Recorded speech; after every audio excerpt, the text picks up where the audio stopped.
All right, let's get going, why don't we? Welcome to PC Building Simulator. Early to mid 1970s sometime.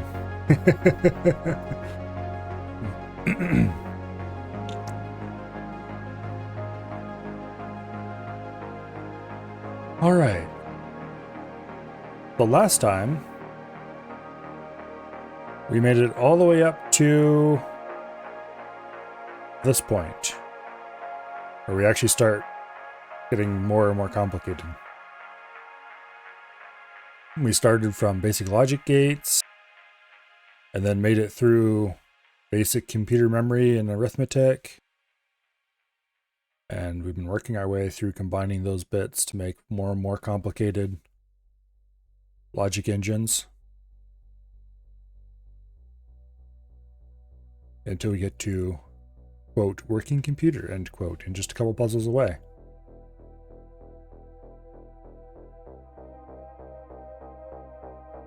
Alright, this level has a value input and 3 condition bit inputs. Bit select the condition. Okay, we're doing conditional equals, less than or equal to, and so on. Okay.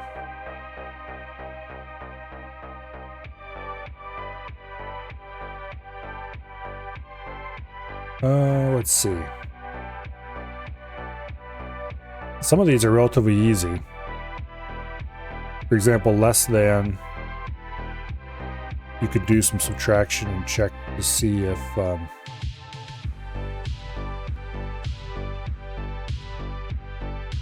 okay, let's see.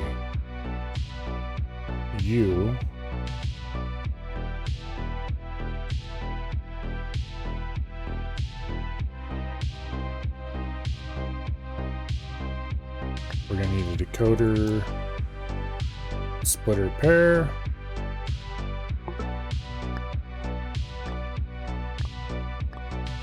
See if I can remember how this worked. So this should be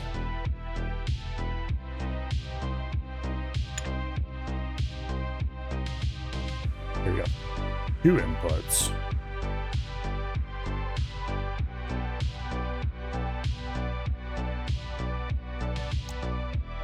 That's a value input and 3 condition bits.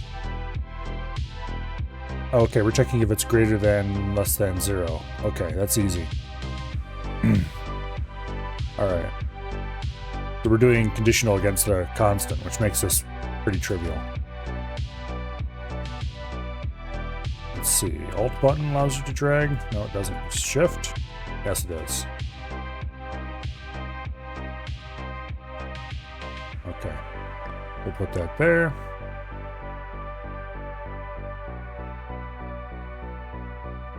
Boom. Try to make it as compact as possible because this is a pretty small looking map. Really, can I go ahead and move you?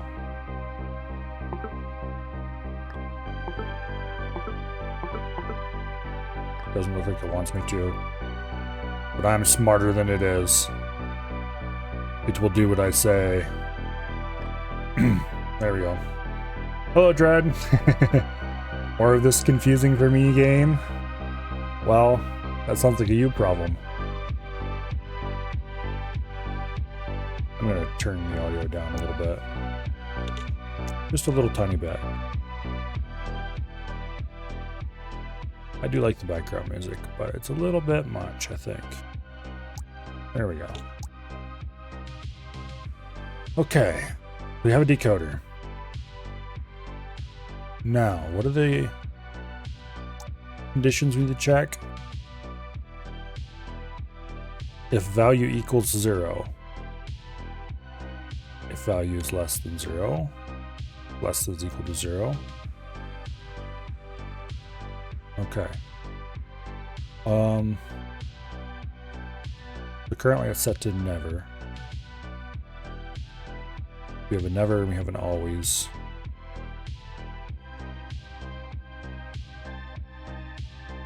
Yeah, alright, well, we'll figure it out. This could be interesting.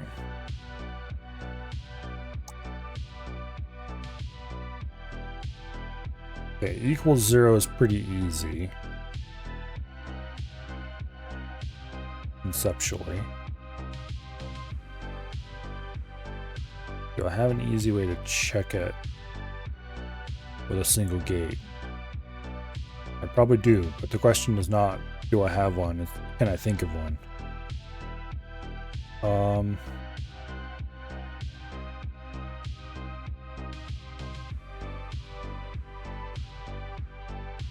And I think I actually know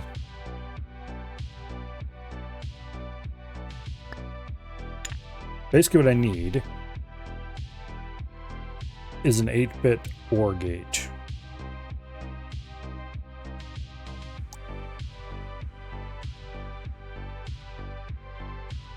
I think. We need to convert 8 bits to basically to say, is this 0 or is this not 0? And then I do something to convert the number to 0 if the condition would be true. Or, you know, if the condition would be false or whatever. Filter it through the OR gate and output that directly. So we're going to need an 8-bit splitter.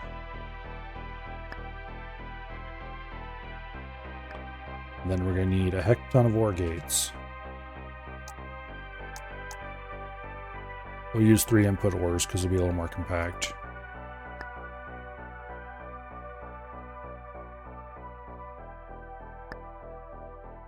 Oh, we'll use a mix of 3 and 2 input ORs, I guess.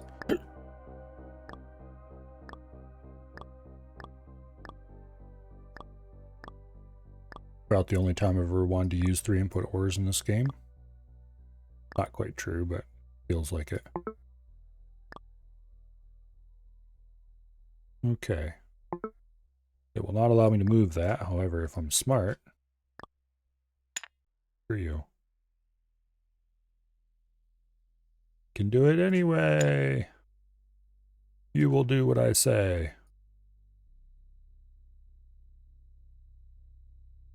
Okay, let's move this close to the wall as it will let me. Oops.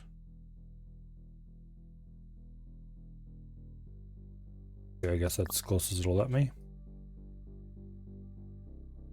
Okay, there we go.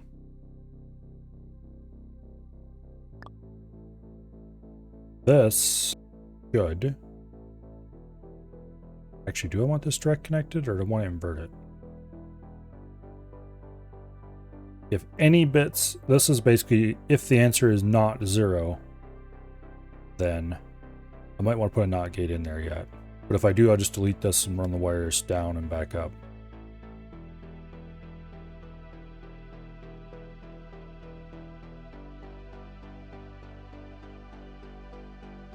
Yeah. Okay. And there might even conditionally want to select between is it 0 or is it not 0. So that I can have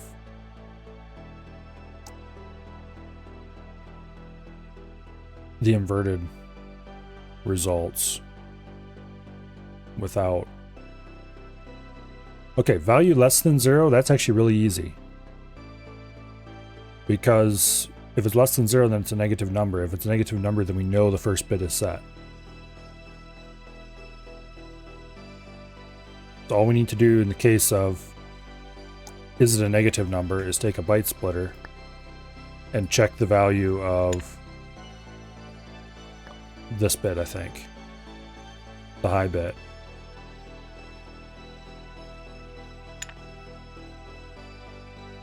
If it equals 0, that's easy. We just, boom.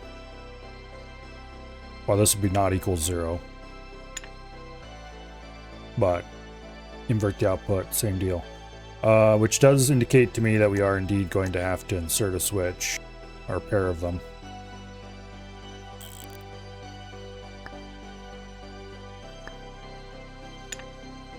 And a NOT gate somewhere.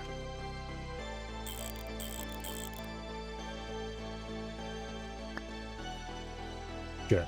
NOT gate has to go before the switch.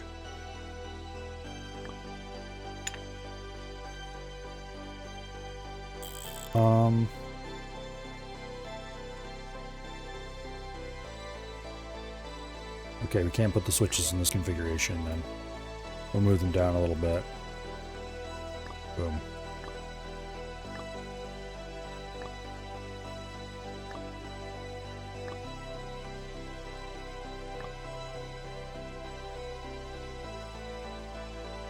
Oh, come on. You really won't go past that? Oops.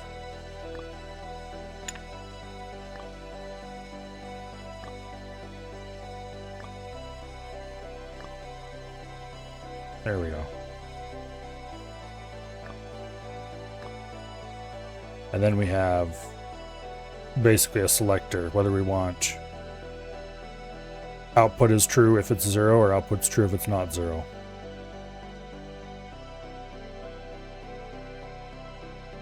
Okay. This is strange and it makes your head hurt. It'd be a lot easier if we were starting from the beginning. And if you're figuring it all out for yourself, because this game starts you from little tiny pieces and slowly works its way up. I knew most of that stuff already because I was always interested in this stuff as a kid. And so I messed around with it a good bit, just with other things. But I read books on it and stuff. But this game does an excellent job of teaching Boolean logic and then how that applies to a computer. From basic fundamentals all the way up.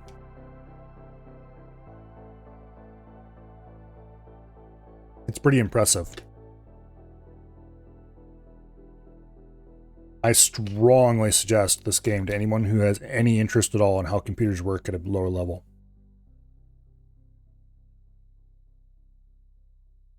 Okay.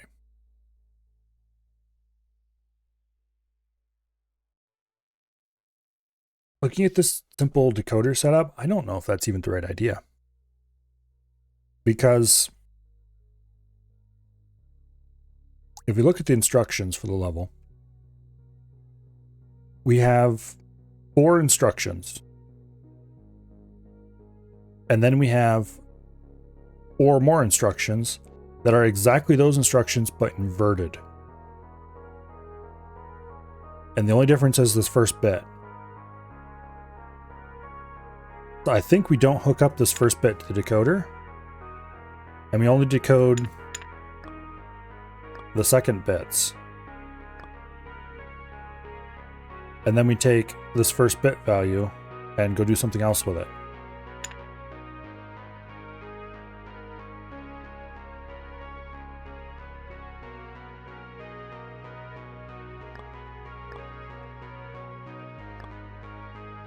Like this would be used to switch these. Do I have a 1-bit decoder? Yes, I do. Okay. We put a 1-bit decoder in here.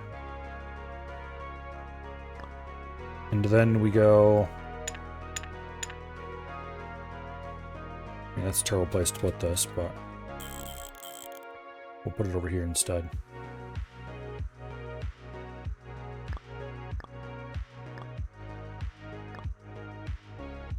There. And then we hook this wire to that 1-bit decoder. Hello, survey. So this would select whether or not we're doing the inverted instructions or the not inverted instructions. And then we just have a simple 4-state value off these two.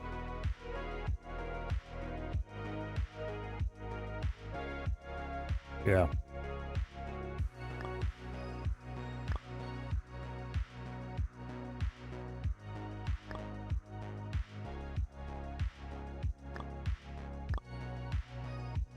Okay. This makes much more sense, because now we only have to do 4 checks down here. And in this case, it's never. So we want to output... Okay, I think I have these inverted, first of all. So... Boom. Okay.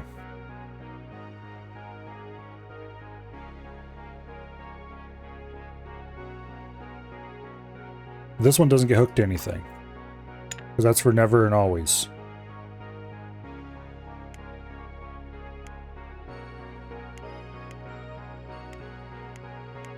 Okay, so this is always right here. Damn it, I got the pins backwards. It's this one that...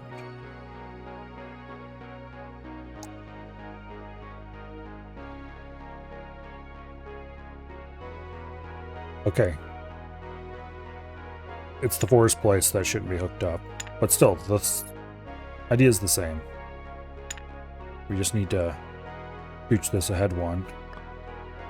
Run this pin up and hook those pins in directly. And this can't be scooched up because it creates problems, so we'll have to scooch it back down. There we go.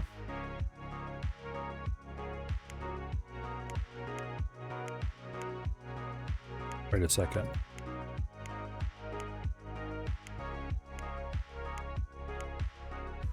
What is all of them set? Greater than. Okay.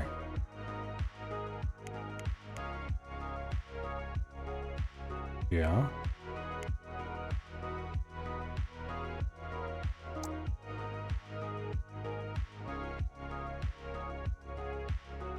This should be greater than 0. Greater than or equal to 0. Instead it's saying always. Oh, I forgot. Damn, I forgot. This reads right to left.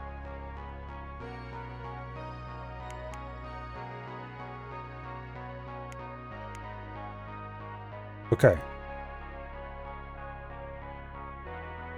Yeah. That always trips me up until I remember it's right. For some reason they made their bits read right to left in 2 stacks. Which kind of makes sense, but also kind of throws me through a loop every time I do it. Okay, so always... Boom, boom, boom, boom, boom. Okay, this does not get hooked to anything. It is a dead pin. These two, however, do get hooked to things.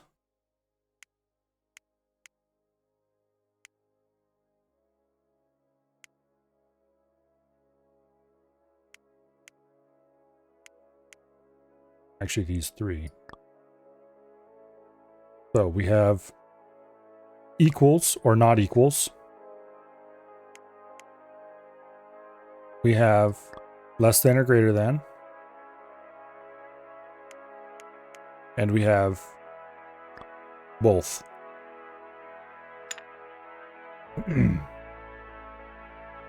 Which actually...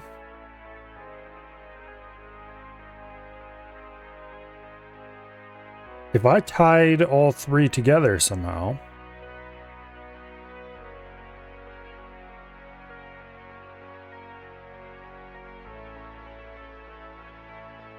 I could do funny things with this. I don't think it's going to let me do something this simple. Yeah, see, they're tied together, doesn't like that. What we could do... something involving switches... where the pins control their own switch state.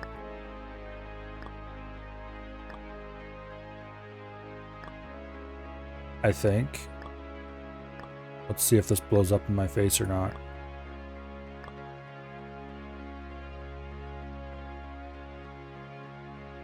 This isn't going to work without a 3rd switch. Just for starters.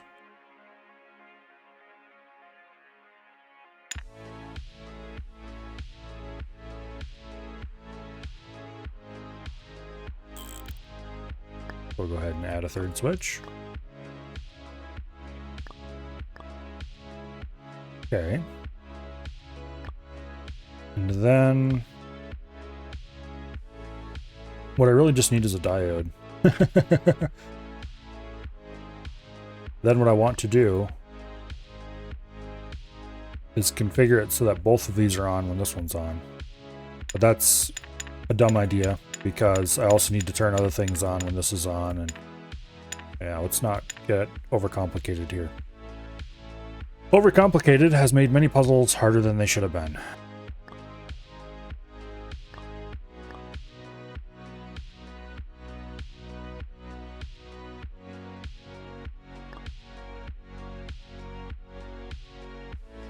Go ahead and move this down to the bottom somewhere for now.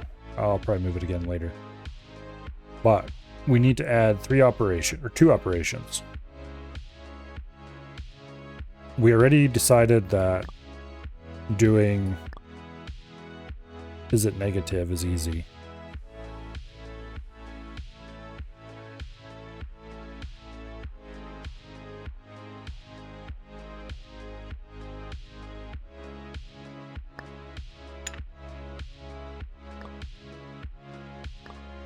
We tie the high bits together. Boom. It'll be non-zero if it's a negative number. Actually, let's make it just a little bit better. Throw away a little bit of space.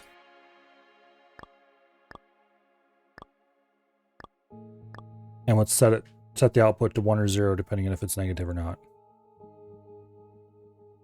So this is our is it negative check. Which, there we go. Negative 128. Yes, it's a 1. Not negative. It's a 0. Okay, so this outputs a non-negative or a non-zero value if it is a negative number. Now we need to do the same thing again, but calculating if it's larger than 0.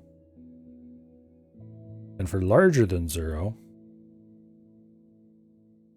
all we really need to do is check to see if any bits are set.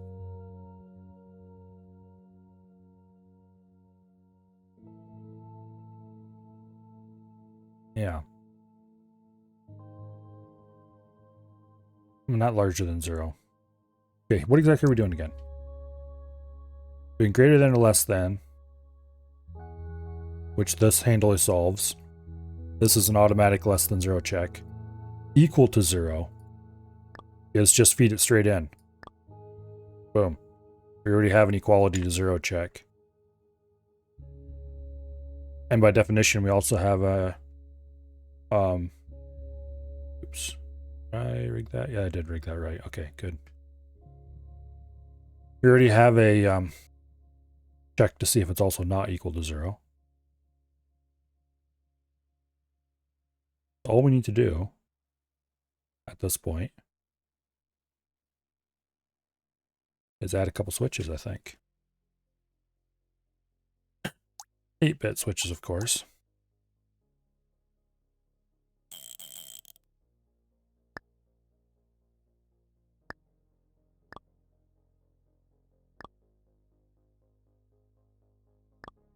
And then we need to AND them together. Not 1-bit AND, 8-bit AND.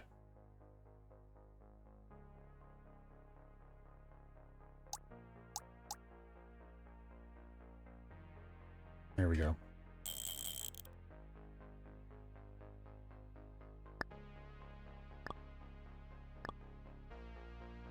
We don't necessarily want to AND them in all cases. Actually, here, wait a second.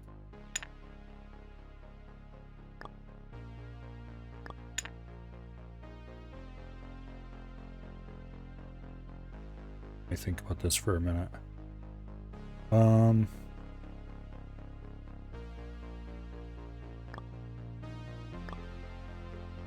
We need another 8-bit switch. Boom. Okay. And then all 3 of these need to get connected to there. Except they can't because of this, so... we need to have another switch on here. Or rather, we need to have another switch here.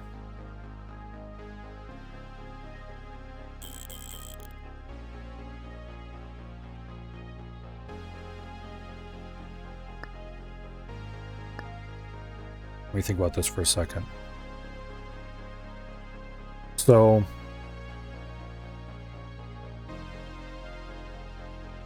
these switches need to act as diodes.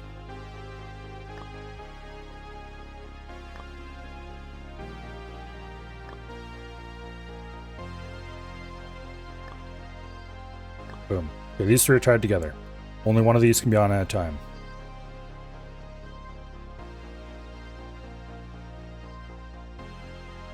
These switches should be on all the time?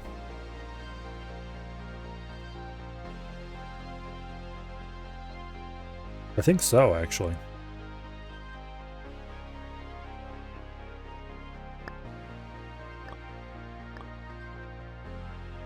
Because these are just here to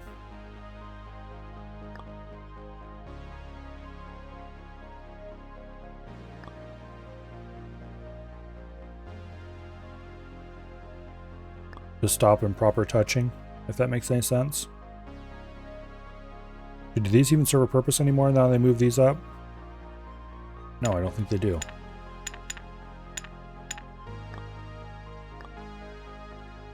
Yeah, okay, we're good now.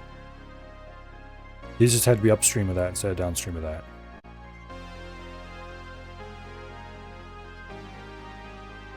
Alright.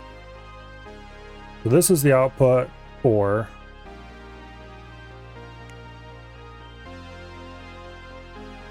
equals to 0. So this one should go to there.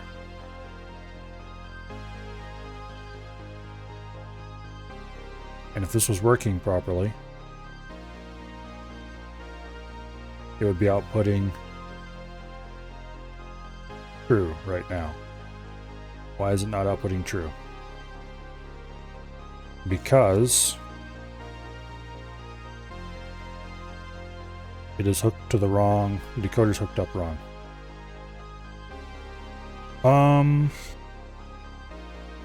Or is it?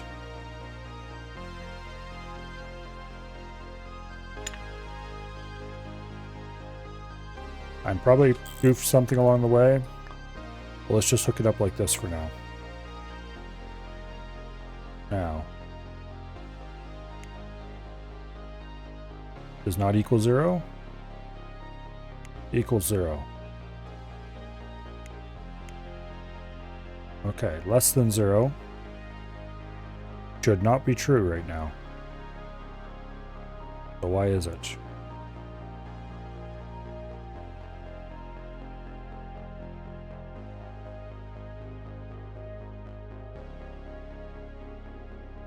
Because, oh, I think I know what the problem is. I got some of my conditions inverted, which is easy enough to fix.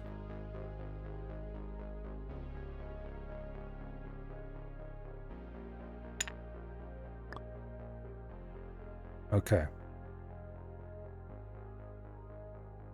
Oh, I didn't hook this up. That's what the problem is, I bet. This is the less than 0. That gets hooked into there. And that is the both.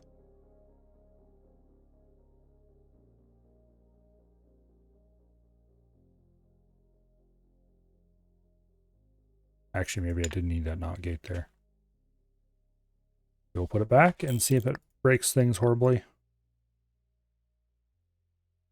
Okay, less than 0. 0 is not less than 0, so it should not actually be lit. That is not correct.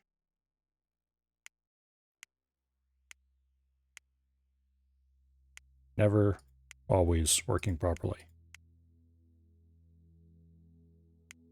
Equal to 0 is inverted from what it should be. Less than 0, working correctly.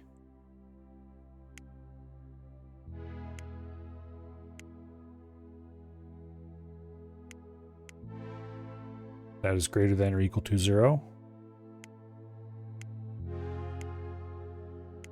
Working correctly. Okay, so the only thing we need to fix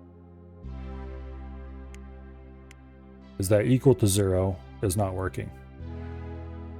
And I think all we need to do for that is remove this wire and put on an 8-bit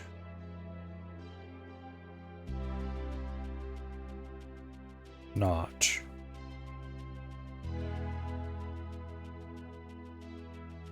If we just straight up invert the bits, it should be fine.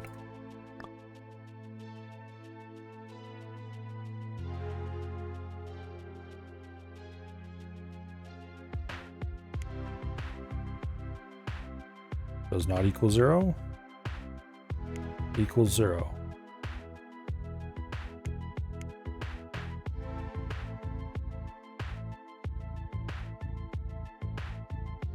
Okay, why is this short-circuiting now?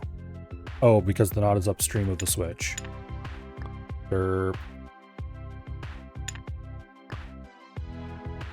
Okay, the knot has to be downstream of the switch. You think I would have learned these things by now? Okay.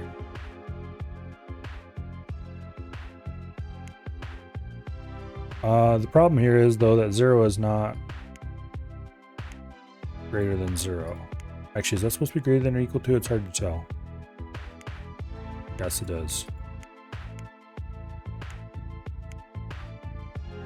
But anyway, 0 is not greater than 0.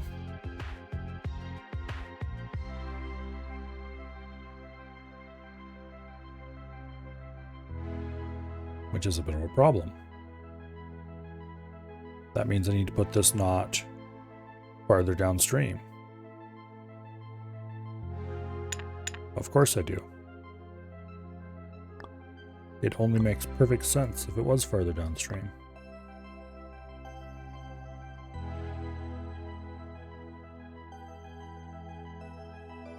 Except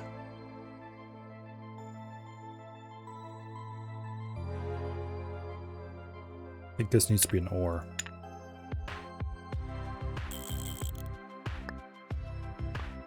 Yeah. Because we want bits to be set from both sides. Okay.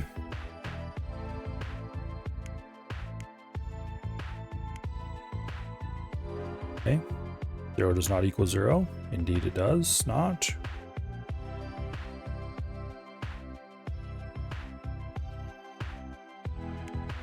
Always works.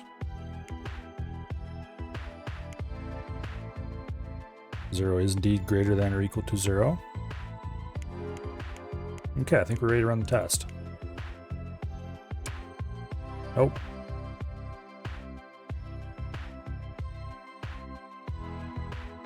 Okay, why is 20 being viewed as equal to 0?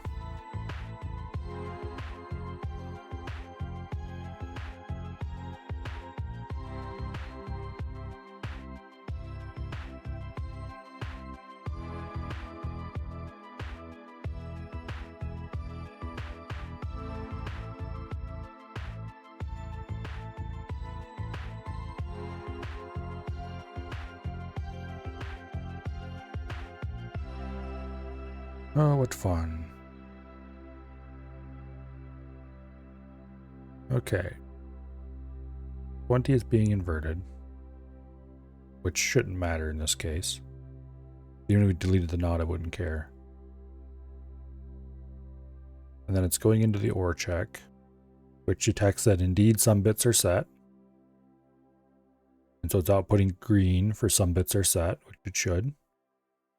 And then it is being decoded improperly. Why is it being decoded improperly? Why is the OR not being set right?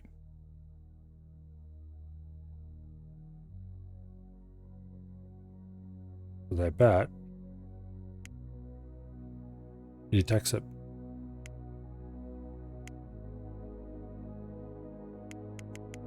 The equals 0 check is backwards, isn't it? But wait. 20 equals 0? No, it does not. 20 does not equal 0.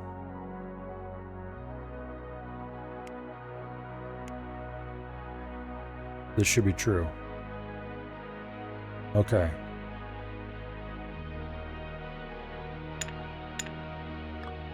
Did I screw that up completely? No. Doesn't like this either. I think I had that correct. But I need to...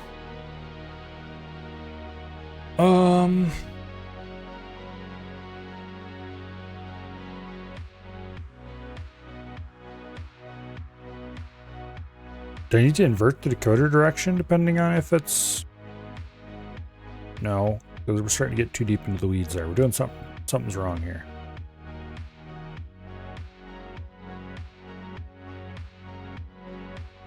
Okay, let's go back to messing around with the inputs and see what happens. Okay, never is correct. Always is correct. Those are really easy because they don't output anything on the decoder. Less than 0.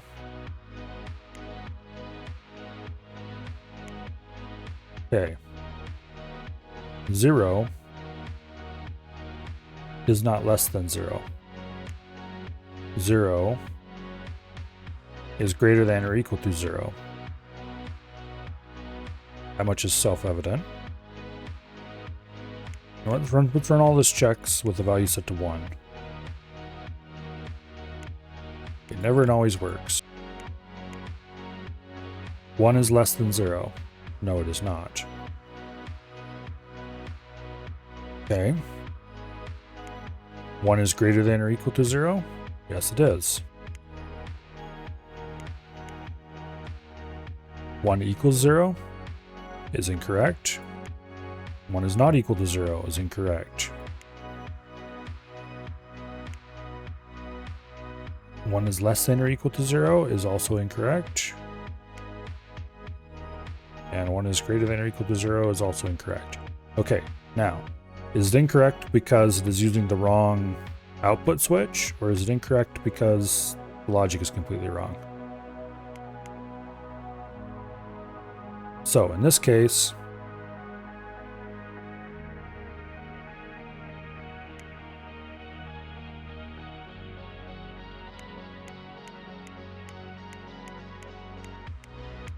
I think it is wrong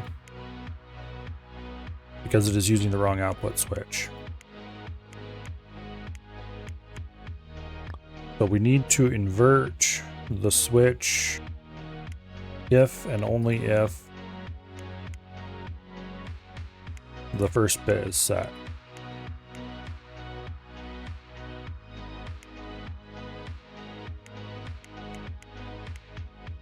Okay.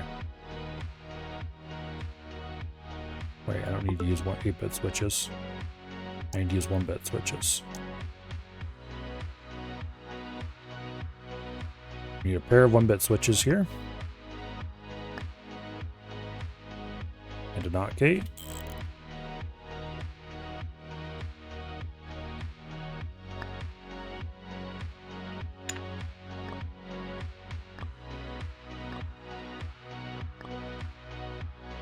Okay.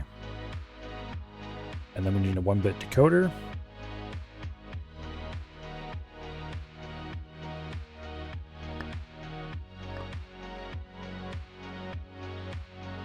Now,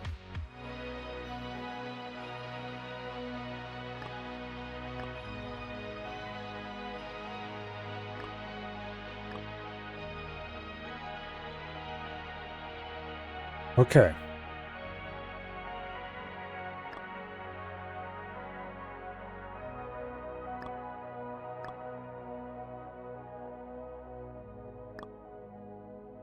I think that's backwards, but we can fix that if we need. If it actually is. The 1 equals 0 is now false. The 1 does not equal 0 is true. Actually, maybe that just fixed it. No. Because 0 does not equal 0 anymore.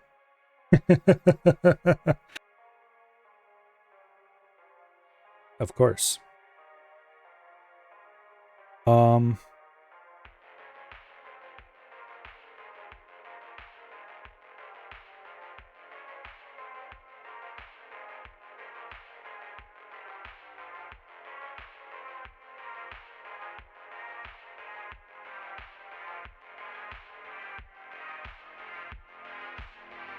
don't tell me this fixed the need to invert the bit. No, it did not.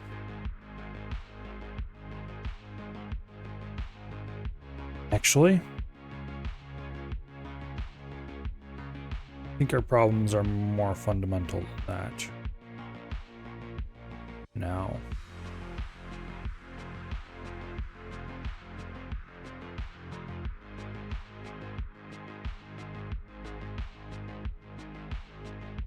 Definitely screwing something up here. Let's nuke most of these changes and start considering where we might have gone wrong.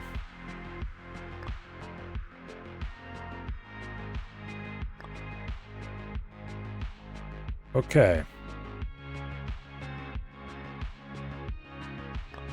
So from first principles,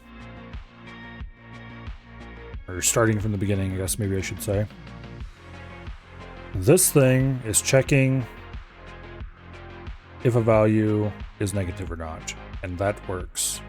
So this is less than or greater than 0. However, this is not checking. This is not actually checking less than or greater than 0. This is checking less than 0 or greater than or equal to 0.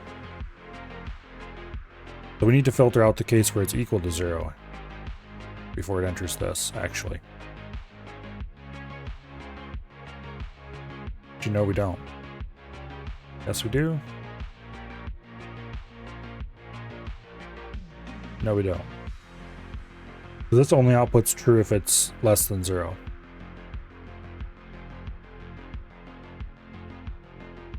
Wait a second. Okay, this thing just checks if it's less than 0. If it's greater than 0, we can't just invert this value and expect it to work when we feed it into something.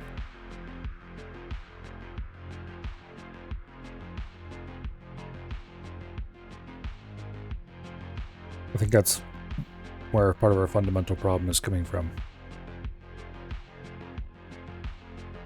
Because you can't just invert it and assume it's greater than 0.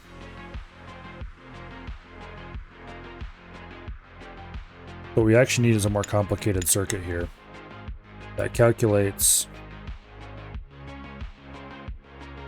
this pin's result based on not only this pin, but also these pins. And for that, we're going to need some 8-bit ORs.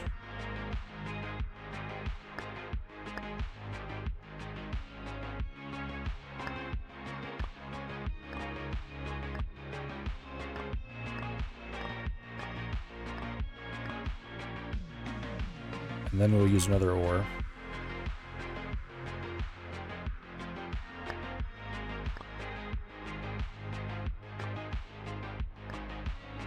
Okay, this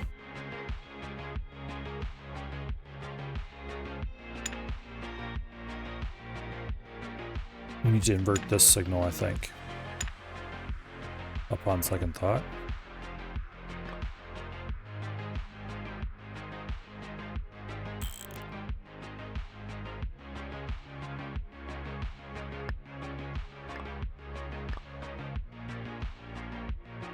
This will output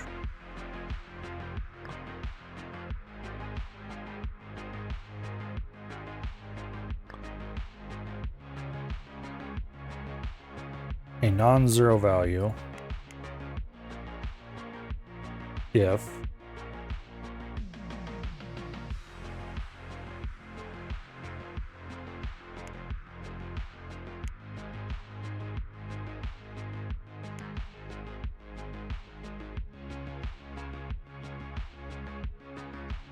okay.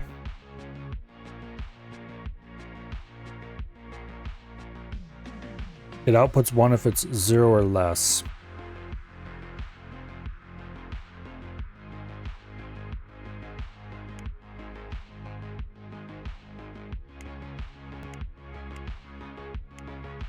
Which is exactly the opposite of what it used to do. However, I don't think that's right still. I think we need an AND here.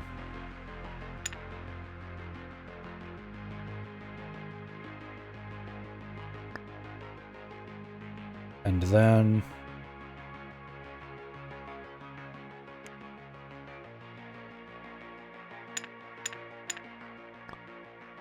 we only output 1 if it is a negative number. If it's 0, we don't output a 1 anymore. If it's any non-zero number, we don't care. It has to be a negative 1. Or, not negative 1, but it has to be a negative number. So this is the proper version of this circuit. It only outputs 1 if it is less than 0. Which means we can safely invert this now to get if it is greater than 0.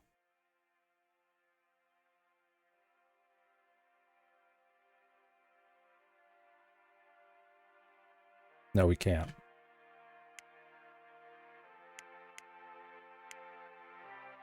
We have to do a separate circuit for that. Although we can use large chunks of this circuit.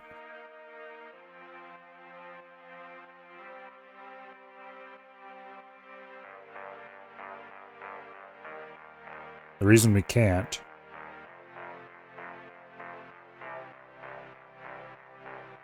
is because this still outputs. You know what we need to do? We need to do a conditional inversion of this result.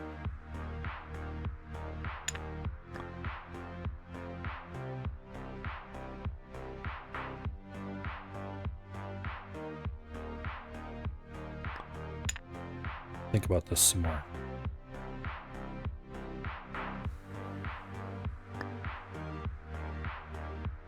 Okay. So this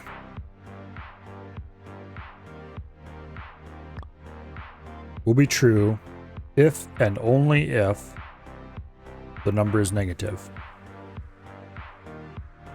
It'll be false for positive. It'll be false for 0. We need to have it be invertible based on this signal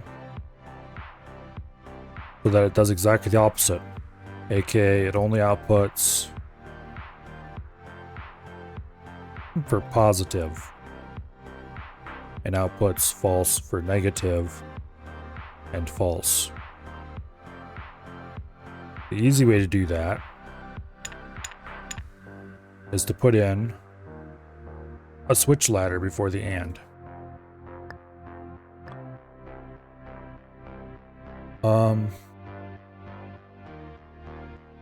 And I keep making these damn switch ladders.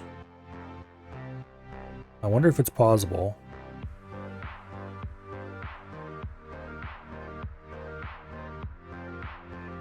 We don't have custom circuits in here, so we couldn't do that anyway. I was thinking I wonder if it's possible to make a custom circuit that could act as a switch ladder for me, but not really. So we'll just have to copy this switch ladder so I don't have to redo the logic.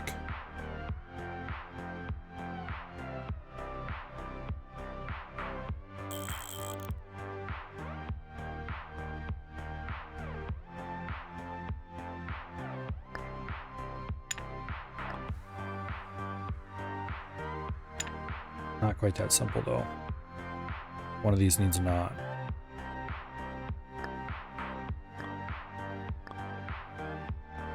Okay.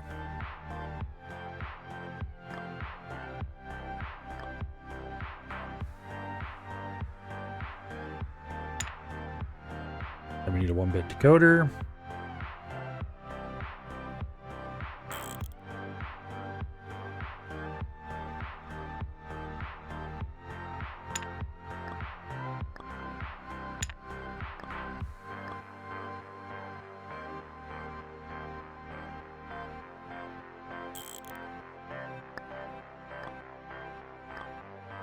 Hopefully that's configured correctly.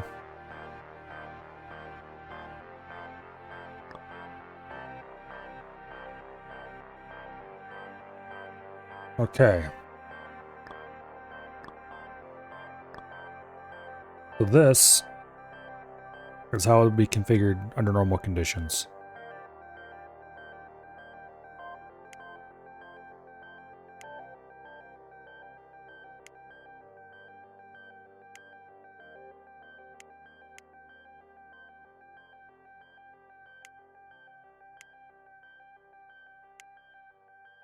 In other words, we want to tell if it's less than 0. 6 is not less than 0, so it outputs... Okay. Now,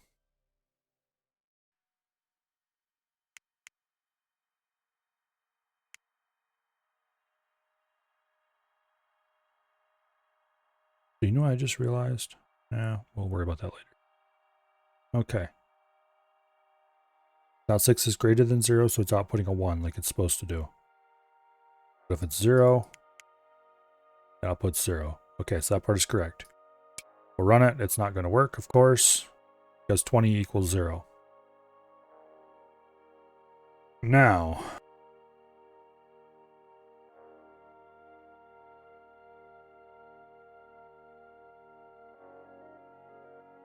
it is properly powering the equality.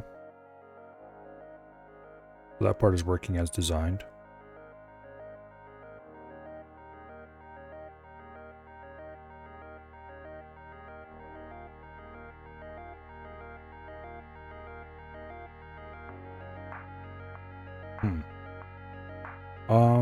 Let's see.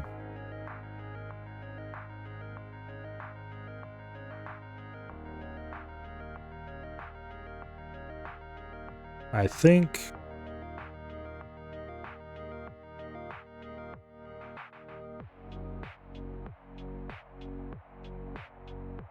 conceptually this should be very simple.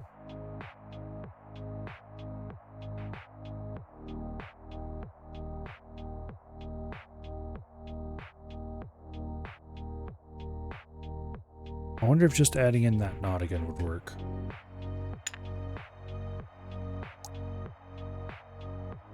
This is almost certainly not going to work.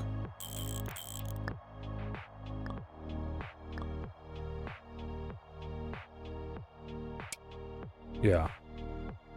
Because 20 equals 0 is still true. Because it doesn't matter what we do to this, actually. Why do I think that would work? Of course it's not going to work. Because it doesn't matter. This part doesn't care if it's negative or not. It doesn't know about negative numbers. It only knows about are bits set or are bits not set.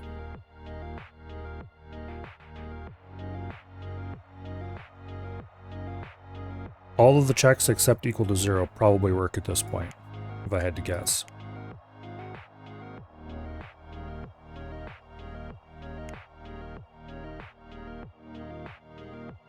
One is indeed not 0. However, 1 is not equal to 0.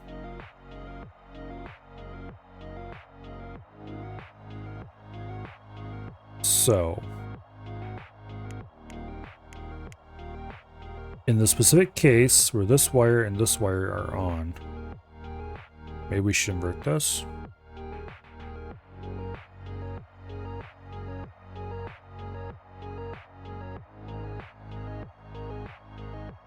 The problem is adding another switch ladder to this is going to be a pain in the butt. And I don't think that's going to be correct anyway. That seems like we're brute forcing things a little.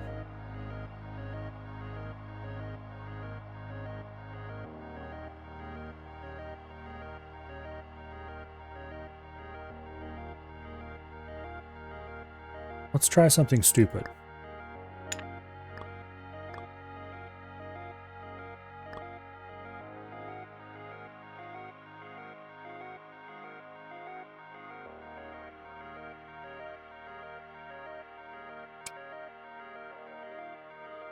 Okay, 67 is reporting as less than or equal to 0.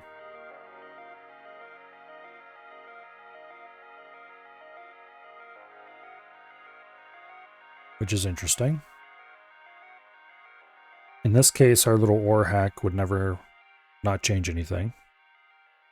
I think that's actually the problem. It's supposed to be changing something.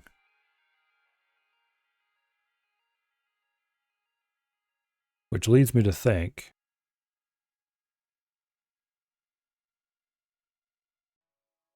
that the real problem is not our little OR hack.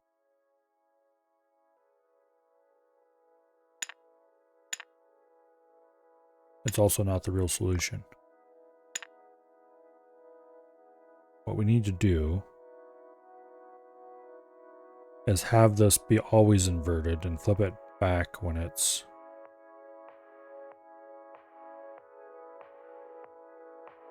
doing this condition.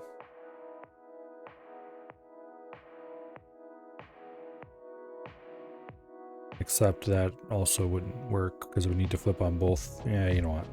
I think we're going down the wrong path here again.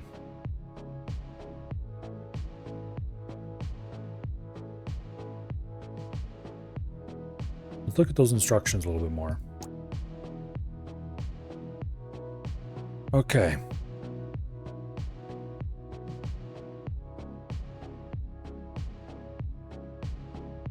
Important detail that I missed here earlier,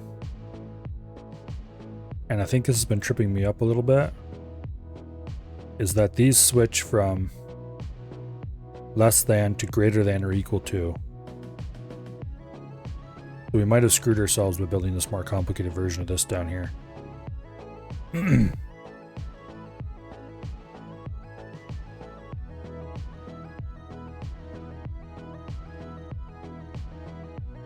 This is more sensible way to have that. That is not how I read it originally. I just am starting to realize that this is my understanding of this part is wrong.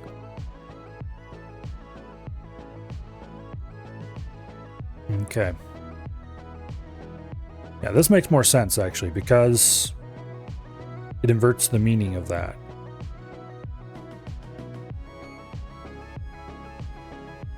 All this extra logic I put in here is actually completely wrong.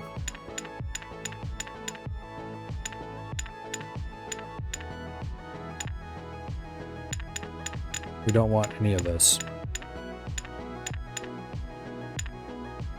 We want to go way back to the original. Come on, just let me drag you. There we go. Or we just hook those two together. Because this is actually correct.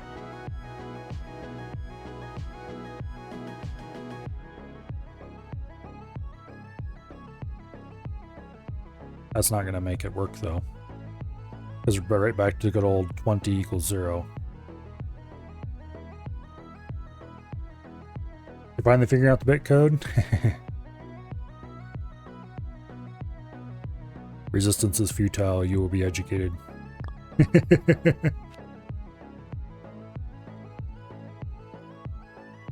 Okay. So why is 20 equal to 0?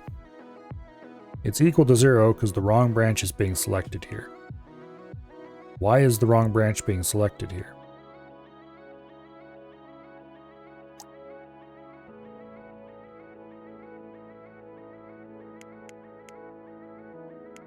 Okay, so 1 is equal to 0 in this world.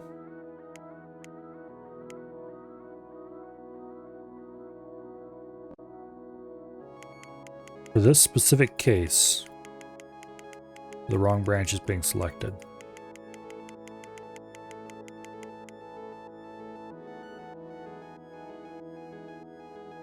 So I need to invert the result based on this one wire, except I don't think that's quite that simple. Much easier to understand if you're playing it yourself and start from the beginning? Definitely, 100%. Because then you wouldn't be able to continue on until you figured it out.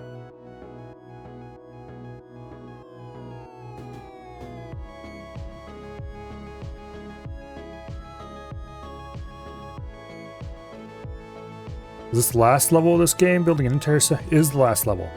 Yes. But it's not quite that simple. Here. Level map. Right here, we are actually building a working computer, albeit a very simple one.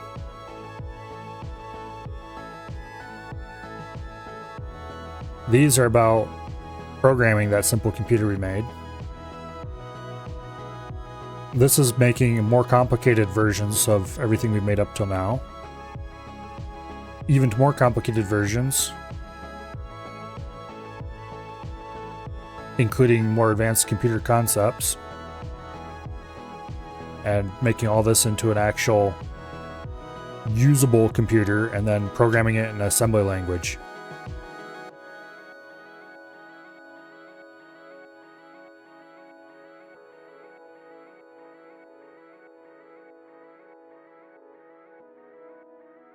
Basically, you end up with multiple working computers.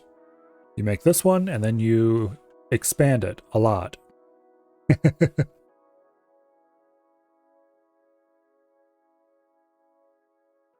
I'm willing to bet it'll take us more time to do this part by several times than it took us to do this part, because this part was relatively easy. This part, you're just cruising, making logic gates. That's trivial, relatively speaking. This part, a little more complicated. This part, a little more complicated. This part, I don't know what their programming challenges will look like. Probably not too bad, I'd guess. That would definitely, depending on what they're, yeah, we'll see. We will see when we get there.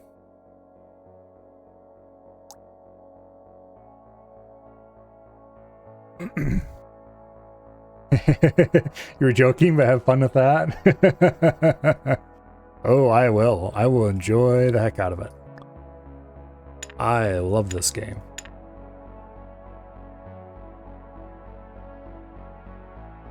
When I'm not overcomplicating it for myself. Or beating my head against a problem that should be simple but isn't. Like this one. I've got 90% of the way there, I think. I just need that last couple of percentage points. Oh. Okay, so the reason why inverting this line appeared to fix some things, I think,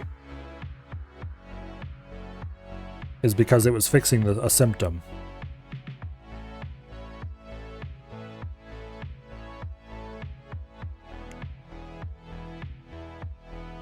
And I think, I mean, it makes it work if I'm testing with the value 0, but as soon as I test with a non-zero value, it falls apart. Inverting this line. Because then inverting this line does nothing. What I really need to do is invert this line.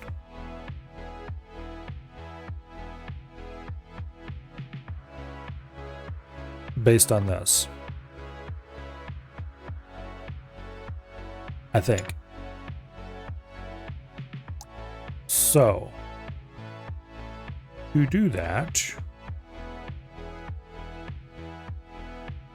I think what I need to do, trying to see if I can do this a way easier than using switches.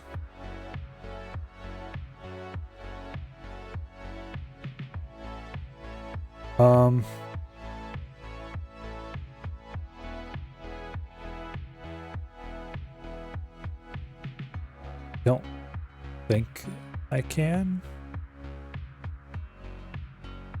do this an easier way without using switches. Off the top of my head. We've got plenty of room though, so let's just go and do the switch version. If I decide I'm being a dum-dum later, I can always fix that. Okay. This is the line we want to work off of. This is the control line.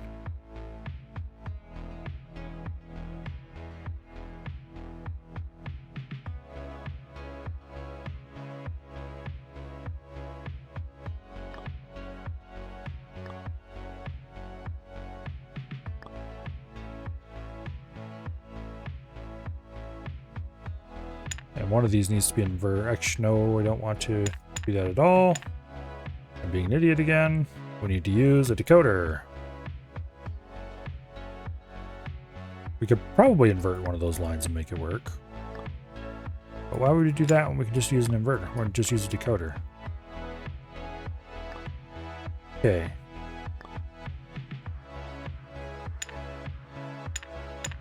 Now, in this specific case, we want the output to be inverted, which means conveniently we want those two to be hooked together.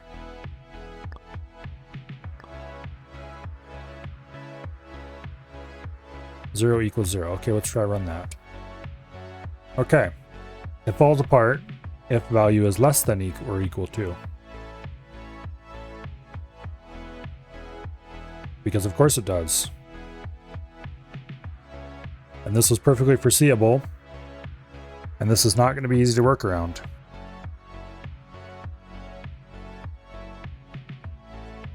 Because there's no simple single wire that determines if this output should be on or not.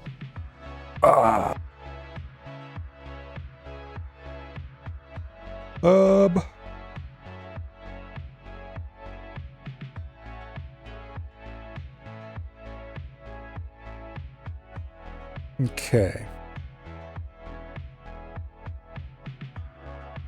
Why is it doing this?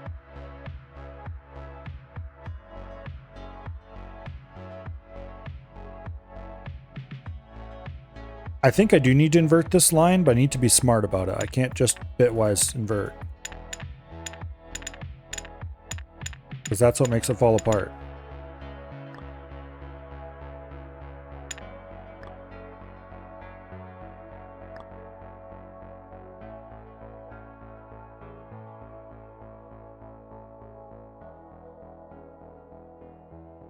We need to invert this line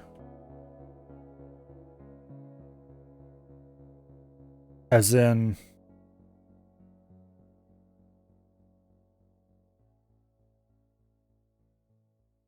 if it is non-zero, make it 0. If it is 0, make it non-zero.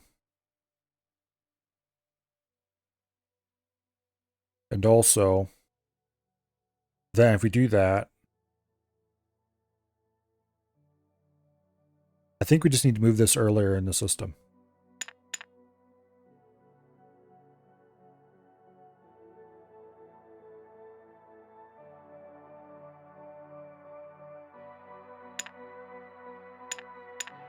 Replace these with 1-bit switches.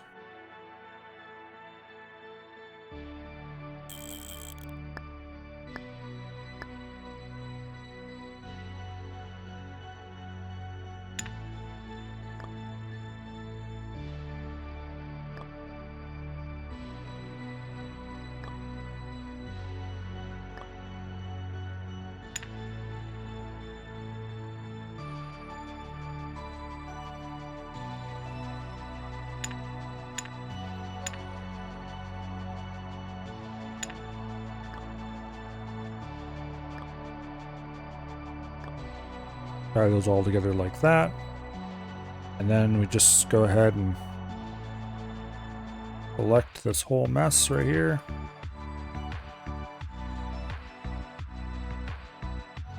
And we move it.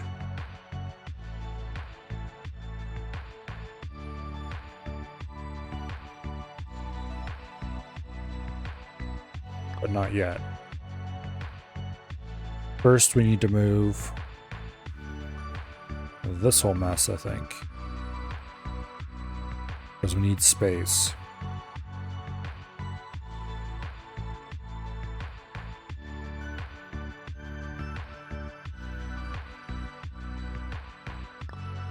Okay, remove you.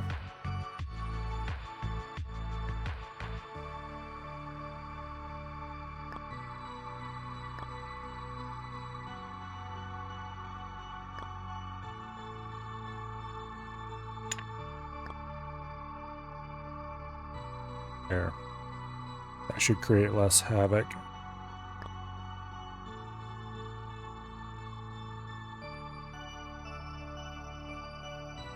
Just move the damn thing.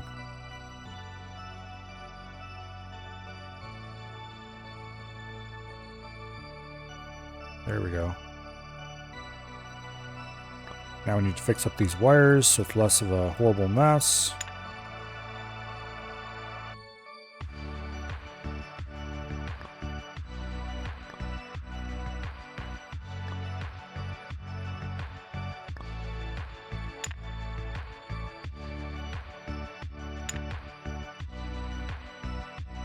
Okay.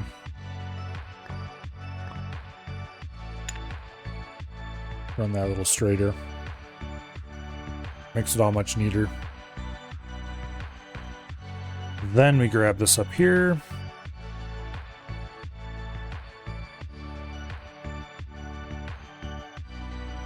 Move it down there.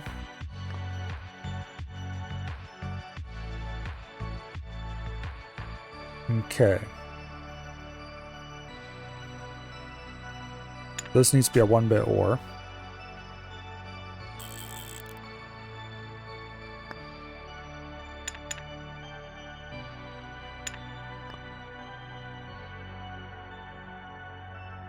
We don't need that combiner anymore.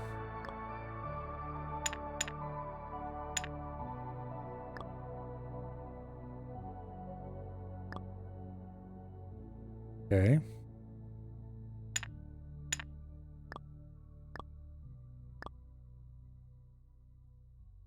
And there we go. Now, this needs to get wired into here.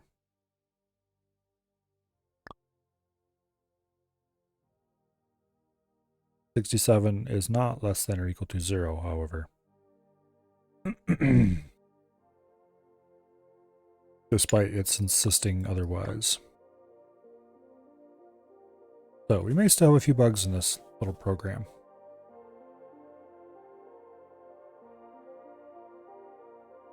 This checks to see if any bits are set. We need to invert this output. Perhaps.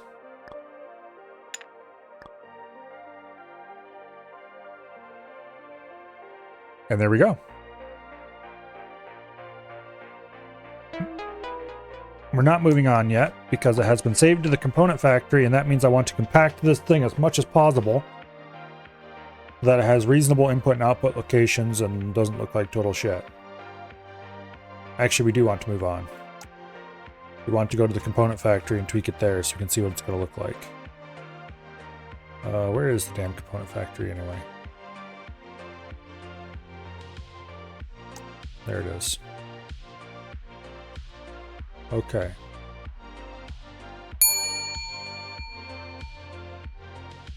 Well, thank you very much for the follow, Twitch5D.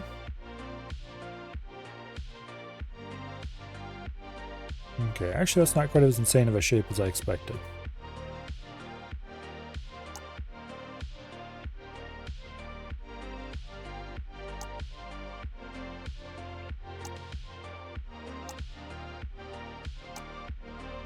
However, we can improve this a lot.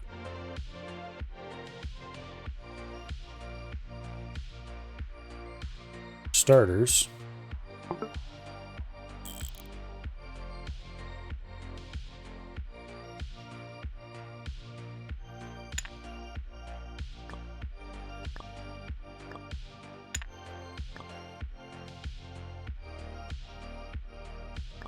Hook that up like so.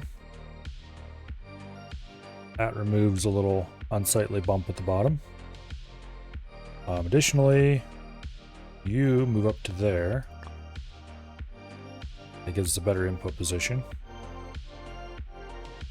We round this corner off. We can move this mess up.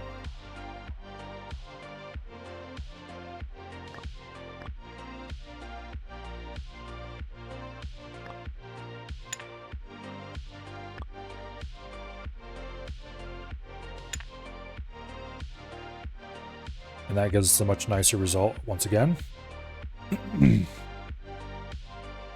I like to solve Turing Complete sometimes. That's a quite good game. I'll move that to there. Boom. Now, I would like to fill this hole in here. Just because I think it'll look nicer.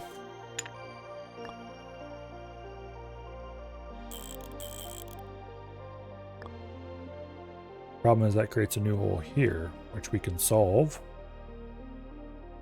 by moving the output pin over to there.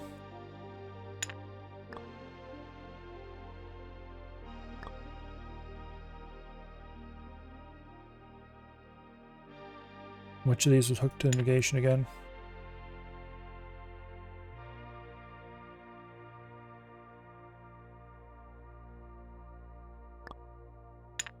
I need to move you back because Y to redo does not work.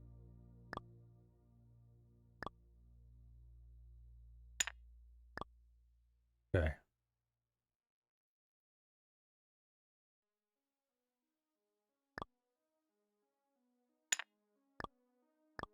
Tie those two together. Hook it to not that, but this.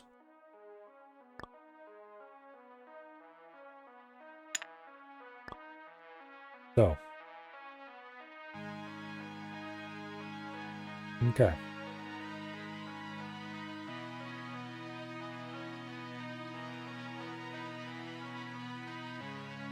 That's a much nicer looking circuit.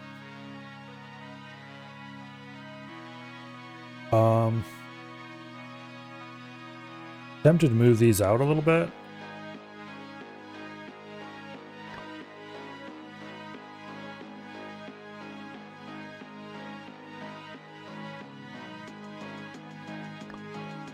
I could do the same with him.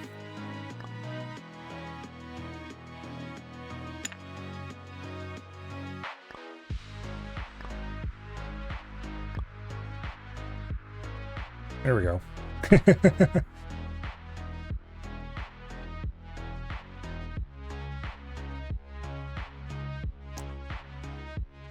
Okay.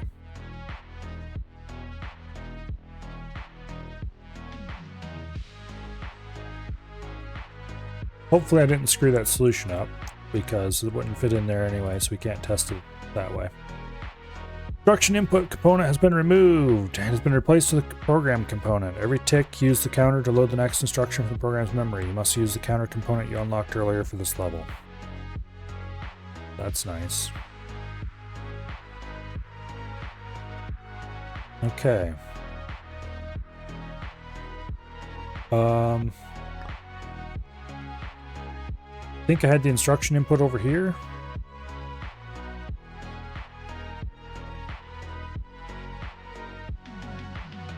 What? How did I have this rigged up? I'm gonna go back to look at the old.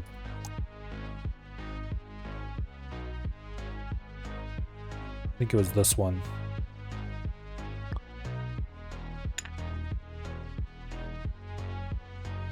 Hello? You're not supposed to screw up my old solutions, damn you.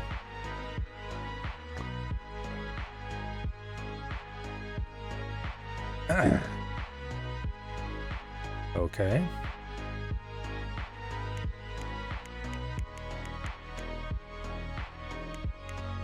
I would be willing to call that a bug.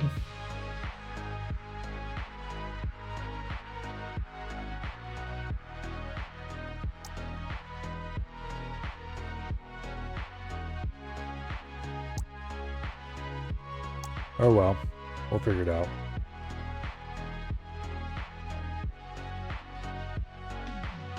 I'm guessing that this must have been the instruction input component, because there's nowhere else on here that even makes a light amount of sense for it to have been.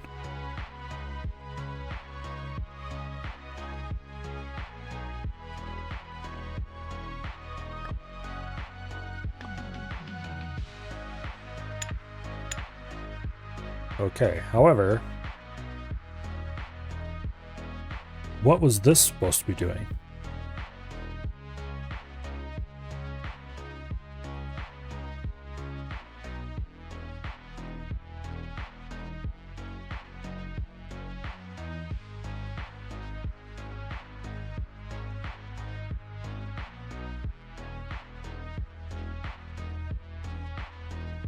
I have no idea what purpose that line used to serve. And apparently I can't go back to check now. Actually, no. This was... Like, what is this? What was this line doing in the old...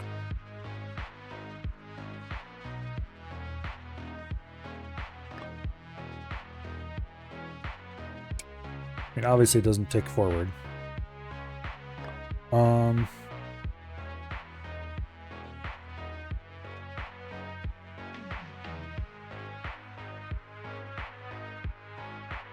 Okay. Counter.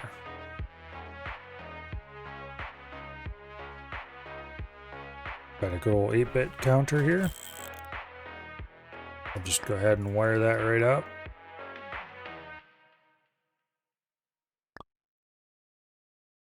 I don't think that's going to be right, because I don't think that takes out 8-bit input. Guess we'll find out. Okay, it does. That was easy. But I'm pretty sure it was supposed to be easy. I have no idea what that extra line that ran way out there was for. Now we will never know. Alright, immediate values. We need a way to directly move numbers from our program into registers. For this, use immediate mode. When in immediate mode, the whole byte is interpreted as a number that we save into register 0. Okay, save any value between 0 and 63.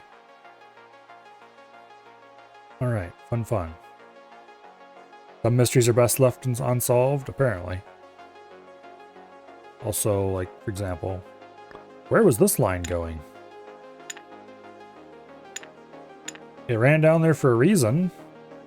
But who knows what it used to connect to, or did I just end up leaving it there for some dumb reason? I have no idea. Alright. So.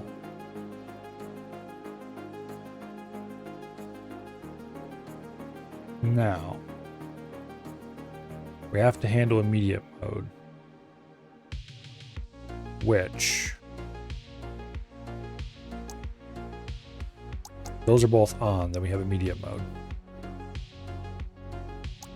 So, I am going to have to temporarily disconnect the program.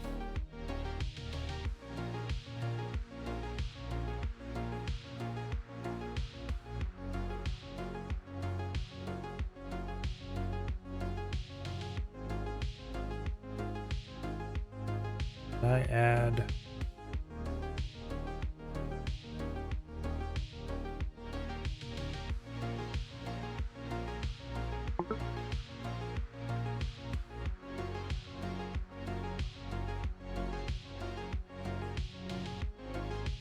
okay, that is the level input. Wait a second. Does anything ever get input through there?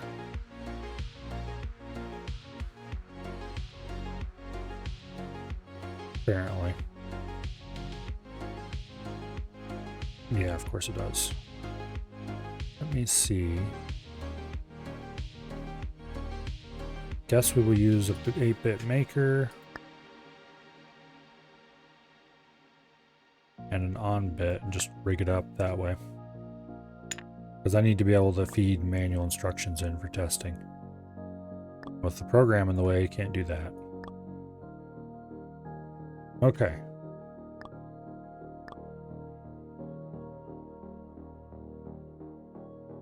So with these two set,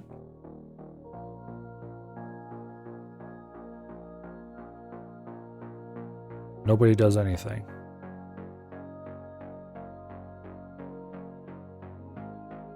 But this should trigger.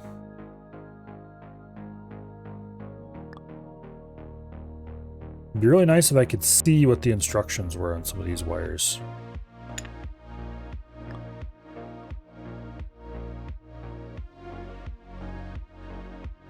Let's see. So I can know if I'm feeding the instruction incorrectly.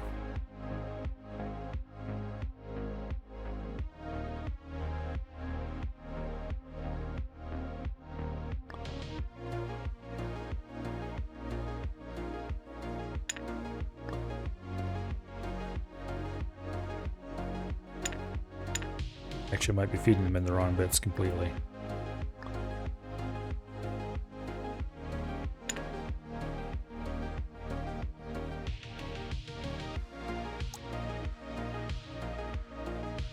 Okay, we need 192 to get in 255 mode. Okay. And it's high bit over here. All right. So -1. We are indeed correct, setting those 2 bits to turn immediate mode on. So this should be the output for immediate mode on the decoder.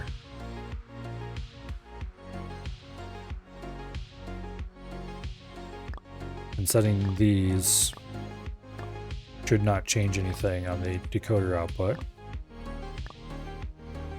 Indeed, because those are ignored by the decoder. All right, good deal.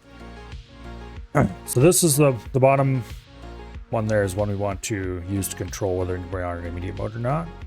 In immediate mode, we would need to turn on store for register 0. And then we need to strip the top 2 bits.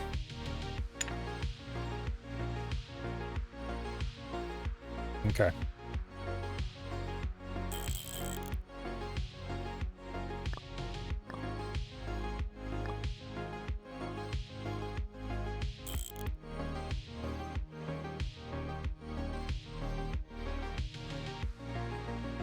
That's not very helpful of you.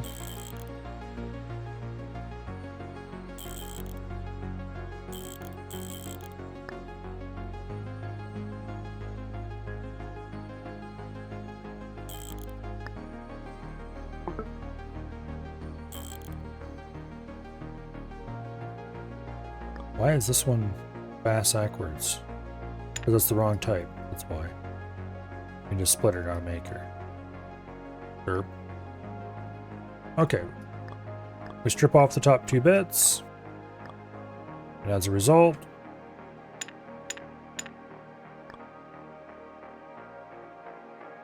we get exactly what we want. Okay.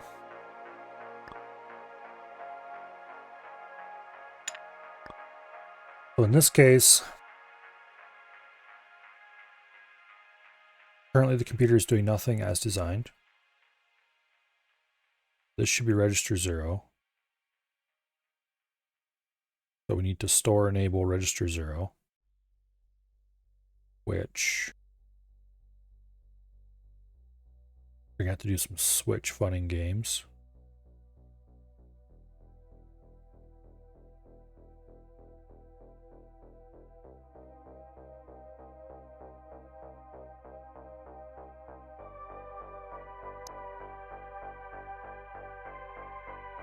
Okay.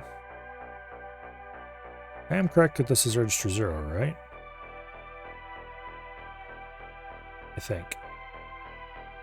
And if I'm wrong, I guess I'm wrong. We need to do the same kind of switch shenanigans we're doing here for register 3.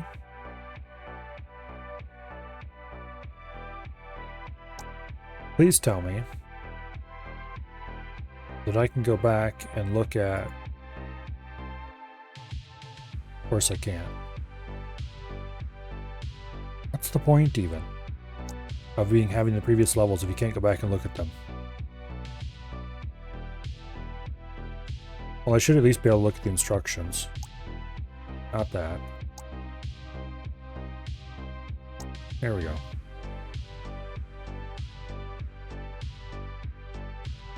Okay. Take register 1, register 2 as inputs, say the result in register 3. That's exactly what I need to know.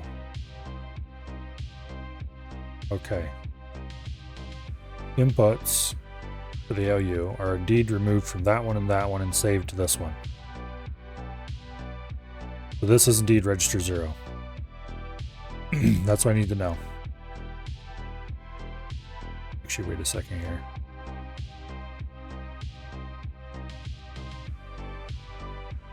Yeah. Save to this one, remove from those two. Okay. That's what I need to know.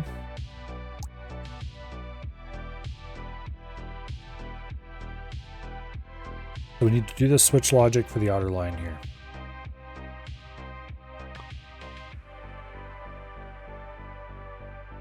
We need some 1-bit switches. Boom. And then we need another switch.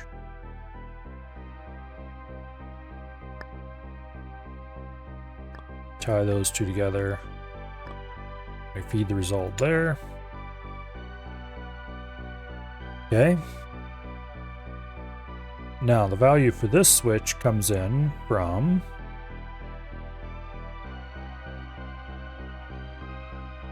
somewhere.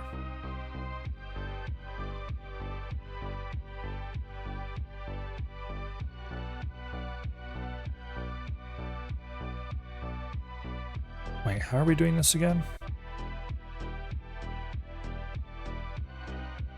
This goes through that switch, this goes through the switch.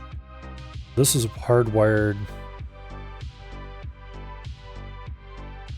directly. That is also hardwired directly. Okay. So this is gonna have to be a completely different setup where we use a decoder.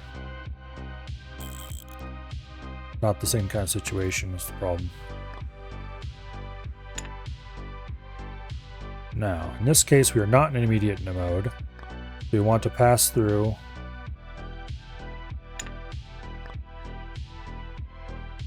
I don't know where we're going with that yet, but we'll decide later. We want to pass through any values directly, which means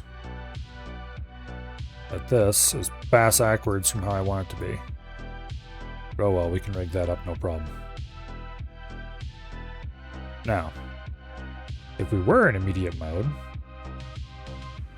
then we would want to enable this switch and output a positive value. So I think we do just like that. Tie its input to its control. So this switch is literally just being a diode, and this one's actually being a switch.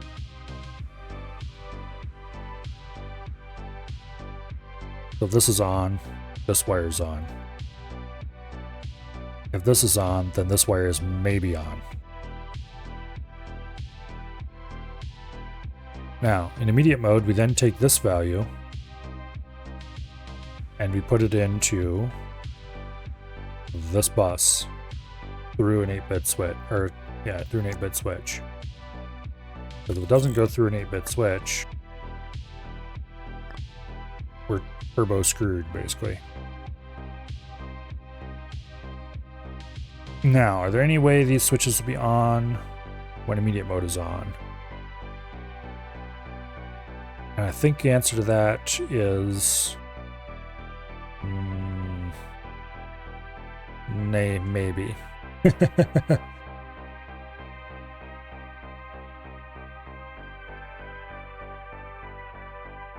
Well, this one won't be.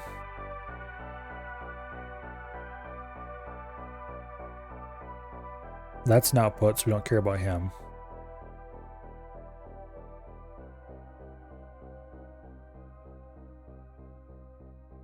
And this one may be.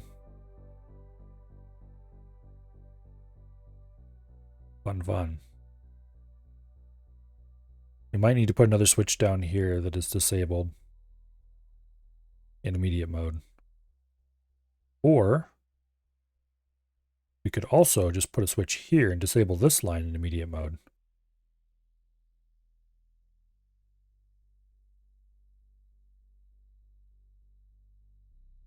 Okay. 8-bit switch.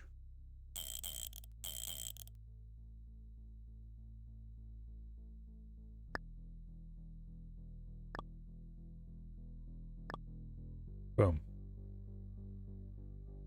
Except that's not the immediate mode one. This is. This needs to be inverted.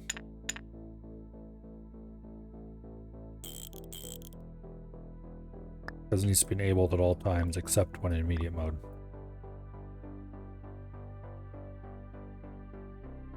Okay.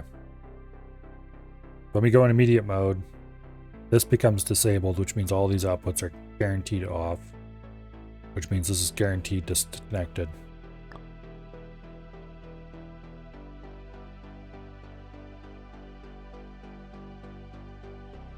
And this should work. Except, of course, it doesn't.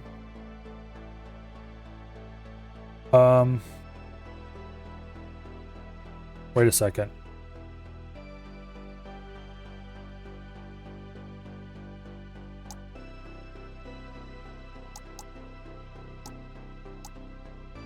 Immediate mode is that both of those are off, not both of those are on. Dumbass. Okay.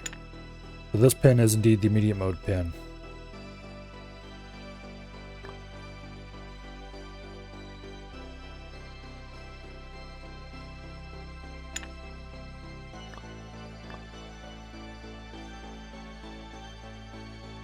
Okay.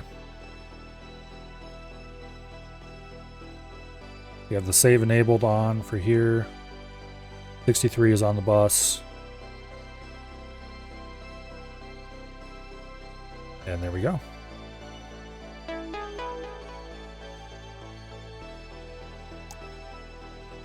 All right. Now,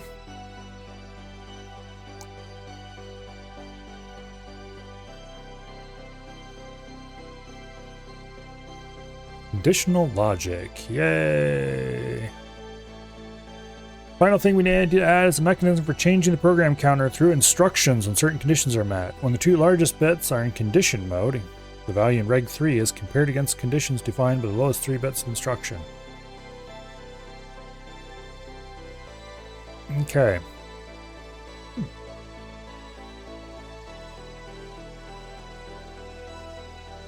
Additionally, changing the counter means we can skip instructions based on conditions or have instructions run in a loop.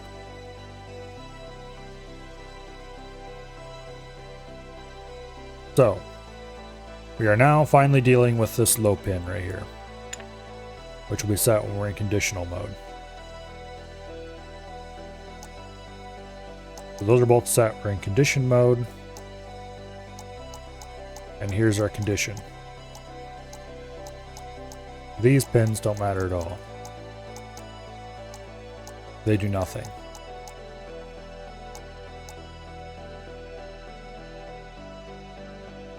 Okay, so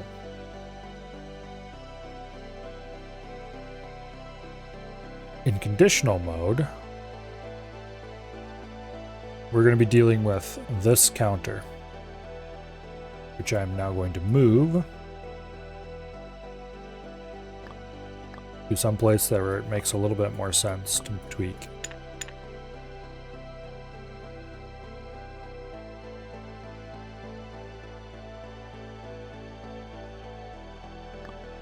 This is the enable pin. Okay, we are setting this. This is the value we're feeding into set.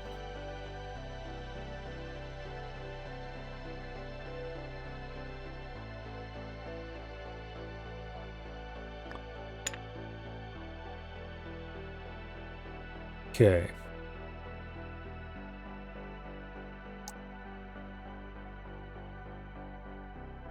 Mechanism for changing the program counter through instructions.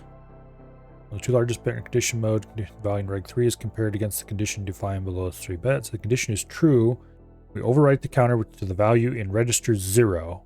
Okay. So we need the value in register 0, which conveniently we can grab right here off this pin.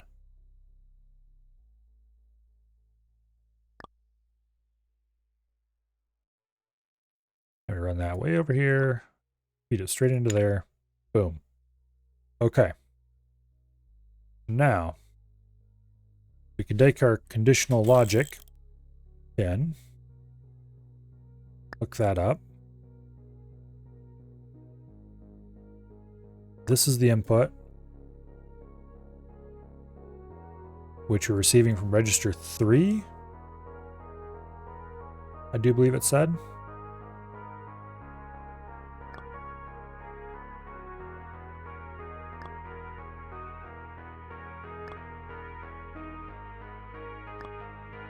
There we go.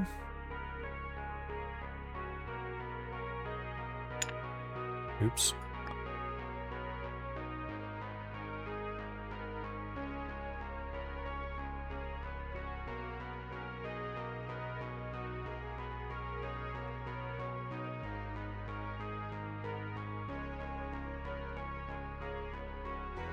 We'll just add some labels to those so I don't get confused where they hook to. I don't have to trace them back.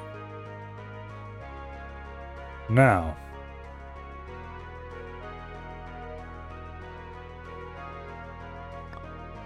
this should be the conditional input,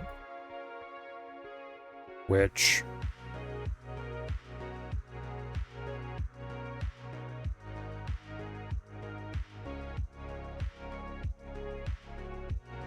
is going to be 0 most of the time, which is never.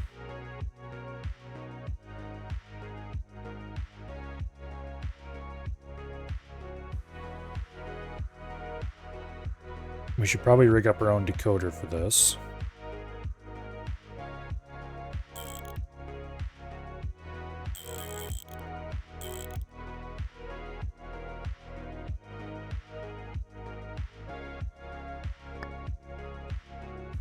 Okay, this will always be on if...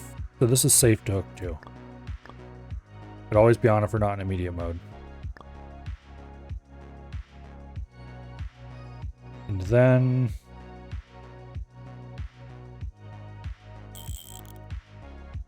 we need the good old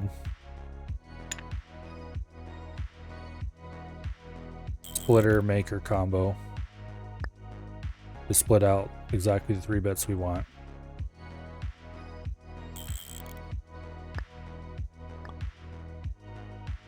And I think we need to feed those into the first 3 bits.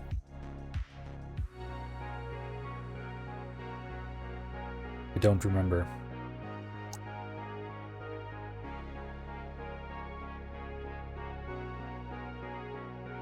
So it's the low bits. Actually, this may just straight up work.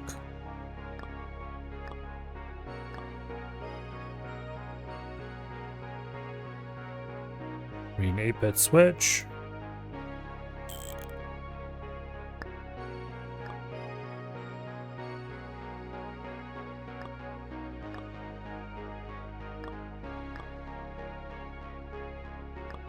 That may just work.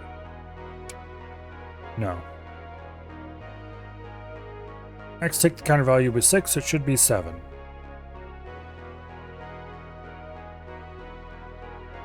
Okay. We are receiving 7 from there.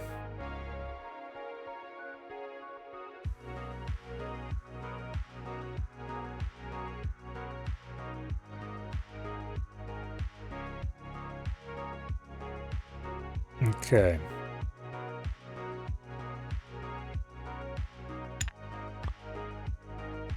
Let's check to make sure they didn't do a dumb.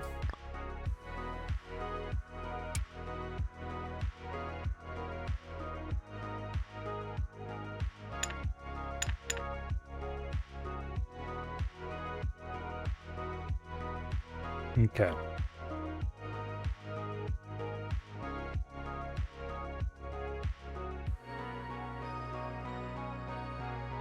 Can I just feed this straight into the condition?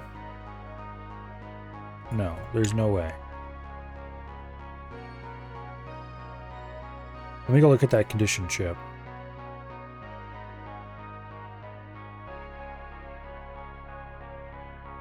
Okay, component factory. Here we have the condition chip. We are using bits 1, 2, and 4. You know, bits 0, 1, and 2 as our conditional input. Okay.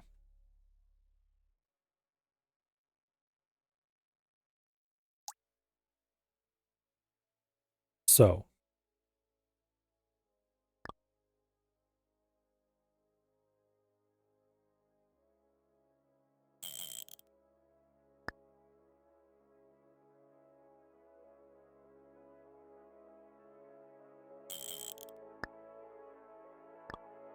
I think we could actually just wire this directly. We'll put that in just to be safe for now. We'll run this until it fails. Okay.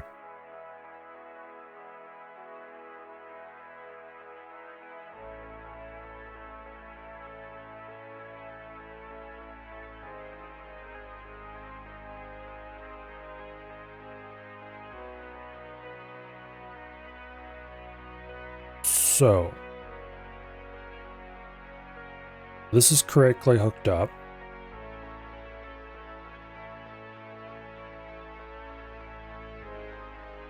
Like the right bits are going to the right place as far as the condition value. We're receiving a 2 for condition.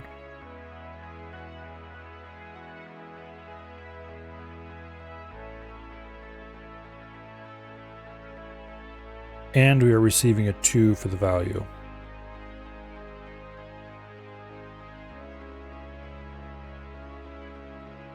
Okay.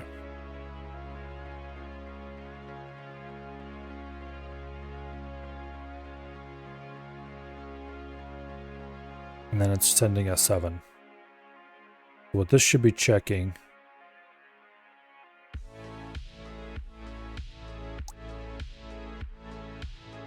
if you put a 2 into condition,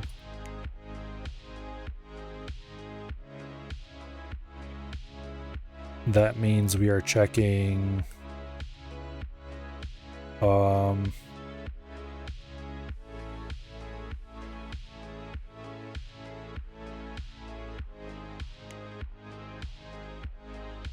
if Q is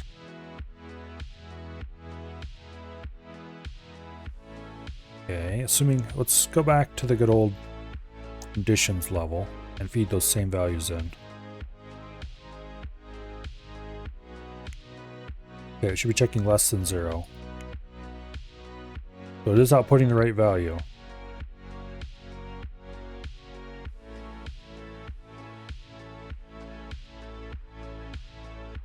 The condition is failing. Why is it not working then?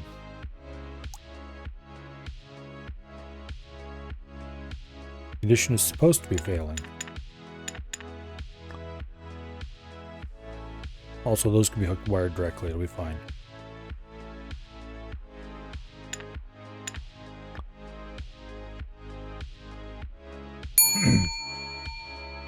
Is there a VOD of me starting out this game?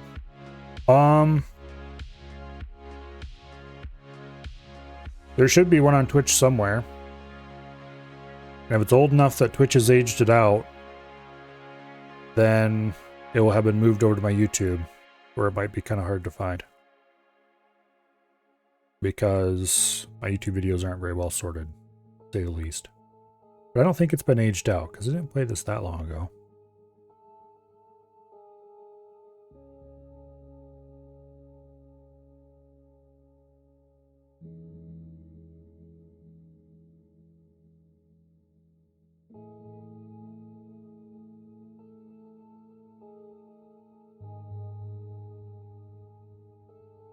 Anyway.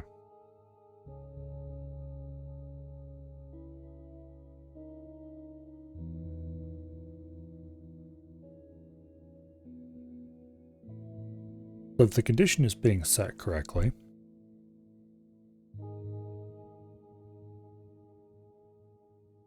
if the value in the register is correct,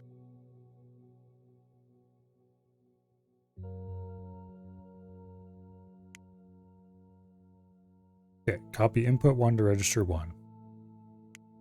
Copy input 2 to register 2. Subtract. If register 3 equals 0, counter equals 0. Okay. Register 3 is 2. Not 0.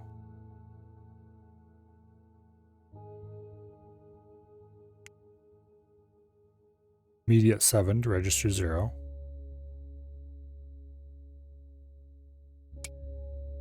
If register 3 is less than 0, counter equals 7. Okay, register 3 should be less than 0. Register 3 is not less than 0. That means it falls over. Because register 3 is set to 2. Okay, copy input 1 to register 1. Register 1 is set to 1. Copy input 2 to register 2. Register 2 is now okay. Then subtract. That sets register 3 to -1, like it's supposed to do. Wait. The line that's labeled register 3 actually connects to register 2. Oops. Okay. 0, 1, 2, 3. There we go.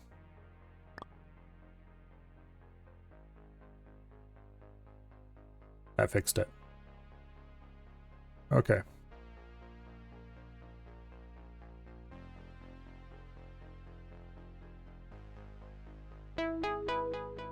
Let's not move onwards just yet. So this is a minimal computer.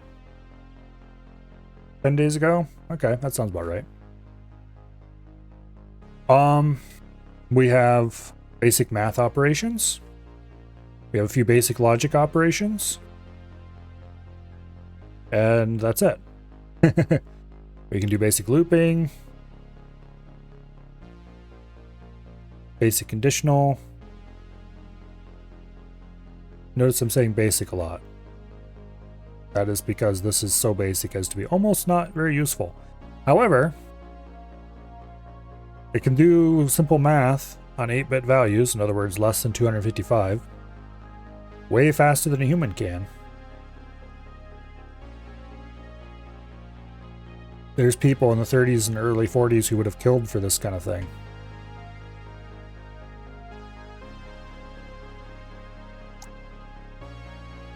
Although they probably would have wanted to scale it up a little bit. Calculator watch from the 80s?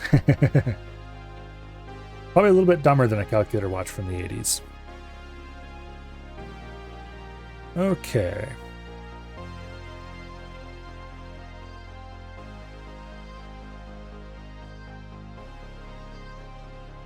Click on the edit memory icon on the program component to start programming your computer. Your computer should read an input, add 5 to it, and output it again. No need to worry about overflow. Note the immutable red register components have been replaced with custom component with identical functionality.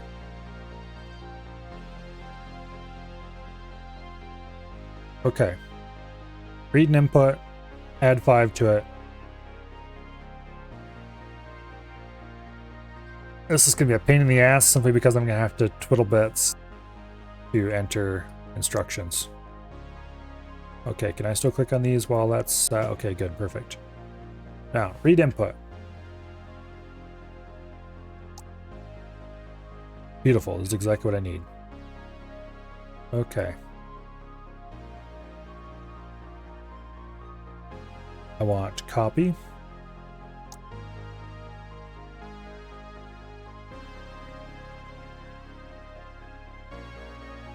Okay.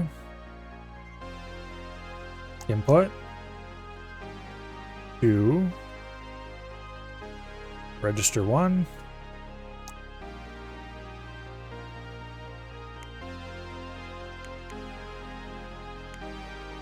Copy input to register 1. And then I want to do immediate.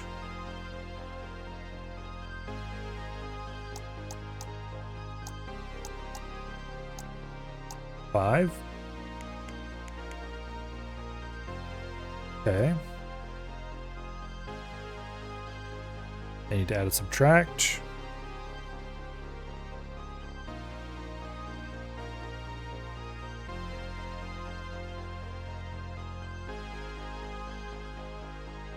Okay, compute.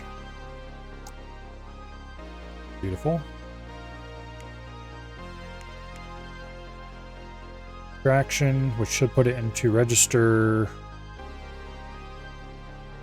3. So I need to do copy.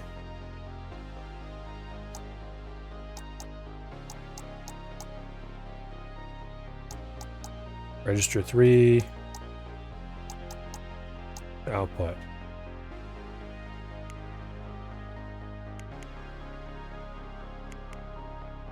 And then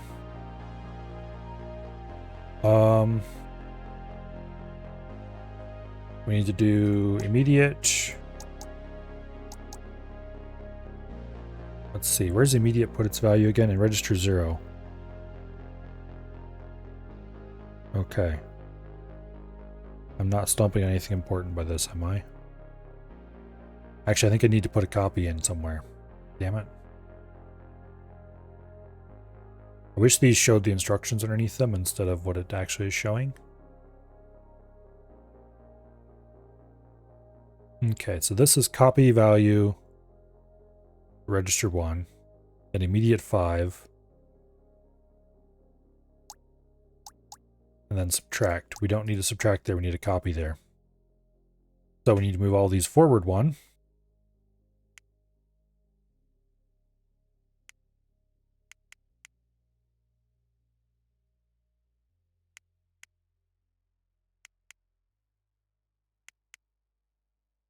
This needs to be copy register 0 to register 3.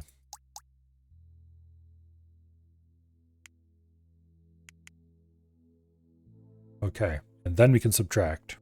Or register not 3, register 2. There we go.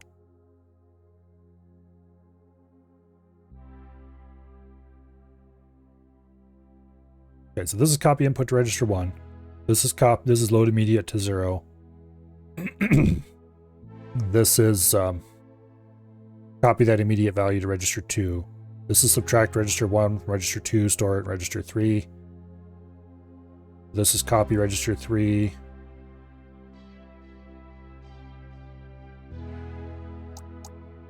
To output. And now we need to load immediate 0 into register 0. And then we need to do condition always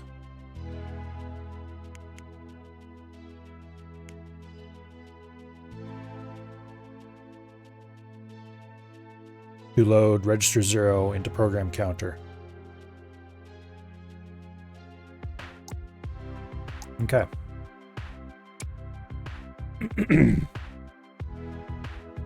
Now, this is not working. Because 153 plus 5... Oh, we're adding 5, not subtracting 5. I'm an idiot. Okay. That's an easy fix. Boom. So 69 is subtract. No. Yes, 69 is subtract. So we need to add instead. Boom. There we go. 68. Yes, the task had to add, not subtract. I'm not sure why it got crossed in my brain, but we need 68 instead of 69 for that instruction. Boom. All right.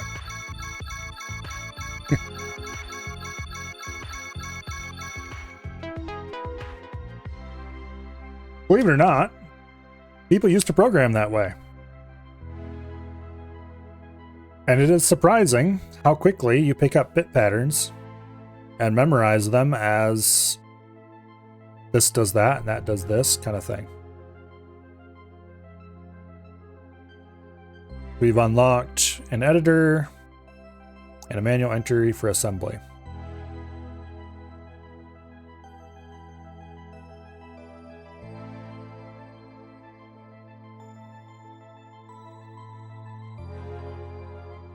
Can approximate pi as 3.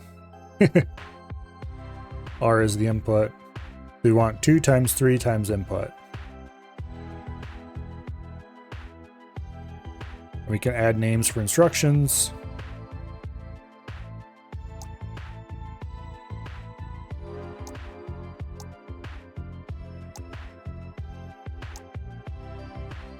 Okay.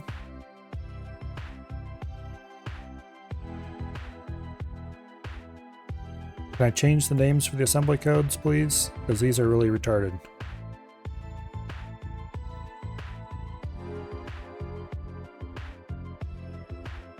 Yes, I can.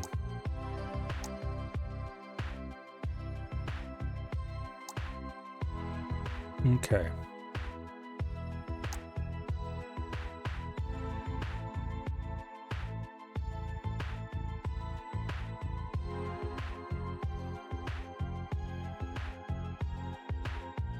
No spaces, apparently.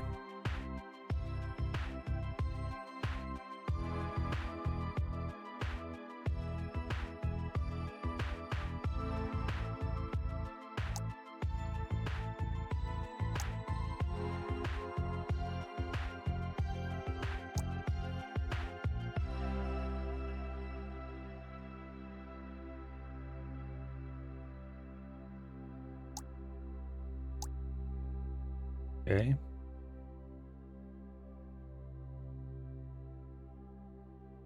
I want arguments. Okay. Well, let's do these without space.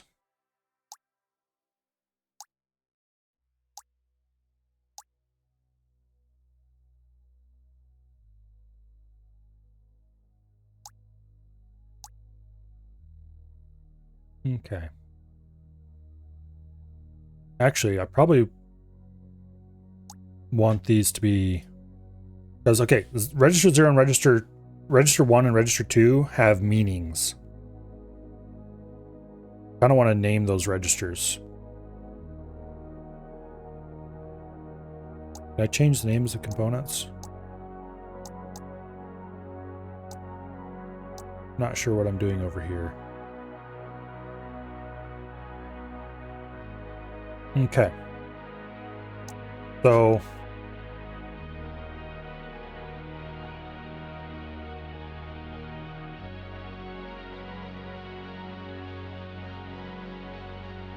register 0 is where you load immediate values to, always. So moving things out of register 0 is the thing that happens a lot. If this was a real computer with a real assembler, I would create a macro. Actually, I'd create a bunch of macros. You load values to 0 and then immediately move them to someplace else. Because that's going to be an action you do a lot.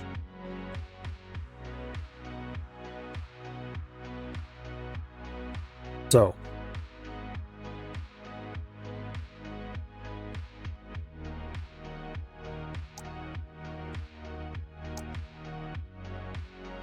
do I have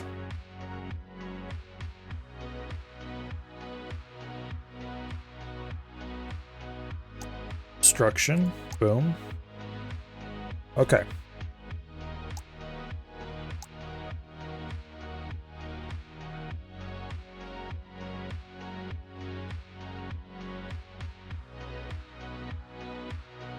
Now,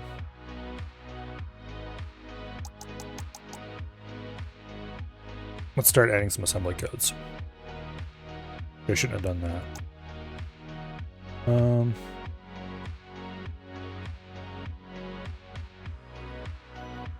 Okay, where's that?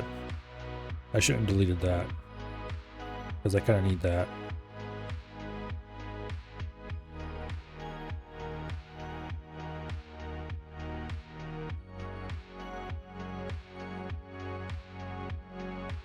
It's not showing all the instructions anymore.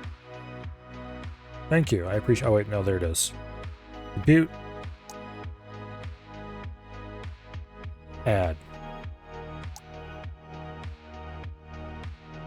We do want that saved as add. Okay, now.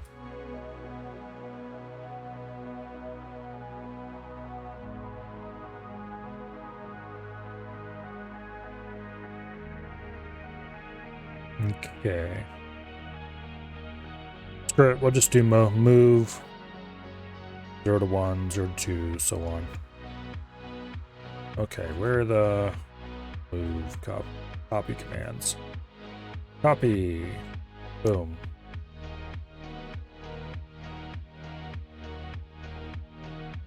Register 0. Register 1. Move register 0 to register 1.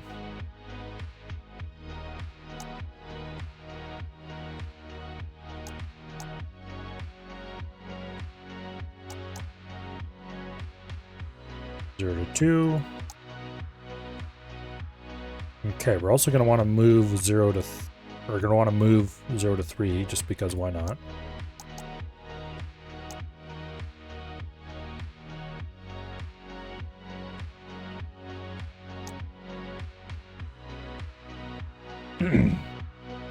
And we're going to want to move 3 to 0.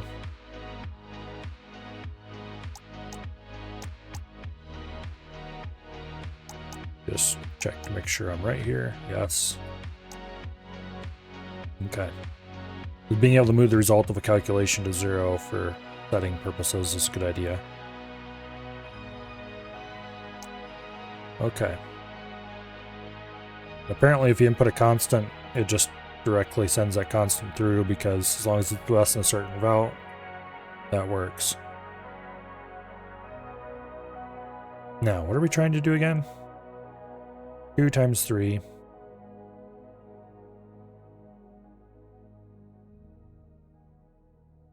Okay. Now, we can helpfully calculate 2 times 3 ahead of time. So, we're going to want to load 6. Also, screw comments. Who needs that? Can I do comments on the same line?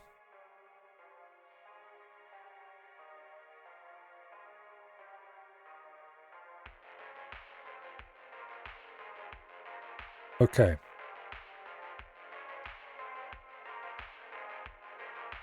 So then we move 0 to 1. Now we need copy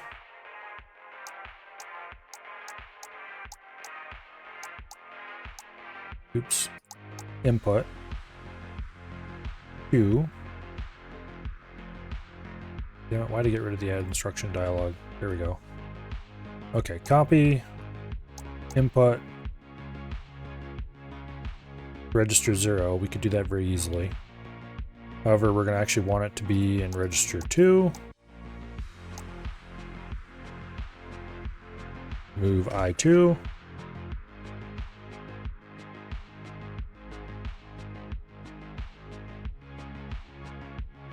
I don't want to use I because it looks too similar to 1. So V is too easily a typo for value.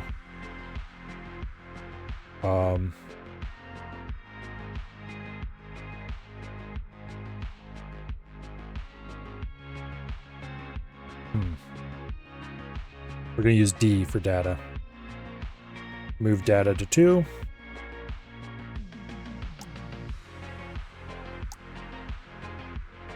Okay. So we load our constant. Now, we don't have a division, we don't have a multiplication instruction. So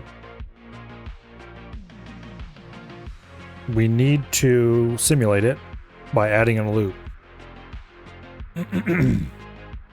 Which means we need looping instructions. So I hereby designate register 4. Actually, wait, how many registers do we have again? 6. Yes.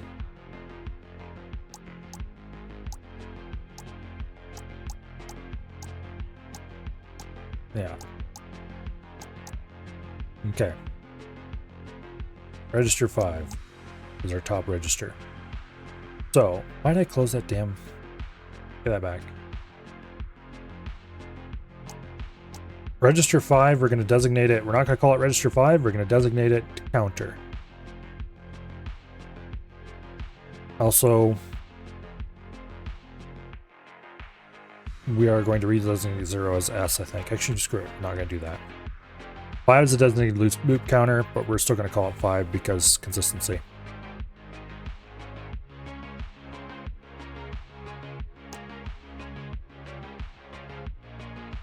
Move 0, 5. Actually, wait, condition always works. Okay, yeah. We're gonna need to move 3 to 5 now, too. Or move 5 to 3, I mean.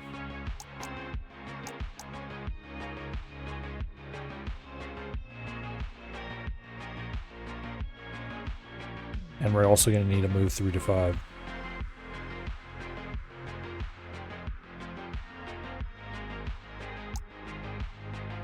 The fact that this doesn't allow operands is driving me nuts.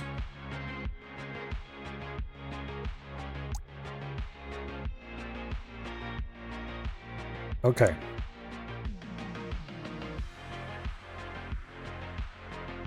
We want to load 6 into 0.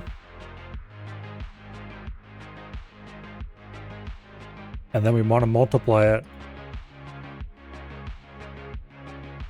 by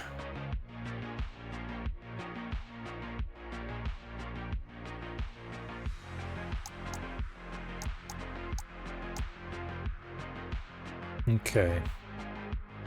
Move data to 5.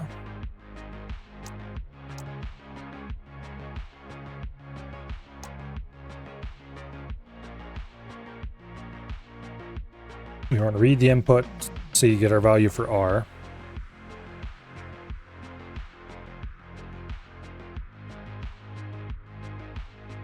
Okay.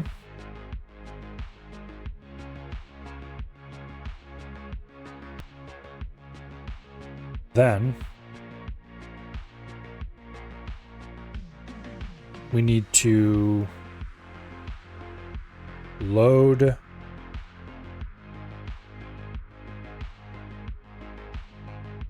explicitly load 0 to value here. We're initializing, so we explicitly load 0, and then we move 0 to 2.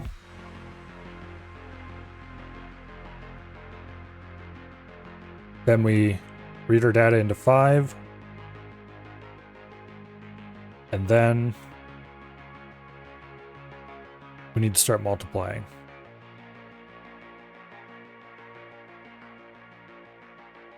So we have condition.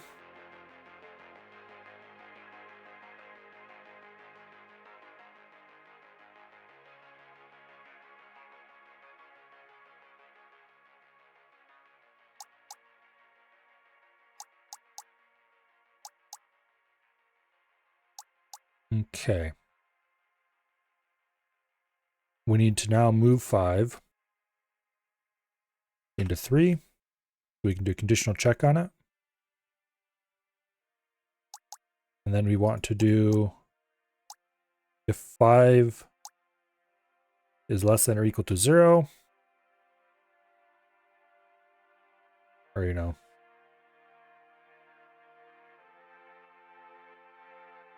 We do LE. We need to load our jump into 0 first, but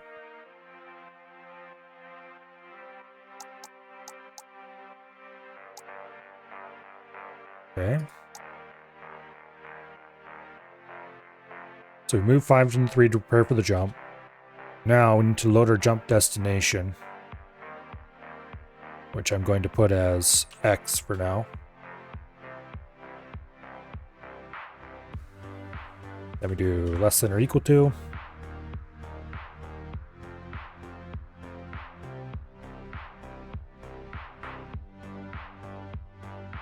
Okay.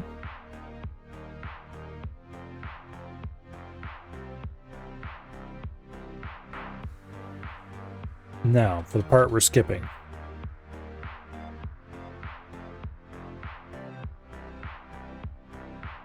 Thankfully, we can see our stuff over here. Our instruction addresses. But it's still being a pain in the butt. Now, we want to go back to instruction 0. If we hit no. We want to go to the end. We'll leave that X because we don't know where that is yet. We've succeeded in setting up our initial, what do you want to call it? So now we do add, which we have hopefully have an instruction already. This will add 6.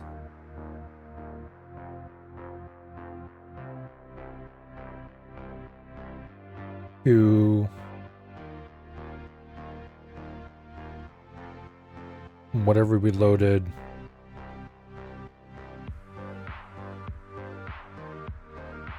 into 2. Then we need to do move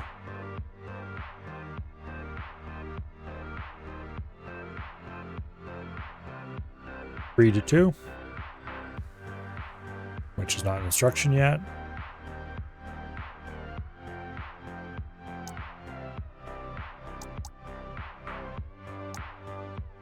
Okay.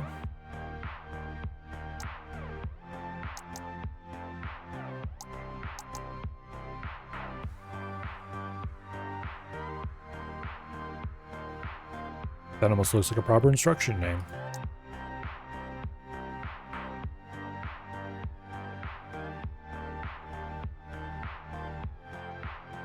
Okay.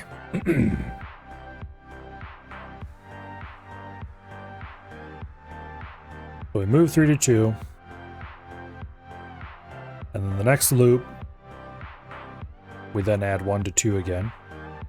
And the next loop, we add 1 to 2 again. Hello, Treebeard. It's going slowly. And this assembly is driving me nuts because they don't allow operands. Okay, so we move 3 to 2. And then now we want to go ahead and jump unconditionally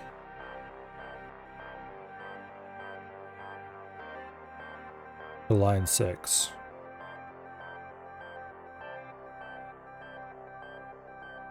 Except,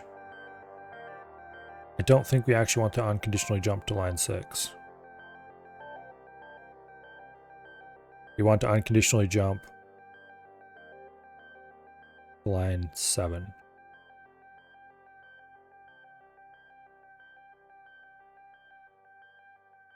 No, we don't want to do that either. We want to subtract 1 from the value in 5.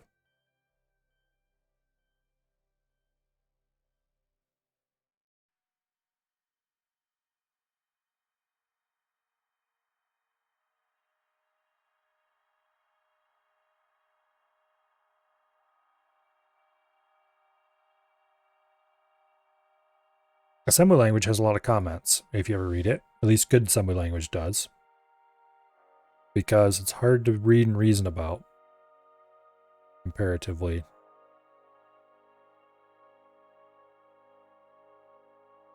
It's very flexible. It's conceptually quite simple. But taken as a whole, it can be hard to reason about. Okay, so this is if I less than 0, go to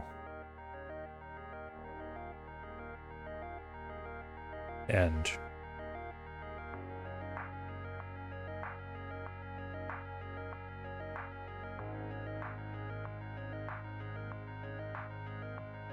Okay.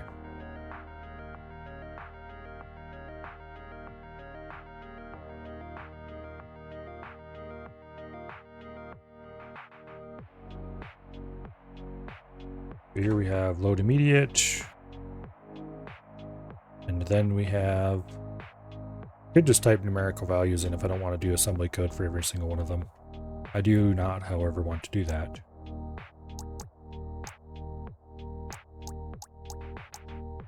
Okay.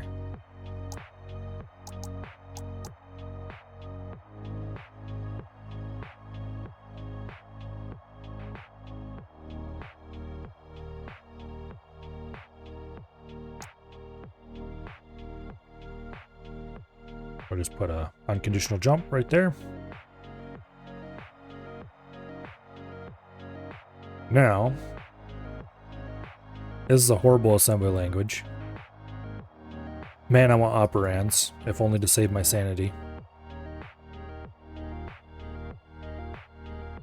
I hope they add operands later. Still don't know quite what the linked components means.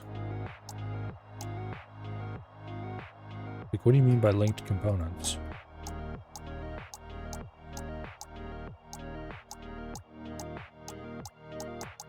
And why does clicking on them do anything?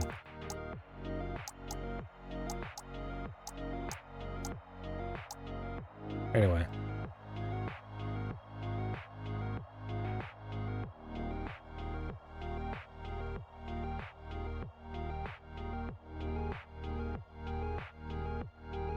Whatever.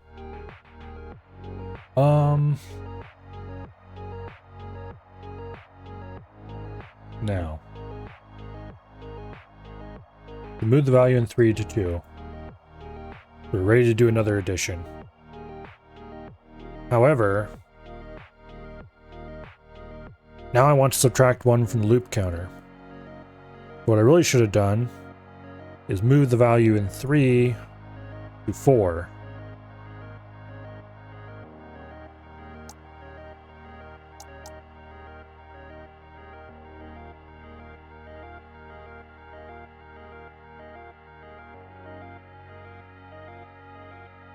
Okay.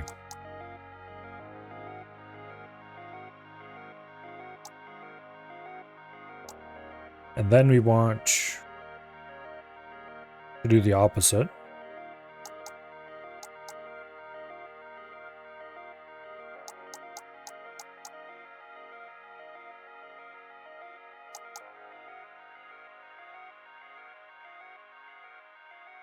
Move 4, 3.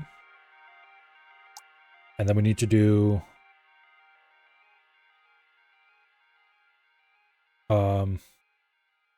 move the value in 2 to 5.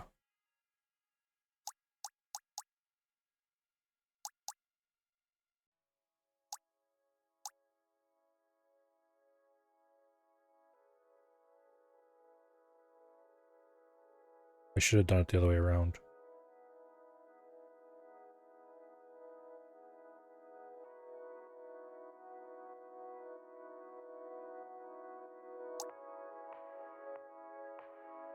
And then we want 5 to 2.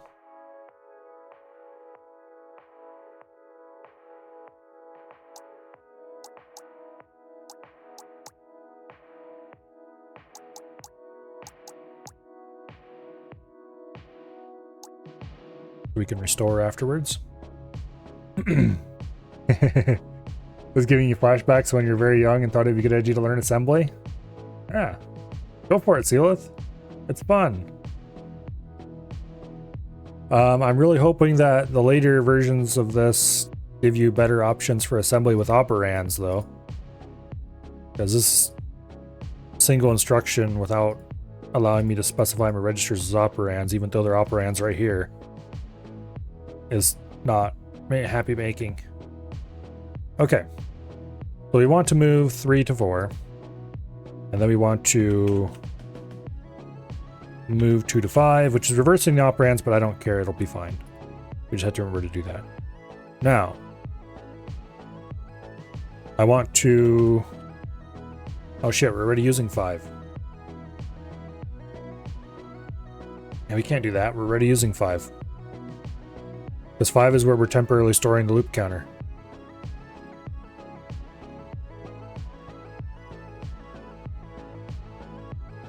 Okay.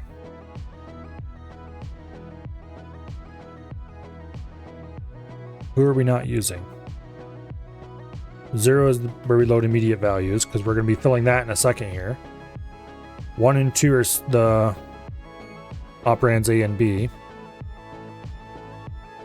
Do we have a register 6?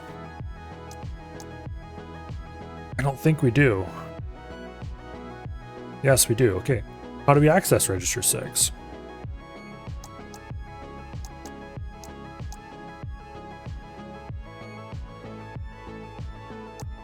Okay. Register 4. Register 5. Input.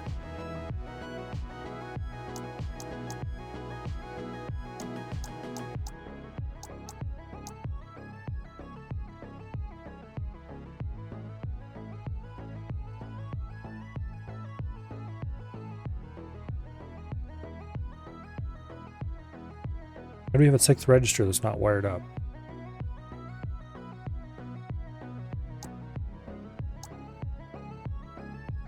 Zero, 1, 2, 3, 4, 5. Okay, no, I miscounted the first time. We only have 5 registers.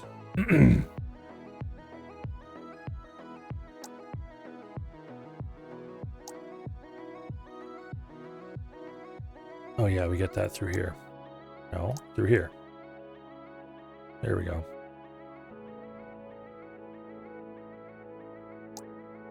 Then we get the instruction helper.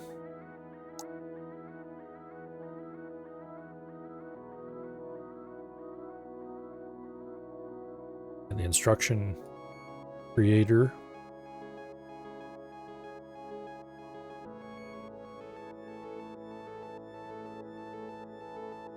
Okay, now. Thankfully, you can still type in here even while you have this up. Okay, we can't use 5 as our scratch pad, because we're using 5 to store the loop counter.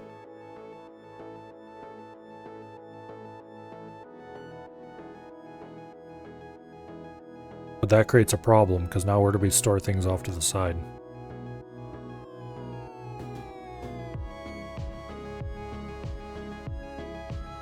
Unless...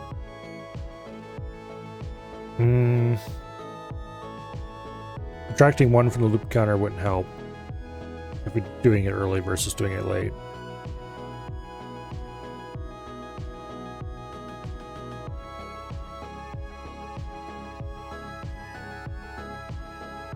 We have 5 values, 3 of which will be trashed at any given moment. I guess we'll have to do a positional switch. Swap 5 and 2 through 0.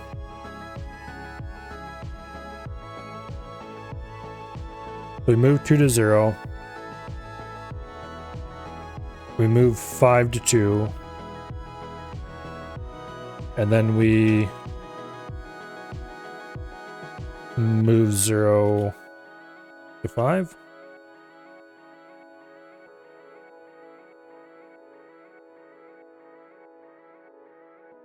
Okay.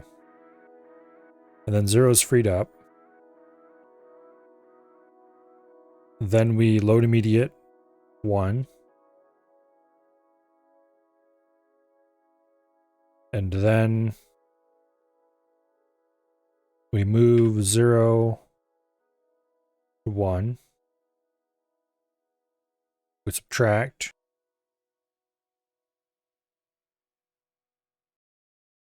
We move 5. No. Okay. We move 3.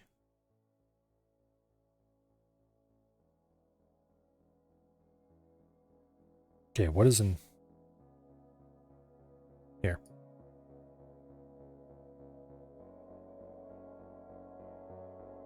Currently occupying 5 is the value of the loop counter. No. Currently occupying 5 is the value of our prospective output.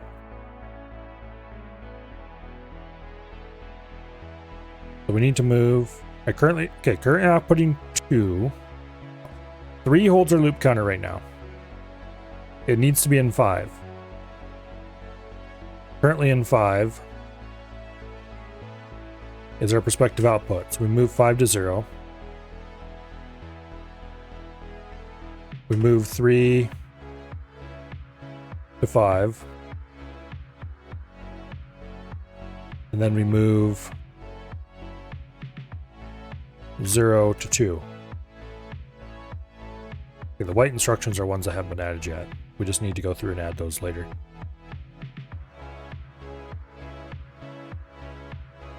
I wish I could edit assembly codes I've added before. I can click on them and edit them, but it won't add a new one. It'll just add an old one. Or it'll add a new one without removing the old one, if that makes sense. I don't necessarily appreciate. Clicking these will set their values in here.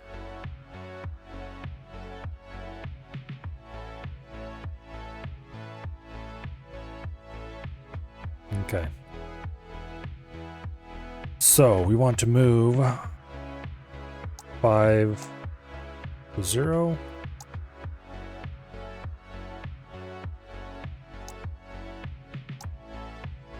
Yes.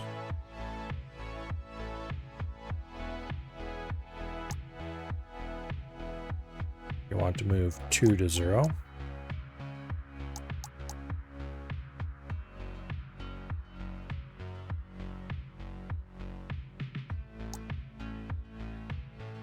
And we need subtract.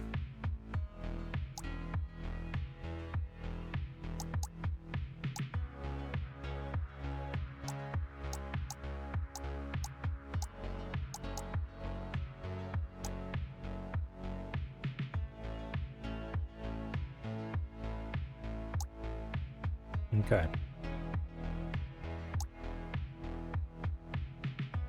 Now,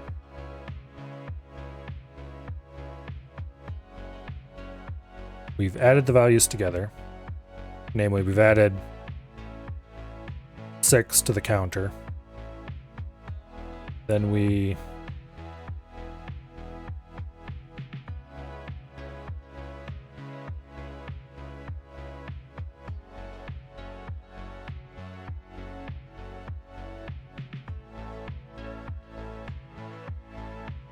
boom.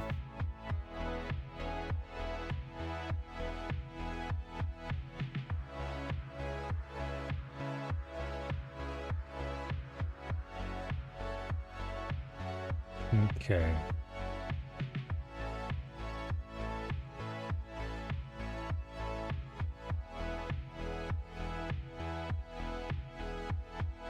So this should restore the values.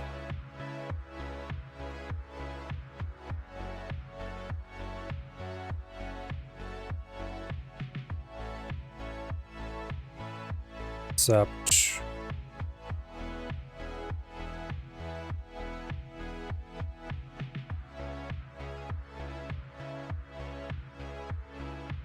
okay. Now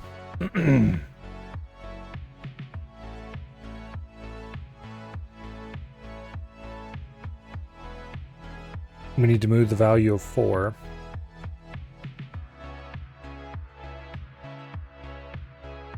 Wait a second. Am I overcomplicating this again? Okay. Hello, Colo. Did I say that already? I might have said that already. I don't know. My brain's running around in circles right now. Move 0 to 1. We're loading 6 into 1. Load 0 into 2. Load data into 5, which that's our future loop counter for the multiplication. Then we move 5 to 3. Okay, because that's for conditional check. Note that when we say move, we actually mean copy, but that's an old assembly language thing. It's a non-destructive move. And this gets replaced with the address of this instruction later.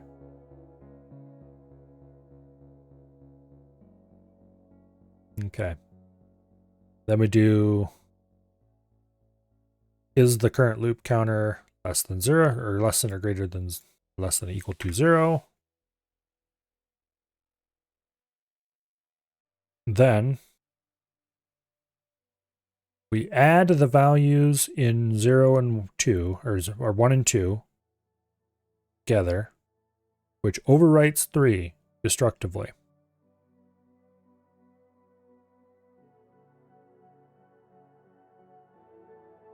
Okay. We save that value aside to 4. This value gets overwritten into 2. We don't need to save 2. We can just write 5 into 2.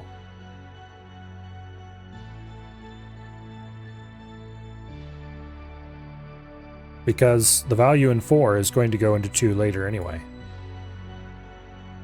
We can just load 5 directly into 2.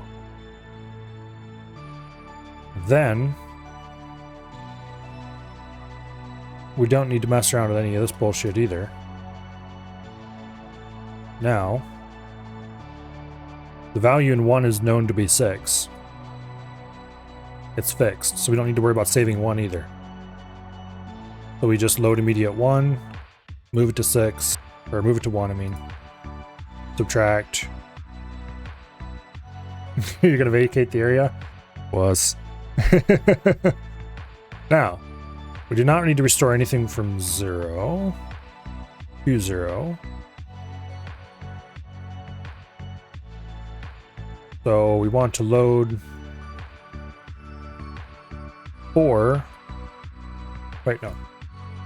We want to save the result to the loop counter slot in 5.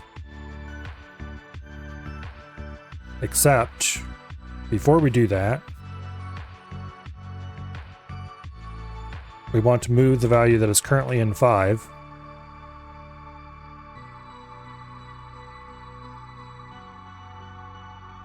to 2. No, we don't have to do that. We just want to move the value in 3 straight to 5, because we're not using 5 as scratch space anymore.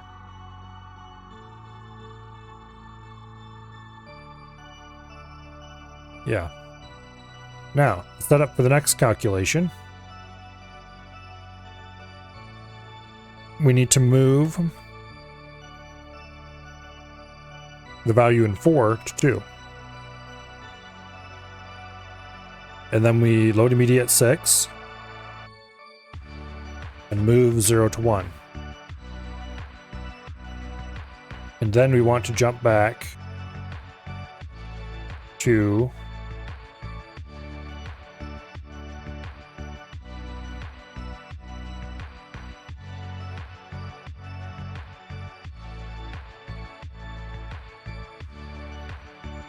okay, so this is the header. This starts a new calculation. We want to jump back to moving 5 into 3 for the calculation. So we want to go 5, jump. And then we know the value of x.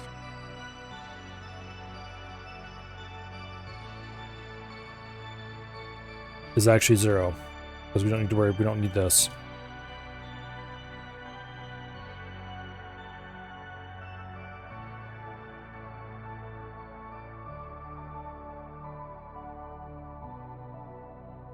Okay, let's run through this mentally one more time.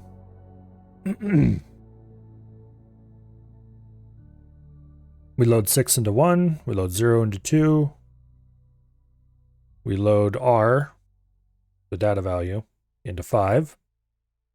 We move 5 into 3. We check if the value of 5 is less than or equal to 0. If it is, then we go to 0 and start the process over again. If it is not, then we add 1 and 2 together. We move the result to register 4. We move the value in 5, which is the loop counter we loaded, aka D, the value we loaded from, where I call it. We move that to 2. We load 1 into, and I think I have this backwards. We want to load 5 into 1. And we want to load 1 into 2. So we subtract 1 instead of the other way around. Okay. Then we move 3 back into 5. Basically, we're de-incrementing here.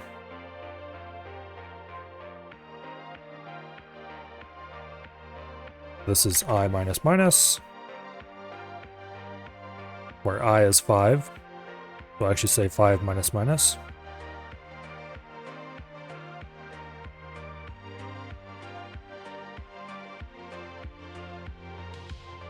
And then I here is R5.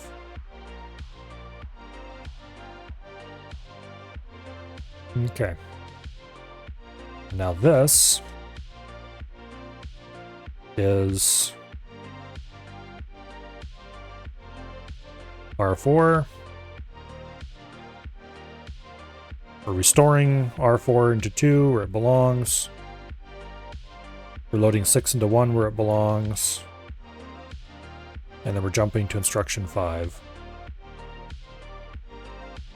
which is back up here. Okay. We need to create those 2 instructions. Let's see. Move 5-2. Change that to 5-1. I better enter this in to make sure I'm not screwing it up somehow. 69, 169, move 5-1, save. Okay, now we need 4-2.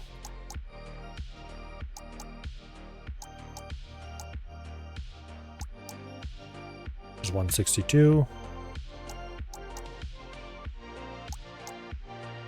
There we go. Move 4-2, save.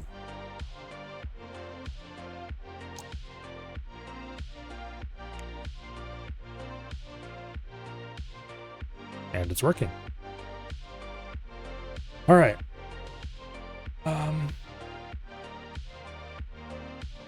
Maybe it's working. Also, maybe it's not working. Because it keeps running this first loop over and over again. Okay.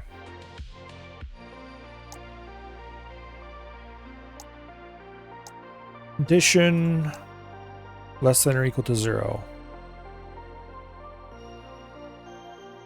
We move 5 to 3.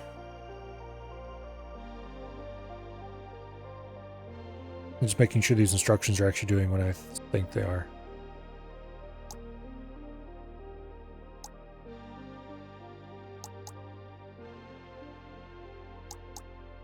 No, let's move 3 to 5.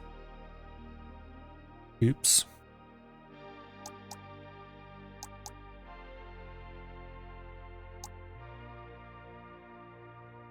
There we go.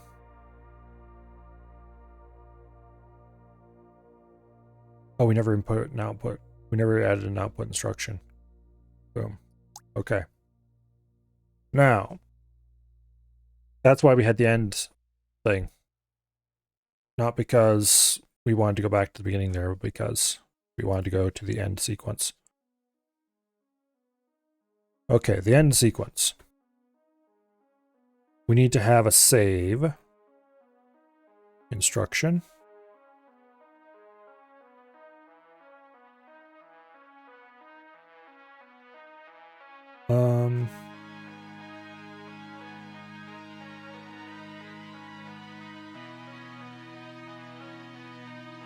Where am I reading?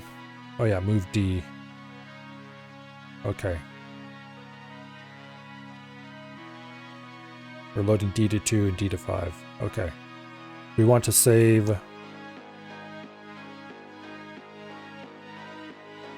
We need to copy input. No. We want to copy register 3 to output.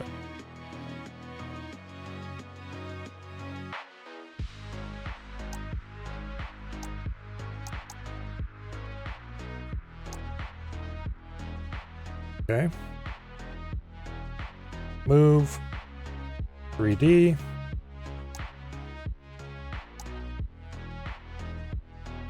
Okay.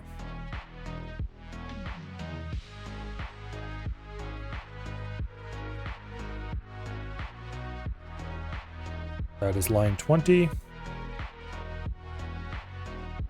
And now we do 0 BMP. Oops. 0. Hello? 0. AMP. There we go. It was being weird.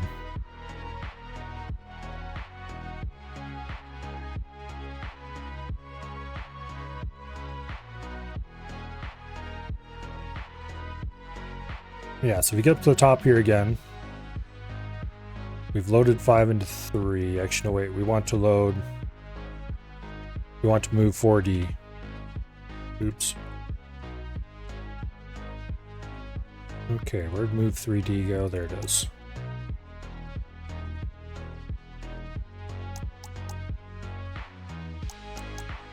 $66, okay. Move 4D, save. Because the current value of the calculation is stored in 4 until we restore it, which doesn't happen until after the jump.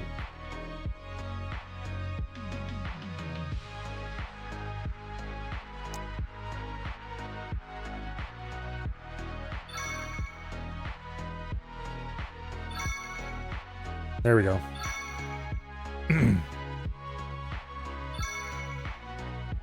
I knew I had added the out the end section for some reason, but I couldn't remember what it was. And now you begin to see why multiplication on computers was considered slow back in the day.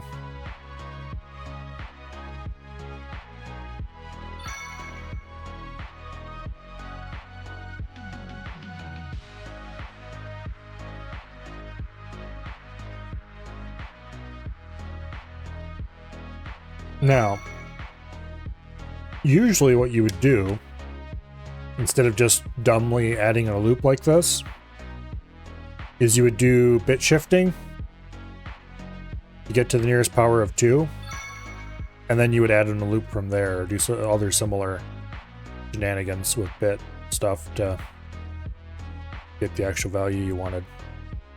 This is a horribly inefficient way to multiply. However, I do not want to try to beat my head against trying to write assembly with this system to do bit shifting, figure out the nearest power of 2 that I want to multiply to, and then modify from there. Yeah, I'm not writing high performance multiplies, let's put it that way. Not unless it forces me to. Not with this assembly anyway. If I had to and I had a proper assembler, sure, I could try.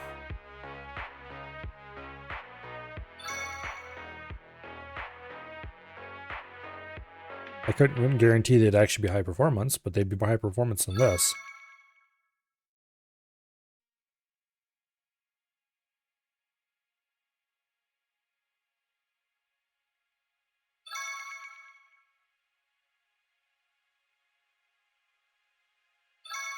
Anyway, I do see the point of the link components now. It's just so that you can see what their values are. And I'm guessing if you click on them, you set breakpoints, that would stop it at those points when it changes. For debugging. Which would be surprisingly helpful.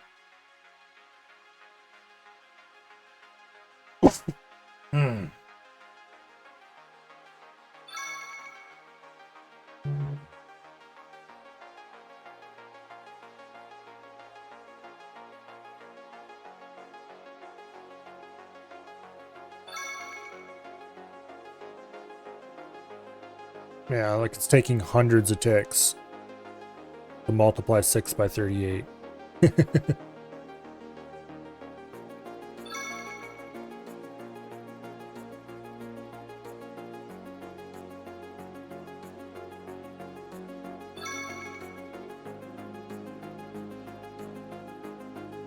Whereas what you would do is you would try to detect to see, is 38 larger than, we'll find the nearest power of 2, and then you would shift to get that correctly. And then you would do the last few additions. And that would require instructions that this machine does not have, such as checking to see Well, you guess you'd have to take the number, subtract 32 from it, check to see if it's 0. That would tell you, or check to see if it's negative, that would tell, or 0 or less than, I guess. That would tell you if it, you wouldn't want to do 0 or less than. You just want to see if it was less than. So you probably want to actually subtract 32 from it. Or not 32, but 33.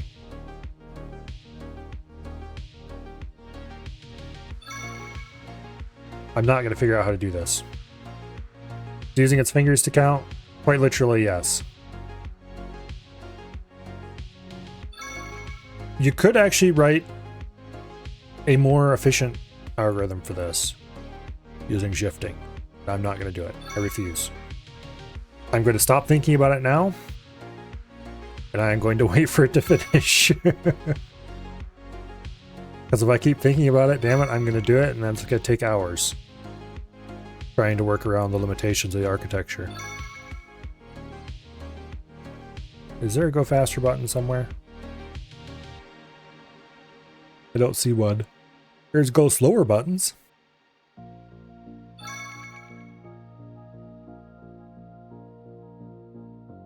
think that adds more programs.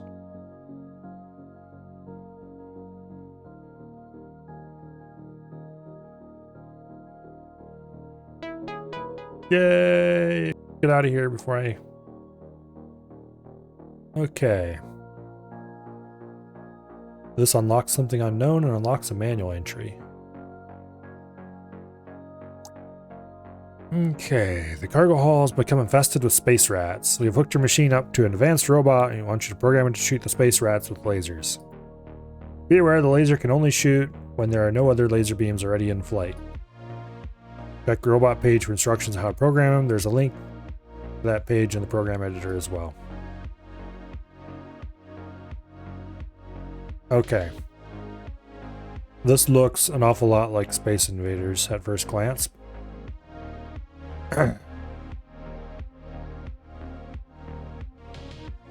Oh, thank goodness.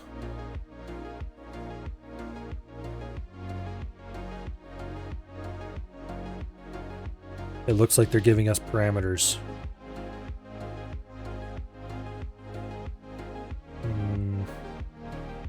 No, they're not. I about guarantee that they're not. We can create labels.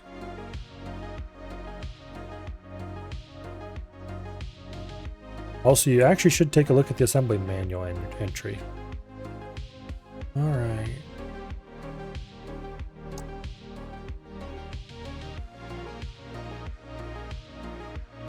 We used to name a value within a specific program. That's sort of useful. Label assigns a name to the byte offset the line was inserted on. Jump destinations. Okay, but how do you use a label? You can add, subtract, multiply, integer divide. Okay.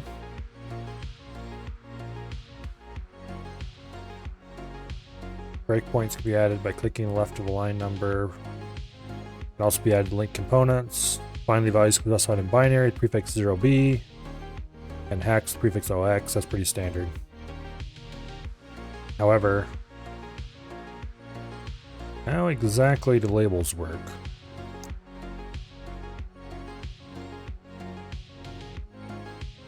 We do need to look at the manual page for the robot, though.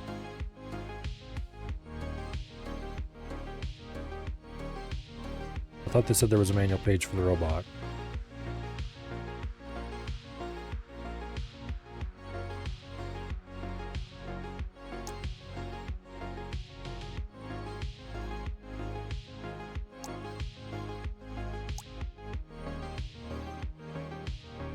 I'm going to guess...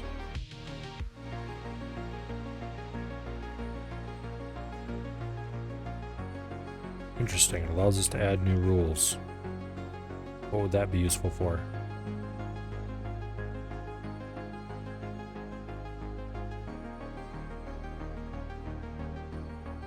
I don't know. Unless...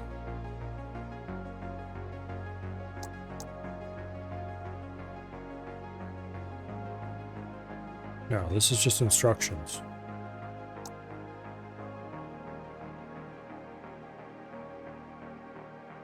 Oh, okay. The instruction panel allows you to manually edit instructions. This is useful if you wish to build your own computers. Okay. Yeah. Okay. We don't want to tweak the definitions.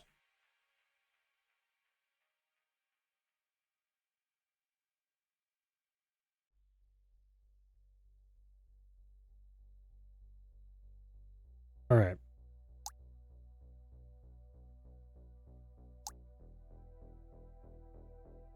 The robot page. Manual entries, the robot.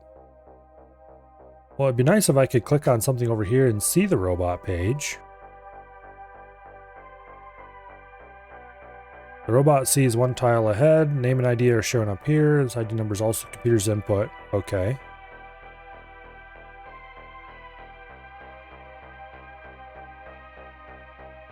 Send output to control the robot. Turn left, move forward, turn right. Enjoy the moment. In other words, wait. Use action. And shoot laser.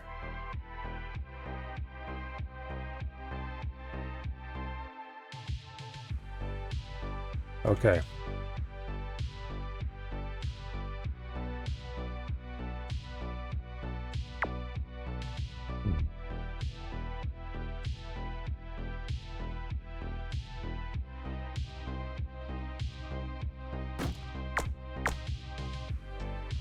Okay.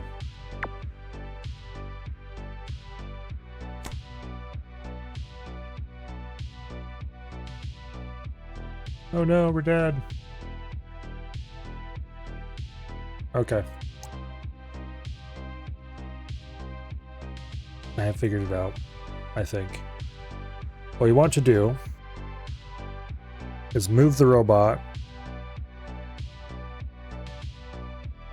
and wait till he sees... Oh, there's the robot controls link. Okay.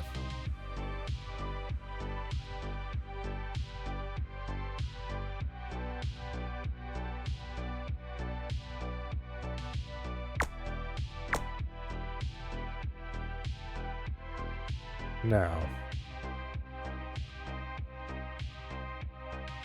what is the control for weight? We don't get a manual control for weight.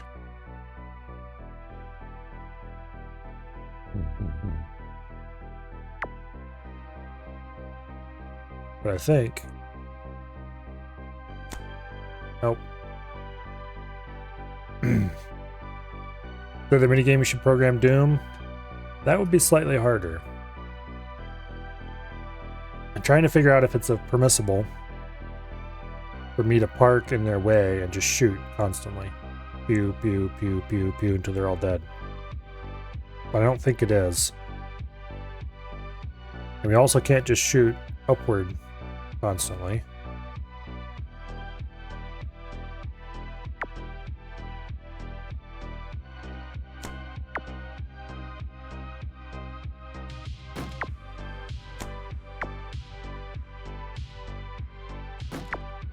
Because we're doomed if that happens.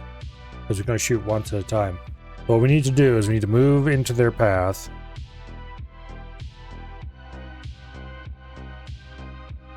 And then wait.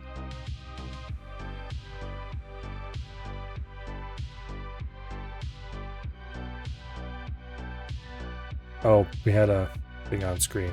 Of course.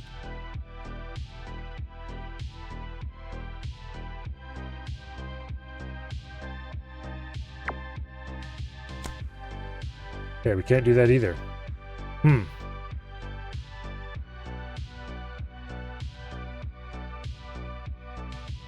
But how do we want to kill these little bastards? If we move to the top of the screen...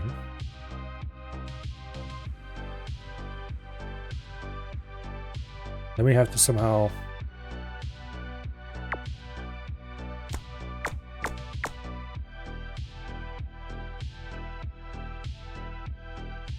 Okay, now I wish I could wait.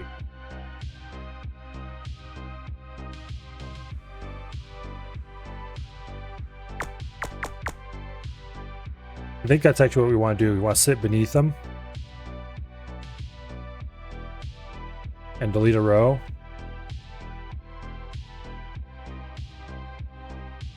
Problem is they go down 2 rows every time.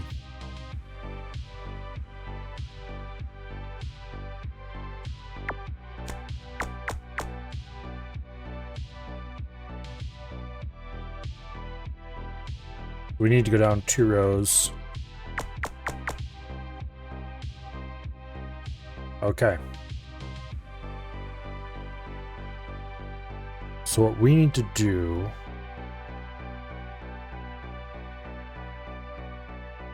Let's wait to see what happens when we hit the boxes at the bottom. Do they stop moving down? If so, there's a really easy solution to this problem.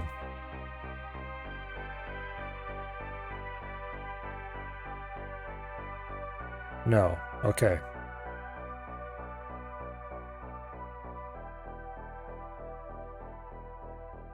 Actually, then I moved down 1. Okay. I'm being a derp. So what you want to do is you want to move over here like this, move up like that, and then wait until we see a row bit, which I think they're always 33 is their value.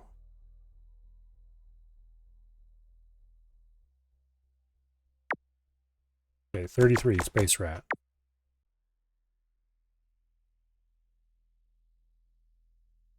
Yeah, okay. Now,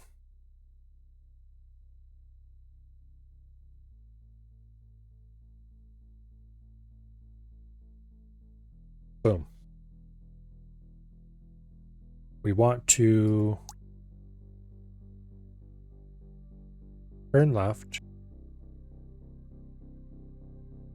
move forward 2. Okay.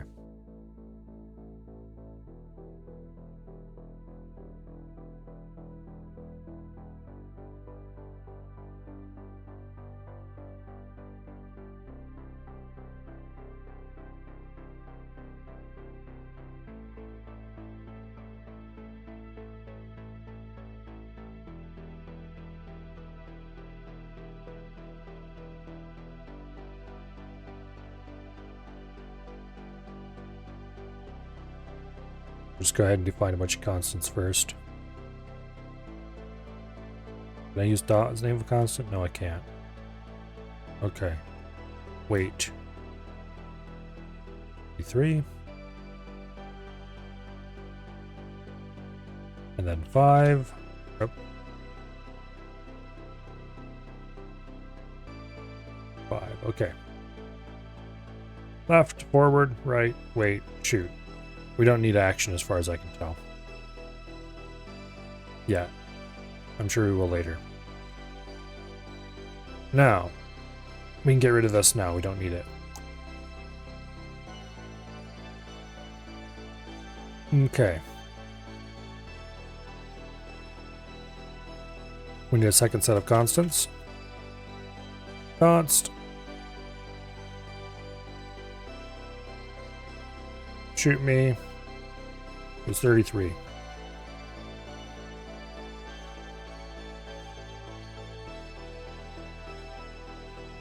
Okay.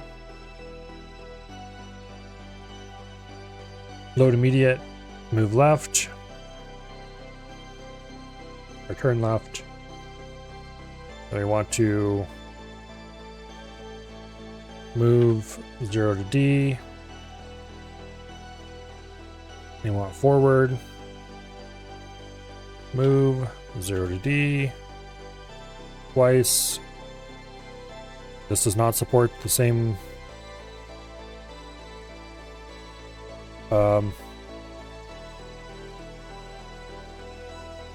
hotkeys as my normal text editor does.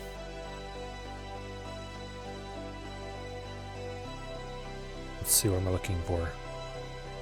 Oh yes, I need the instructions. I need the add instruction. Okay, copy register 0 to output as 134.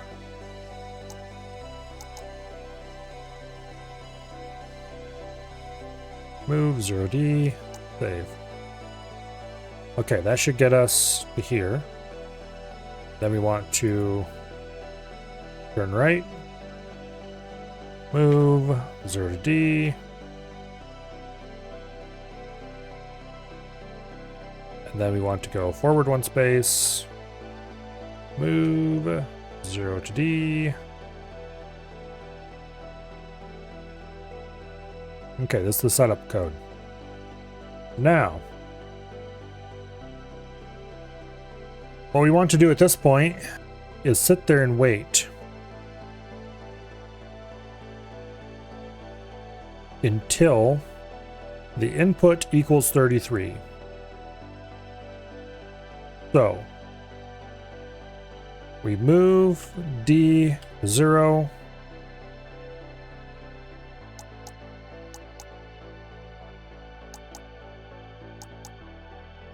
$176, 176, yes.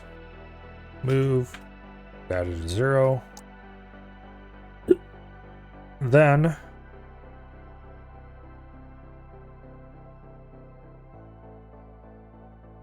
actually no, we want to move data to 1.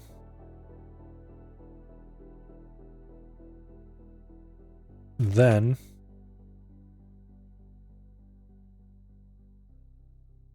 we load immediate,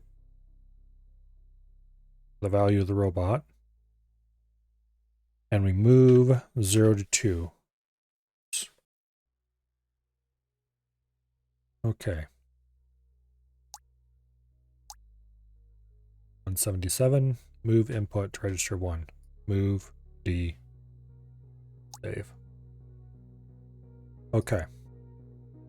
Then we subtract, and we do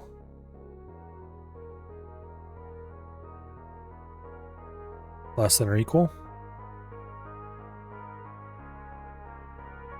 No, we want pure equality. So EQ.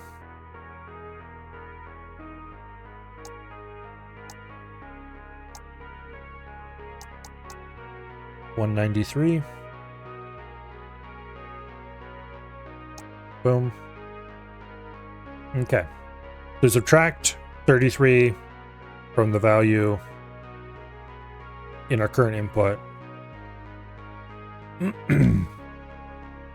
And if that's exactly 0, then that means we have one of these assholes in front of us. So on EQ, we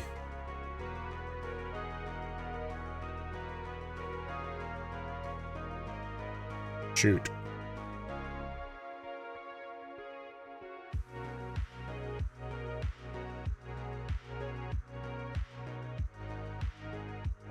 Label, shoot. Okay, so that is indeed just another way of making a constant. All right. And then we also want a label for weight.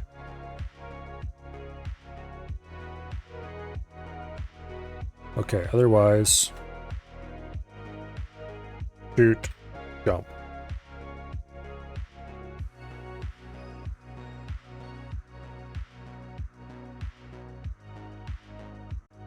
Okay. However, we don't need that. I mean, otherwise we'd wait. Okay. Jump.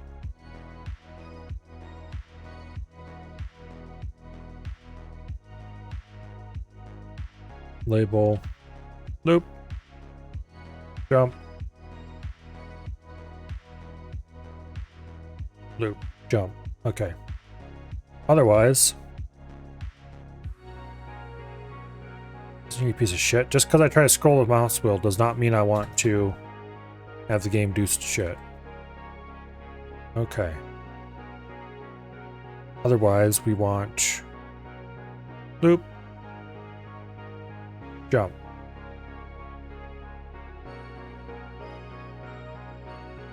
Here we do shooting. So shoot, S, move 0 to D.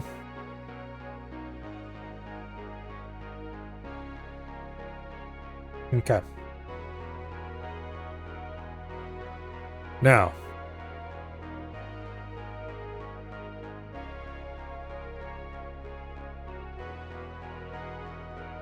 otherwise, wait, move 0 to D, then loop back the jump.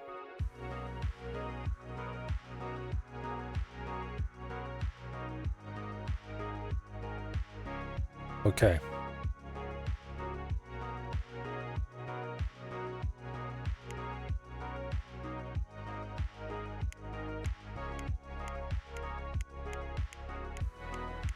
He moves into position.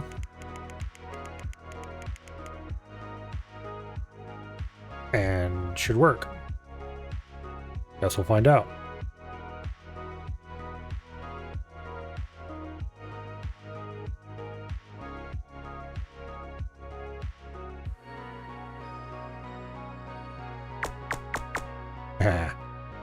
All right.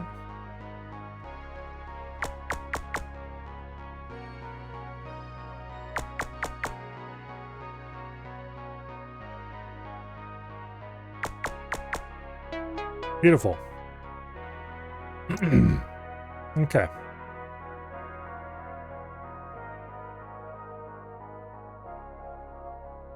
Security access door in the storage room is broken. Keeps locking all janitor inside. The door keeps changing the passcode and the program can recover the passcode at any time.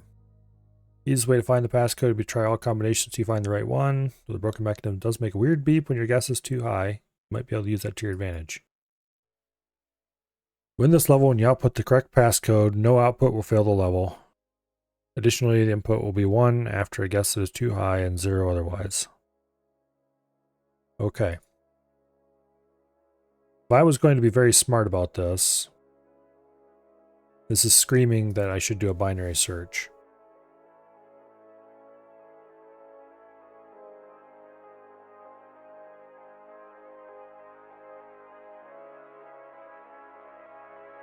So, what we want to do... Oh good, we have a go faster button now finally. The really dumb way to do it would be to just add 1 in a counter and test all the results until it works. The smart way to do it would be try values starting from 255 and working our way down in a large step until it's no longer too high. And then work our way back up. The good news is we could do both. Namely, we need to write the add 1 program anyway. So, 1, go to immediate, so we move the value in 0 to 2. Sure, why not? Then we move 3 to 1, actually 3 to 2, it doesn't matter. We have that instruction ready now, I feel like doing. Okay. In program startup, we will do go to immediate 0, move 3 to 0. Or move 0 to 3, I mean. That'll make sure 3 is zeroed out. Which, I mean, it should be anyway, but in a real computer, it wouldn't be, necessarily.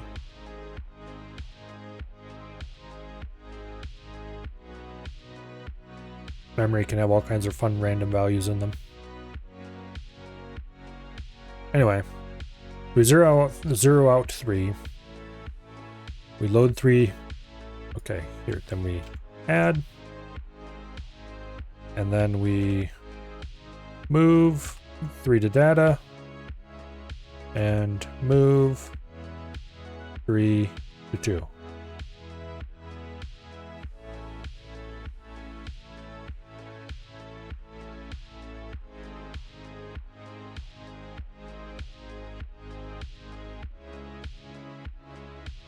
add loop,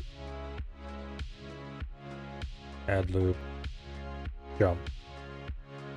Okay. So, this should technically solve the problem. It might be very slow, but it should technically solve the problem. I think.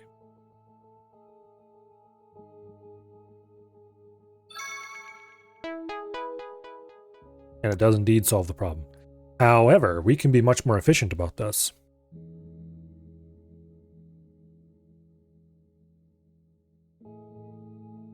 So, between here and here, we want to add a bit of code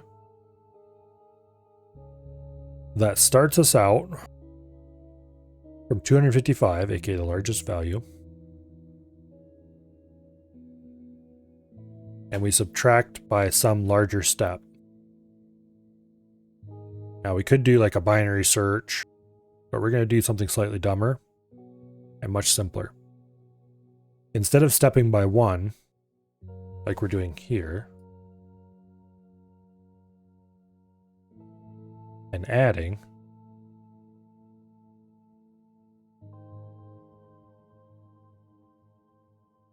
here, let's do this the right way. Move 3 to 1, which we need to add that instruction.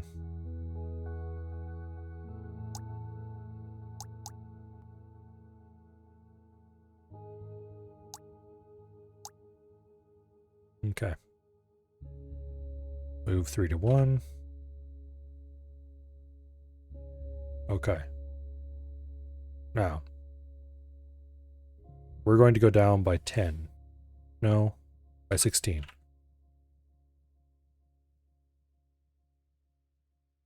Yeah. We'll count down by 16s.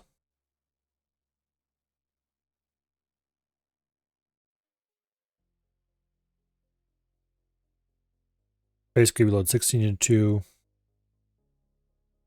No, we load 16 into 1. We load 3 to 2.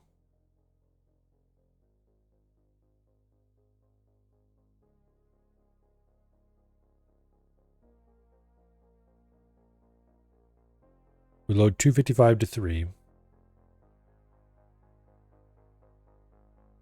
That's our base number.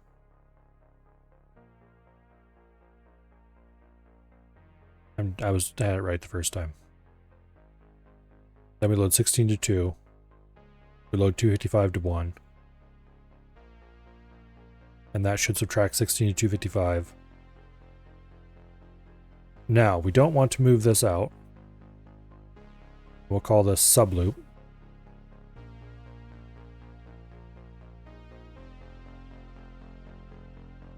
Okay. Now, after we subtract, we move 3 to 2. Now 3 is open and available.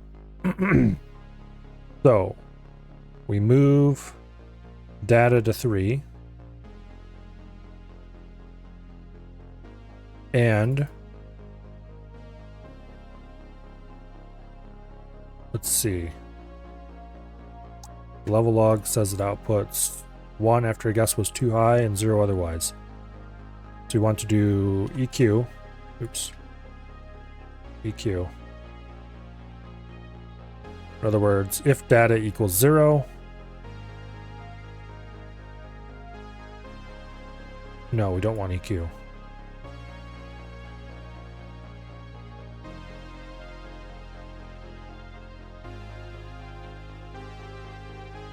Not equal.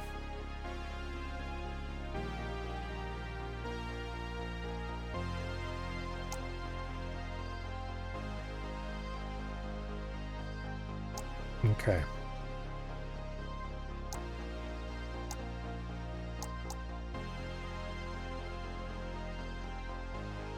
$197. Okay, then we need to move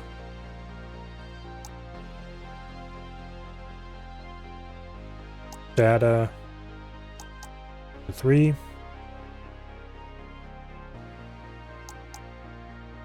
Remember what I said about how you start to learn bit patterns? Hello, Bo. Sick boy Bo is here. Another day off from work because we have sick leave. That doesn't sound fun. I mean, having off from work is always nice, but not for that reason.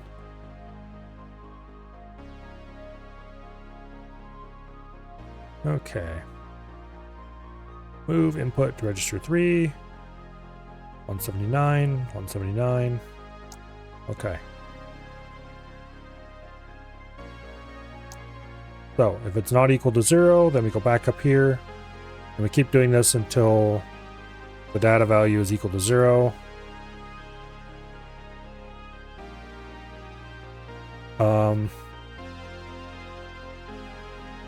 We shouldn't have any underflows unless the passcode is 0. Knowing my luck, they'll do that to me. Nope. Okay. So this is much more efficient. If you run it at normal speed.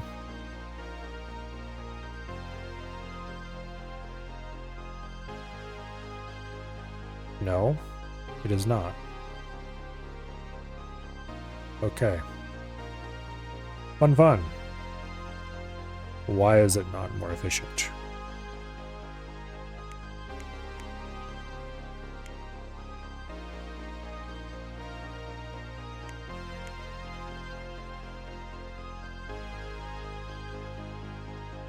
Okay.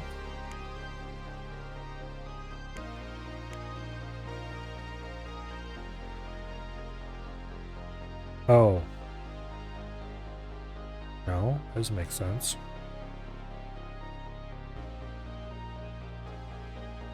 Oh, yeah. Okay, we're screwing it up here. This needs to be moved to 1. Okay.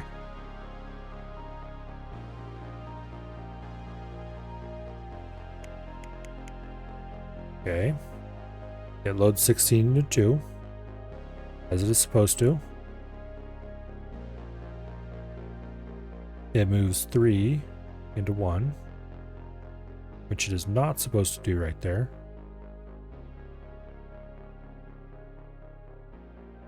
Actually, wait, what happened to loading?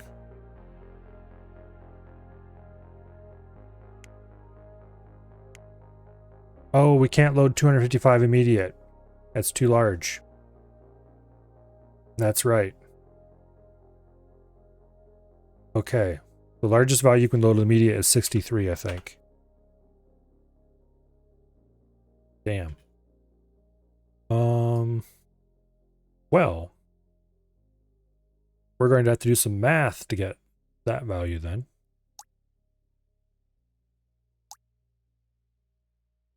Okay. We need compute. Do we have a shift in here? I don't think a shift was ever added. Okay, I take back what I said earlier about how we probably could have done more efficient math. We definitely could not have done more efficient math because we didn't have a shift.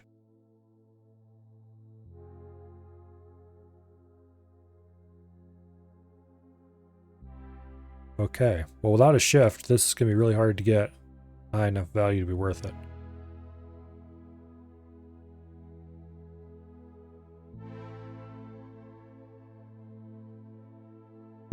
This stream where math will break your brain? I don't know. There's actually not that much math involved here. Unless you consider Boolean algebra math, which it kind of is, I guess. In which case, it's all math, top to bottom.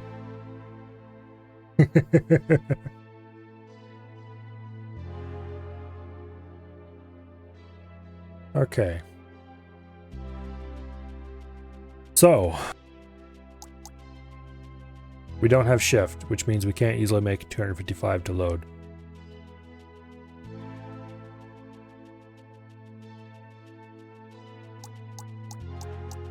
The highest value you can input is indeed 63.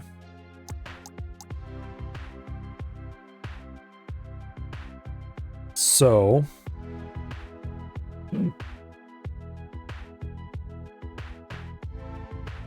that is going to make this a pain in the butt.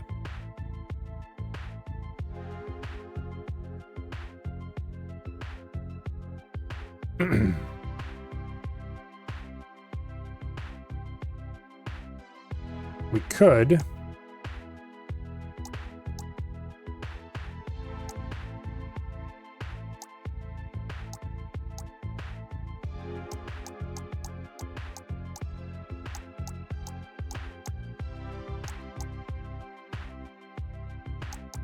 do 32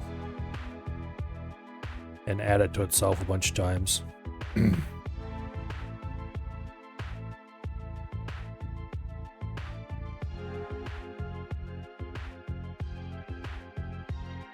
If we do 32 plus 30 here, let's just put some math in here to get 255.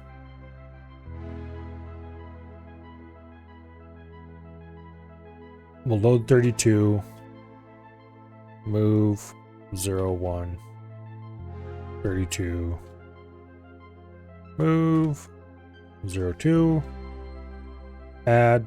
We now have 64 and 3. Move 3, 1, move 3, 2, add. We now have 128 and 3. Move 3, 1, move 3, 2. You may see a possibility of a loop here. That's fine. I'm not going to do that because it would take more effort than it's worth. Conveniently, we were loading 255 into 3 already. So, ta-da!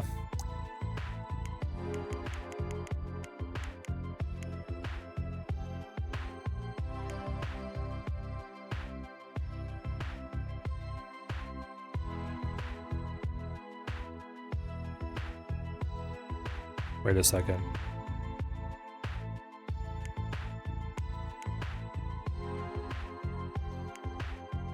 Okay. Boom, 64. 3 into 1, 3 into 2, add 128. 3 into 1, 3 into 2, add 0. Of course. Of course it would do that. Because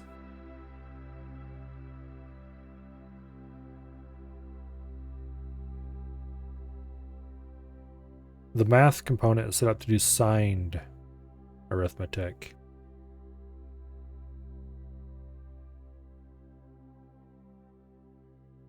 Okay. We just remove this last bit here.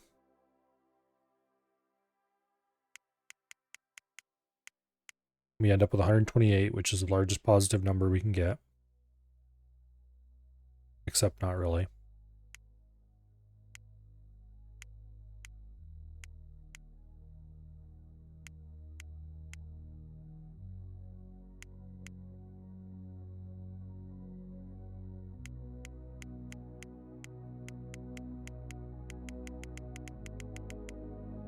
And it is completely broken.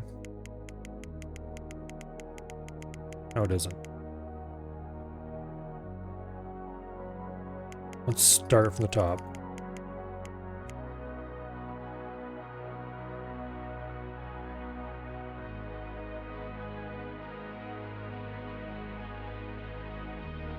Okay.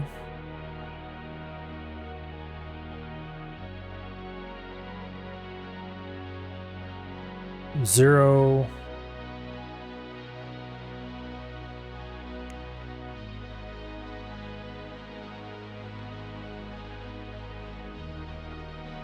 What does 0 mean again for this?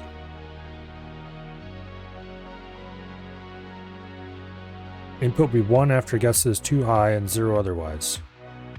Okay, so 112 is not too high. However, we are treating it like it is.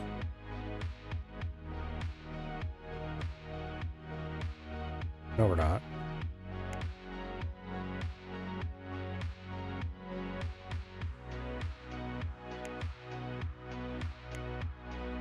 We move 1 into 2. Then we move 3 into 1. Okay, we need to actually...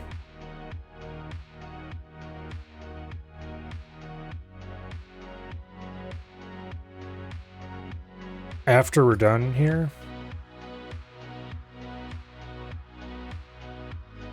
we need to move 2 into 3, I think.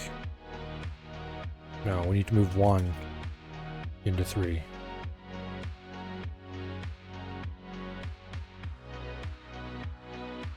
Yeah, because we clobber 3 with our check here.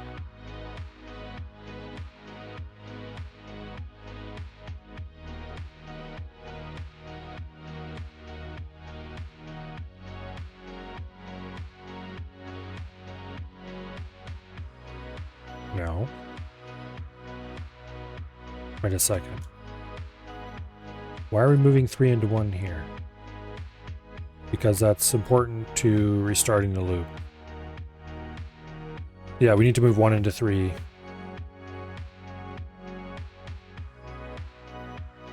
After this loop.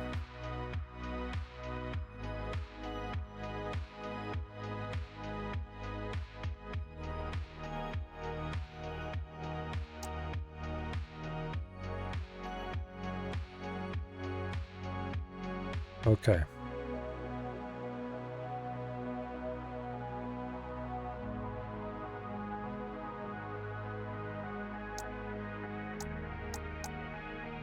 That should be right.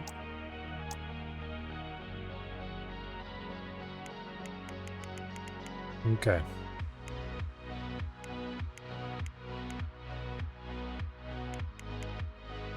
That restores that value, and then we count up from 112.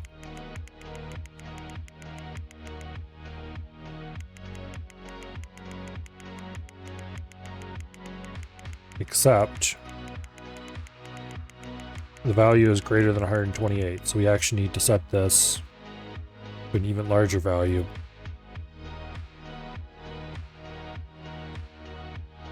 Except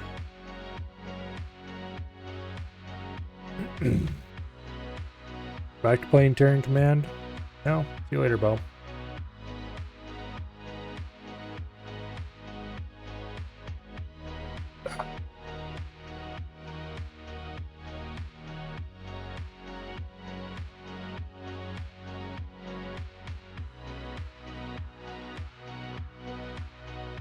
$155 should be a perfectly storable number for this.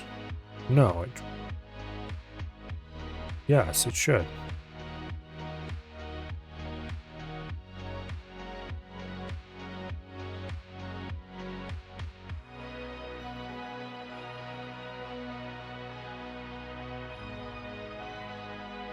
Let's try...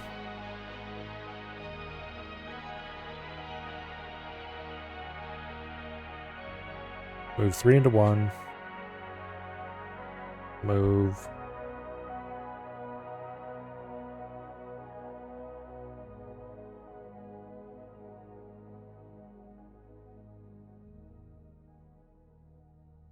Let's store 63. That's the highest value we can store right now. Intermediate mode. Now let's move 0 into 2. Let's run this.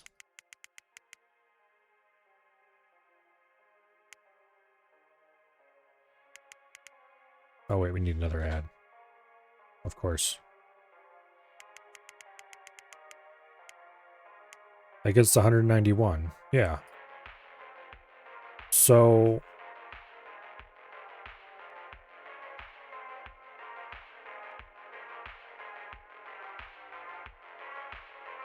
What? 254 is the most we can store?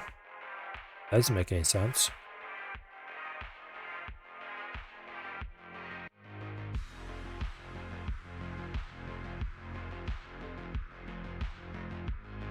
Okay, move 3 to 4. Move 3 to 1.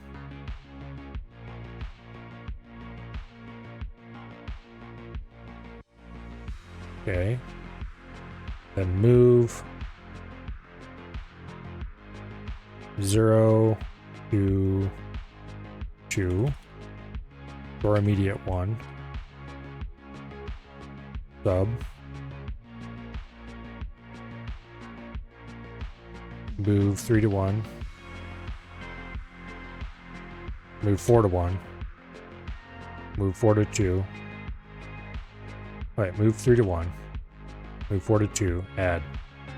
This should get us 254.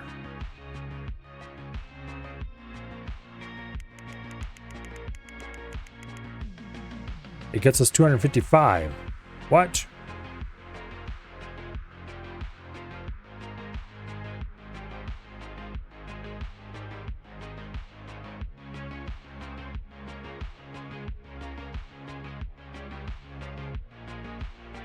Oh, 256 is 128. I'm being an idiot. Okay. Yeah. That got us what we wanted.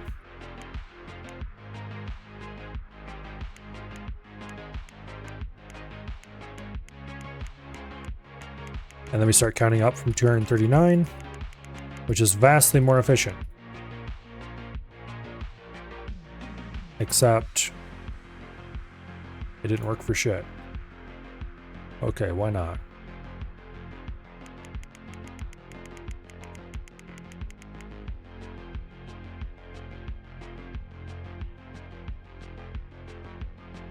Okay. Value in 3 is 0.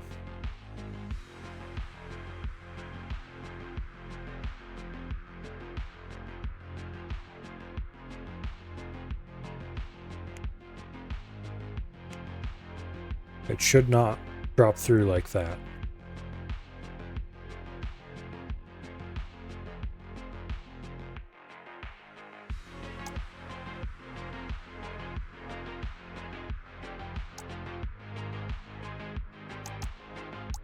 Conditional does not equal 0. Actually, wait, we want equals 0, don't we?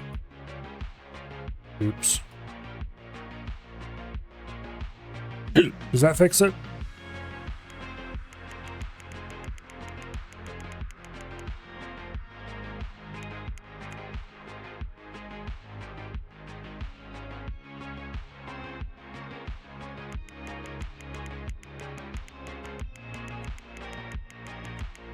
No, it does not.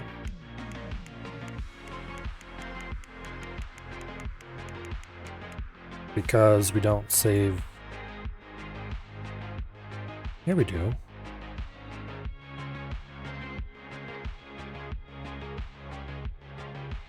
Oh wait, we clobber. Okay, this needs to load 4 to 1.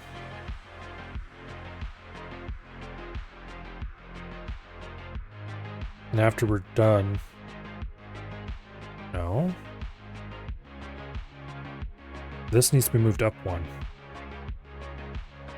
I think.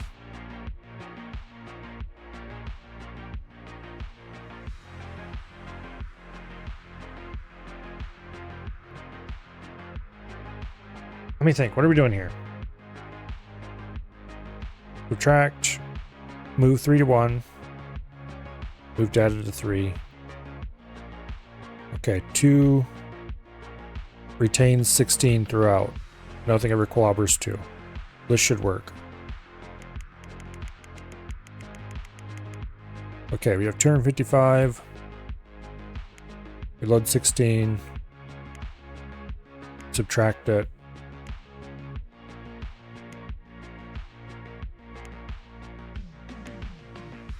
Boom. And we count down.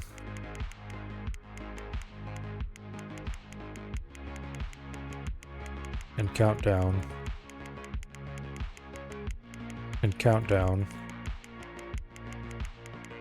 And it doesn't work because it never gets to be less than. Wait, really?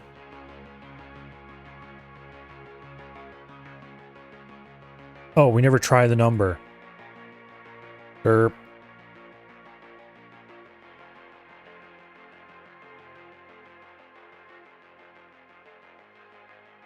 We need to move 3 to D.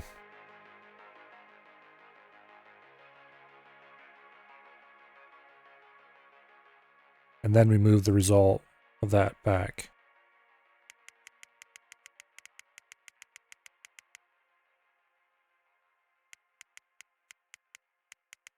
And then we can count up for 240.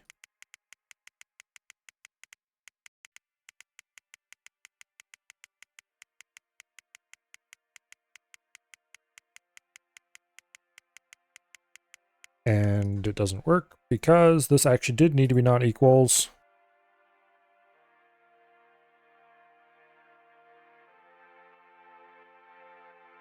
It counted down to 15 and then counted up.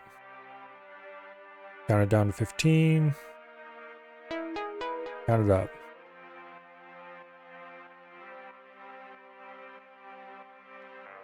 Okay. I could see various ways this would break. Namely because we're counting down by 16s. It doesn't equally go in, and a value is less than 16, it will fall over on its face. So we need to actually count down by some other value.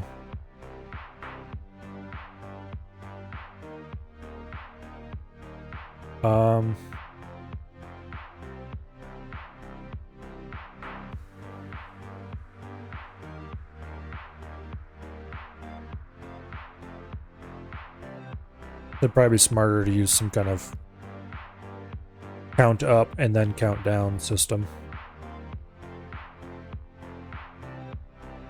Anyway, I'm done screwing around with this for now. Let's go on. We've solved it due to poor puzzle design. Length for our week is 4 days. Our weekdays are named 0, 1, 2, and 3. Okay. Anyway, New Year's coming up. We want you to calculate the weekday of everyone's birthday. Give you a date. All you have to do is return the weekday within 8 ticks. Oh, now we have tick limits. Okay.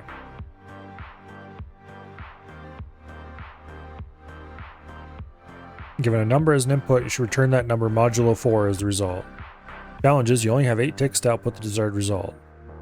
Note, you don't need to change your hardware, you just have to figure out the trick to do modulo 4 quickly. Okay, what fun. Modulo 4, huh?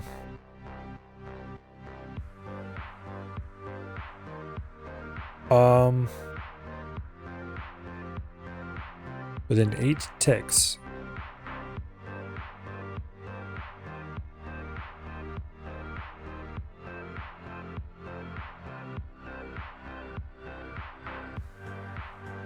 So much fun here.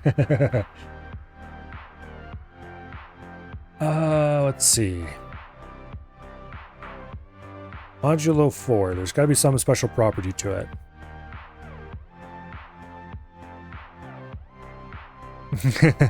Poor survey. Your brain is officially broken.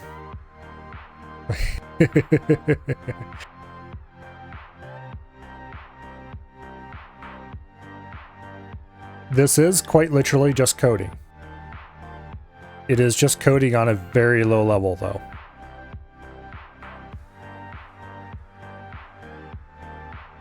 Fundamentally, if you go look up the architecture reference manuals for various processors, you will find something that looks very like, although much, much more complicated than this.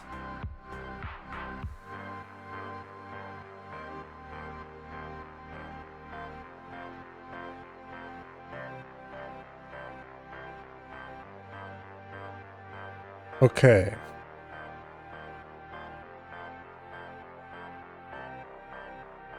So if a number is modulo 4,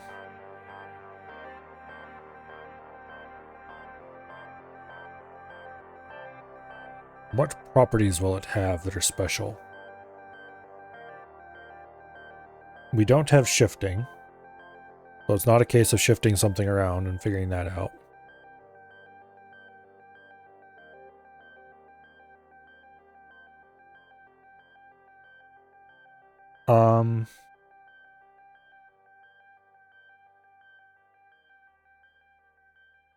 We don't have division or modulus, obviously.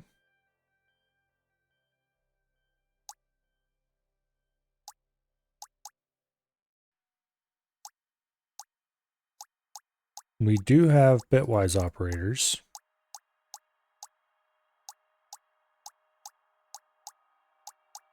So it's probably something related to a bitwise operator, I'd guess.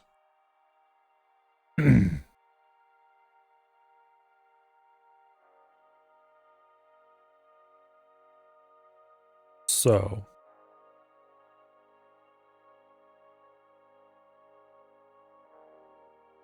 this is going to demand a calculator.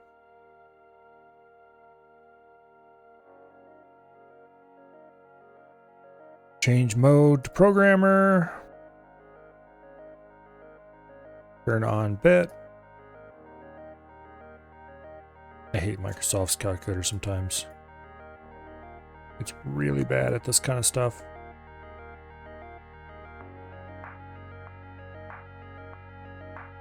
What did they do to this poor calculator? The programmer calculator used to let you see both the normal keypad and the bit one. Wow, they screwed the shit out of this thing, didn't they? Now you have to choose whether you want the normal bit pad or whether you want the normal keypad or the bit pad, instead of showing them both. Okay, well that sucks a little bit.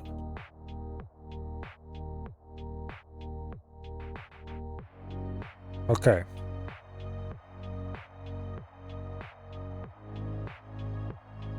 So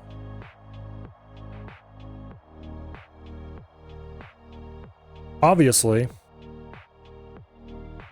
4 modulo 4 is 0. 8 modulo 4 is also 0. 16 modulo 4 is 0. You know,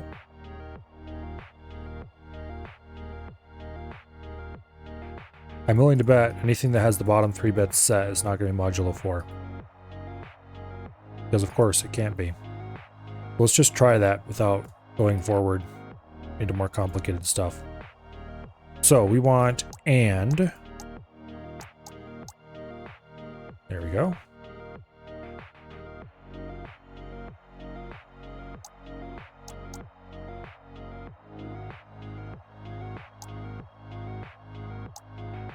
And then we want to do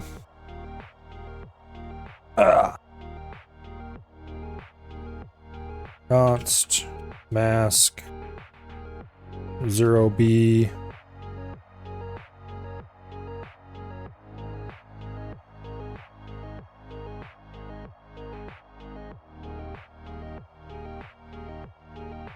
yeah, that should be right.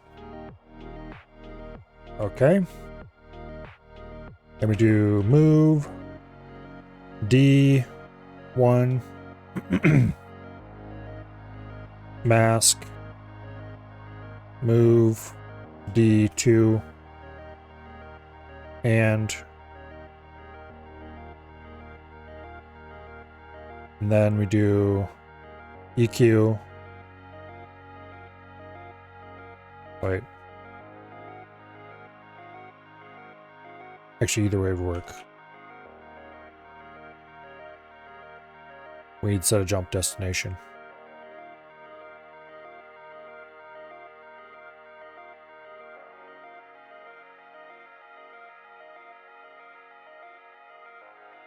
Okay.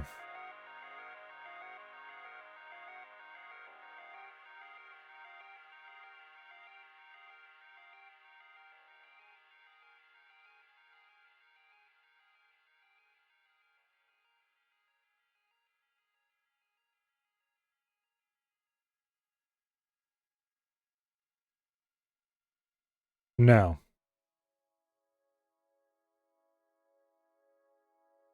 in this case, one of the bottom bits is set. So it is not modulo 4, probably. So what do we need to do?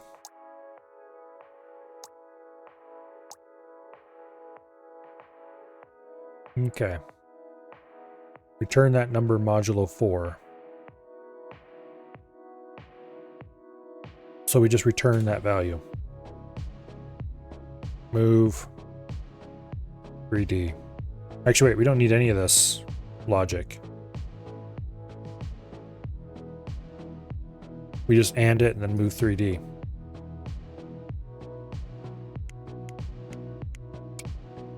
No. 28 mod 4 is 0. Okay, what is 28 in the calculator? 28. Boom. No, okay.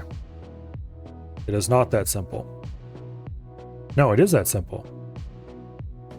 Because one of the bottom 3 bits is set.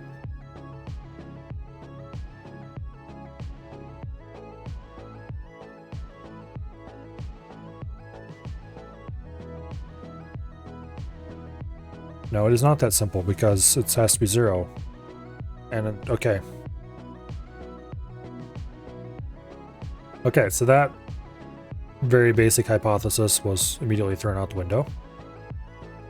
So we can't do something quite as simple as AND with a mask. However, we are almost out of ticks, so it has to be pretty close to that simple.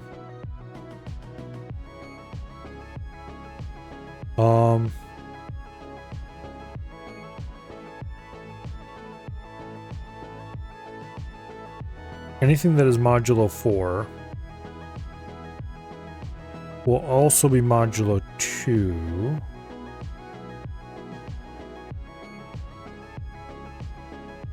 Oh, it's about bottom 2 bits, isn't it? I'm an idiot. Nope. 28 mod 4 is 0. Yes. Should be.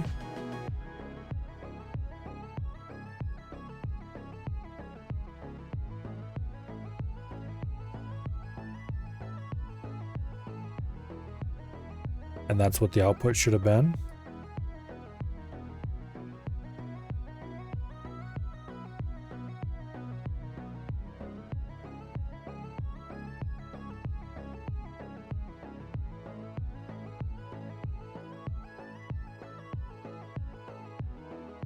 Okay.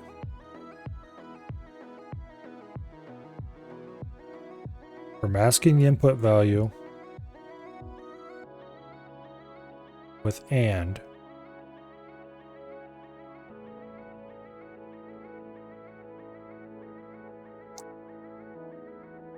Which is correct. And then removing the result of the data.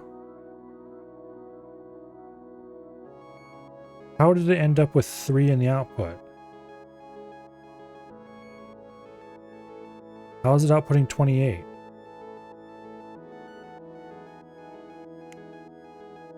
Okay.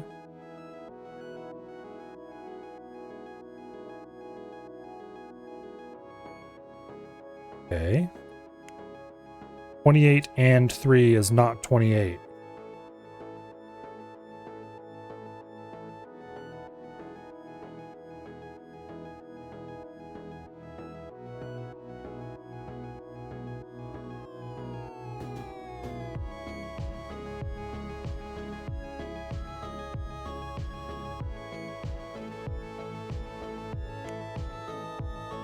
And yet... Wait. Oh, it should be 0, 2. Oops.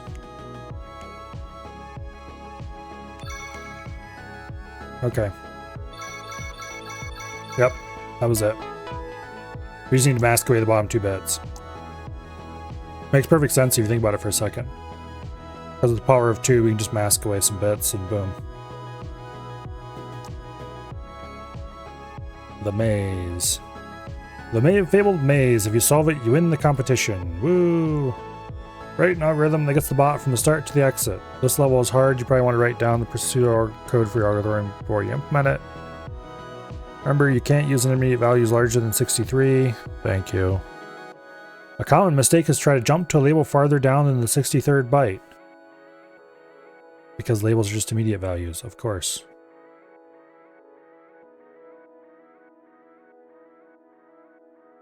Okay. We can do this the really impressively retarded way.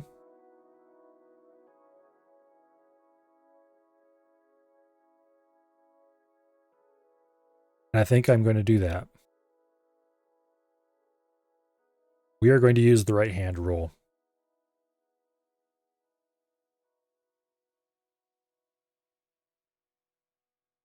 The right-hand rule states that to get out of a maze, you touch the right-hand wall and you walk. And eventually, you will get out. Now, it looks like there are holes in the floor. So,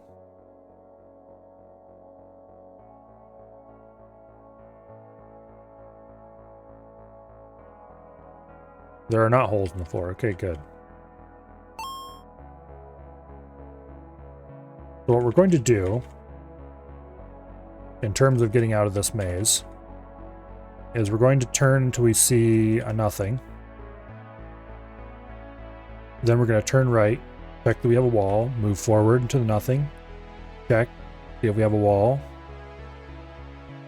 move forward, check to see if we have a wall, move forward, check to see if we have a wall, move forward, check, nothing, move forward. Check, see if you have a wall, move forward, check, see if you have a wall, we don't, okay, move forward. Boom, boom, boom, check, wall, wall, boom, wall, wall, wall.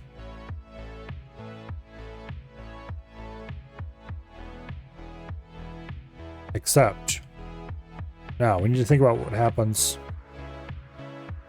when we get to a corner like that. Move forward, turn,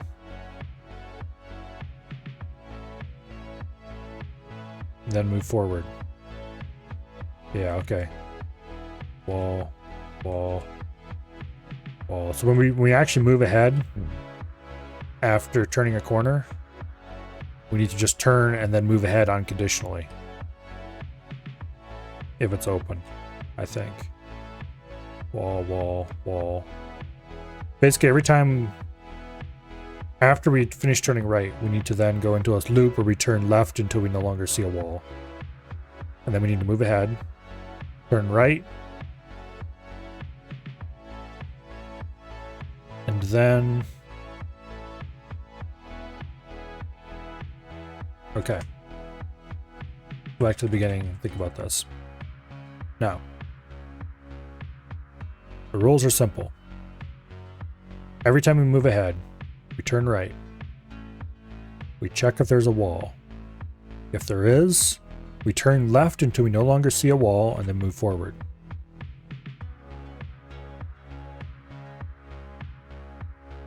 If there is not a wall when we turn right, we move forward and then immediately turn right.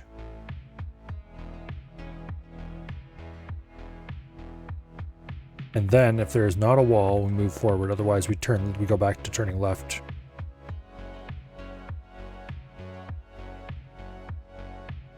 There's not a... Okay, if we turn right, there's not a wall. We move ahead and then turn left, turn right again. There's a wall, so we go back to the turn left phase. Okay, now about coming back down here. Boom. Turn right, there's a wall. We move forward, we turn right, there's no wall. When there's no wall, we immediately move forward and then turn right. Okay, that should work. Let's write this down quickly so I don't forget it. Because that was an excellent suggestion. Okay.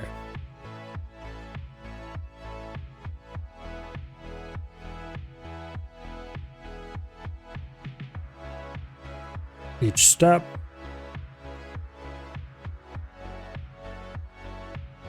Move forward. Turn right.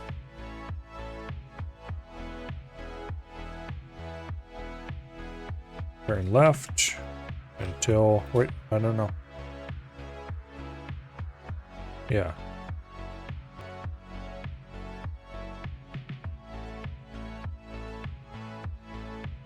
While tile ahead is a wall, turn left. Then we move forward, turn right. While tile ahead is a wall, turn left. And continue until we make it out of the maze or until I discover that my simple system is not actually workable. Okay.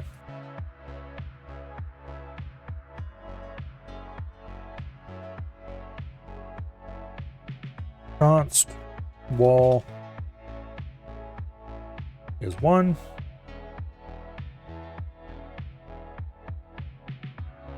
Const open is 0, I think.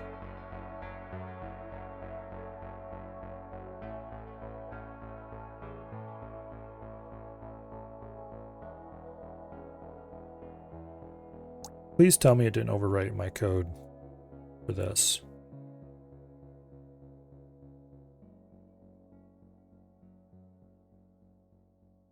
It did not.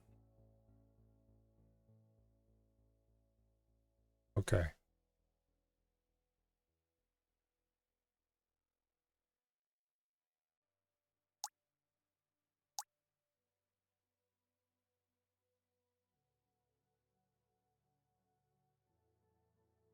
Here we have our directions to move. Left, forward, right. Okay. Now.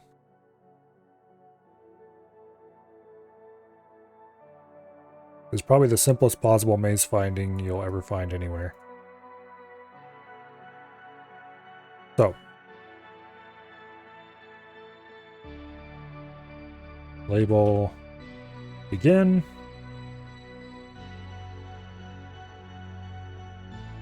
Okay. Now, we don't want to actually start with the move forward part. We want to start with the while tile ahead is a wall, turn left. So, first thing first, we want to check to see if the tile ahead is a wall. So, move data to 3. Then, let's see how to do this last time. Walls are 1. We're going to treat coins as walls because they're always dead ends and I don't care about them. Actually, what we want to do is we want to do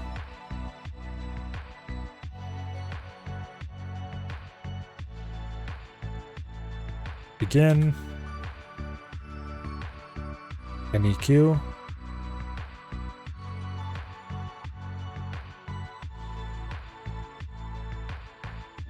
Wait.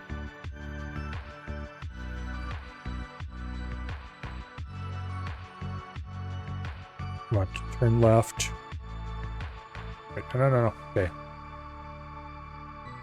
We don't want to go to begin. We want to go to... Okay, we'll call this TL. Label. Move.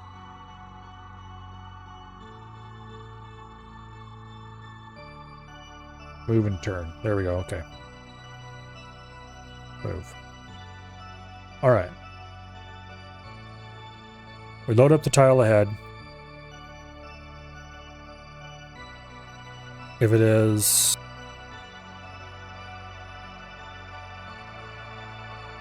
equal to 0, I should have called that EQZ or something for later. Oh well.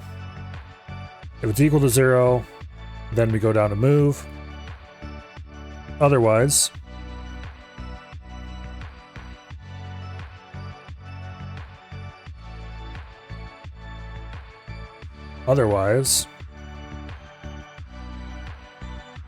we want to left, move 0 to data. and then go back to turn to check again. Okay.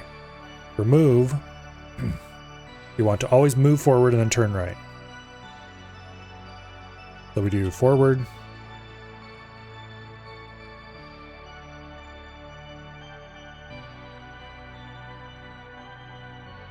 Data. No. 0 to data. And then right. Move. 0 to data. And then jump. Unconditionally return. We will then check for a wall. Okay, let's see how this performs.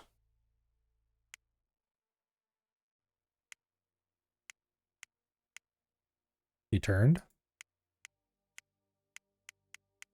He moved. He turned. It's going to be slow as hell.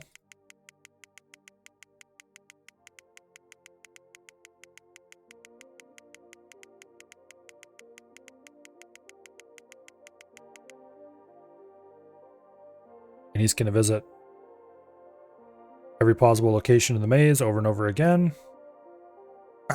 Because he treats everything that is not equal to 0 as a wall. That is actually bad because we want to go into this door. And I'm okay with him collecting coins, so we need to change this really simple logic here for EQ to move data to 1. Then we wall move 0 to 2. I should have spelled out move all the way, but MOV is traditional. And I always complained about that back in the day, but oh well. Now, we subtract, and that will dump a value of 0 or -1 if it's empty.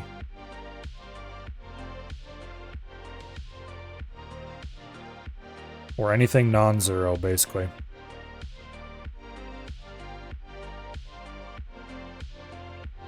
He gets stuck, which means we need to change this to NEQ. And he'll do his thing.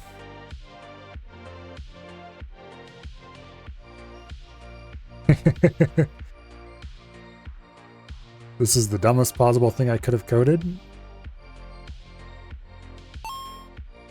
But in terms of code size, it is very efficient.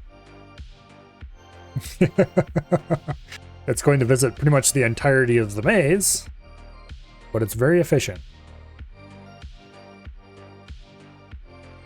It won't necessarily visit the entirety of the maze, but it will basically visit all of it.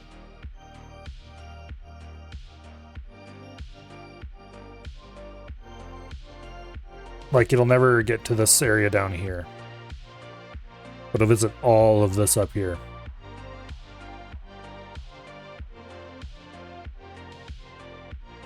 The problem with the right-hand rule is pretty simple. You will always get out of the maze. And the similar left-hand rule will always get you out of the maze. However,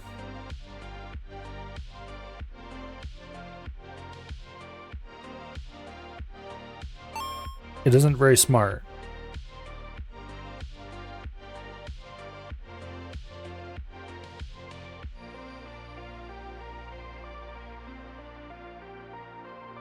What? Okay, what exactly is the door of the maze registered as? I was assuming this up here was the door.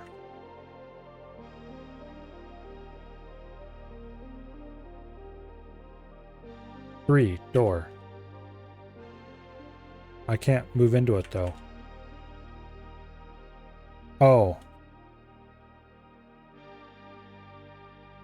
Okay, if he sees the door, aka if it is 3, he needs to activate the door. He can't just move onto it. Okay, Otherwise, the maze solver works. We just need to insert a bit of code to check if it's... Okay, we'll insert that right here.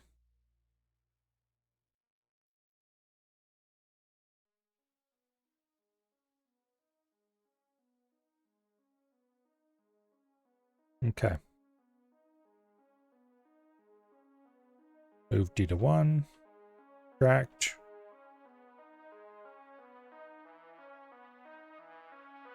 Okay.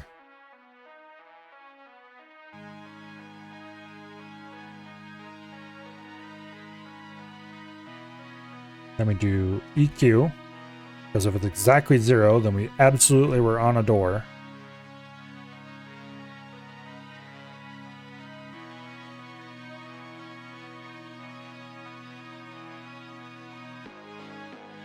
Label, done.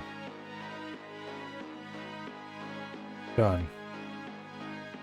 Okay, in this case, the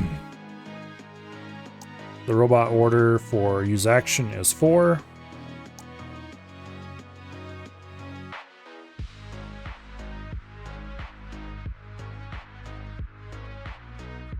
Okay, activate 4. So we do activate, move 0D. And then the robot is done.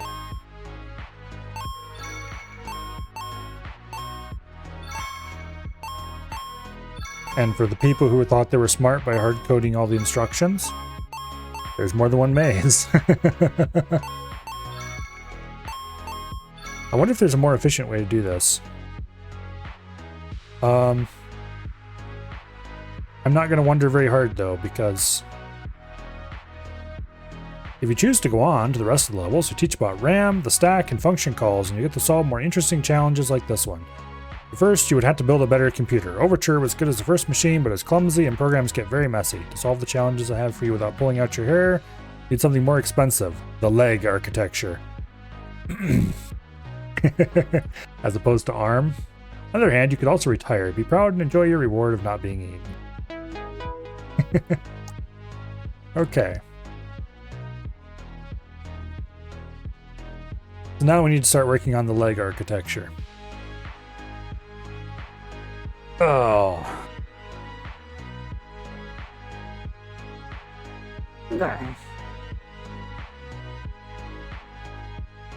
All right. Onward. Back to hardware design. Byte constant. Create a circuit that always outputs the number 164. I mean, sure.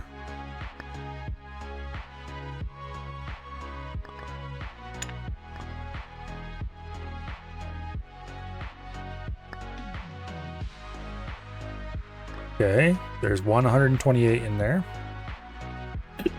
Actually, let's move that a little farther away so I can see the number better coming out.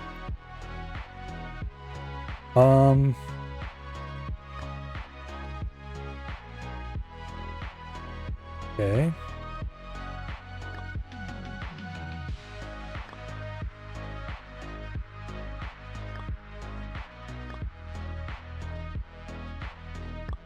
Guess there was a 32 in there.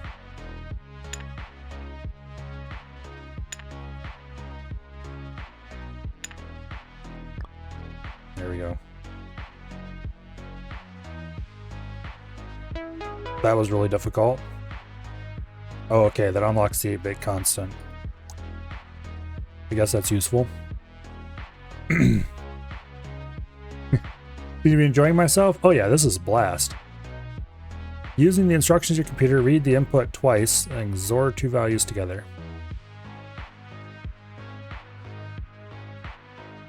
Okay.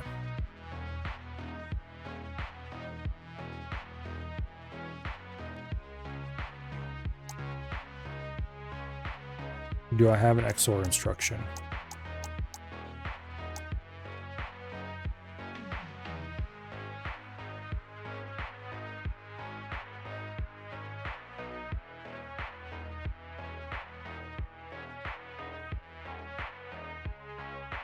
I do not. Okay. However, XOR is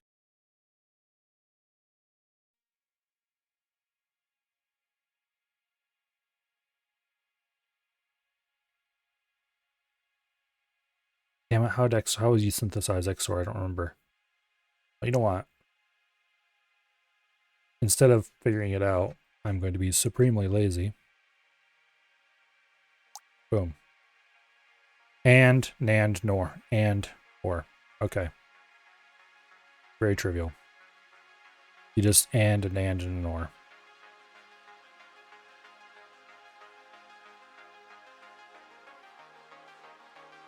Except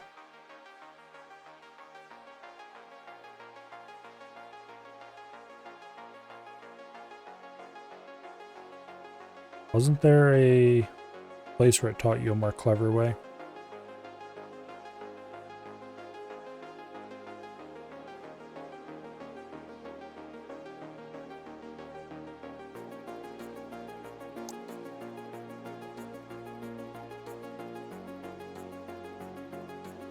I don't remember. Anyway, we'll just do it the lazy way.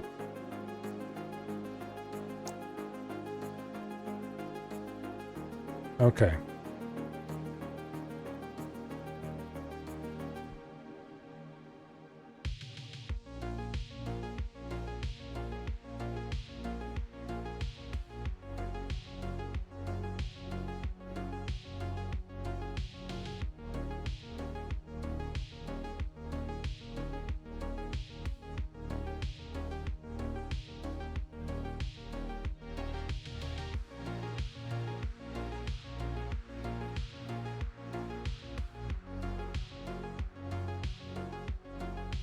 We'll just put that little comment at the top so don't forget that.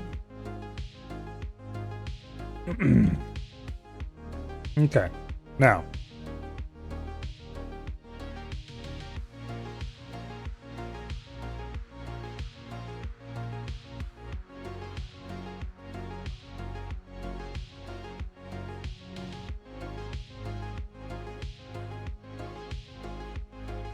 We read the input twice. Do we actually have to read the input twice? Or,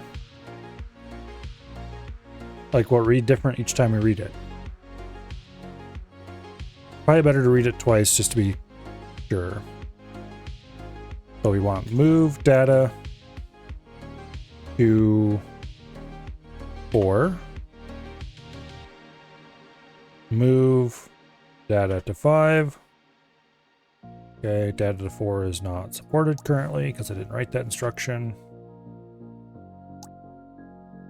Boom.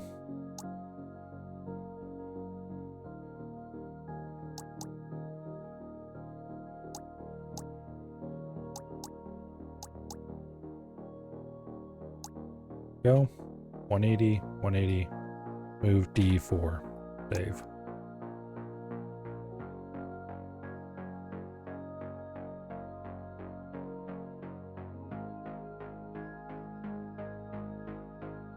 Okay. Move data to 4, move data to 5. We've got our 2 reads. Now, we move 4 to 1. Move 5 to 2. 4 to 1 isn't a thing. 4 to 2 is, however, a thing.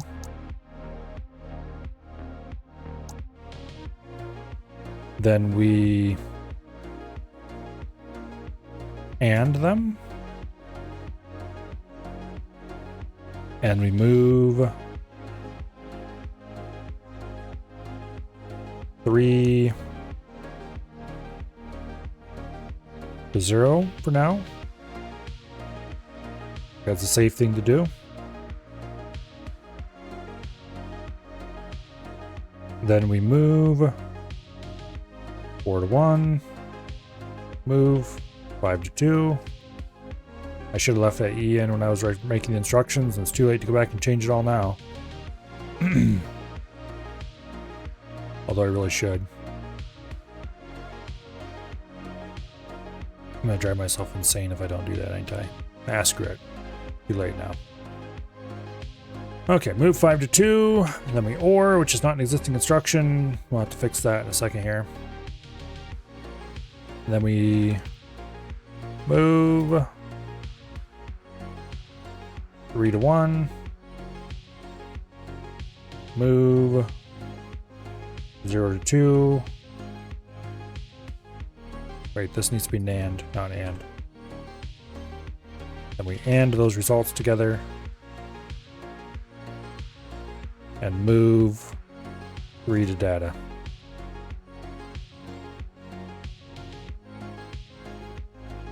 Okay. So.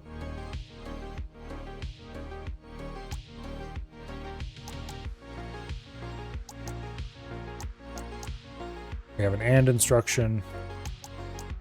There's the NAND instruction. 65, yes, that's correct. And then OR is none of them set. Boom.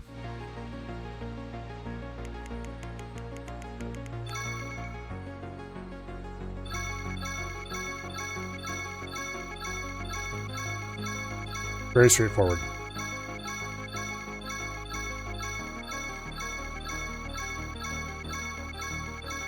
Now, what we probably actually want to do is add a XOR instruction. Create a circuit that XORs 2 bytes bitwise. Okay. Very easy. 2 byte splitters.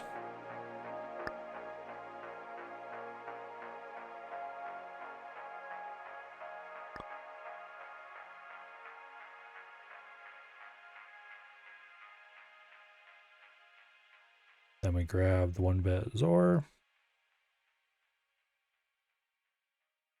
We make a ladder.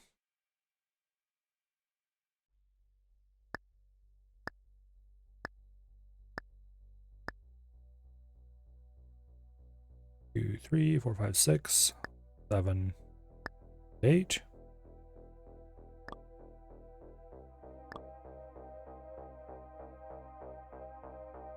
These being different colors than I'm used to throws me off a little bit.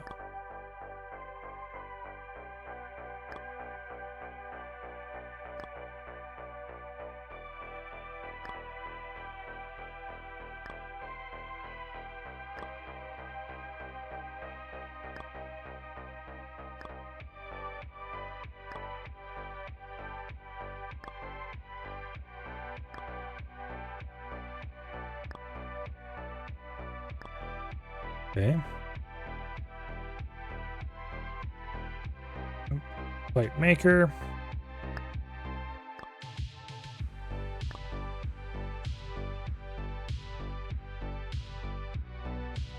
Let's just fix those wire colors. I must have accidentally clicked on that somehow. I should use different color wires for different things. Oh well.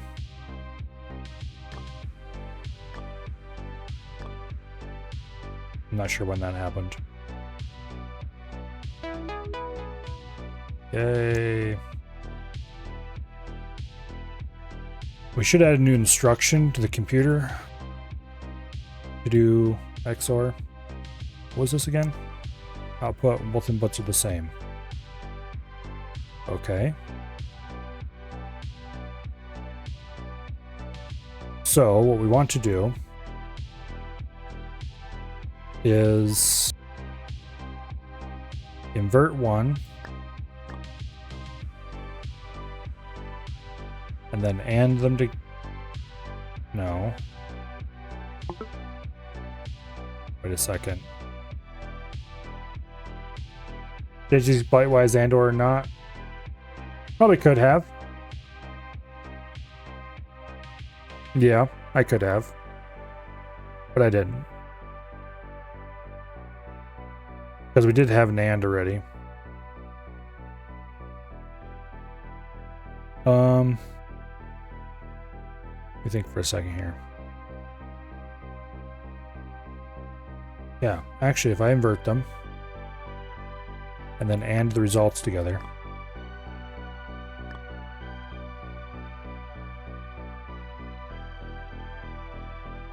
that would not do it. Of course it wouldn't do it. If I OR the results together, that also wouldn't do it.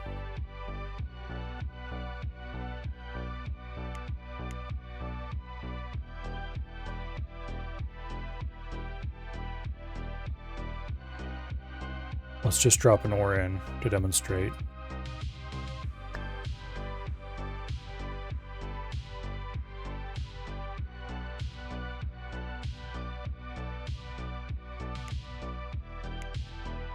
Actually,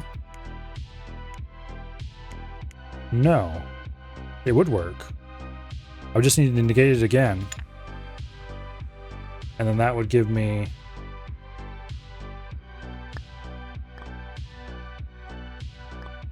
Wow, I don't actually even need to negate it again. I just straight up need to turn this into an individual value. Which I could do... do I have an easy way to do this?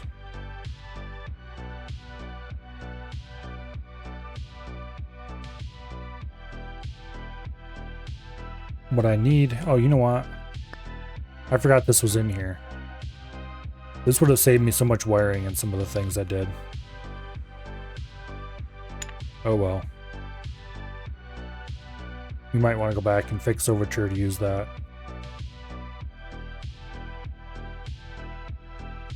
What we need to do is split this and make sure they're all on. Which we would do by the simple expedient. I'm trying to think if there's a better way to do this or not.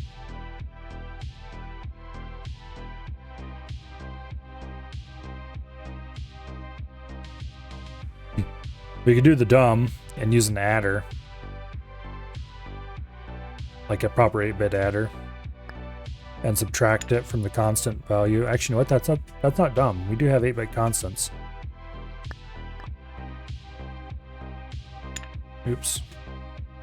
How do I change the value of the 8-bit constant?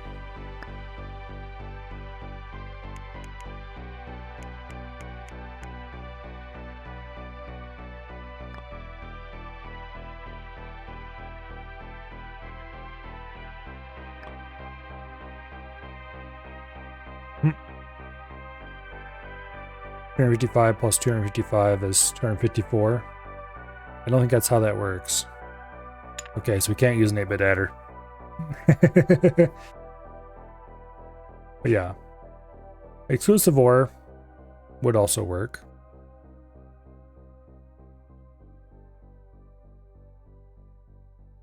What would also work is AND. Except it wouldn't, because what we need... None of what we did here is actually a good idea. Because what we need is to output a 1-bit value. We need to turn a 8-bit value into a 1-bit value, and the only way to do that is ultimately to split it up and shrink it.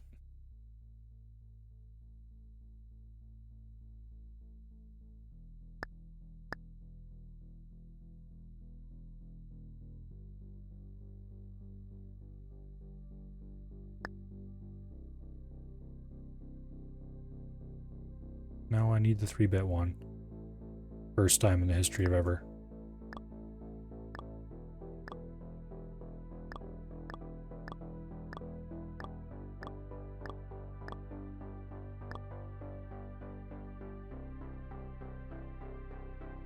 Okay.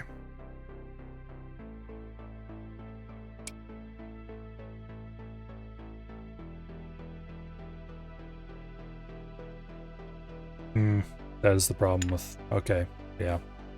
XOR. 8-bit XOR. Where to go? Oh, they don't give us XOR here. They did not teach you XOR right before this level. They taught you XOR on the same level, like across from it. You could do this one first or that one first.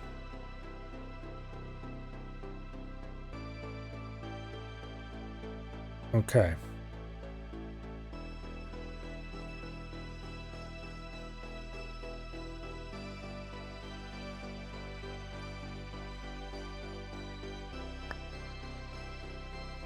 Wait, why am I using NAND? That wasn't what I wanted at all. If we use AND here,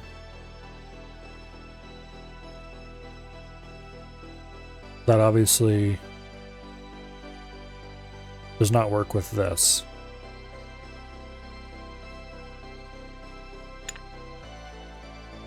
That is combinatorial. So we could build an XOR out of individual components. But I'm trying to think of if that's actually going to be needed or not. If that's actually the solution. And I don't think XOR is going to work with this side of things, which means this side is either wrong or this side is not using XOR.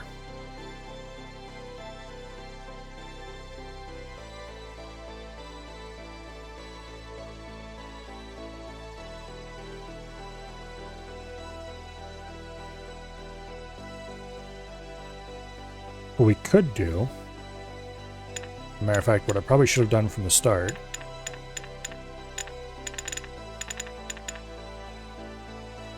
is use an 8-bit adder.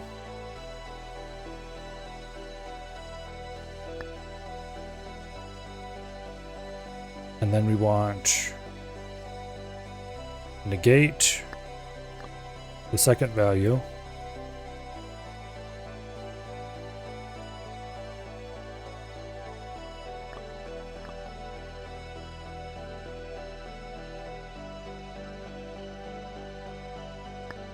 Wait, there's an easy way to do this. Boom.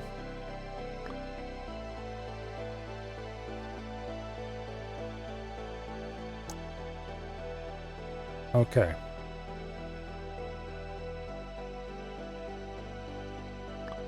And then we take this value and we feed it into another 8-bit adder.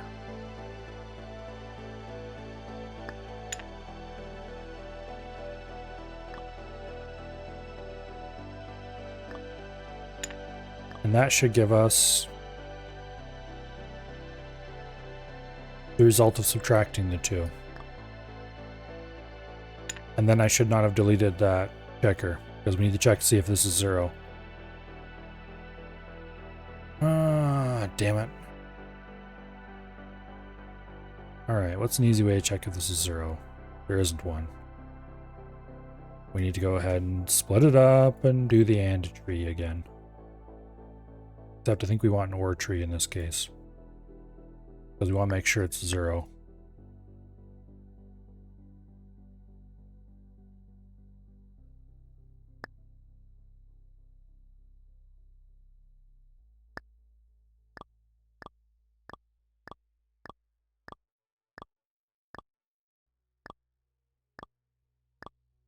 I should make a component.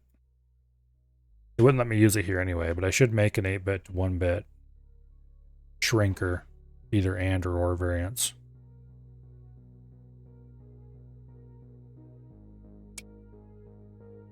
Okay. This is, however, wrong.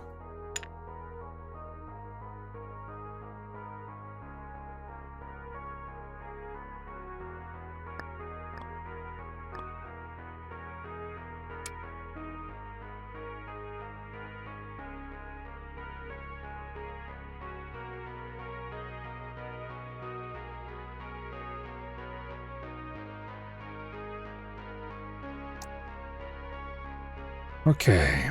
We can't deal with negative numbers when we don't have negative numbers. They're out of range. And I'm willing to bet this particular exact solution is designed specifically to trip this up. Damn it. This was the easy way to solve this problem. Okay.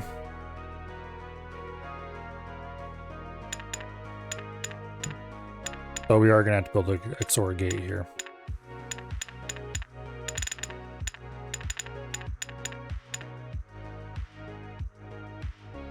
Basically, it's the same solution as the previous problem. I shouldn't say the previous problem, because it wasn't actually the previous problem.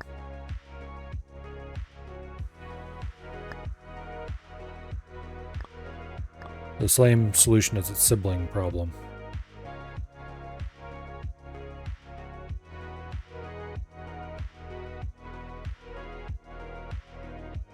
Now I have 2 input XOR gates.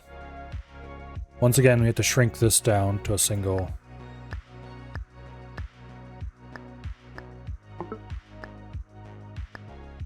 Okay, now go away, you.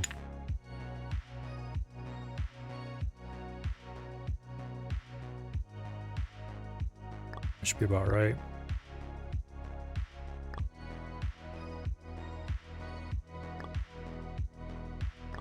More complicated than this, though, because we need to shrink it to a single value.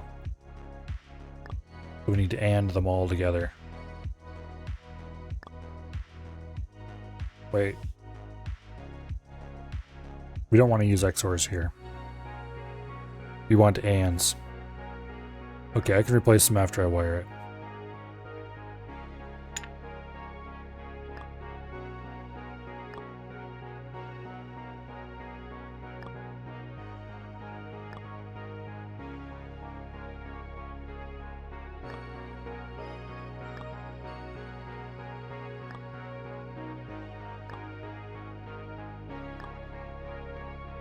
Okay.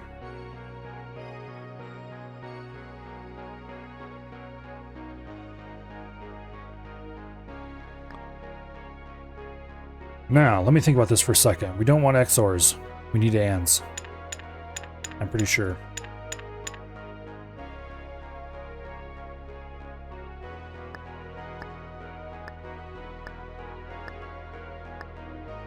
And then we just need to do an AND tree.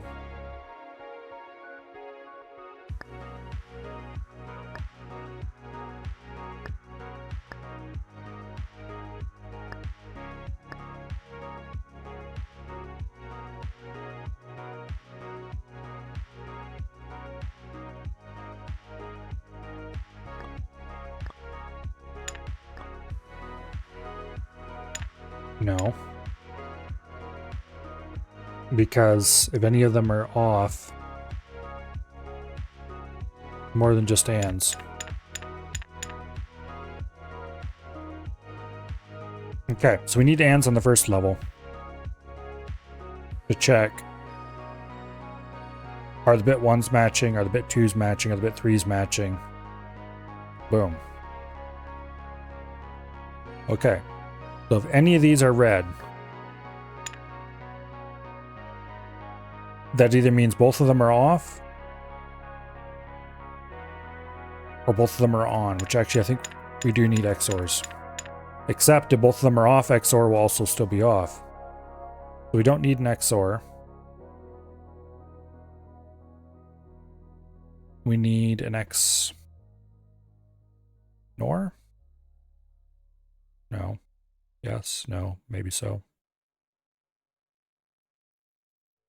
We don't need inputs. We don't... Well, actually, yeah. XOR will be on if any of the inputs are on. Then we AND it down. Or then we OR it down, I mean.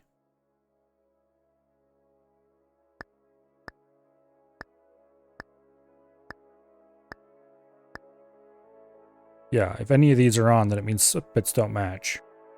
So now we just do an OR tree all the way to the bottom.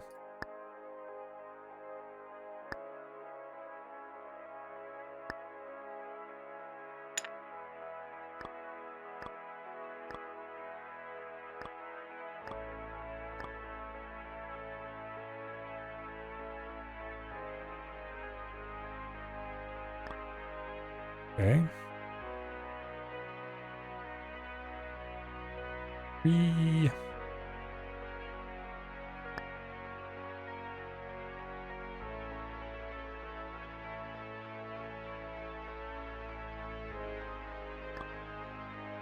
There we go.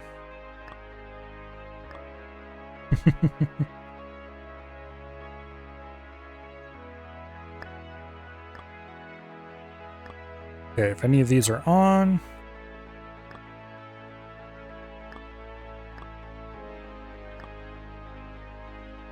it means they are not equal, which means we need to negate the result. Because if they are equal, then none of them will be on. And there we go. All right. Equality. That would be quite useful. Unsigned less or signed less. Two sides of the same coin. Okay. And we need to have completed both of these to go on to unsigned and signed less. Okay. Create a circuit that outputs when the first input is less than the second. Interpret the bytes as unsigned. I'm willing to bet we can almost... Actually, I don't know. This could be more interesting. Oh yeah, we're gonna have to deal with... Yeah, this is the easier one, I think, because we're not gonna have to deal with signed bits.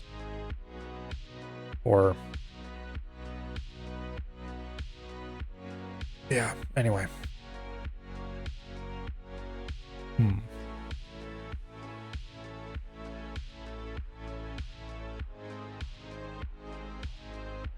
Okay.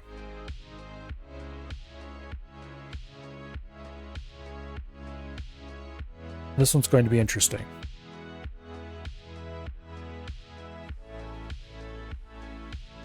To figure out if one number is less than another, what do I have available to help me out?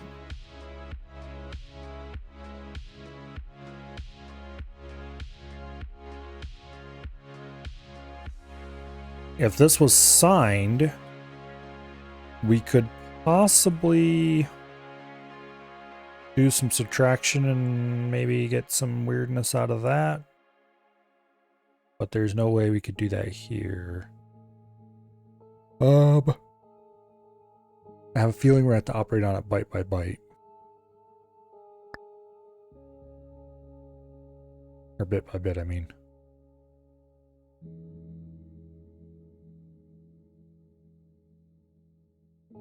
Here, go away, you.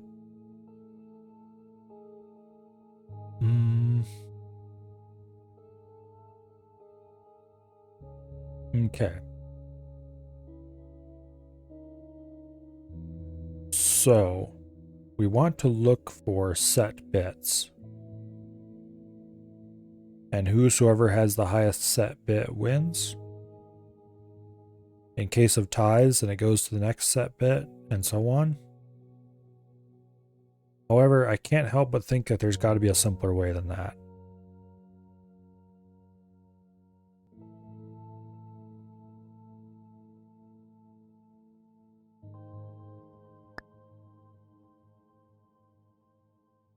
Yeah, we want to find the one that has the highest bit that is different.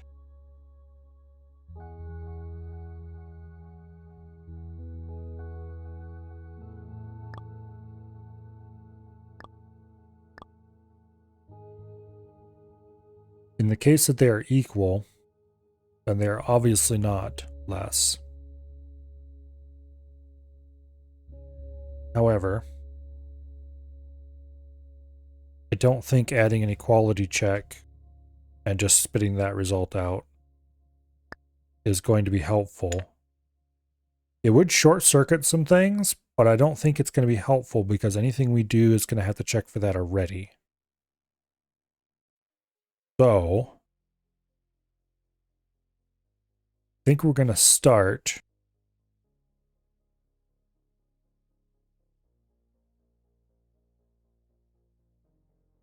if the first input is less than the second. Okay, so this is the first input. Okay, in this case here, we should output true. The ordering is important for this. of course. But that is something notable to keep in mind. Ordering matters.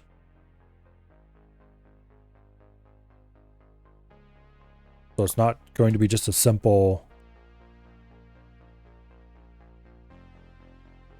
feed the result through a very static circuit and get the output out immediately. Let's just go ahead and move these things apart so we have plenty of... Move these things apart so we have plenty of... Move these things apart so we have plenty of space.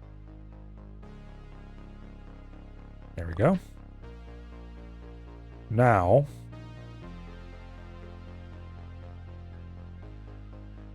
we want to check each bit for differences.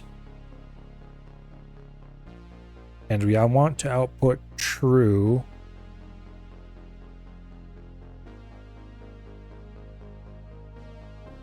In every case... Okay, let me think here. I think that we actually want decoders, 1-bit decoders. No, that only allows 1 input. I think we want to do something with a switch here.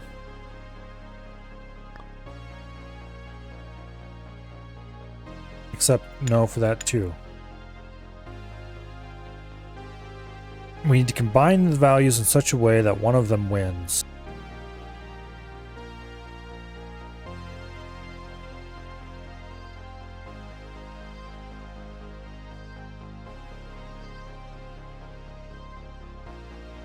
So we need to detect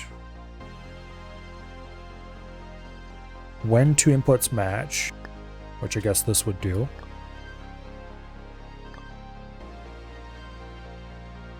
But we want to chain from the top down.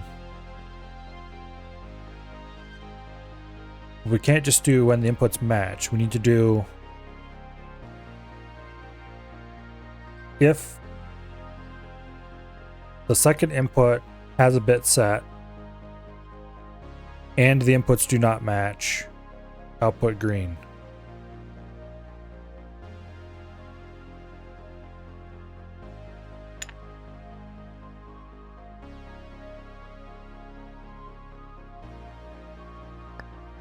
Okay.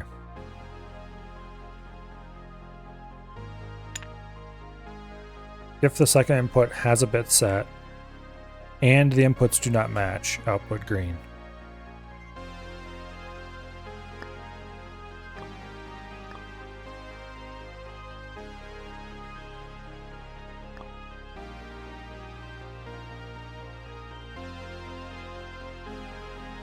And then we need to somehow cascade this.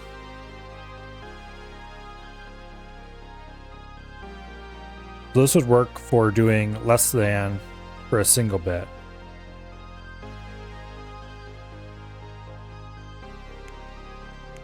It works great for doing less than for a single bit. But now we need to worry about how to cascade this. So, cascade this circuit.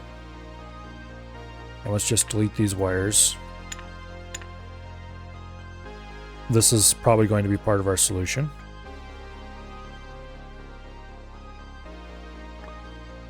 I think I'm going to rotate this.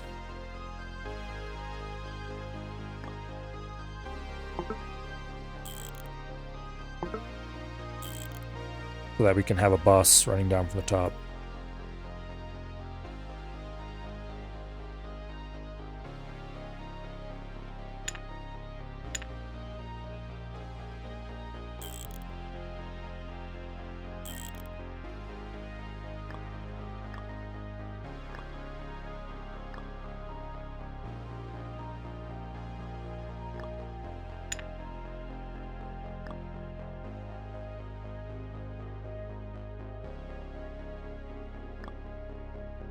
Okay. Put this down near the bottom, but not at the bottom.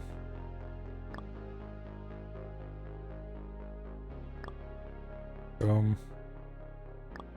Boom. Okay. So this checks the first 2 values. Now, if this is green, we immediately output. If it is not green, then we check the next level.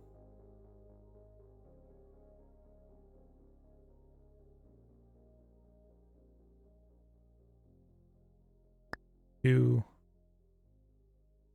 3, 4, 5, 6, 7, and I screwed that up the whole thing, top to bottom. I'm putting it too close to our bus. And also, I put them a little too far apart.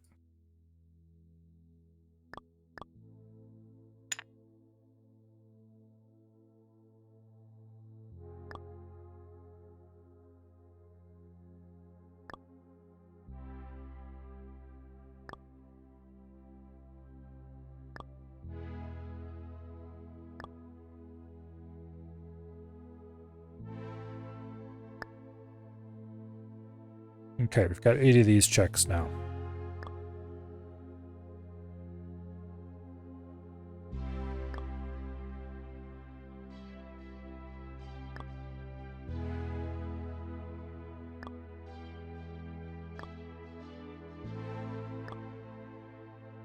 Go ahead and run these across. Run those down.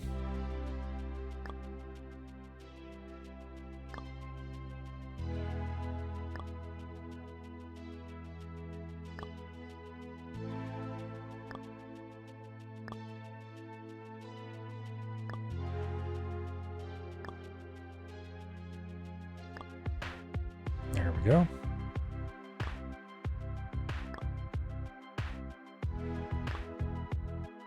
Get all this hooked up before we start melting our brain a little more with the next stage.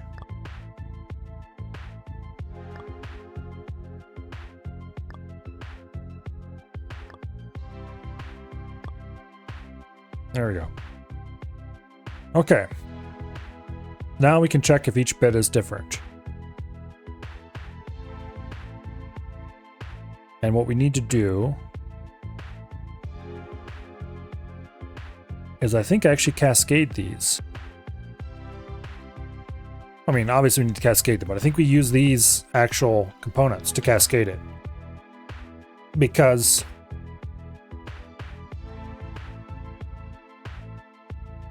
we want to do another A versus B where A wins check.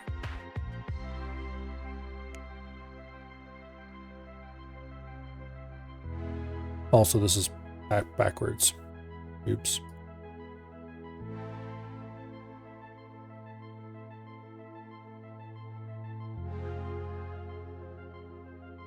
Okay. This is the first input. This is the second input. And that's going to bother me enough that I should go ahead and change that. Otherwise, we are going to have a problem.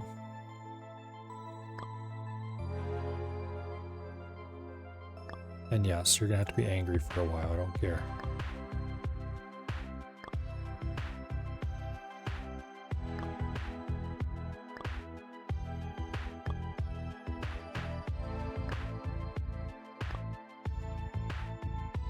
Okay, run all these down one set of lines.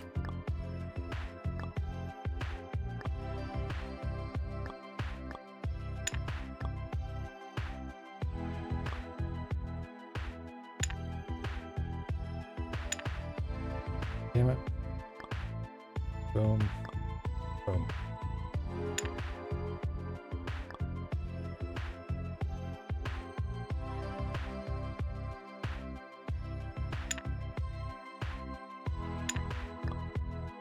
I was hoping I could just delete the intersection.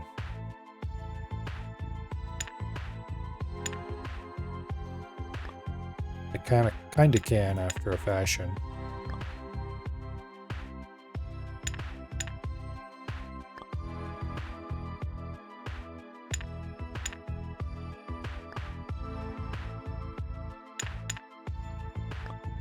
There we go. We'll just delete these corners.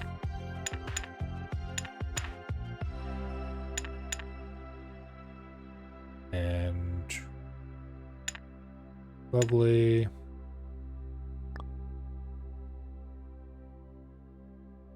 Okay.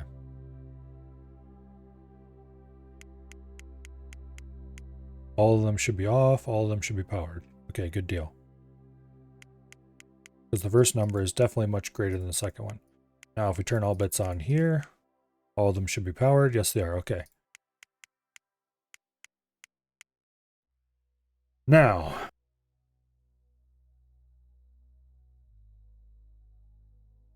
from this,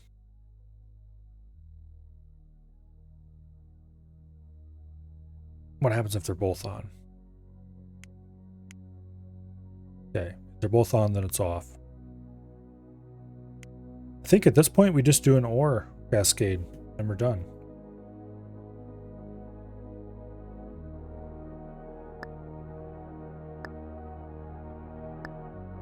Seems unlikely that it's that simple, but you never know. So we'll wire it up and see what happens. If it's wrong, it's wrong. Because if any of these are on, then we have a non-matching bit. Oh wait, no, that's not going to work, because this will... Yeah, duh. Being an idiot. Okay, so I know this isn't going to work already. And I'll explain why in a second here. Okay, this is not going to work because if we set this to 1, and we set that to 2, it's still green. Because it doesn't take into account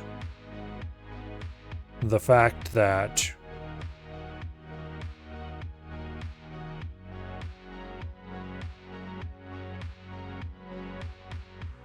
also, let me see. Been at this for a while? Oh yeah. Now we'll continue for quite a while longer. Oh, let's see.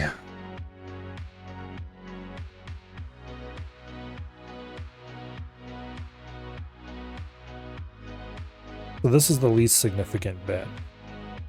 And that is lit. Because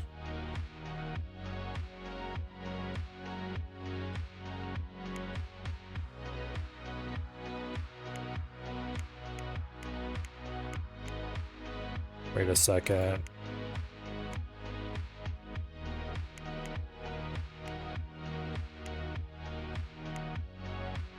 Okay. This is the first value.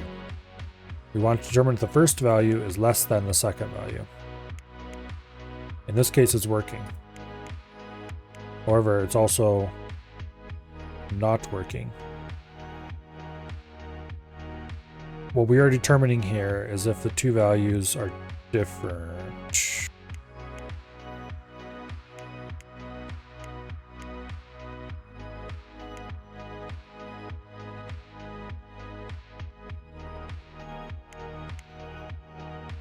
Okay. The second value has priority over the first. Except it doesn't. Except it does. But not really. This should not turn that off.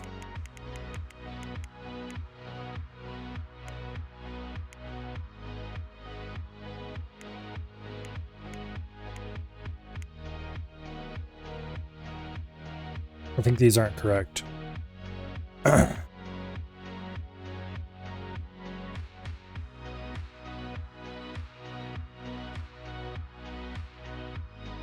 Never mind the fact that this OR cascade is completely wrong.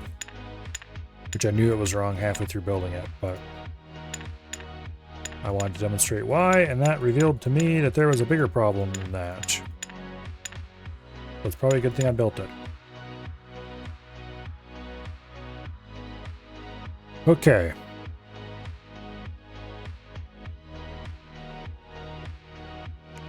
that is set to 1. It is correctly not outputting. This is set to 1. It is still correctly not outputting. That is off. Now it is, maybe these are right. Now it is outputting. Because the input is less than the output. This works for a single bit. Which it's supposed to. Now we need to cascade it.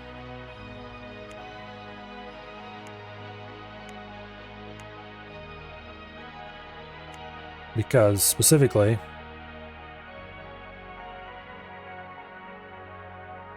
this isn't going to work for cascading by using these outputs.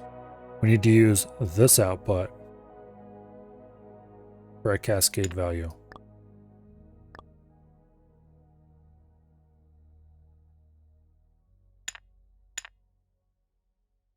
I think I want to move all these AND gates forward a little bit. So I can squeeze an output out behind them. Because what we want to do is we want to pass this value down. And then we need to say, okay, that's cute. But what about if the upper bit is set?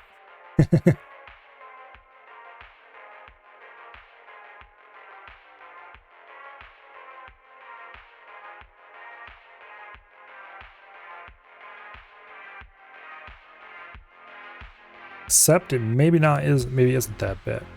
I'll have to think about it for a little bit more.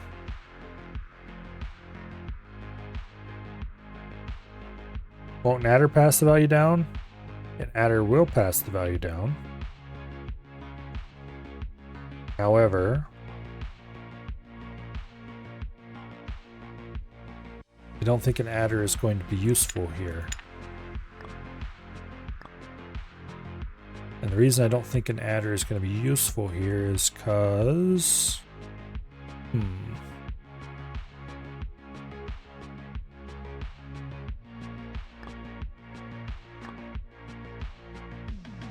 Okay, this one doesn't need to cascade downward because it is the small value already. So in this case, we need this one to win. Actually, no, we need this one to win.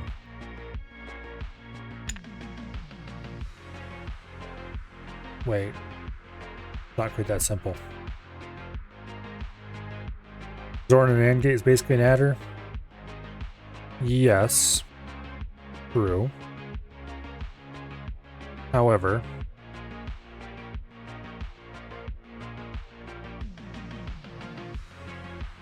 we specifically want an adder that throws away the carry. So a half adder. Because the carry is meaningless. However, if we ignore the input carry... let's see, we do have a single adder, right? Yeah, we do. Okay. If we don't provide an output, if we don't do anything with the output carry, just throw it away. And then feed the cascade value into that. That might be a valid solution. Let's hook up an adder here for bit 1. Now we want bit 2.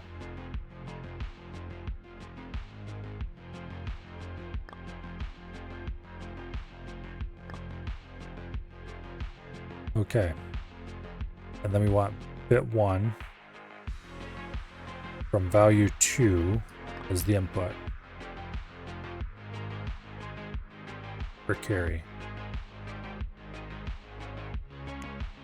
That'd be if they're equal.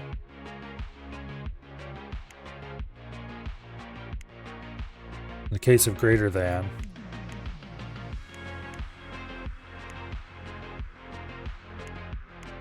okay, here. We're working on bit 2. If they're equal, the carry is set.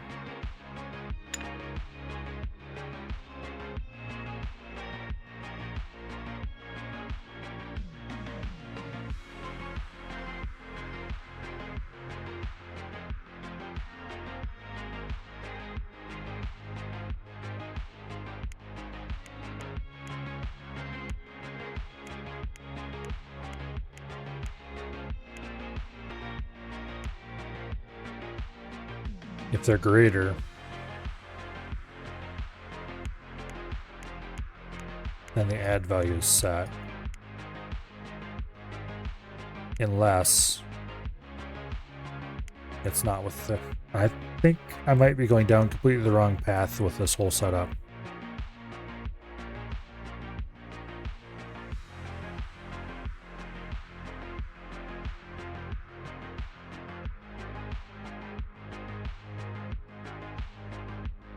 At least with the idea of chaining these, because I don't think these are going to...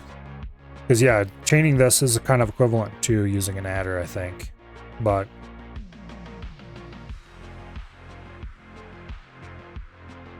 I'm pretty sure...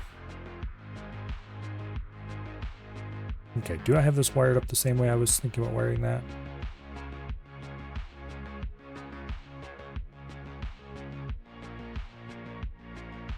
Boom. Boom. And then this.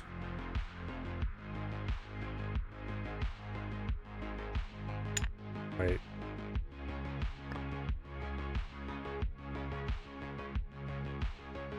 No. Okay, we need another adder.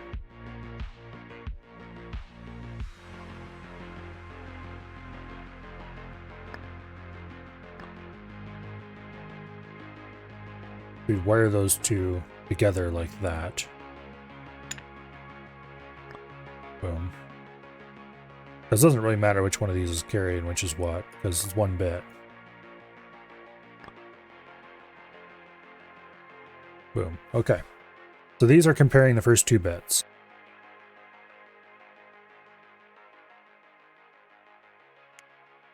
If they're equal, everything's off.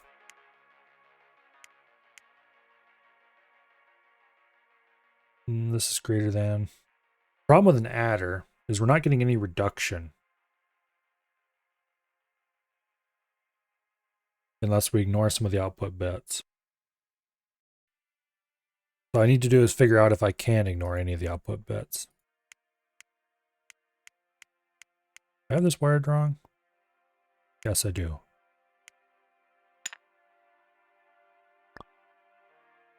There we go. That's better.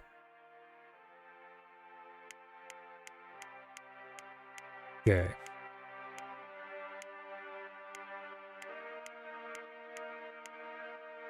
Wait. That's also wired wrong. You'd be wired like that. And then obviously you'd want to rewire this to there and so on. Oh, screw it. We'll do it anyway. So we can chain it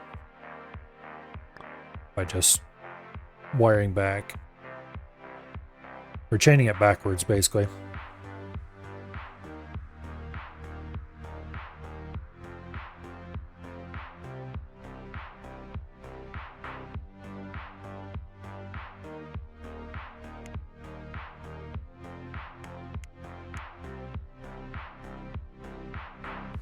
Okay, so in this case, it's obviously less than.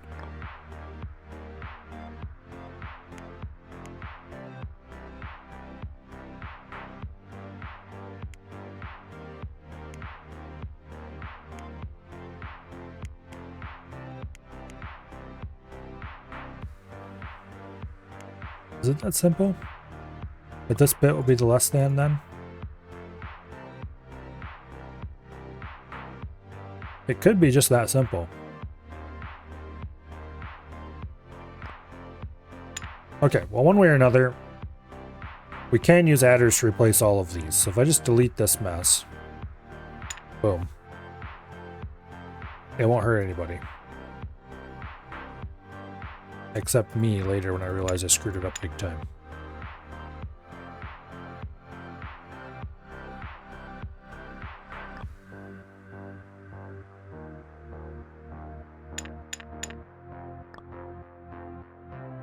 Okay.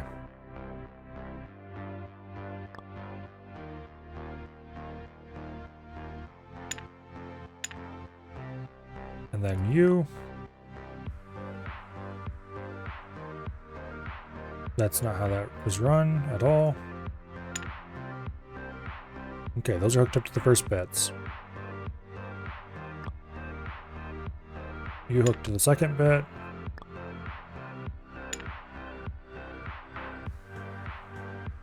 Let's go ahead and add some more adders. We're basically chaining adders in reverse.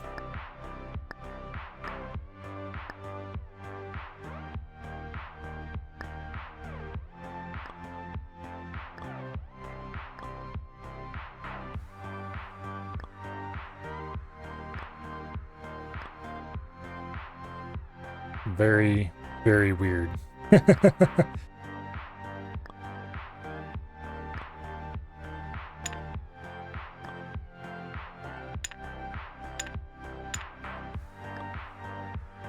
I'm gonna be sad when this is not the result. Or the solution, I mean. But I'm deleting a lot of stuff that would be helpful to make way for this.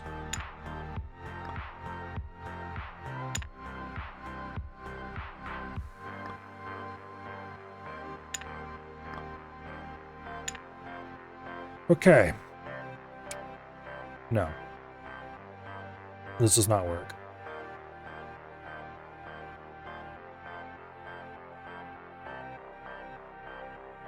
It does chain all the way down quite neatly, though.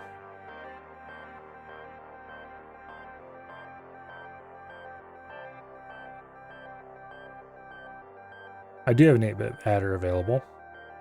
However, these adders are not chained in the way a normal adder would. Well, I guess.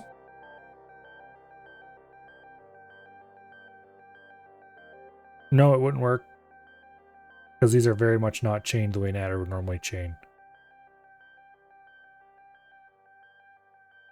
Also, there's weirdness going on here.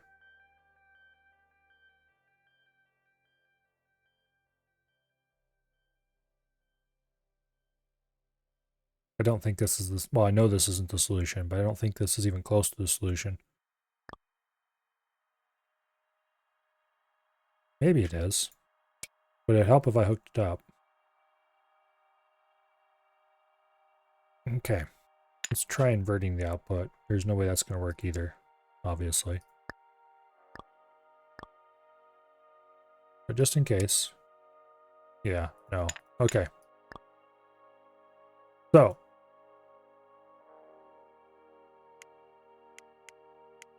It falls apart when we chain it too deep. Also, it falls apart even before then.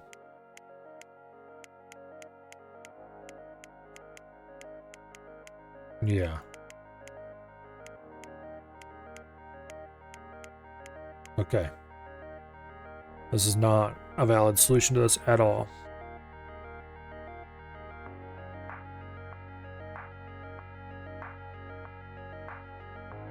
Although I have a feeling we might be getting close-ish. Because on adder, okay, well, first of all the inputs are equivalent. We know that, so we don't have to worry about that. The outputs, however, are very much not. And we're chaining results to carries in reverse. Back up the chain. Not converting back to an 8-bit number? That's fine, we don't have to. What we're trying to do is do less than. So is number 1 less than number 2 and then output a single bit? It is. So converting back to an 8-bit number would be a bad thing, actually.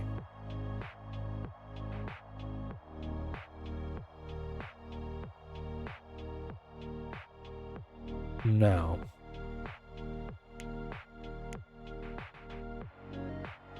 If the high bit is set,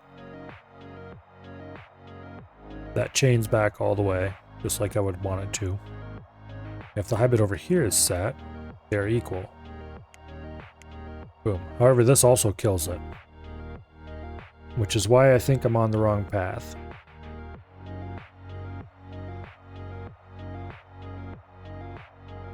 And that an adder-based solution. And even the solution I had before, which was also adder-based. Effectively. Wouldn't work.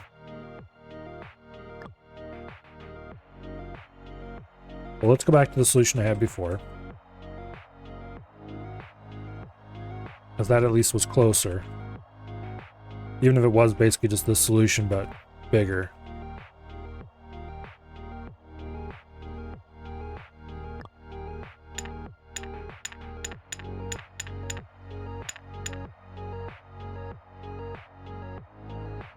Now let's see if we can figure out how I would need to chain this.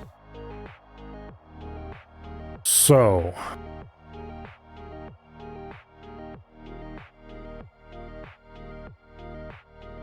these work for single bits. We have a single bit less than.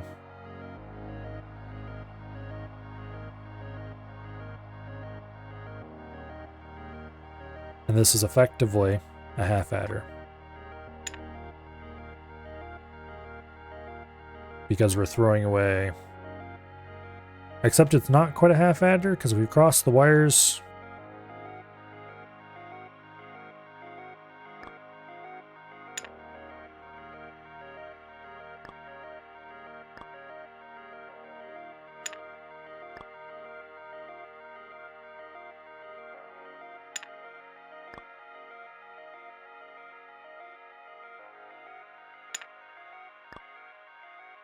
It doesn't work.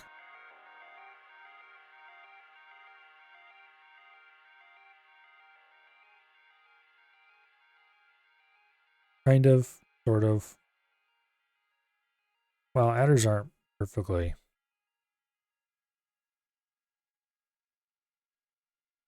Actually, it might be because I chained the adders wrong now that I think about it.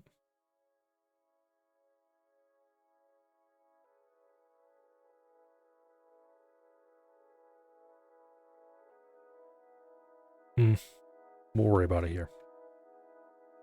Where it's larger, more obvious what's going on, I can figure out a little more clearly. Compactness can be chased later. Now, if this bit is lit, we're done here. It's 1.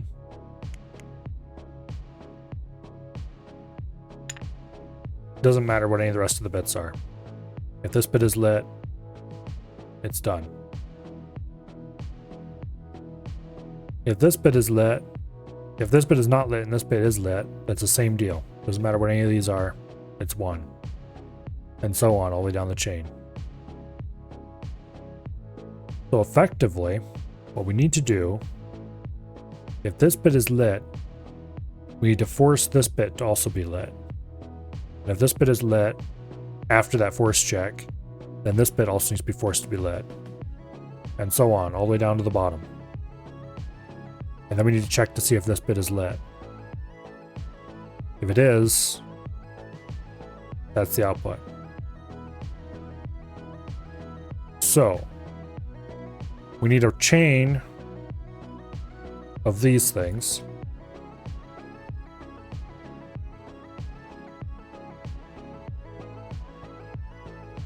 That feed back into each other.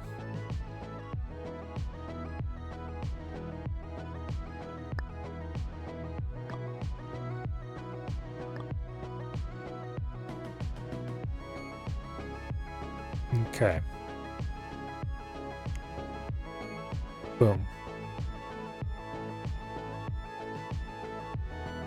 And then we take the output of this.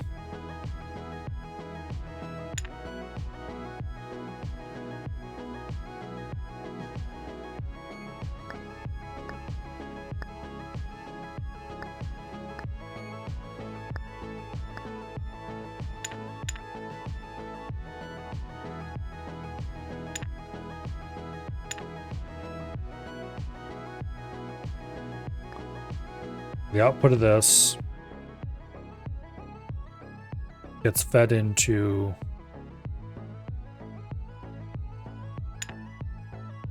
this one doesn't need this at all.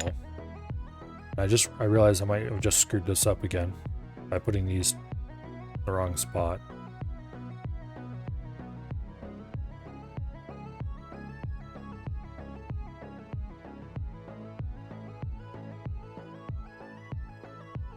No. Okay, this is... Yes, actually, because this needs to be fed from the top one. Damn it. Okay, we can grab all those. So these all need to be shifted. Now, to there.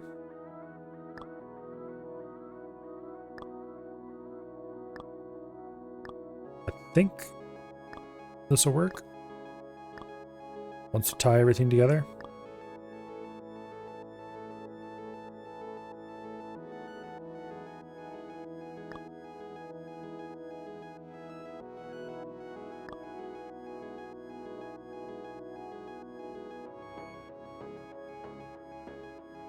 Oops.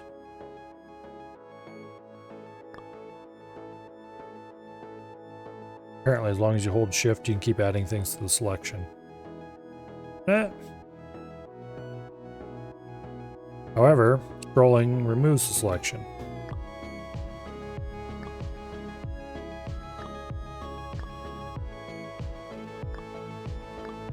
Then we chain these down. And this may or may not actually work.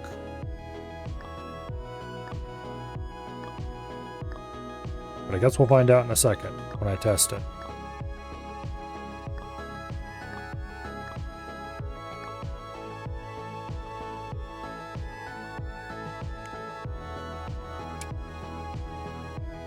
Okay, 0 less than 255. Well, no, it's not, obviously.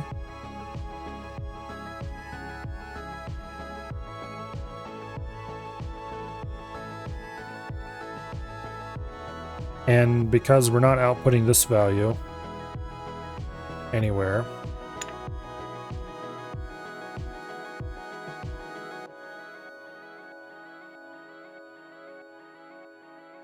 a single bit level, you want it output 1 when not A and B are true.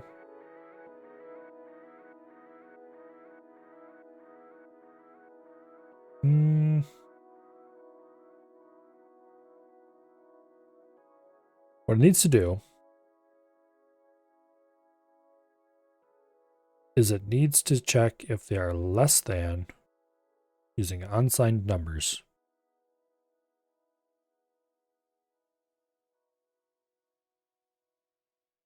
Which means it needs to cascade. Because if a more significant bit is set, a less significant bit doesn't matter.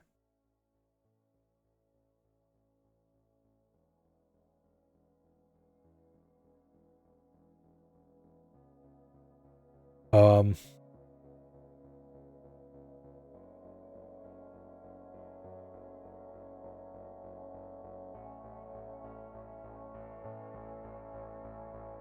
not sure if not A and B would have work or not. I can't quite visualize it. I'd have to lay it out.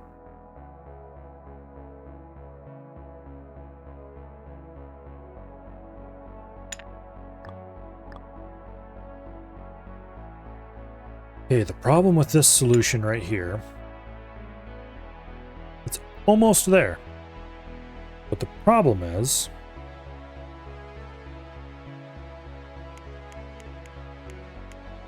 that it's not properly accounting. It's counting for this case, but as soon as more bits are set, it doesn't account for it properly. So I think what we need to do is for the second level,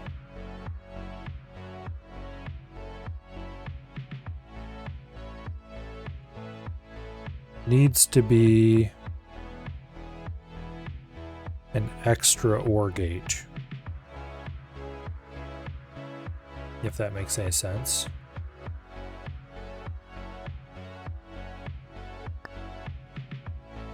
So we can do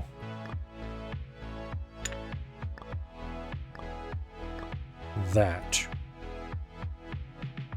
So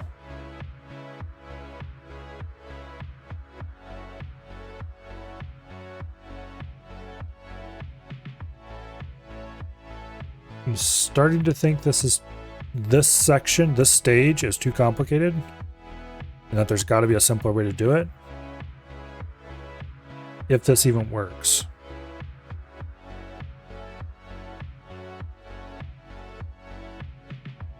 because it feels like we're feeding this input into too many places at once. There, and there. And it's all three logic types. So there's got to be a single gate solution to this second stage. Maybe. Maybe not.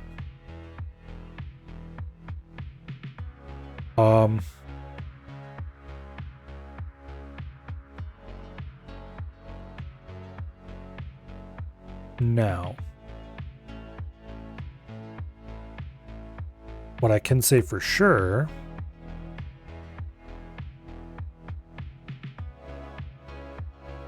is that I still don't know if this works.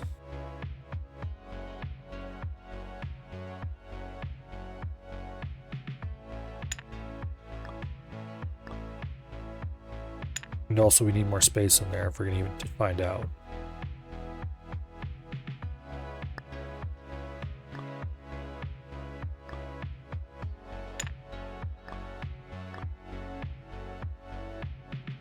Okay. But does this even make logical sense?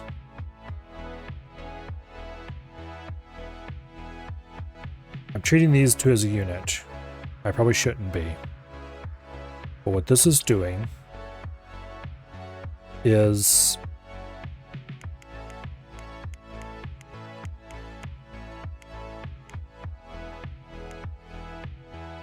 if and only if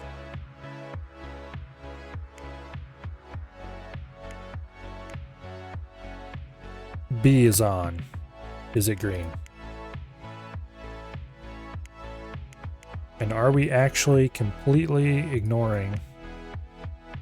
Okay, we're not. If A is on and B is on, then it doesn't do anything. And if just A is on, it also doesn't do anything. So both input A must be off and input B must be on. So yes, not A and B would also work.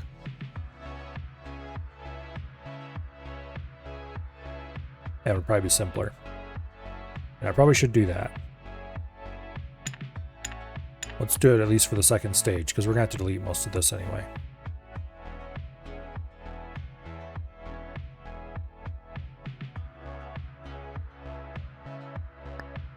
Matter of fact, let's go ahead and delete all the second stage, because we're going to have to do it all over again.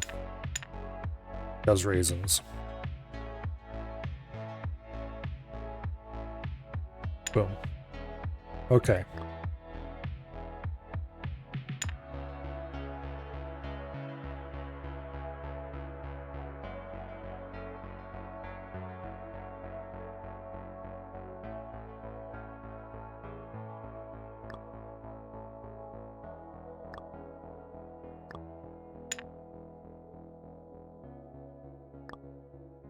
Okay, not A and B.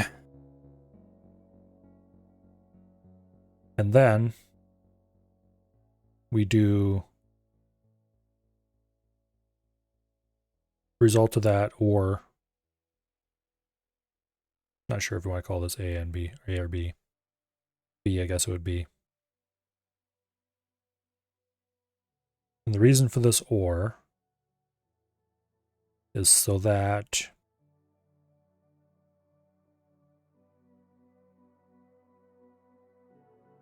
it can check. So this can override. I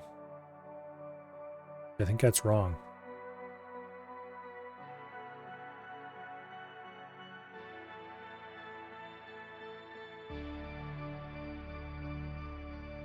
Because even if this is off,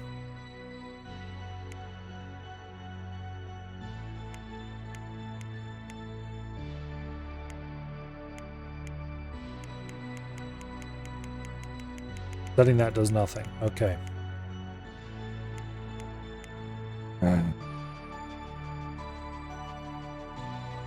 But wait a second.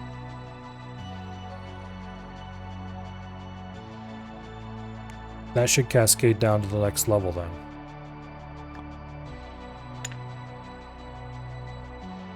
Except it can't, because It's probably way easier than I'm making it out to be.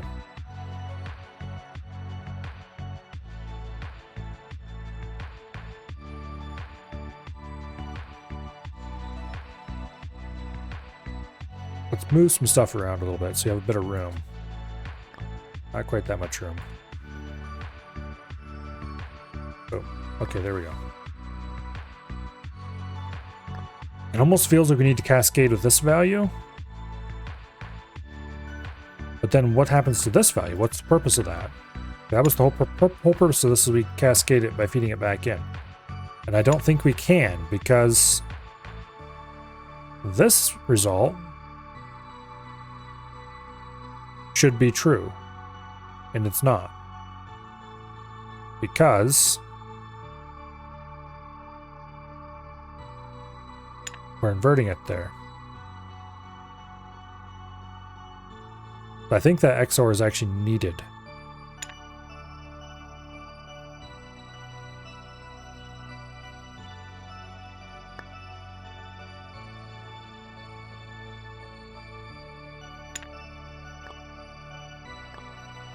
Except that doesn't make any difference.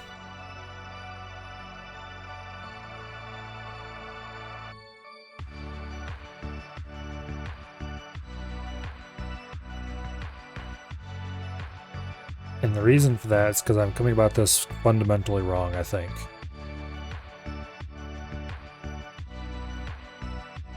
Each individual bit is fine. That's right. Correct. Mostly. It's the whole idea of cascading them that is falling apart.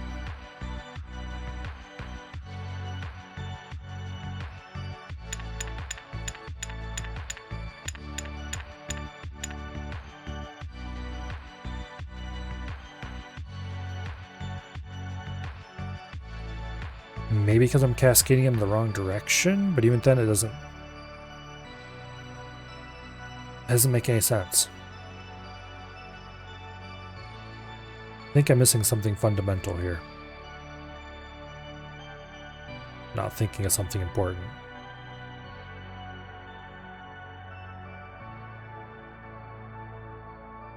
Basically, I think I started down a wrong path at the beginning. And now I'm deeply enough down the wrong path that we're well past the turn off for the right one and we don't know where to go.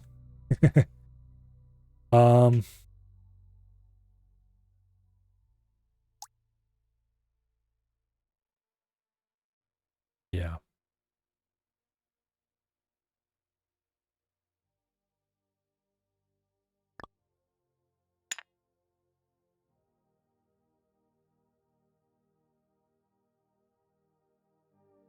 Also, it's kind of weird. On some wires, the arrows run backwards. They're facing backwards, but they run the right direction. I think it has to do with which direction the wire was dragged in the first place, but it's just weird.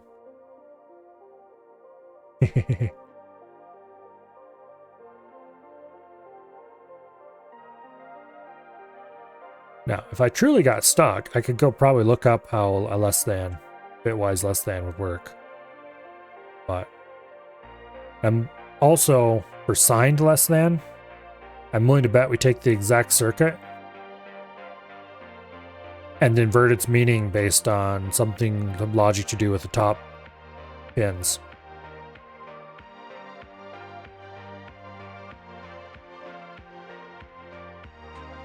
So it's probably a good idea we're doing unsigned first.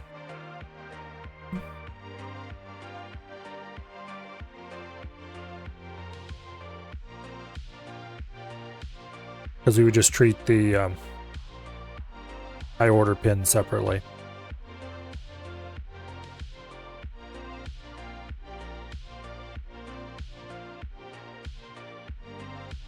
Because while it isn't actually a ones complement number, where that is a indicator that it's a negative number,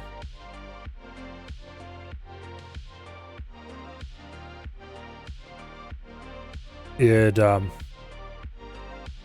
be treated that way sometimes. And thank goodness Computers don't use ones complement numbers because that would be a pain in the ass in a lot of ways. Ones complement is where the low bits are just the value, and the top bit is this negative or is it positive? I think that's what ones complement means. Twos complement is what we actually use. Yeah. Now,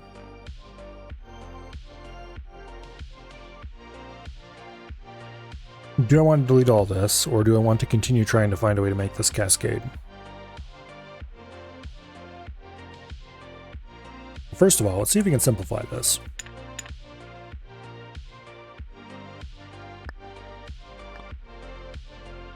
So this should work just as well.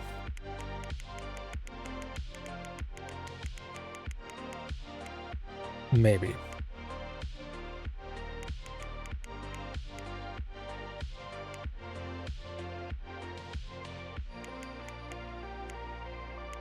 Yeah, it's the same circuit.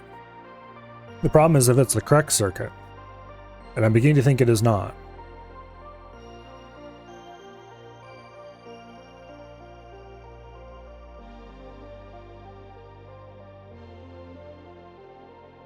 Because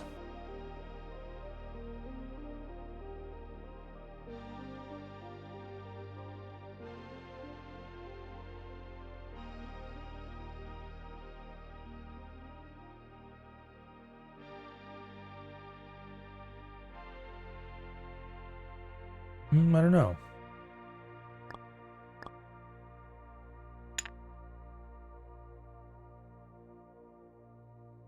Maybe it is the correct circuit. But if so,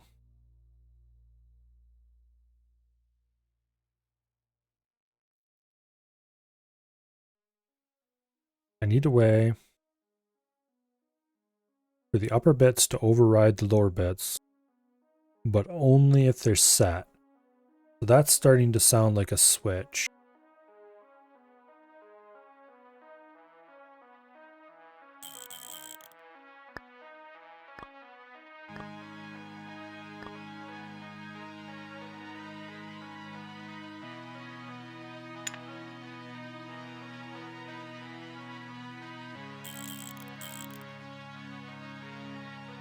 Okay.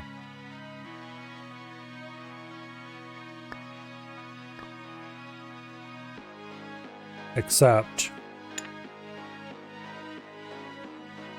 that's no. I don't want to switch. I need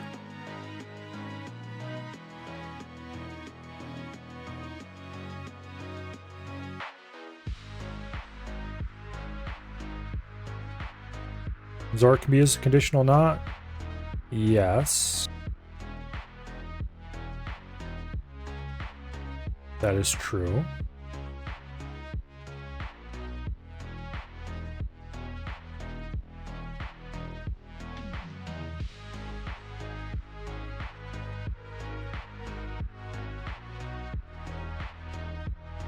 Problem is it's bidirectional.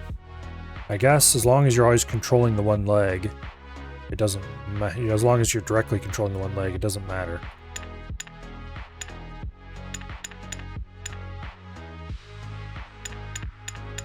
Go ahead and delete these.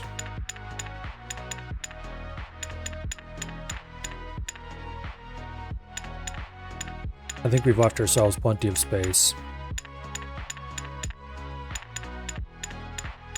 And we can work backwards from the top. Now, grab an AND gate, not the 3. I kind of wish I could almost hide those.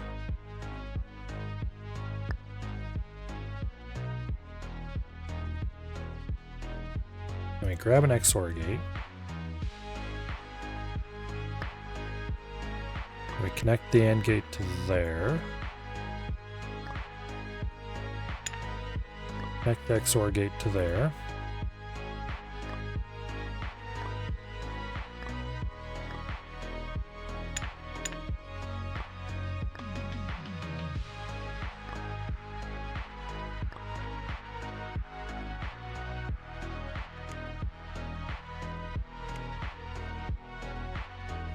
Okay. So far, so good.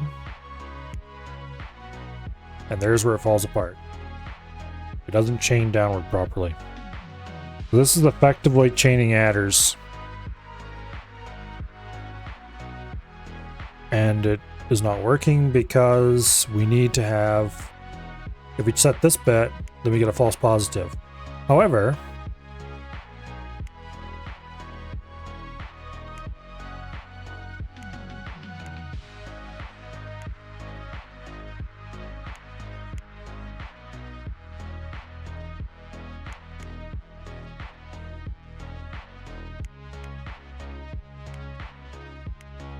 Those are hooked up, so it doesn't matter.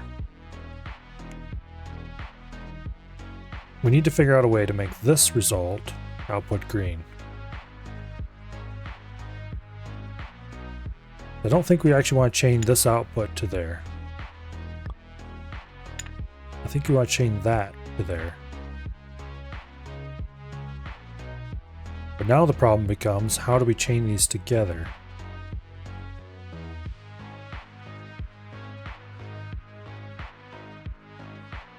And also,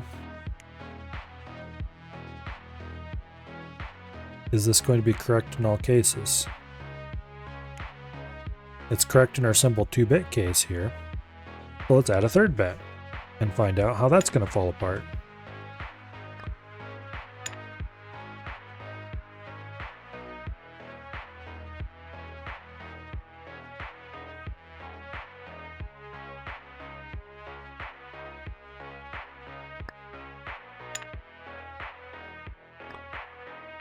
Okay.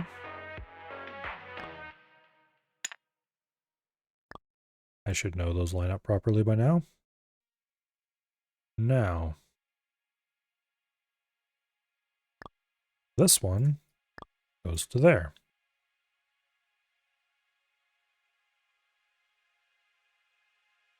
Now we can add a third bit.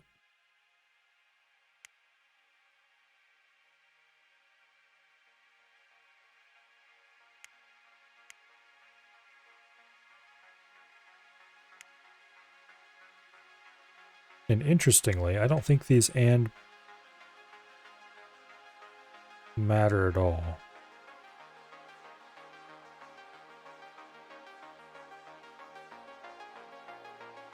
I think a XOR ladder might just do it. A simple one.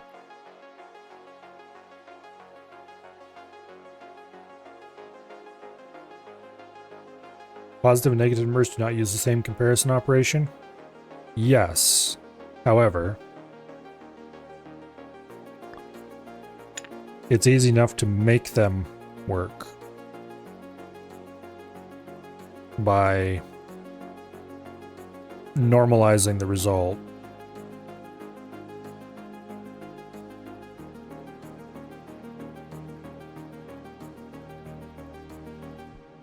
Let's add another one of these.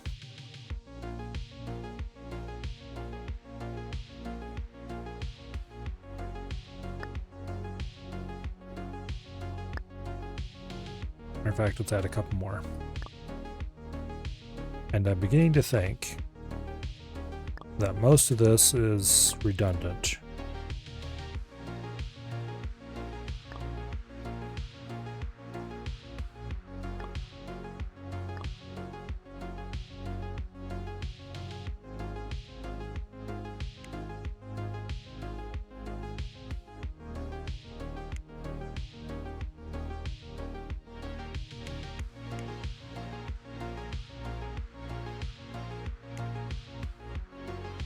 Except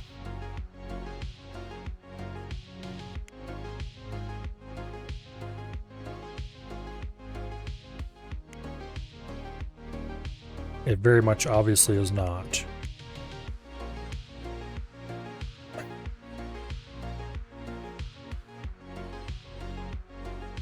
kind of is. For the simple case where all the bits are set.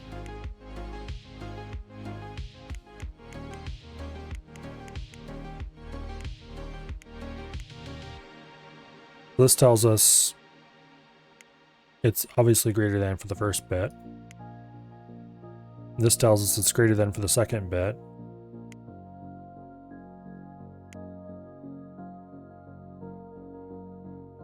But that doesn't do anything, because the chaining is now broken.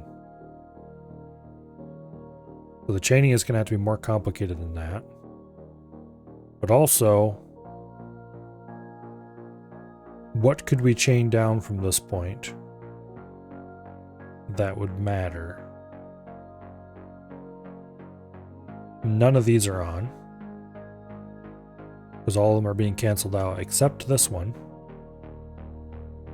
And that one's being suppressed by the chaining. Wait. Yeah, this one.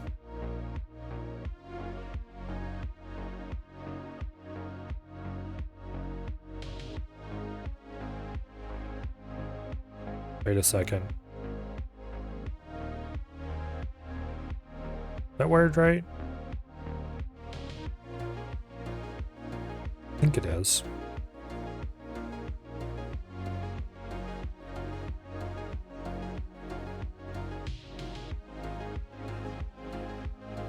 Yeah. This is the first number, the one we want to check if it's less. This is the one that's supposed to be greater.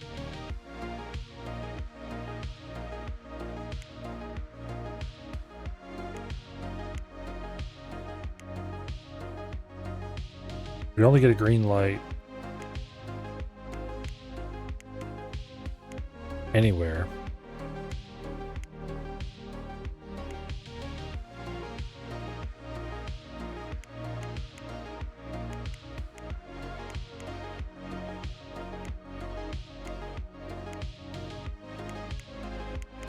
Okay.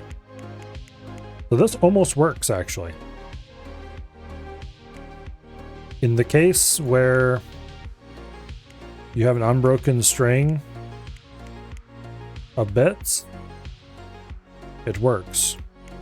But if you turn a bit off in the middle of the string, it breaks. Because each is cascading to the next. And we're not properly bridging these two wires. Except you can't do that, which I knew already, and which is why I didn't do it.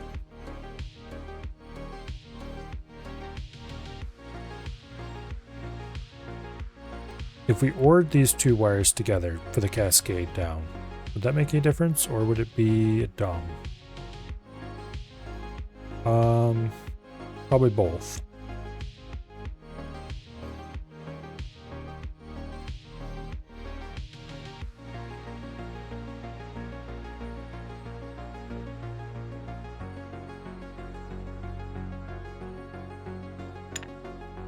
Let me think about this for a second.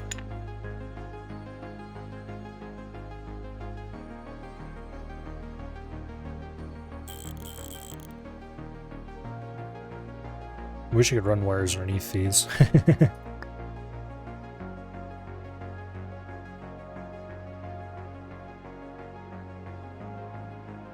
Because that'd be very nice and handy in this case.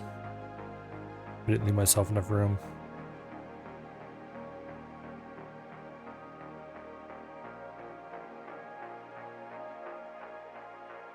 Okay.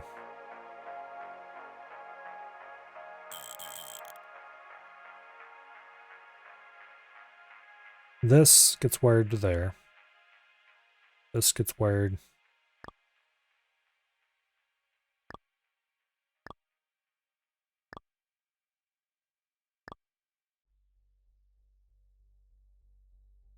Okay. That fixes that problem. However,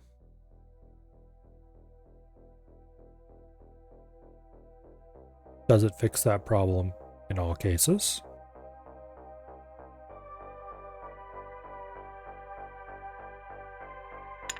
Good question.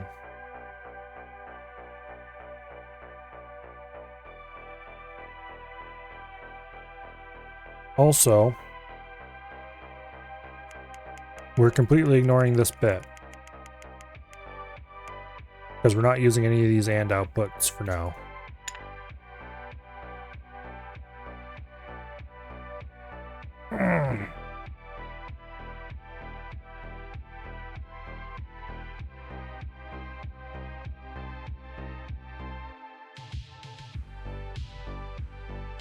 Also, wait a second.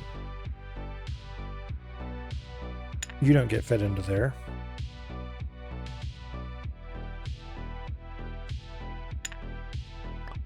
You're supposed to get fed into there.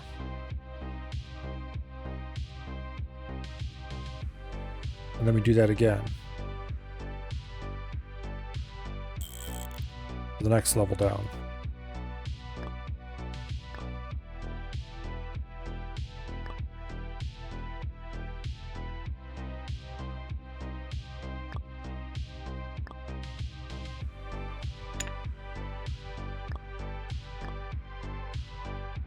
Like that.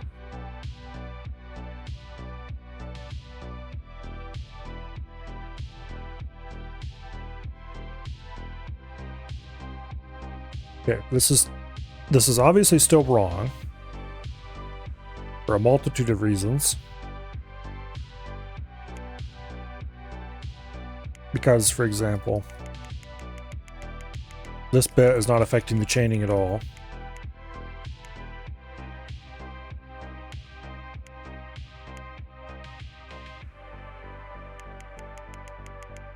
Basically, input 1 is not affecting the chaining at all. That needs to be tied in somehow.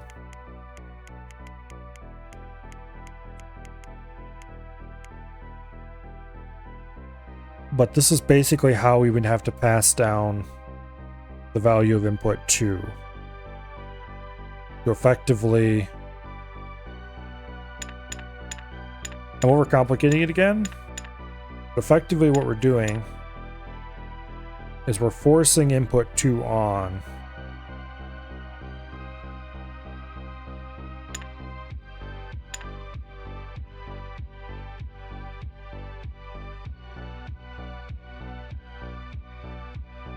We're closer, I think.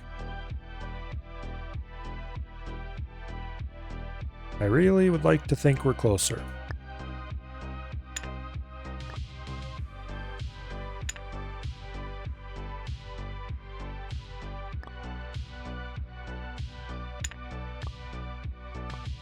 This probably isn't going to work.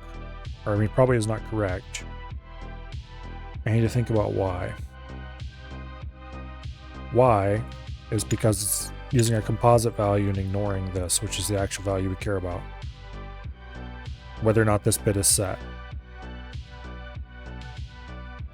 But also, we do deeply care about this value. Almost more than we care about that value. So maybe this value is correct. Be using. I mean, otherwise, why would we be calculating it?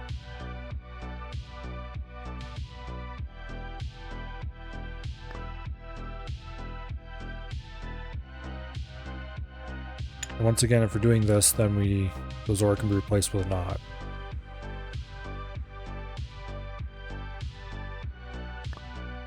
Unless we're feeding something else in there.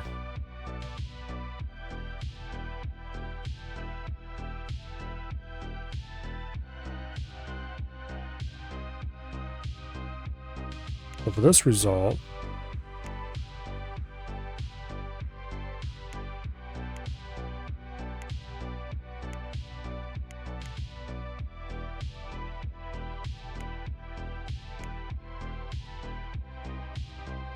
I think that's a start.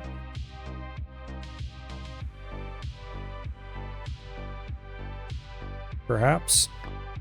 Let's just wire that up so it works like a NOT for now.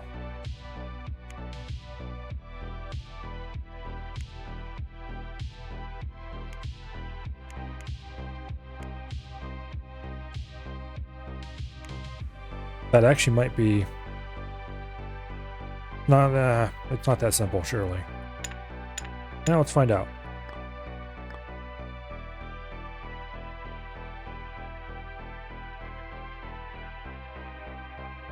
Let's compact this a little bit, and then we'll hook it up.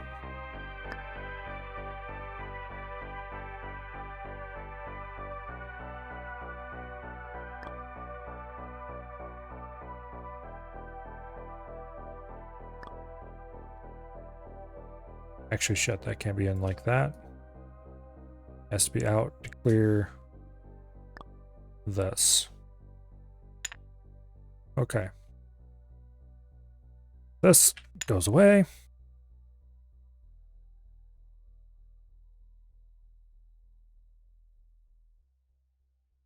And then this gets copied down.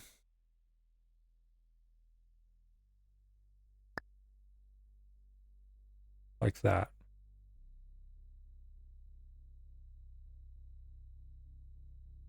Except I want a little bit more space.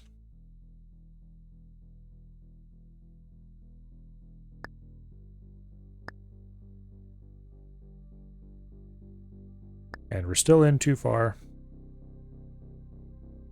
1, 2, 3, 4, 5, 6.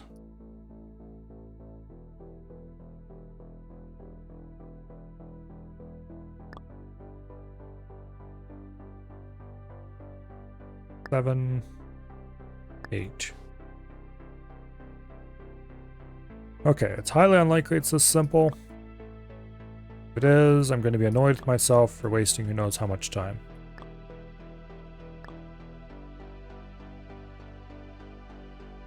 Alright, now you connect to there. You connect to there, correct? Incorrect. The way around.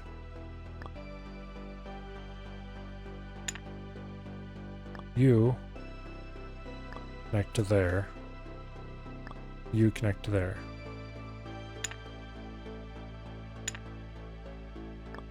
Idiot. There we go. Okay. Close one to the OR gate.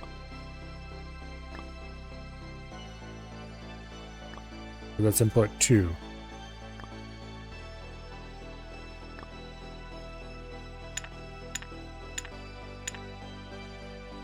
Far one to the NOT gate. We're just going to require each of these to be extended by one line.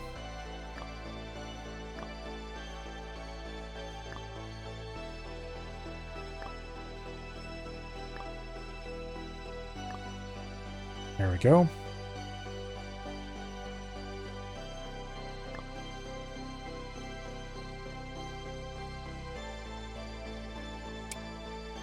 Okay. 127 less than 128. Immediately falls on its face because improper chaining.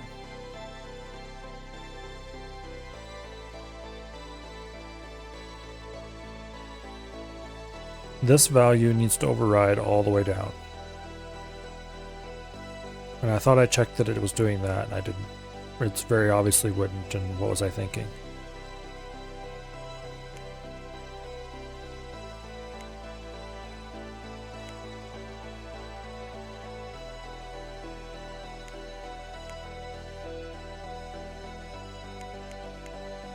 Wait a second. Did I wire this wrong? Because I thought I checked that stuff worked.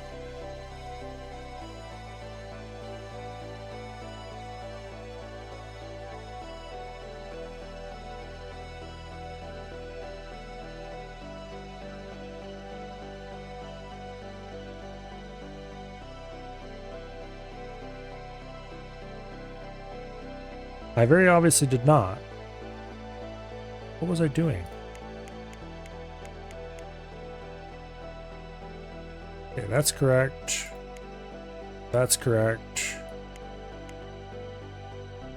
That's correct, okay. The problem here, it even handles holes properly. The problem here, it doesn't handle the case. Well, it handles that.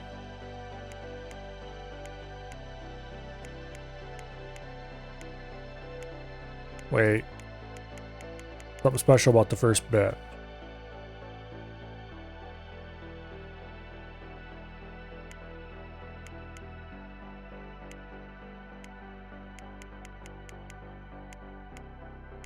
Why does that break it completely? Because the top bit's not cascading beyond the first step. Oh, that would be a good idea, yes. Oh, why do I have my camera set there? Because I do. Here, let's just put it right down there in the bottom corner. Why don't we? Boom. All right. The problem here is that this is not cascading past the first setup. It needs to.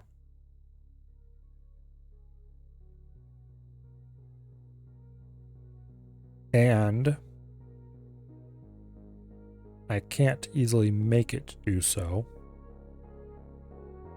without getting ridiculous.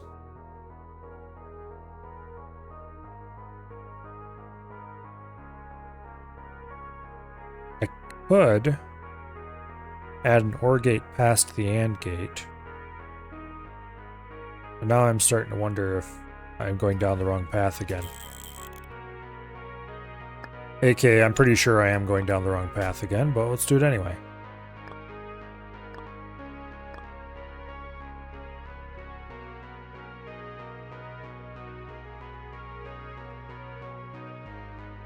Also, that isn't going to matter.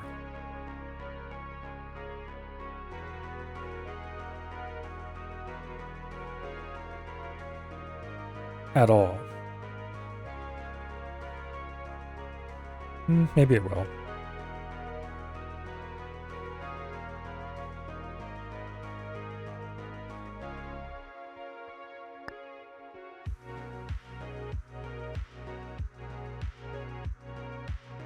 Wait.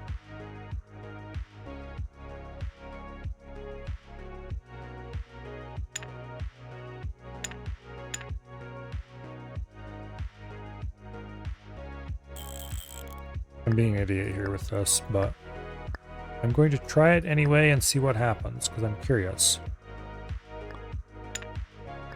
Even if what happens is it fails in a different, interesting way. Because right now this is not working, and it's not working by a lot. Okay.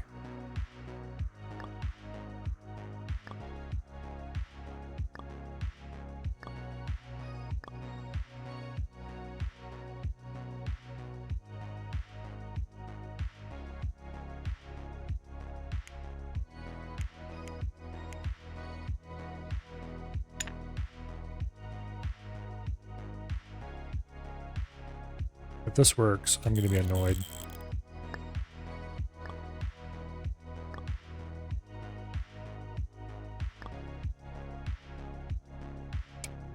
Okay, it doesn't work. Good.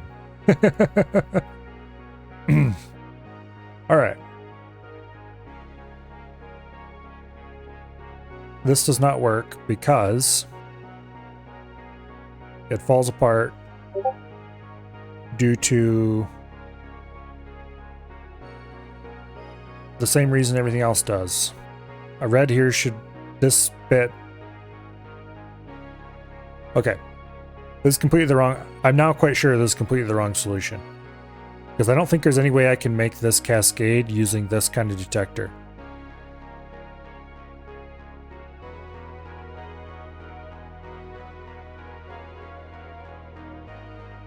That's useful information though. And the reason why I'm pretty sure why I can't make this cascade with this kind of detector is because if this is on and this is not, instantly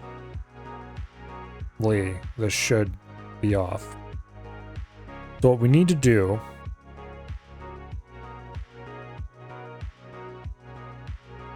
is we need a new detector design that outputs one of three values. And to do that, we're going to need a switch. Did I grab the 8-bit switch or the 1-bit switch? I grabbed the 8-bit switch. We need to have on, off, or does not determine. And if it's on, a higher one completely overrides a lower one.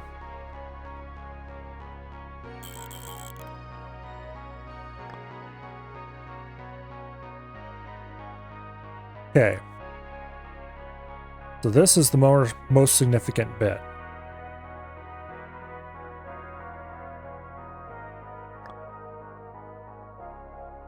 This is the least significant bit. If both are set, then neither are set. If both are on set, let me think for a second here. If both are equal, it doesn't matter what they are, on or off, the result should be indeterminate.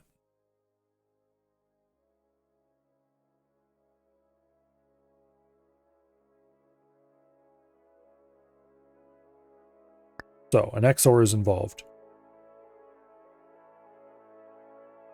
And specifically, that XOR is going to say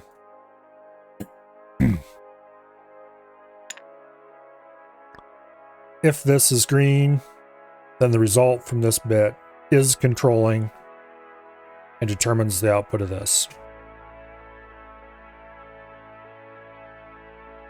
Now, the next thing we need to determine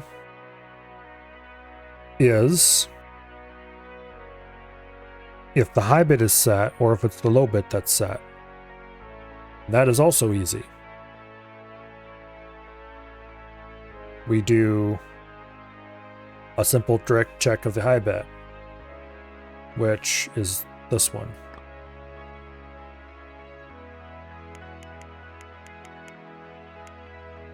Boom. Okay. If both of these are on,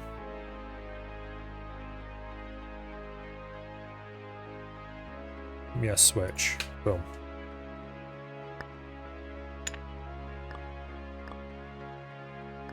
Okay, this is the result. If this is indeterminate, which should happen if they're either both on or off, this is not the result. But this is the result.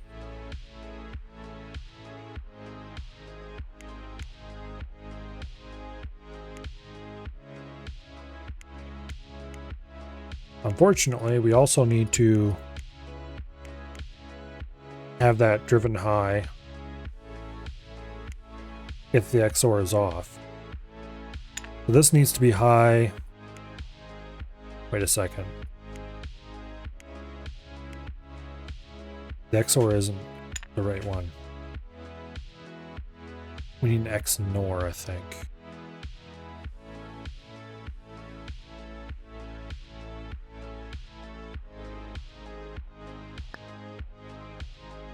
No, that's just... Okay, that's not right. XOR is sort of right. But not quite, because we also need to drive this high when this is off. So it needs to be driven high regardless of this state. But only if this is not in the same state.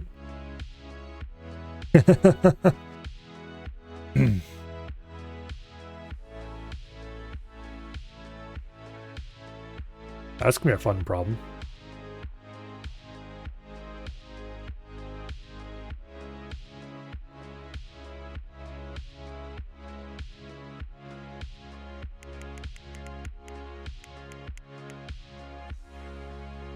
Actually,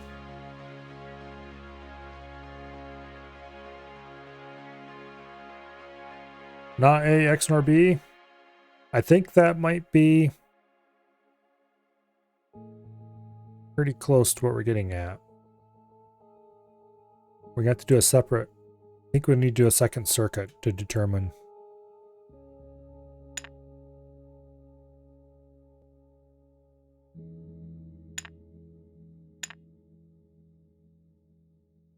Okay.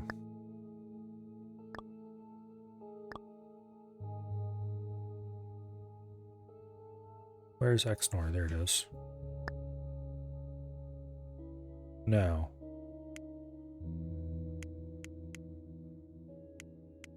Okay, that drives high whenever they are different. Doesn't matter who's different. I think that is exactly what we need.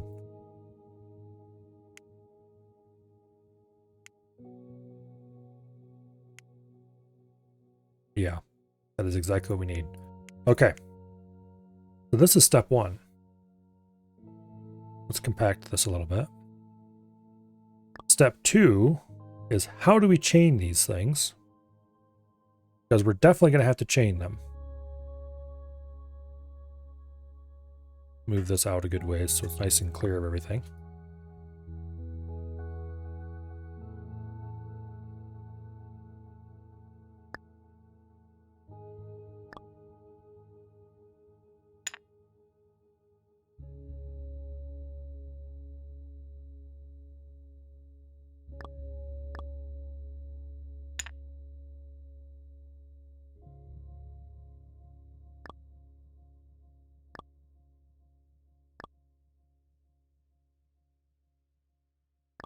Okay. And then you also run, no. You also run over to there. Oh, where did that run? Oh, to that switch. Yes. Okay. There. Now, we also need to drive this low. If this is on at all. So if this is green, this needs to be driven low.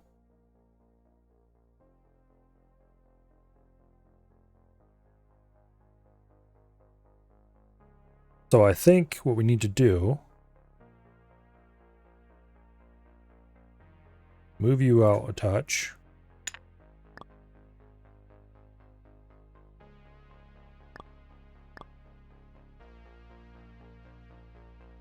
And then we do an XOR.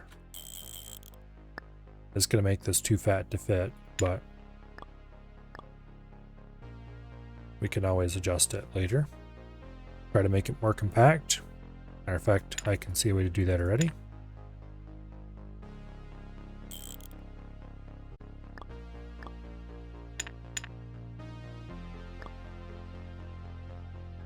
Okay.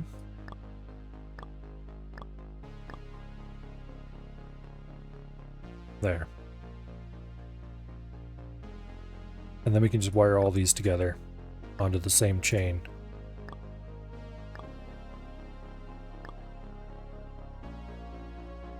The idea being, if this is on and this is on, then it's driven low because this is being output already.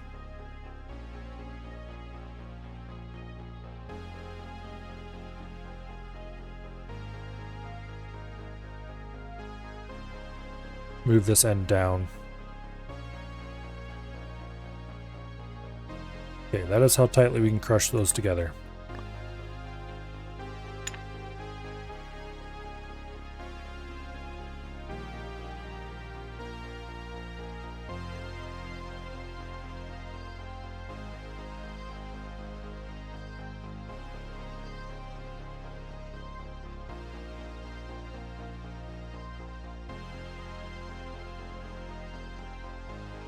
And I just realized I should not have copied that one. I should have copied this one.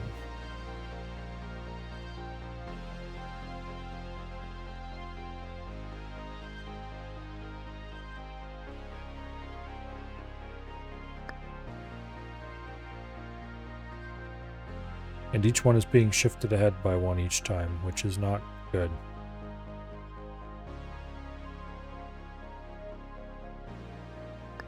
We actually want it like that.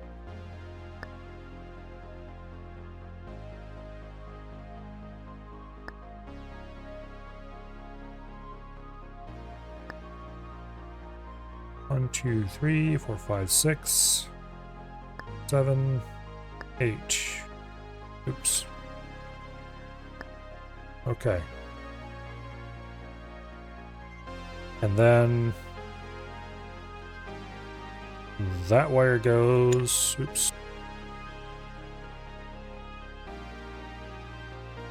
Let's trim from the top. Okay, this is hooked up properly. This is not. Or this is, I mean. Nope.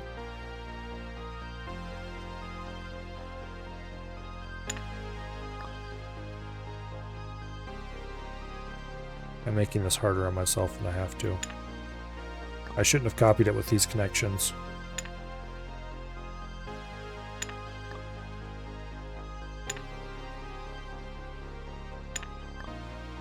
Oh well, we'll just fix it. One step at a time.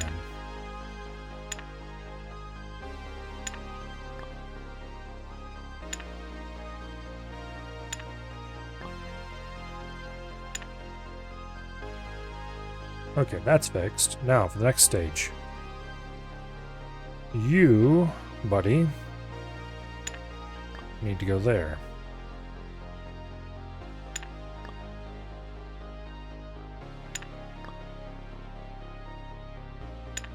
And so on, all the way down.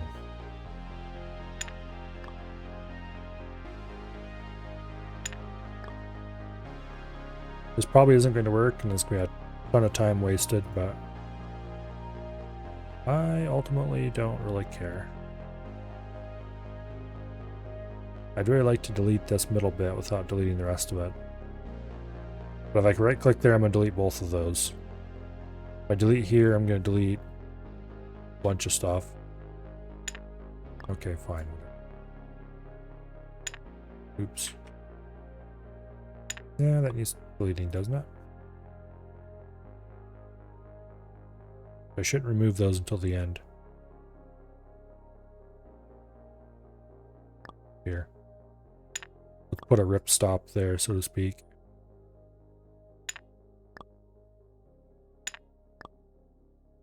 Okay. Now, everything looks like it's connected properly.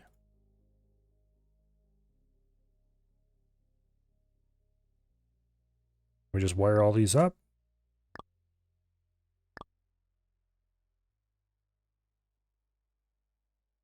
There's no way this is going to work. No. Okay, it does not. We get a short circuit. Now, why do we get a short circuit? We get a short circuit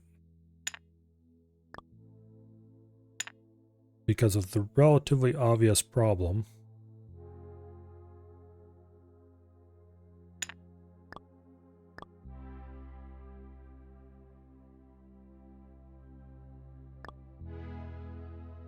let me think about this for a second.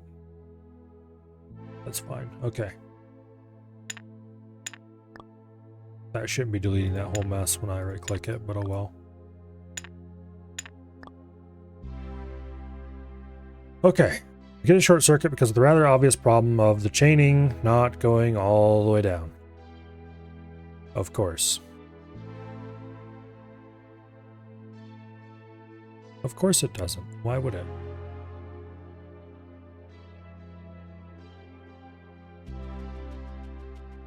There's no logical reason why it would.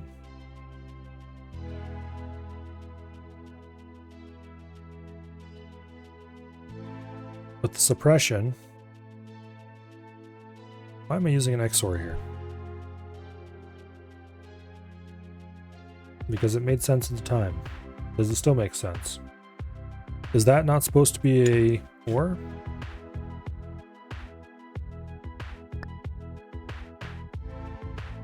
No, because we don't want to drive that high. We want to specifically drive it low if both are on. The problem is it needs to be driven... Actually, I think we might want to drive it high. And we had the problem of we can't run as a bus.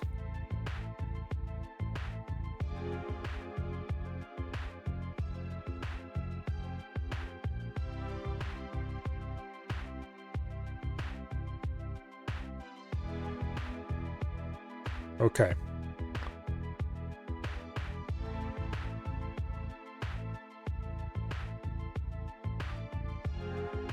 It is safe to move these out like that.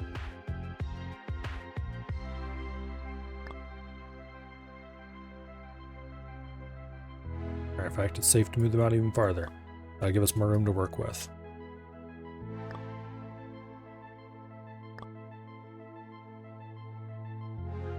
This is why you don't overcompact things while you're working, boys and girls.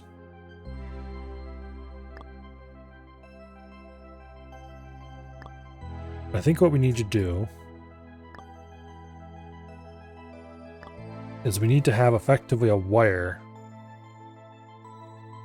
that runs from the top to the bottom that can be turned on at any stage and turns anything farther down the wire off.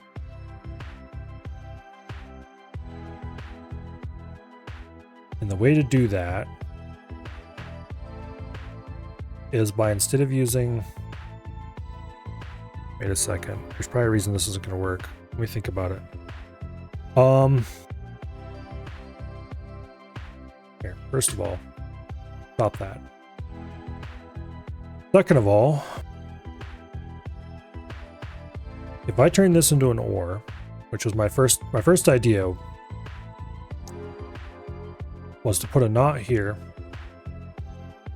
and replace this with an OR.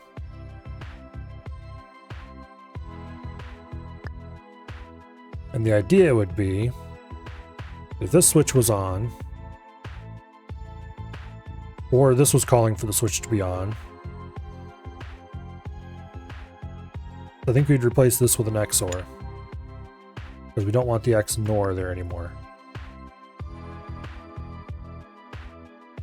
Except we kind of do. No? Yes? Maybe?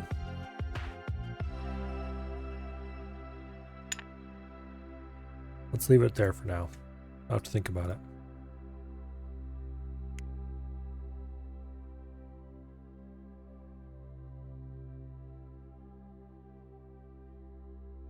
The idea being,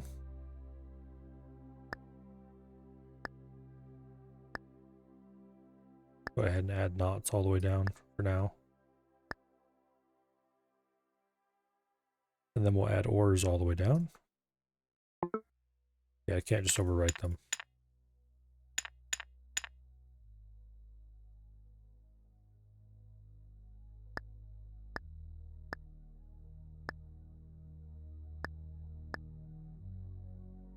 Okay. That does not work. Now, why does it not work?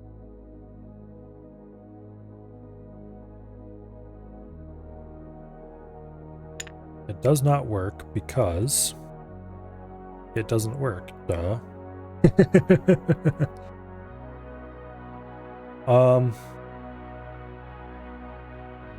It doesn't work because this is not being driven high. And that is not being driven high because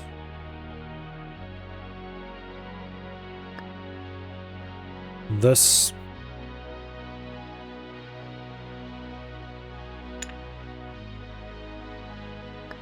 isn't right. Which I kind of knew, because we inverted some of the logic on it without actually inverting the logic on it.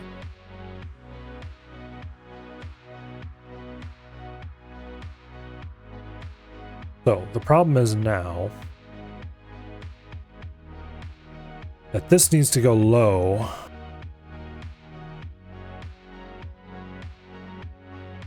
in the opposite conditions from where it currently goes low.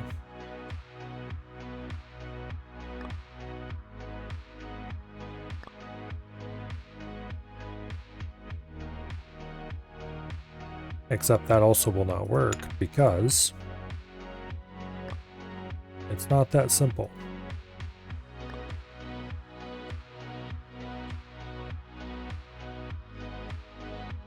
So this output disable ladder only works if it's the top bit calling for output disable.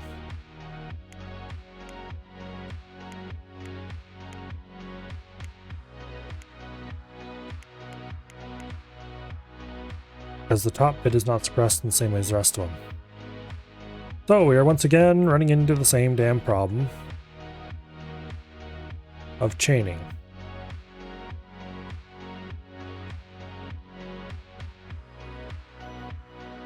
But I think the switches are along the right path.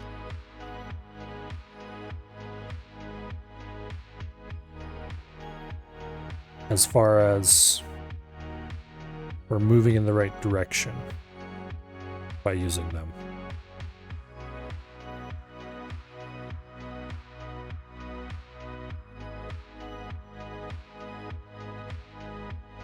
It's close-ish.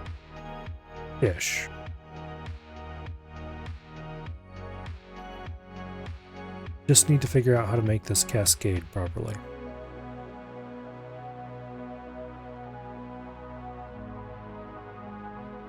But that's been the problem from the very beginning.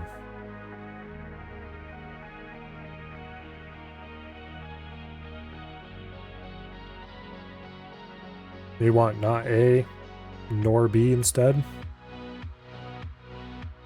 That is what I just finished trying.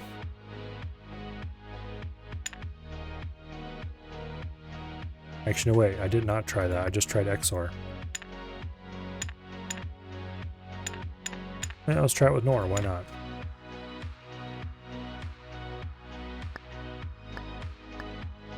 Boom.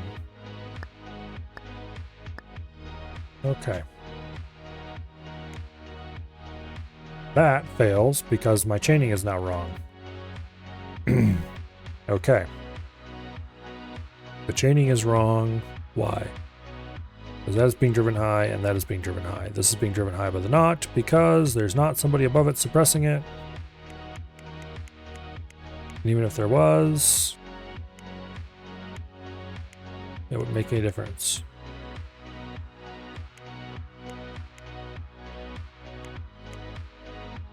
Okay.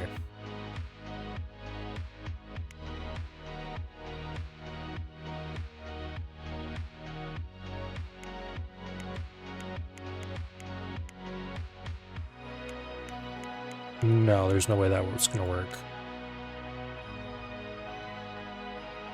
Unless this is inverted.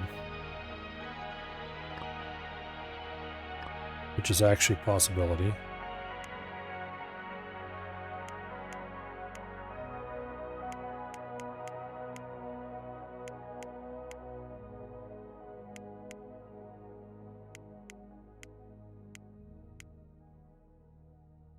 Okay, let me think about this for a second.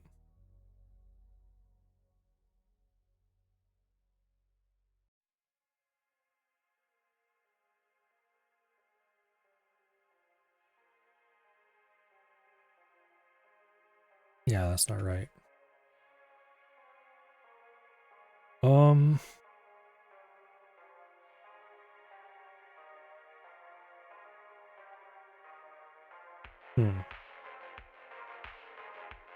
I'm kind of surprised I'm so thoroughly stuck on this one. This is the first thing I've actually become stuck on.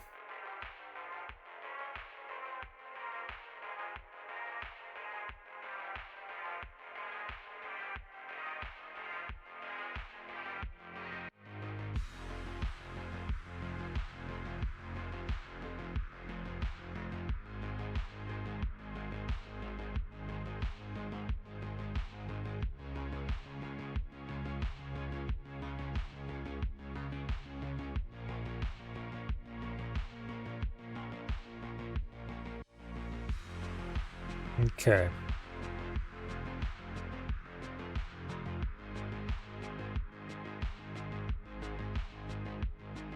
A is less than B whenever the leftmost one in B is further left than leftmost one in A, which, yes, I knew. However,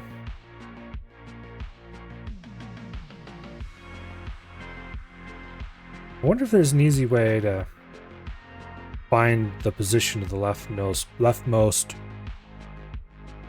one as a value and then compare those two values in some way.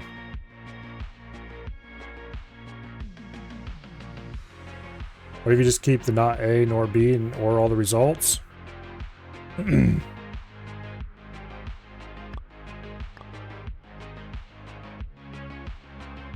Well, this chaining operation is completely dead. I don't mind deleting that.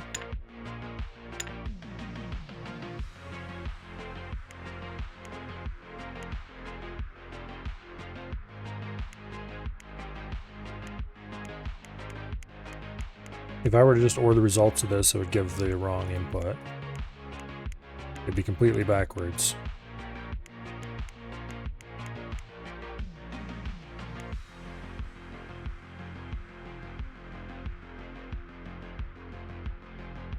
However,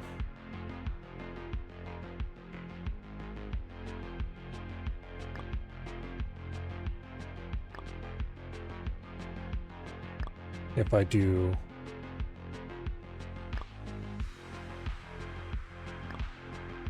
this way, the problem is, I'm pretty sure, okay. I'm pretty sure this is going to work because it doesn't account for bit positions.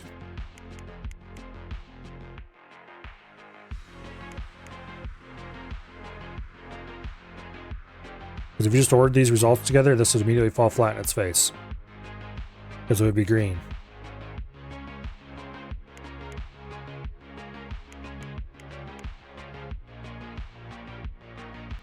Despite the fact that it very obviously is wrong.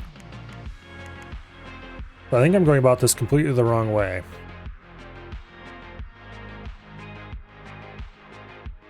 Let's see.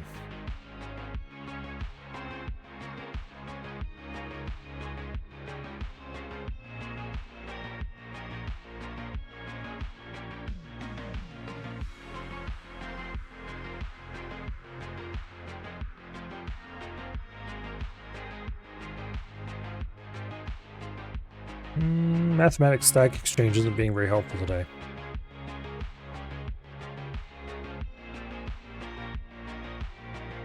I think what I need to do, like this does, as it is now, it gets me the leftmost bit that is on.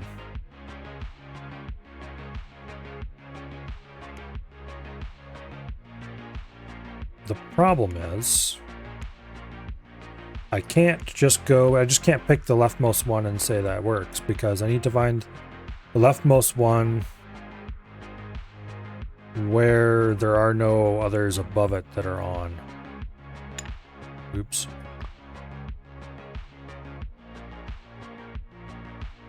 And that's the whole problem. The whole no others above it issue. And also ignoring values below it.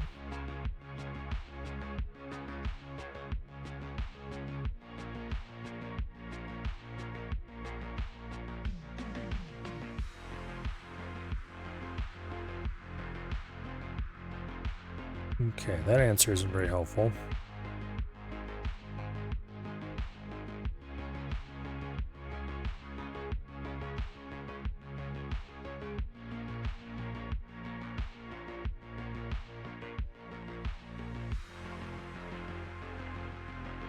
Okay.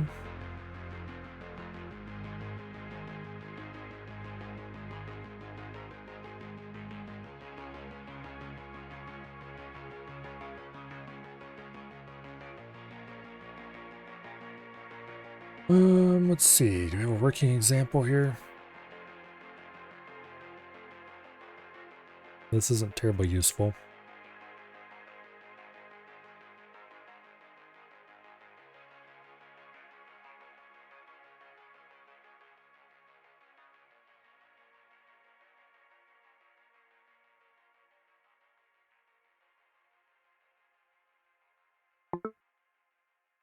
Anyway. Anything that's just going to order the results is going to fail immediately.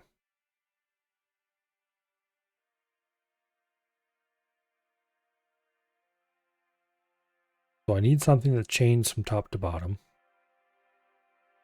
And it can't be too complicated, because I think my number one problem with this whole thing is that I've been overcomplicating it from the beginning. It usually is my problem. But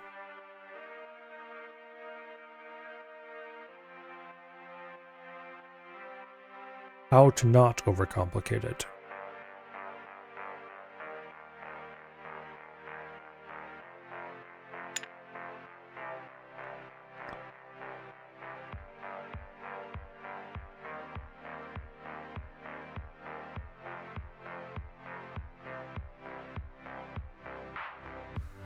Think what we want here.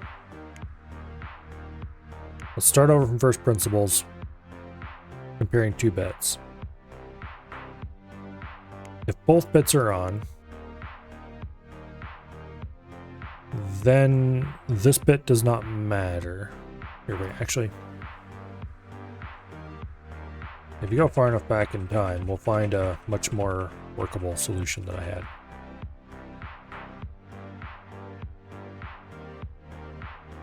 It would require going back in time pretty far, though.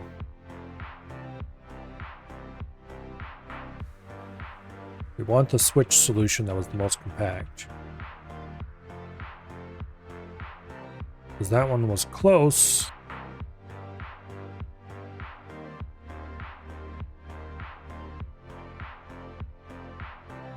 But not quite there.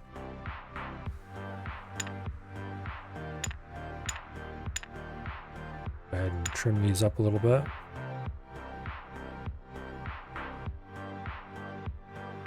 Okay, so the chaining for this is completely wrong. I know that already.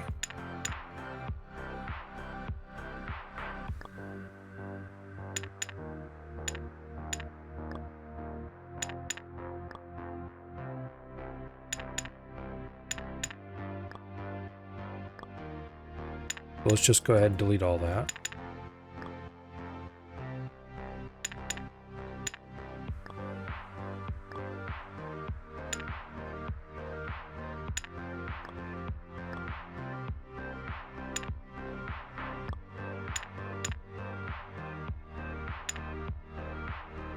Okay.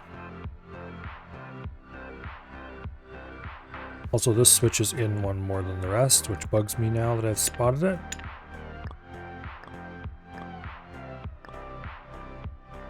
Okay.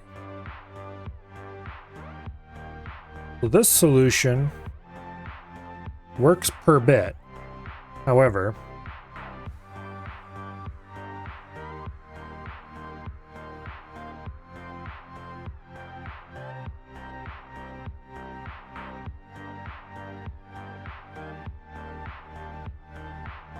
not A and B is true only when B is on.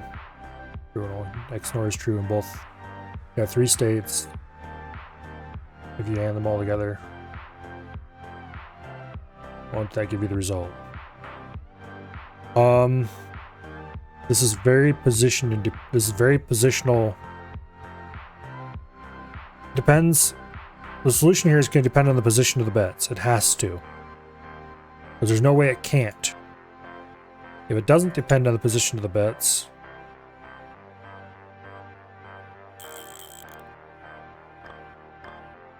then they're doing something really weird.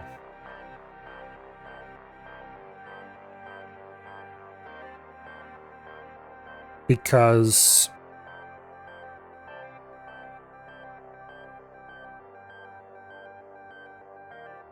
unless I'm not understanding how you mean for them to chain together.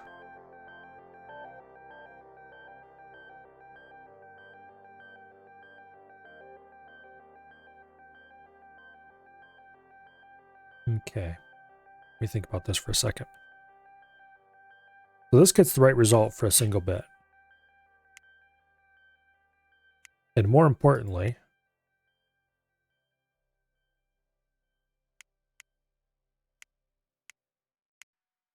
it forcibly sets this.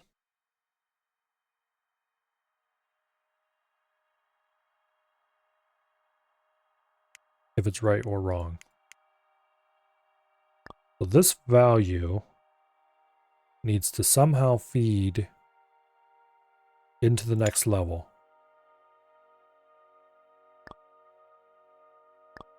And I don't think we can feed it in that way. I kind of wish there was a diode component. I mean, I could easily make one. Oops. But we have a diode component.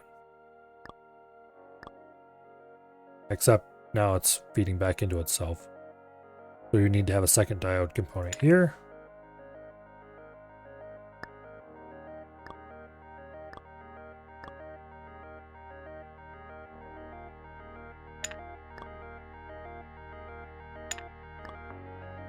Okay. This is probably incorrect. Because if this is on and this is on, it's going to fail.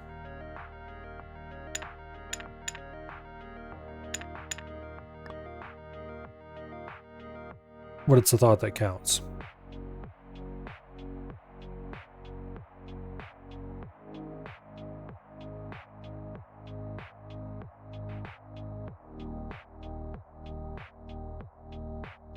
Really what we need is a 3 input. You know what? That's what I'm missing. I need to design this gate, but 3 input. Because we need a 3 input gate that does the same thing this gate does. Priority, second priority, third priority. Trickle down, basically.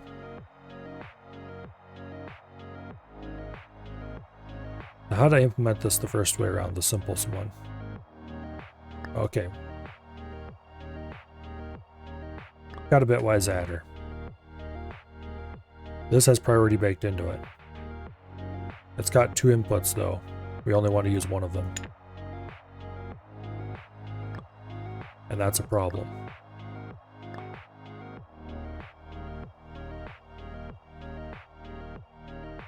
So this is the highest priority value. So that has to be our carry, or our back carry from above. This is the next priority. So that's the B value, or the second value. And this is the first value, or the A value, lowest priority. Except, am I looking at that completely backwards? I think I am. So this needs to be our carry from above.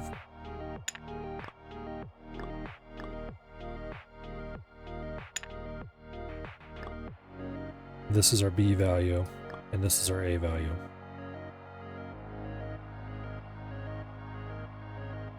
Now, I shouldn't call this our carry. This is our chain value.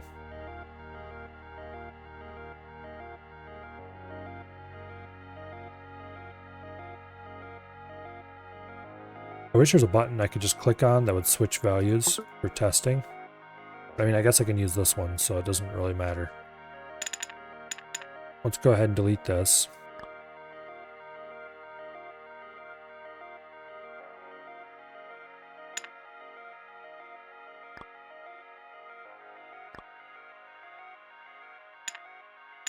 Okay. So the first one does not have a chain value being brought in.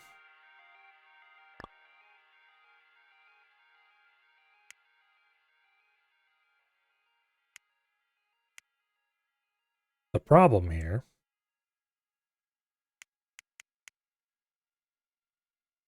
is that it doesn't care which of these is on.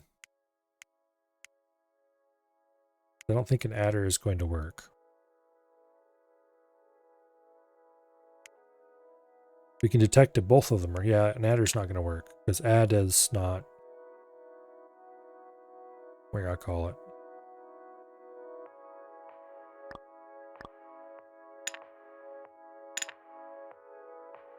Okay, let's discard that idea.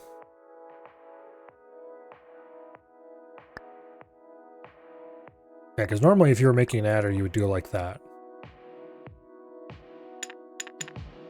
I'm pretty sure this isn't going to work because it doesn't have the property of caring about which of its inputs is first, really. It's just 3 bits, and you could swap them around to any of the inputs and it would still work. Whereas we very much do care. We care quite a lot. So, this is a good start.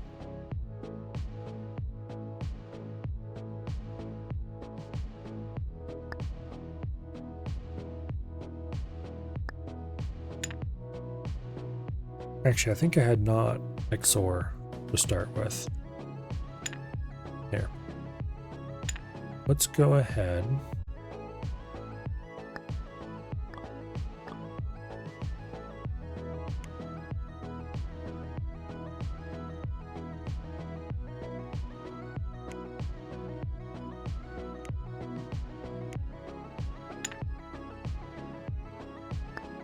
It was XNOR.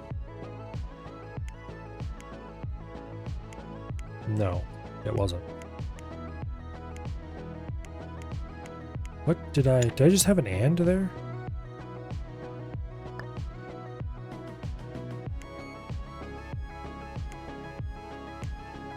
Yeah. Because this should output green if and only if that is on. And then if we take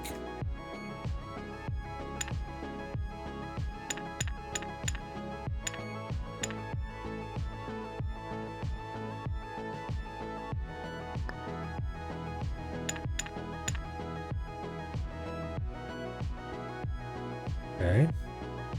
Then if we take and do that again for the next level down.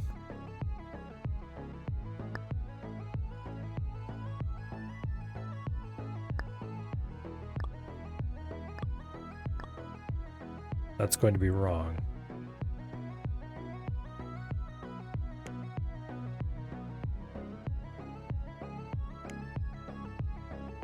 Okay. The problem here is that this one can't be AND.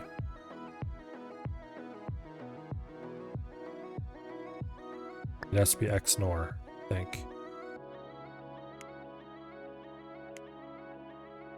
Yes.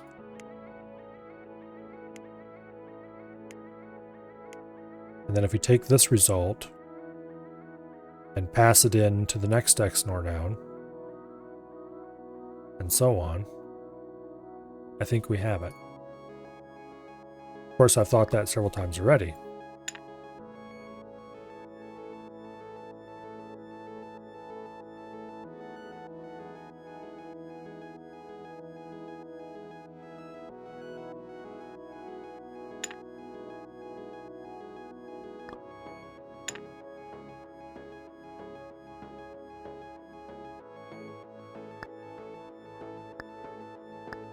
Well, let's just see what happens and how it fails.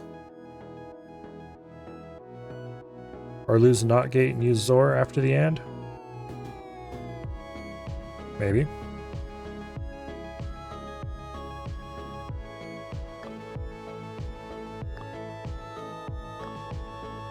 But that'll be the optimization step after I see if it works.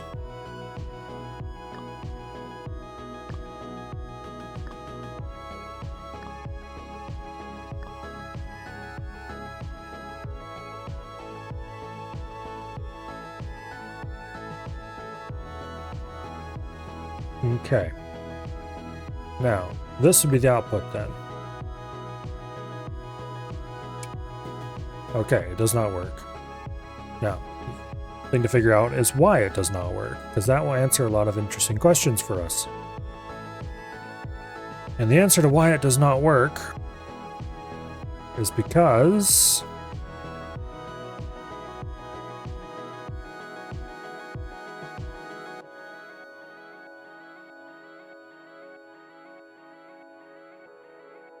they're alternating on and off every one for the chain.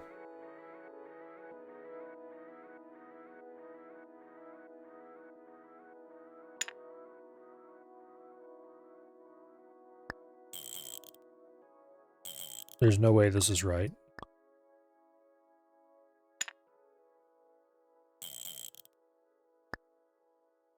But let's do it anyway, just for the sake of trying it. Because I'm curious what will happen. You never know, maybe it'll start working.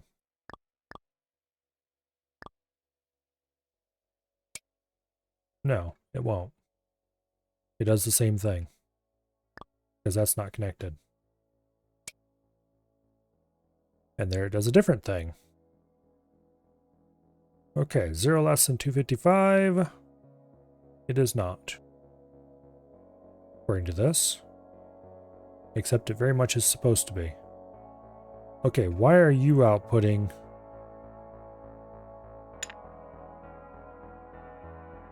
Because you don't have an inverter on you. But I don't think that's going to fix it either. No.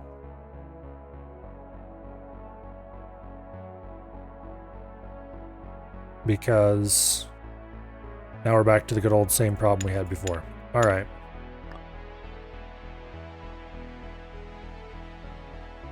So this is not correct. Because once again, the chaining is falling over.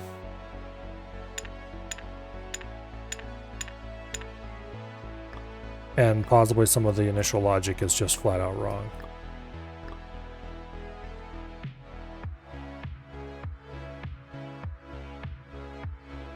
Okay.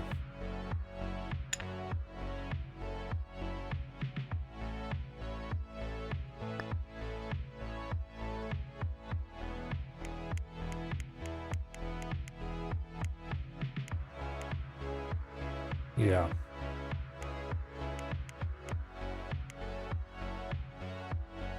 The problem here is that this logic is correct for 2 bits. I need to make this logic for 3 bits though. And that is not this. At all.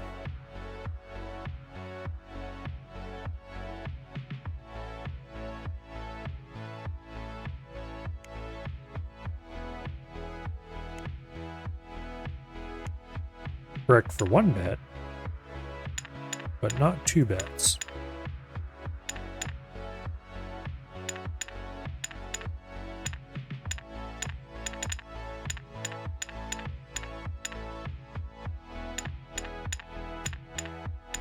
Which has been the problem. I mean, it's correct for 2 bits, but not 1 bit. Or 3 bits. This has been the problem all along. Also, I don't know if that NOT gate is correct either. Let's just delete it for now. Okay. If both of these are on, I don't really care. I only care if this one's on, if this one's off.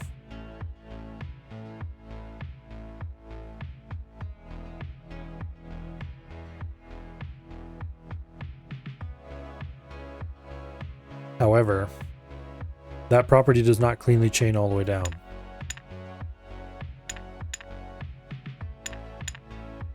I only care about the value of this one. I only care about the value of this one if this one is also off.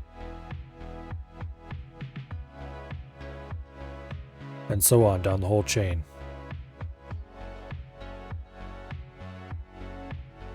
What I really want to do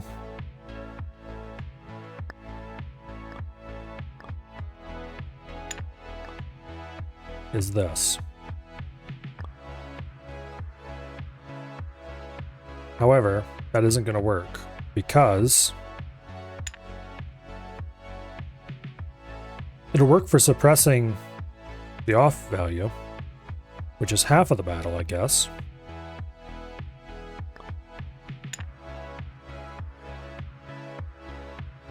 Problem is, it's very much not the whole battle.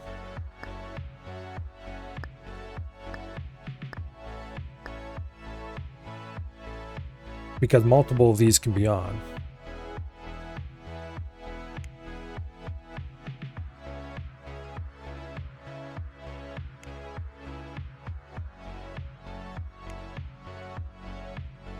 And we can't have multiple on. However, we only care about the highest one on.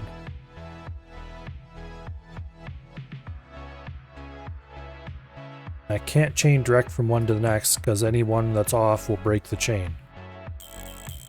So something like this won't work.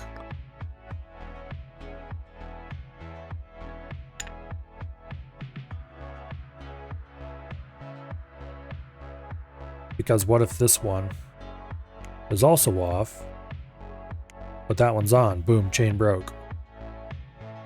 So that can't happen.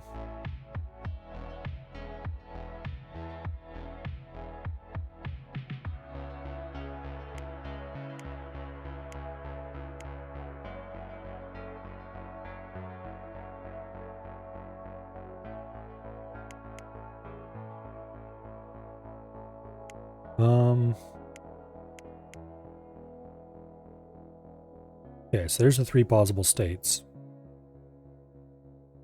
On the top one, on the bottom one, on both. And we'll add another copy of the other state because it will if you XOR after the switch.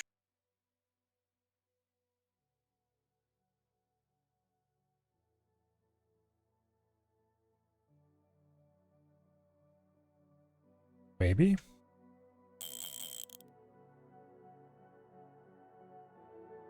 Problem is we're throwing away everything the switch is doing if we just put an XOR in there.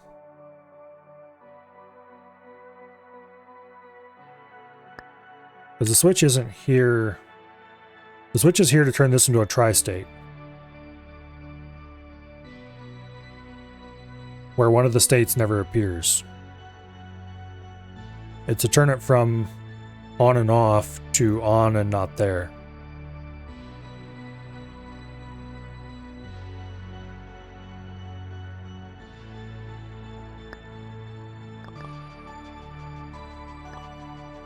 If your two not theirs together, it's still off.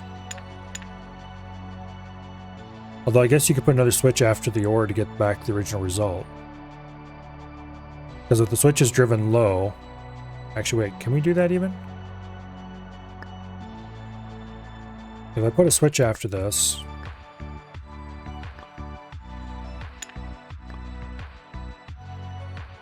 That'll turn the OR back into a... an off. Or not there, I mean.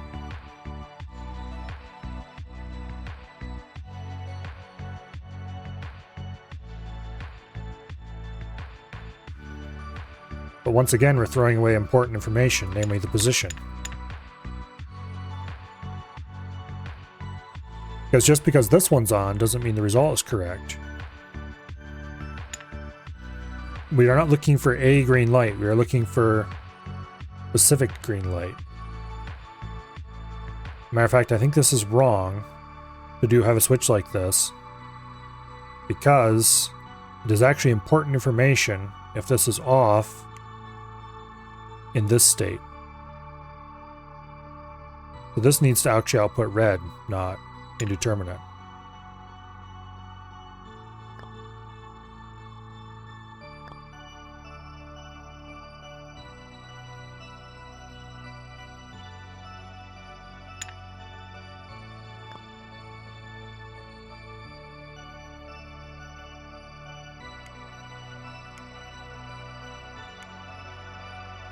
So we need to have some kind of composite value driving this switch.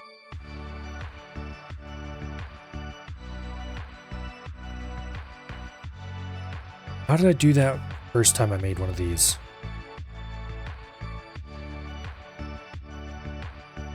Yeah, if any of the switches are on, then it falls completely over. We need to only have one switch on. I'd like to make this into a tri-state. And I did it once before, and I think I need to do... Oh, was it XOR? To drive the switch state?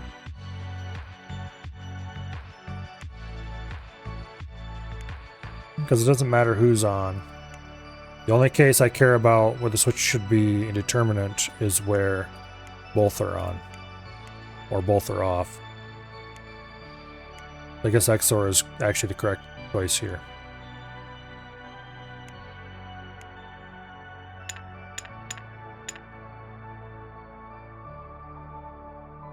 Okay.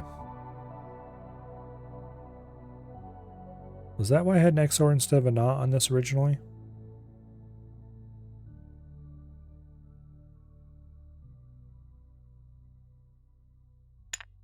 I think it might have been. Because this was originally an XOR. That was like that. And then, no, that was done before I even thought of doing it this way. Pretty sure.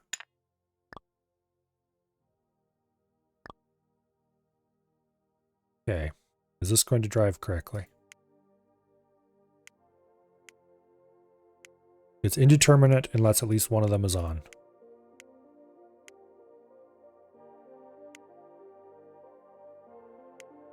And then it is green if the high bit is on, red if the low bit is on. Which is exactly what I want. Okay. So this little circuit, because it's a tri-state, this bit doesn't matter.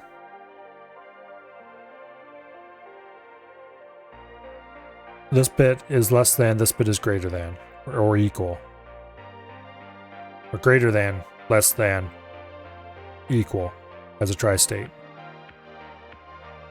Is that helpful? Good question. I suspect the answer is probably no. Because we have a lot of these tri-states and we can't just run them all into a wire. Because if we try, it'll break. We can't run them all into a wire through ORs, because if we try, it won't break, but it will spark and do exciting things. Namely, it won't give the right information.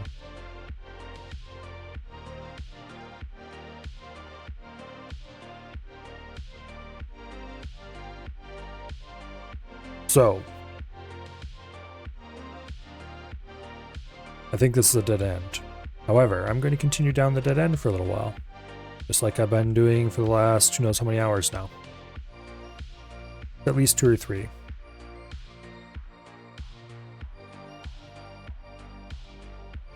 So, if you chain these values together, this value needs to somehow... We need to turn this into a 3-value switch. Which that's been the problem from the beginning.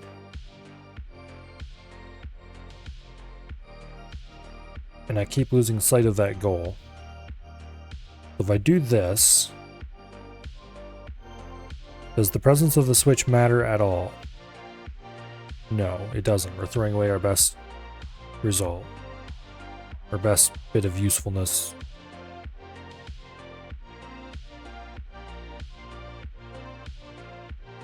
I think...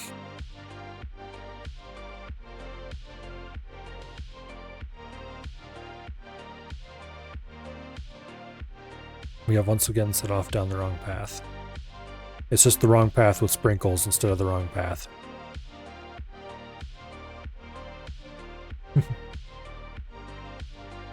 Not A, X nor B, feeding in to the AND B in the switch.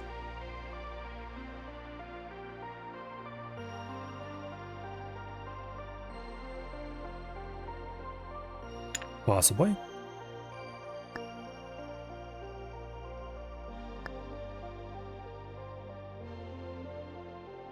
Problem is we need 3 inputs. We don't need 1 input with sprinkles. Also, that is giving weird results. Now we have a 2-input thing that works.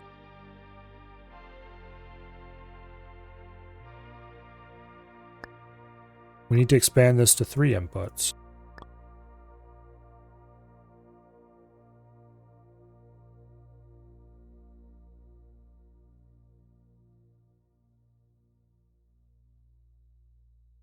So we need to do... And the 3rd input, which we'll just simulate with a wire here, is basically going to say, I don't care what result you got, if it's on. If it's off, we don't care. Actually, maybe that's a 3rd switch.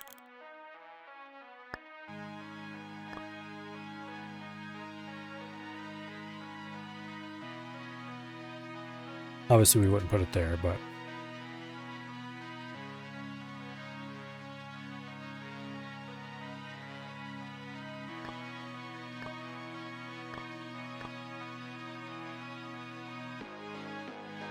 the third input would basically be, I don't care about your results. If I'm on, I'll put in determinant. Or if I'm on, that's not gonna be right at all. Oh, what is the third input determining exactly? I need to think about this logically from the beginning. The third input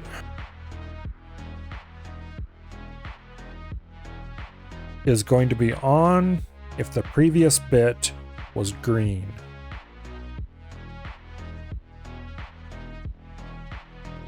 Okay. So it probably has something similar to that on the chain. We'll just stick a knot there to have a green input. And if that's not connected, then it's indeterminate. It's either green or indeterminate, we'll say. Because we don't care about... Actually, that's not quite true. We do care about red bits at that point.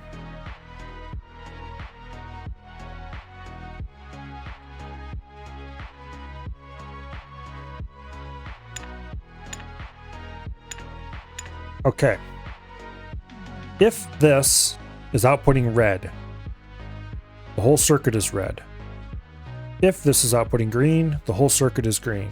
If this is outputting gray, then that result comes from here. If this is outputting gray, then the result comes from here. If this result is outputting gray, that comes from here. And on down the chain.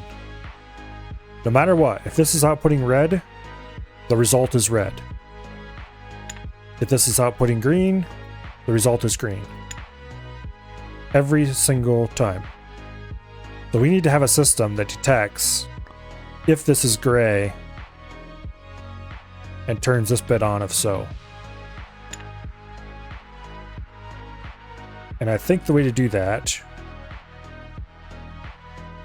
is going to involve a switch. Wait, what does a decoder do if it receives a gray value? Okay, it treats it like an off.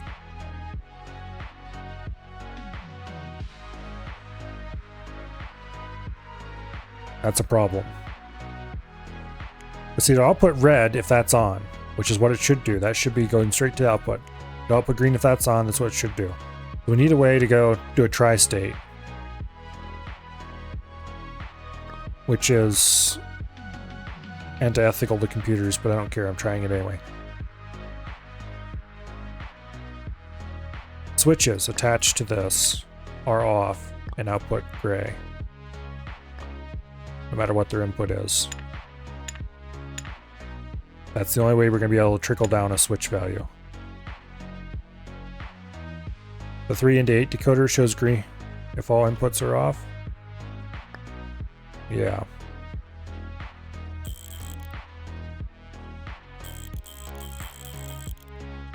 Yeah. As does that.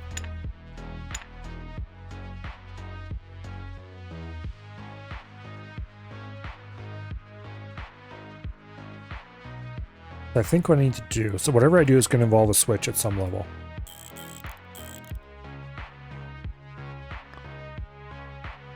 Problem is, there's no difference between red and gray. Unless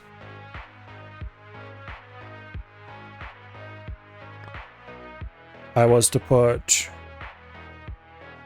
an OR on. However, that's going to destroy the gray value completely, which we can't do.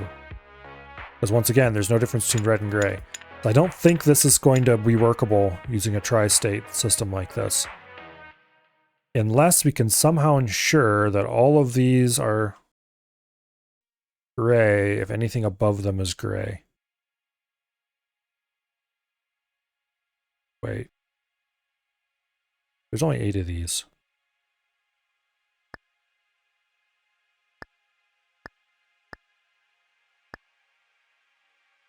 Well, less than 8.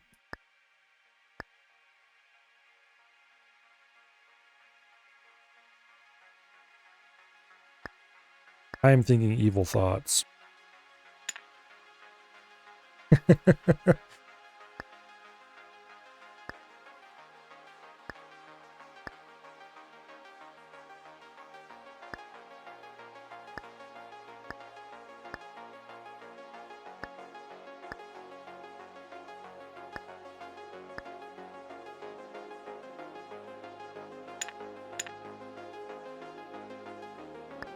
I'm thinking very evil thoughts.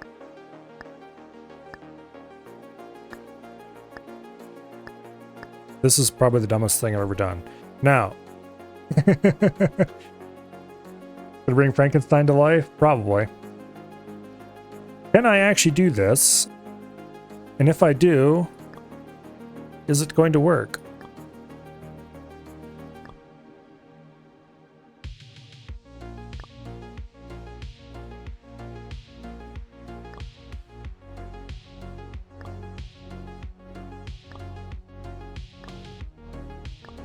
Now, can I do it? Probably not, actually, because red is going to show up the same as gray to the switch. And also, it doesn't like it when I do this.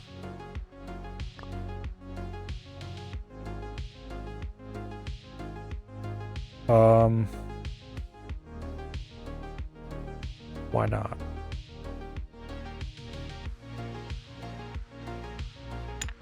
Because if this is on, that's also going to be on.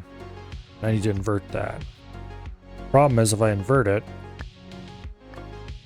then we have arrived at the problem that this is no longer gray. Also, it doesn't matter if you invert it, it still doesn't like it.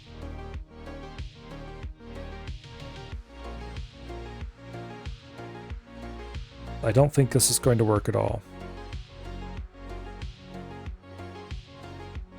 Like, actually, not work at all.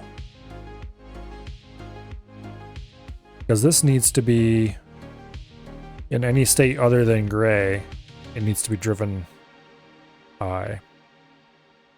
And I don't think I can do that.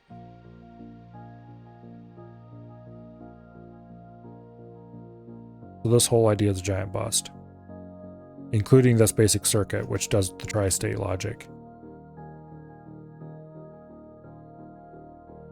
Almost could work.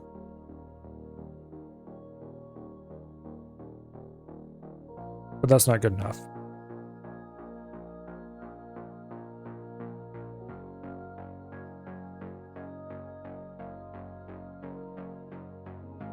Now, I could possibly pull a third value out of here instead of doing tri-state. And that's probably what I actually have to do.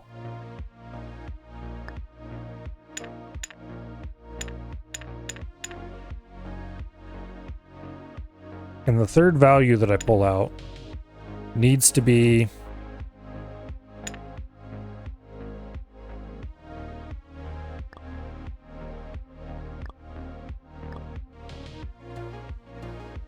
that, maybe?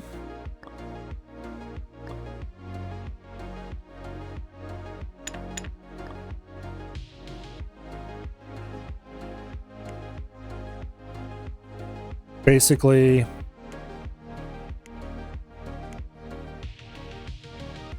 this value says, should this be used?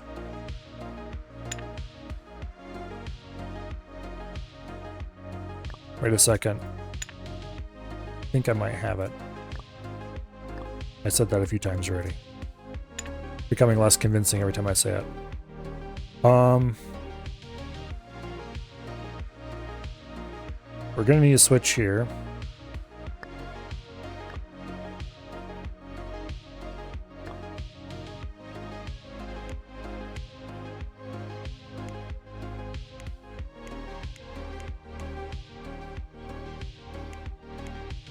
Okay, if that's driven high. Go away, please. We need an XOR.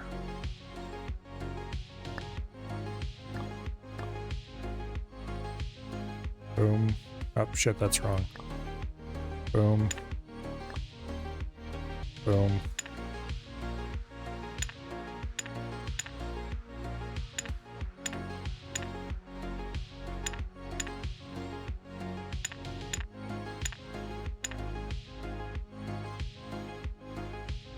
Okay, back to our roots.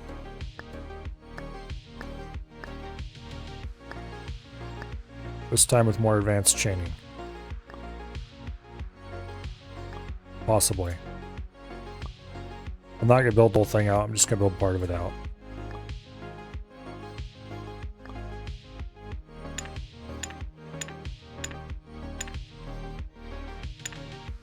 Okay.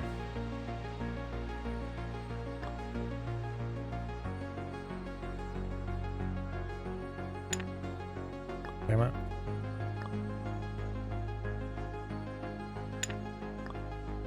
Here we go. Get this part of the gate working. Now, delete those.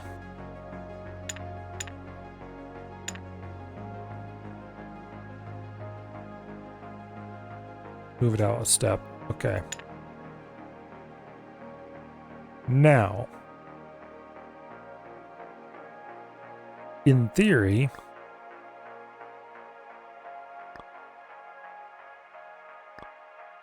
this should work. In practice, it probably won't.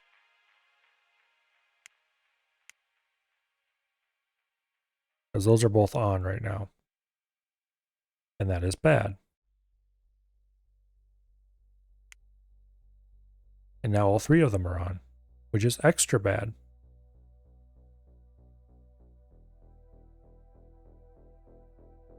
So,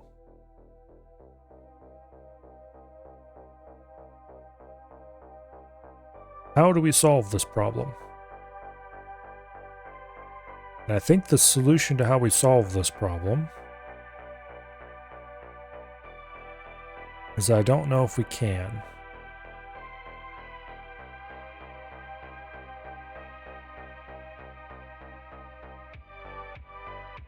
Because, once again, we have to solve the problem of tri-state logic, which we can't do with any reasonable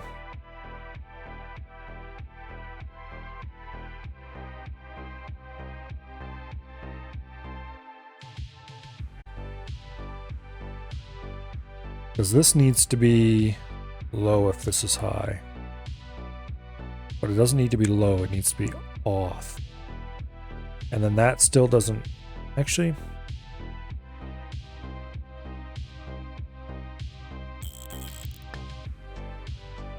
If I delete you... Okay, that does go gray. However... That's the same as if this was off.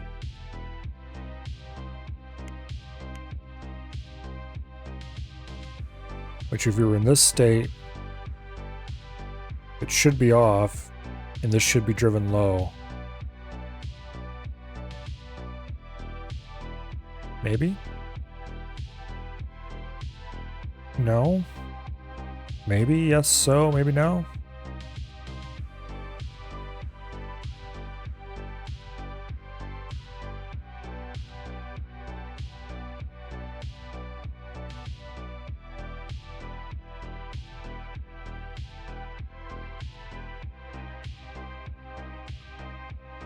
Being an idiot again.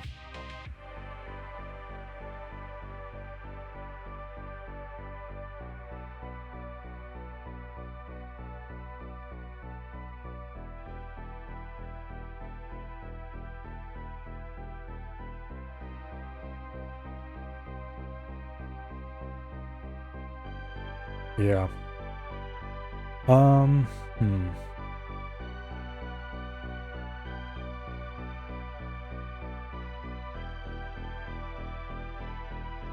I don't think there's anything we can do that will allow us to just tie all the switches together onto a single wire.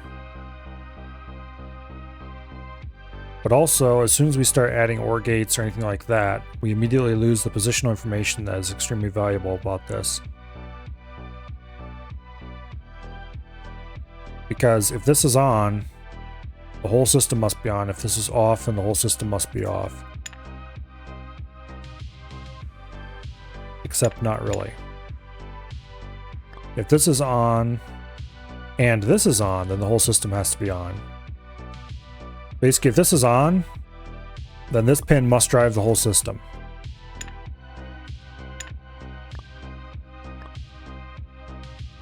And if it's off, then the other pins can be allowed to decide what they want to do for themselves.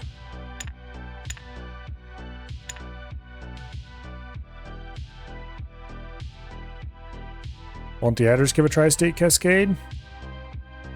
Possibly. The problem is they're not positional.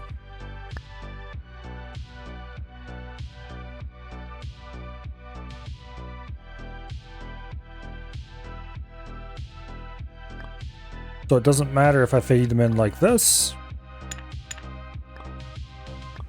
Or like... No, it doesn't matter if I feed them in like that. Oops. Or like that. And it needs to matter.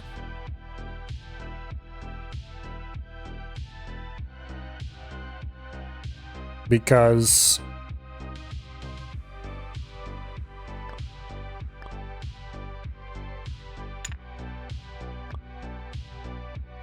if this is on,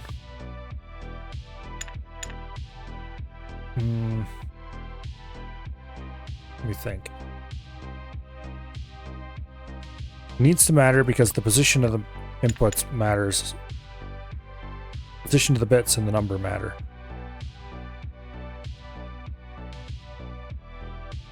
Because if this one's on, the rest don't matter at all. If this one's on, the rest don't matter. And all the way down to the start. And I don't think there's a way to get that with an adder.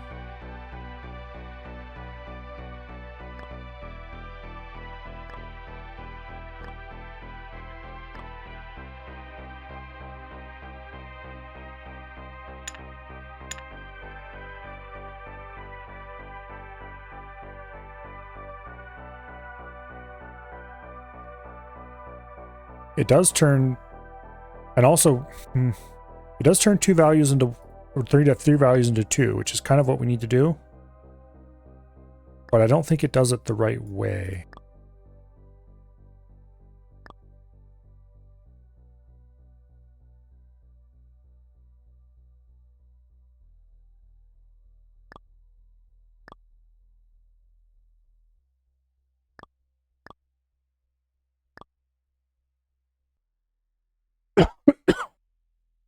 Because if we do this,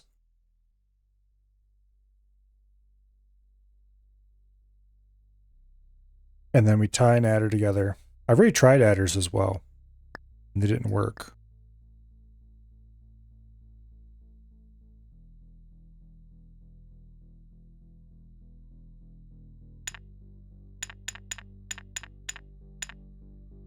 Oops.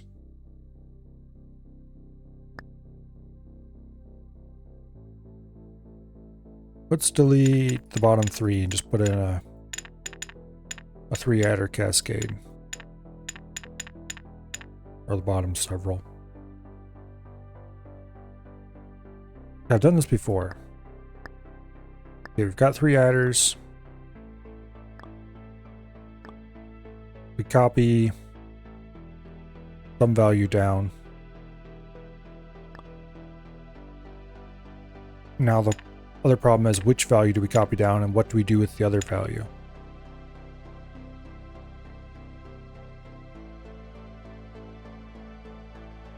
Unless we feed both values into the next adder.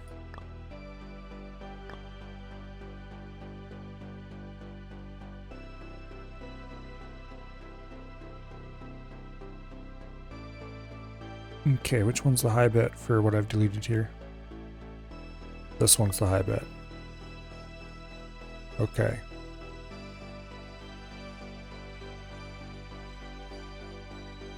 And then the next bit comes in like that.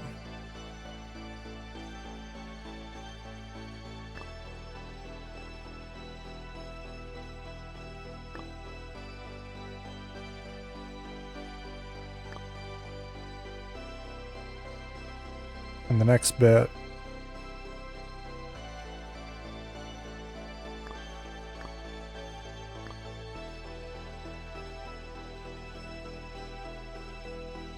I'm being an idiot. I have 2 values to feed in. Of course. Why am I... What am I doing?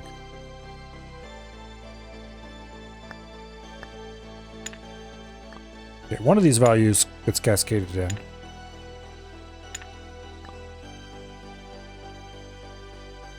Okay. High bits. Doesn't matter which order they come in.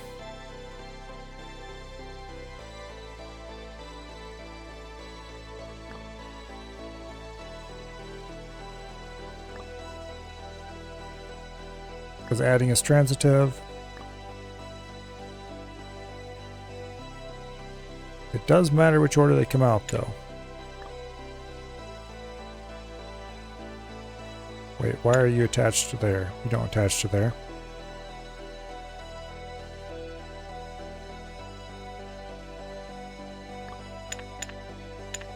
Here, stop being an idiot. Set these up so they got a little bit of space between them so you can see what the hell's going on. There. Alright, now. That one goes to the low. That one goes to the next one. Except, I don't want to do it that way.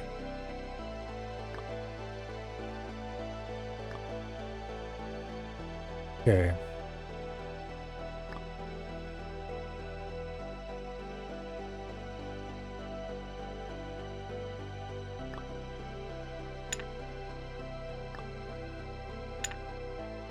I'm gonna ruin it, might as well ruin it properly.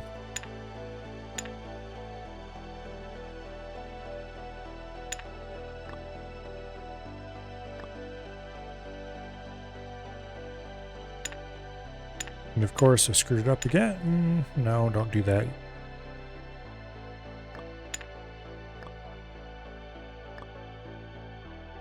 There we go. Try to wire this up in a reasonable way. Okay, now we're dealing with the first 3 digits.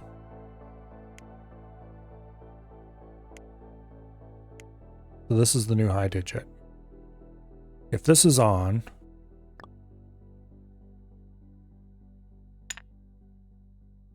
this is also on. Oops, nope. If that's also on, then the carry's on. We don't care about that at all. We do care about this state. You can't discriminate. This is why I don't think adders are going to be useful. You can't discriminate between this state and this state. They're identical.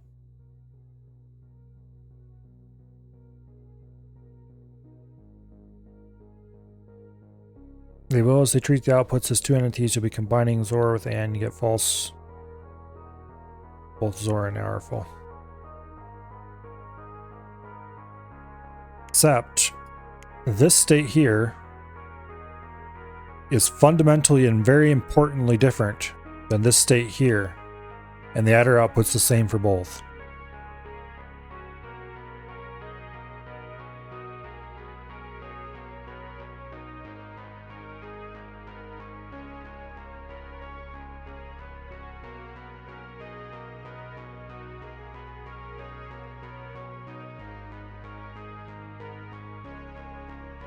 Now, maybe you could do some logic with these combined with that output. But then you're not really getting anywhere again. Not one and see what happens.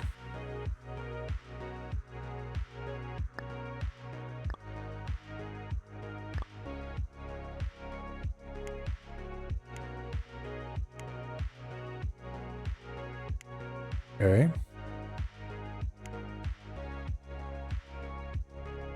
That's green if both are on. Red if he's on.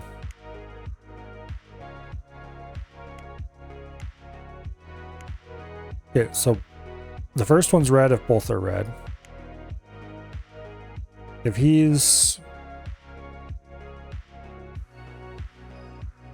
Okay.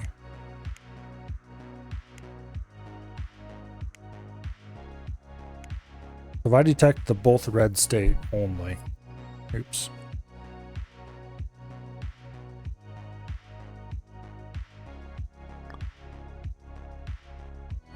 Okay, what happens if I chain this down? Actually, wait, what happens if I put the knot on the other one?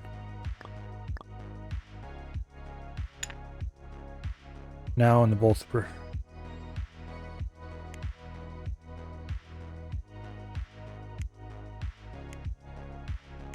I don't think I changed the value at all, because of course it didn't. I was already saying how it doesn't matter which output is which. Okay. Now.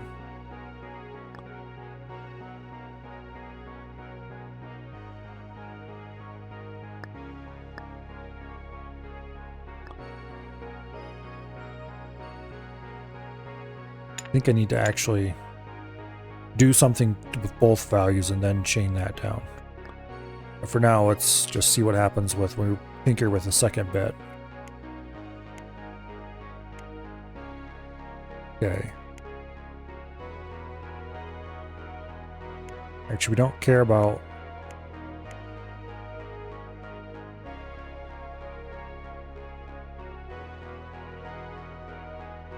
If this one's on, we don't care about the second bit at all. Somehow needs to communicate that down.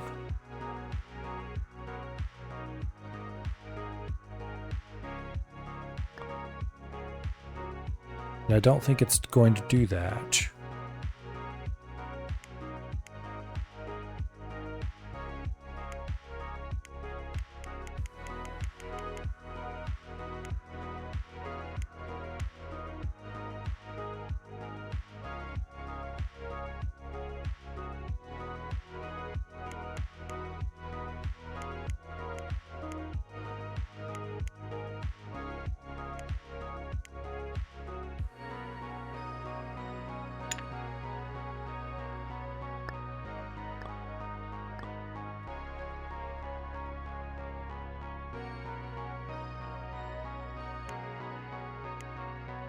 Oops.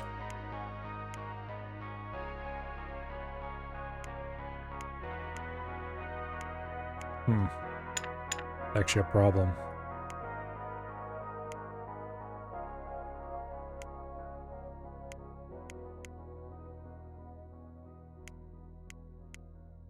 Yeah, I need to combine the two together to detect.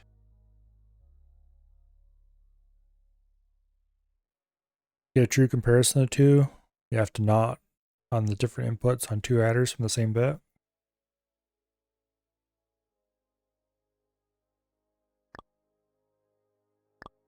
I like that.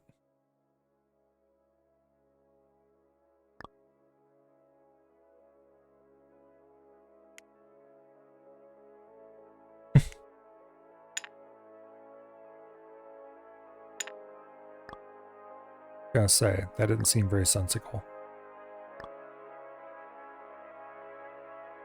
Yeah. Think for a second here. Okay, we need to do something to these two need to be combined in a way that makes sense.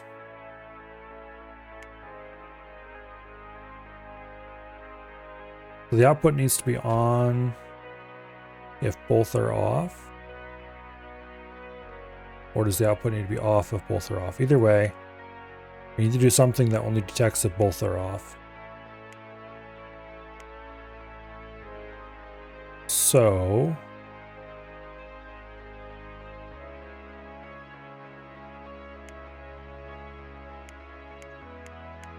is there any way with a 2 output one of these to get both on?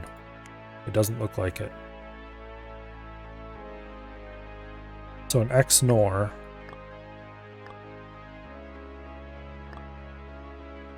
okay. Now, however, this is going to fall apart with a 3 output. The question is if it falls apart enough to make it not work anymore.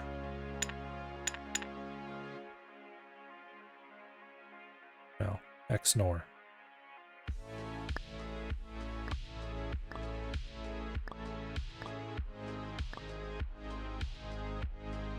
Okay. Now.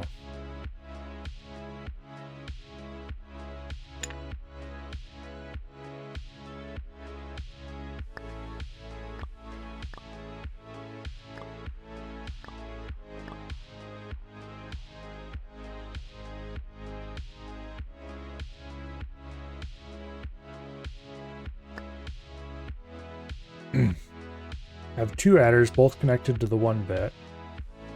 But on adder A, have input A knotted, and adder B have input B knotted. They'll give you comparison between the two without having to remember the result from before.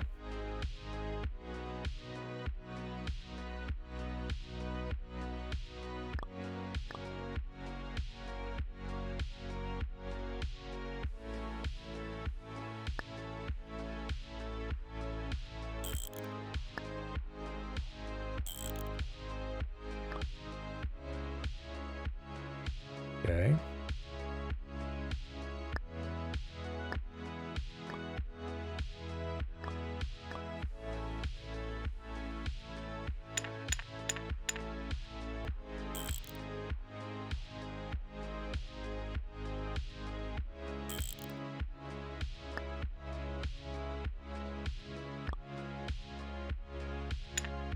The problem is, of course, that once again, this is getting too fat. We can probably fit 8 of these.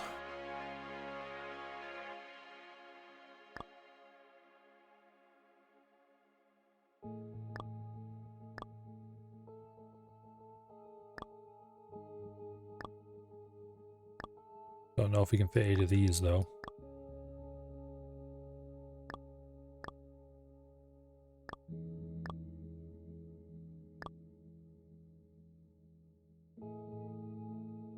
Okay.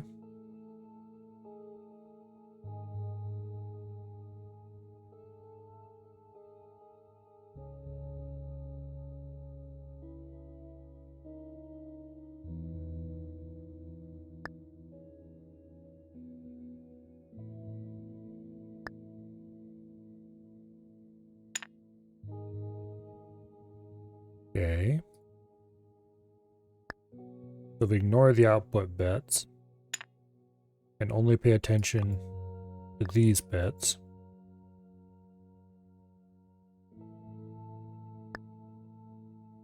We get 2 reds if both are green.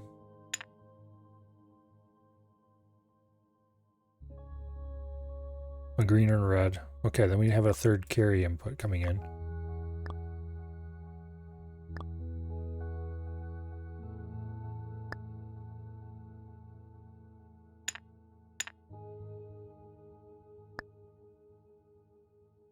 Okay, with all of them set, we get 2 greens.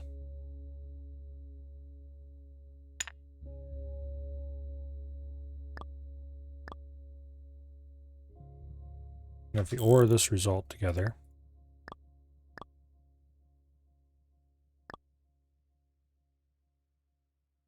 okay.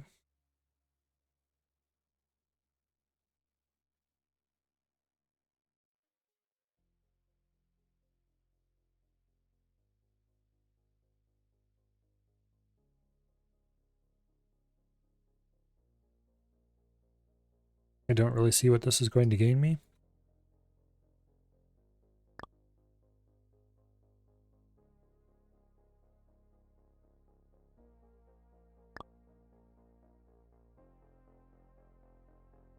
Let's move this off to the side for now.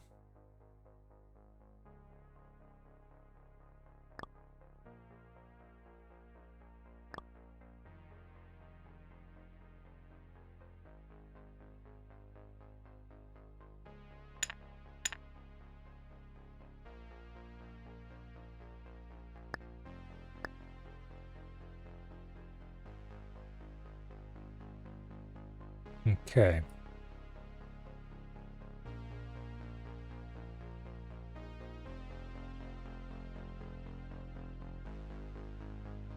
He does red A and red B for results.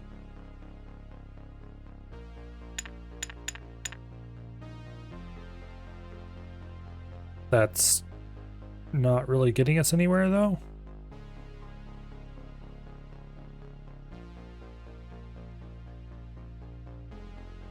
It's reducing a 3 problem to a 2 problem.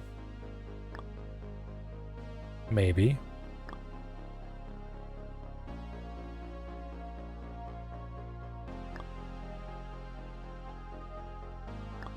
Yeah, I don't know. Because we need to take 3 inputs and turn them into Ideally, 1.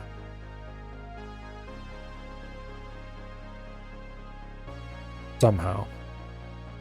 And I'm pretty sure that's going to be flat out impossible because there's too many states to represent as one wire.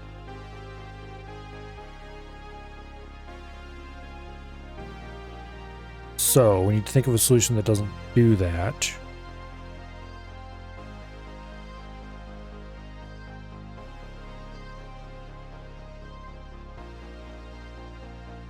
And this is not that. This takes 3 and turns them into 2. Well, 4.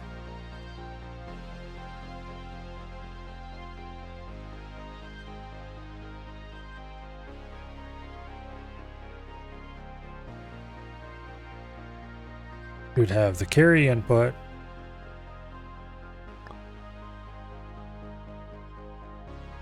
A and B.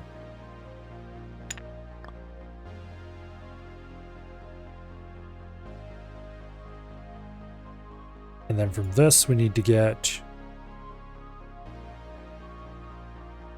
the carry input because there's nothing we can. We don't really have a carry per se. We have a override.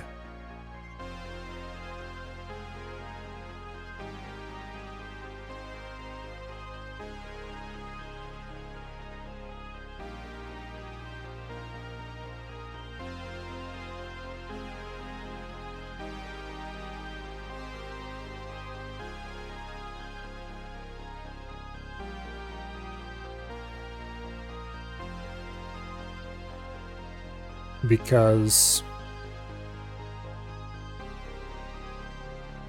once again, if the high bit is on, that has to override all the rest of the bits.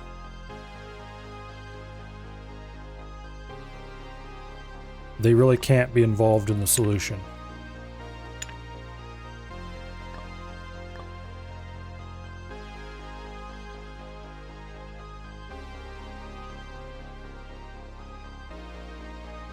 Or rather, they can be, but not in an active manner.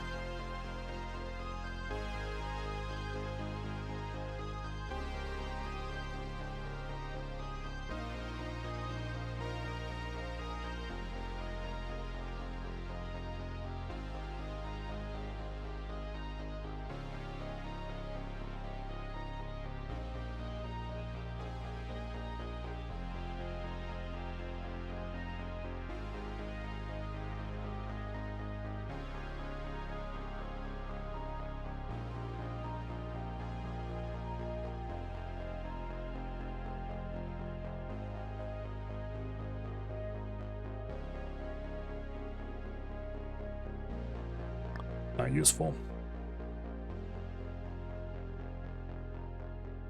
Watch the carry output of the different adders as you switch between turning their inputs on and off. Carry is this one.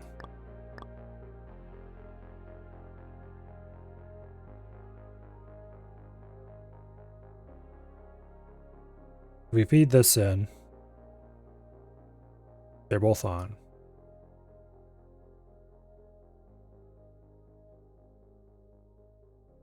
If we feed a different one in there, those will either turn on or off. If we feed them both in, then they're both on.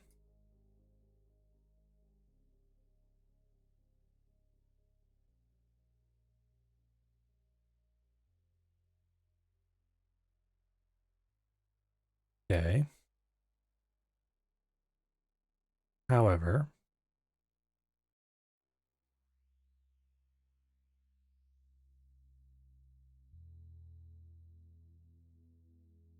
this is getting us part of the way there, maybe.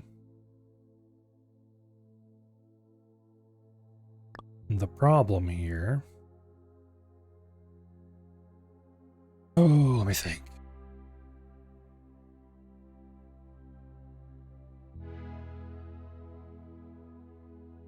Okay, in this case, they're both red. We don't care about this bit, because it's canceled out.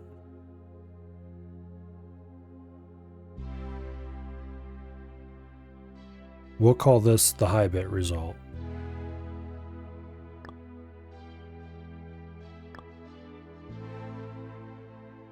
High bit is on, output screen. If the low bit is on and the high bit is not on, then this output screen here, if the carry is also on, that makes no difference whatsoever, which is a problem. Thank you for the follow, 9xxx.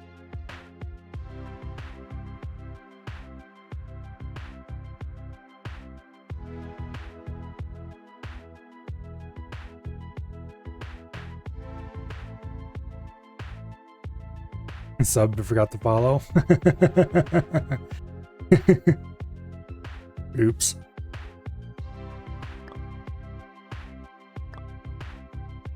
Well, you've got survey on your case, I guess. Let's see.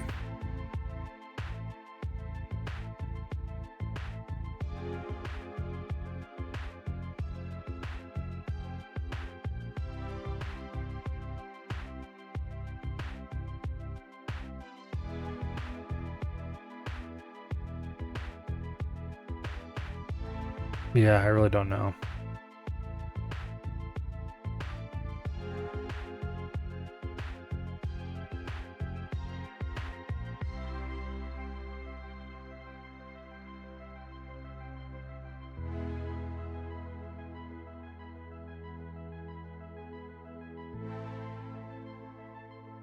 The problem is none of these are definite enough of a pattern.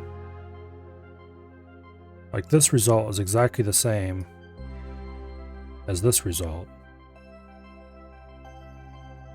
on just the carries.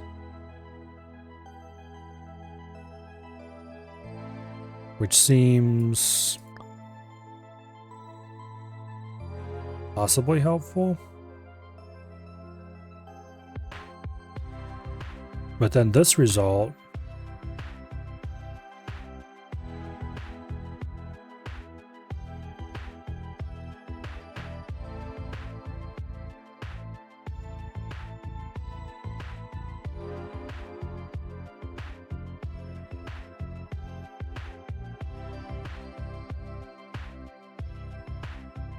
okay.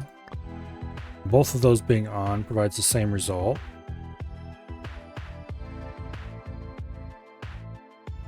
Which is fine.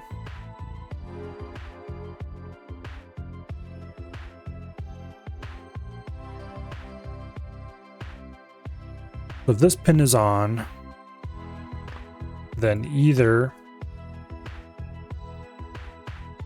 the high bit or the carry is on.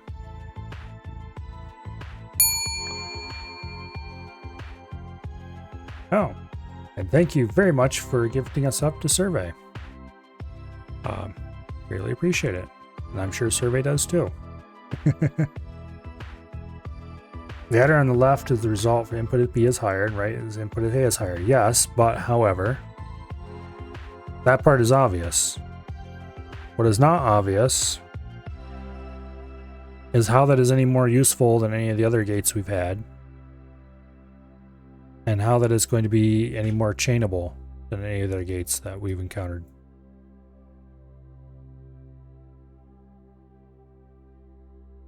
Because, for example,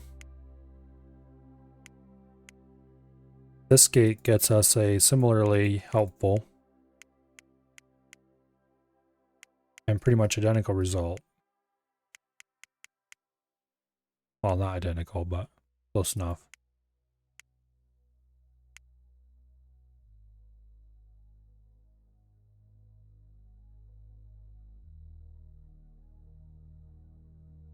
Because we have two outputs. How do we combine those two outputs into one useful one?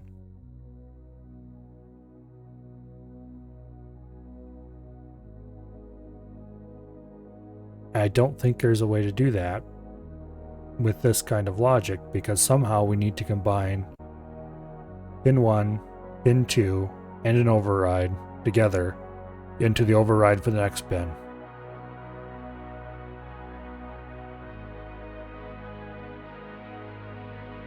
Only want to know if input B is higher for the lower result, don't you?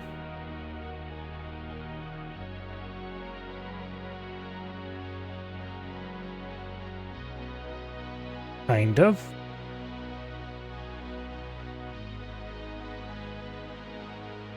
But that's gonna fall flat in its face. Like, I could probably do something like this with 8-bit adders.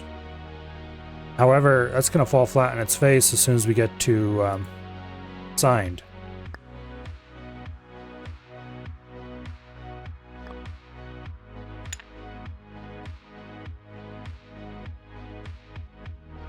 And if I was trying to do that with 8-bit adders,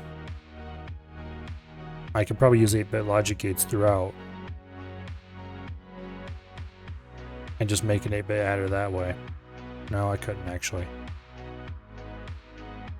Are we about signed yet?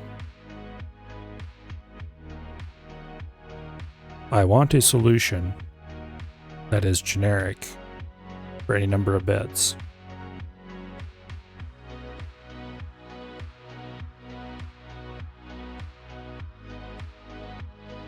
Because if I don't do that, signed one is going to be hell on earth.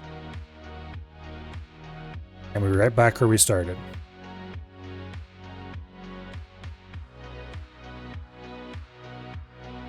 Although in that case, I suppose I could convert them both to unsigned and then do a bunch of weirdo logic with the output. But I'm pretty sure that's not what they intend the solution for this to be.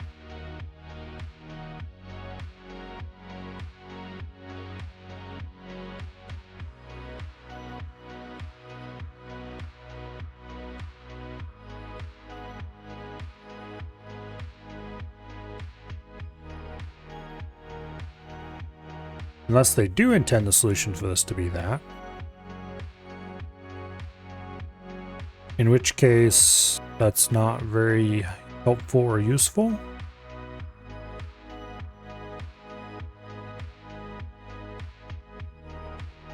I'm kind of curious about something.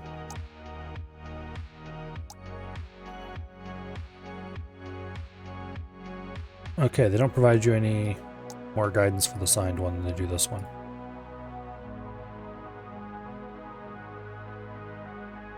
Okay.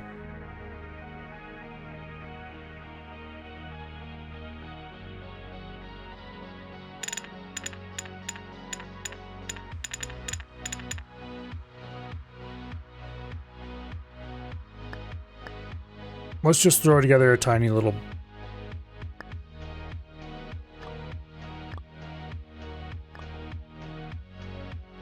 oops.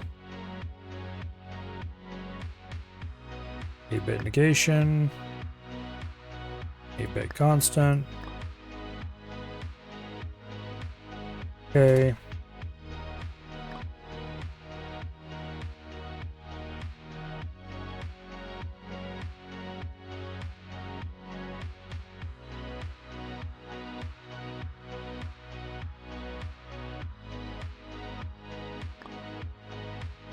Okay, we get 255 or 1 out of that.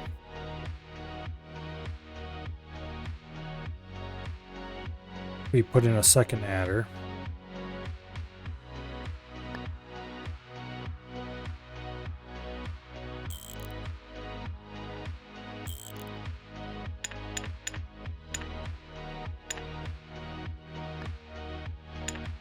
Damn it. Missed Jeff. Okay. Wait, we need 8-bit not negation. Derp.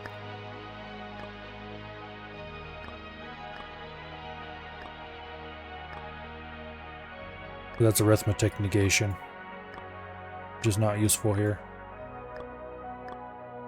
Okay.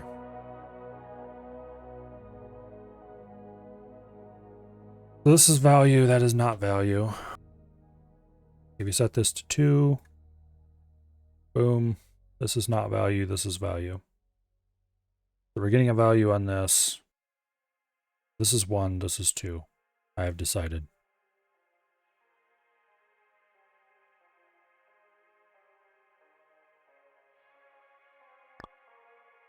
So if this is true, which we would then want to do Oh.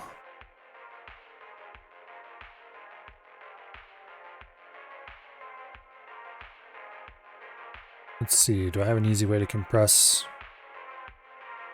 an 8-bit value down to 1 bit? Not that's not large, okay. You take a blight splitter and ore it down in an ore tree. Determine if this is on or off, basically.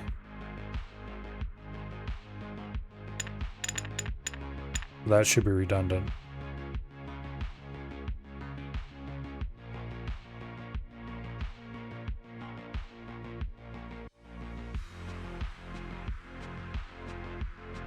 Except, it doesn't solve for less. It also falls apart for equals. We would need to do that twice and then compare those two results afterwards.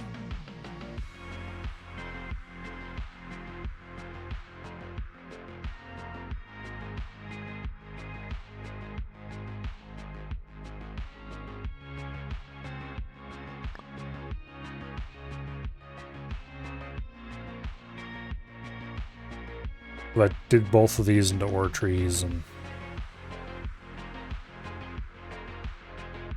then for the signed version, I would need to strip off, I'd need to negate, I would need to split them, I'd need to check to see if the sign bit is set, or sign bit, most significant bit is set, and then negate them if it is,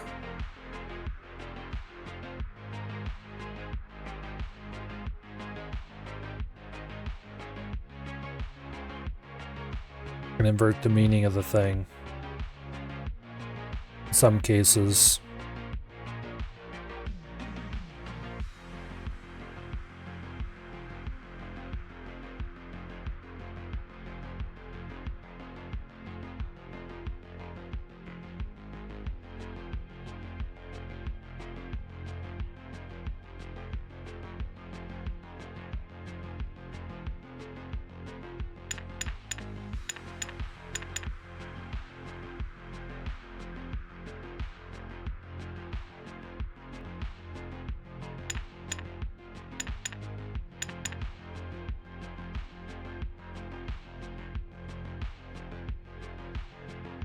Okay, but I would much rather have the logic exploded, so to speak.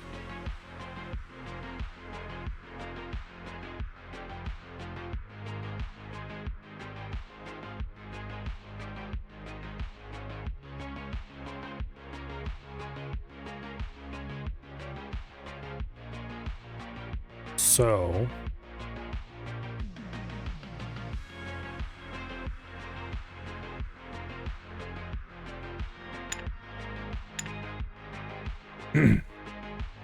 just watch the tutorial and it still hurts your head?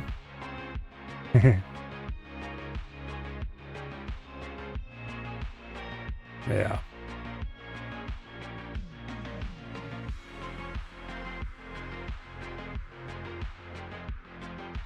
This is the first level I've really had serious trouble with. Some of them I get stuck for a little bit, none of them are too difficult. Easy to work through. Especially if you take the stand back and take another look at it. So, let's see. For this...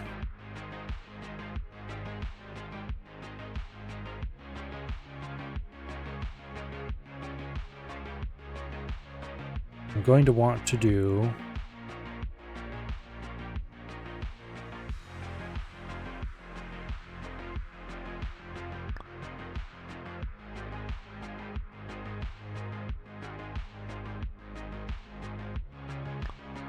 Oops. Here. Boom. Move you out of the way for now.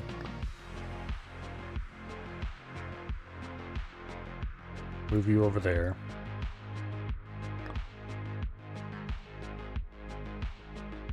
Okay, now.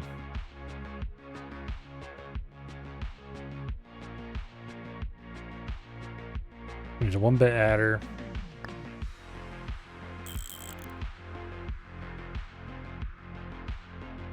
a 1-bit adder.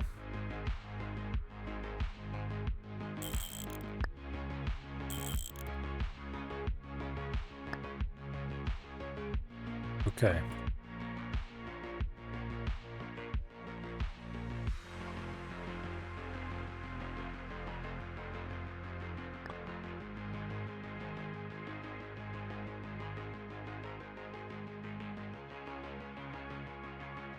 And then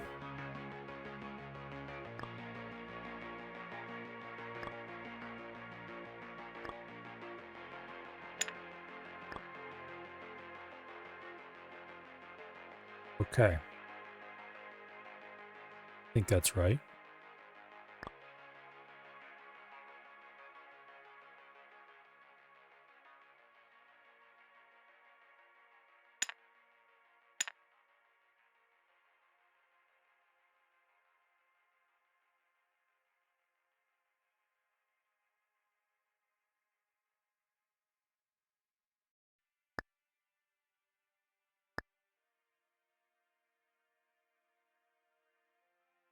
Be just the first 4.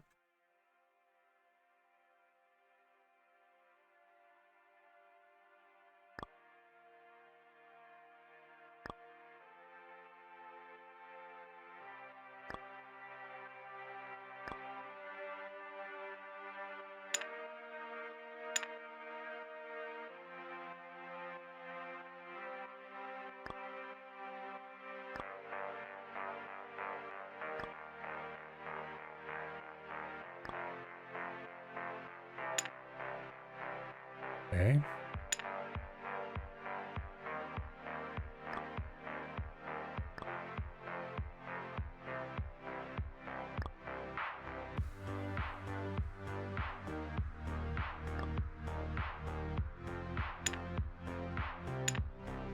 And that goes across to there.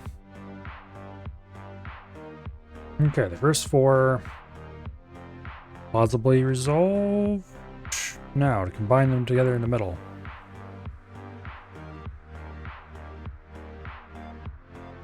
We need to take an 8-bit maker.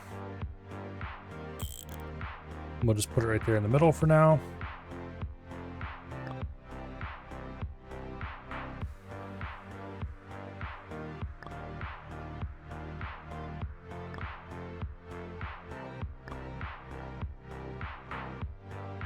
Okay, except we don't want to output an 8-bit value, we want to put a single bit value. So at the bottom of this,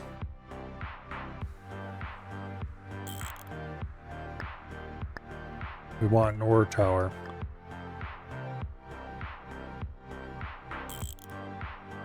Or an AND tower or something, but it needs to all be combined together. No, there we go. Boom. Okay. Now,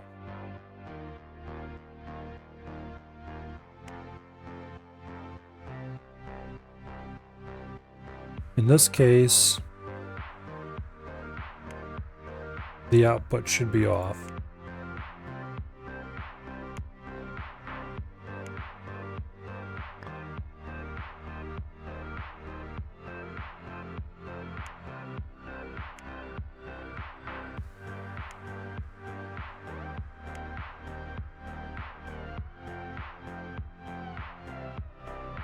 Now, how to carry?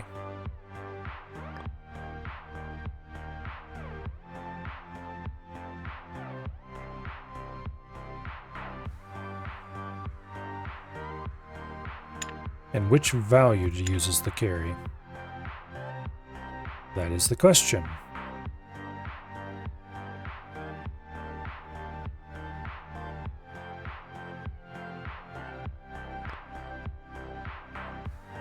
I think this is incorrect, because the carry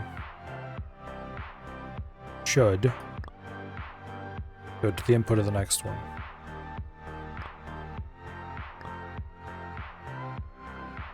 So that's how it's done inside these. And the result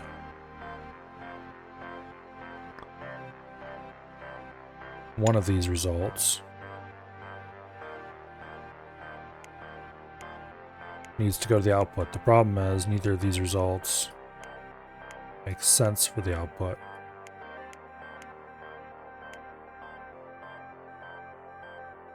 I think I might be wrong.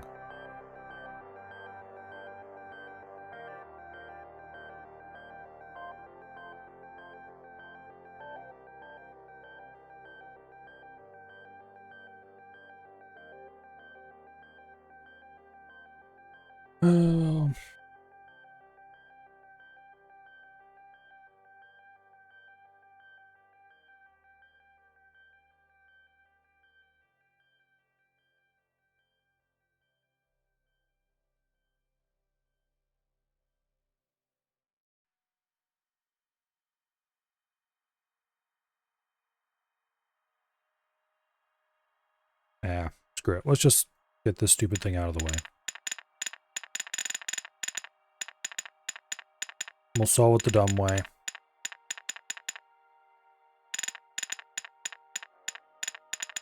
Then we'll do a horrible hack job of the signed compare. And we'll see what kind of abominations it sends us on to next.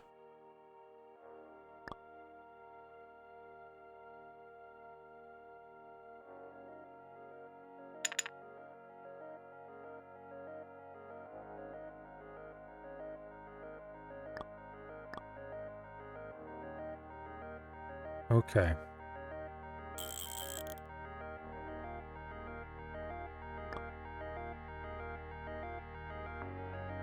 Now, I need to combine this down.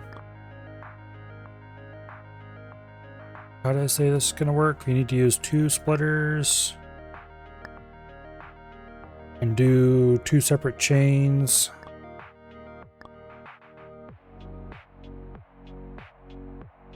Let's see, OR chains were correct, I think.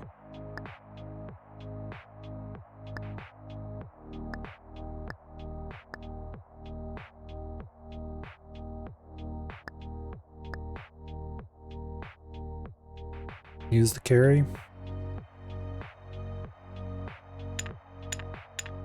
That is a good point.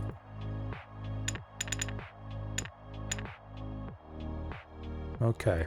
In this case, it should be on.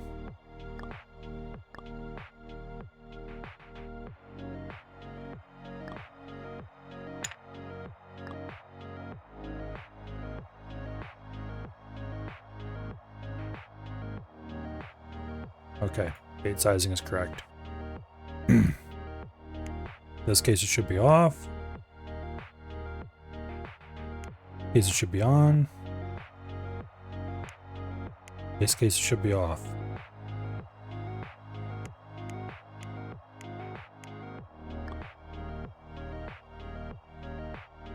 All right.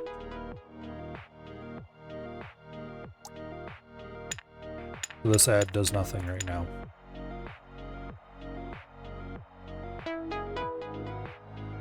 Yeah. All right. That's not a very extensible solution, let's put it that way.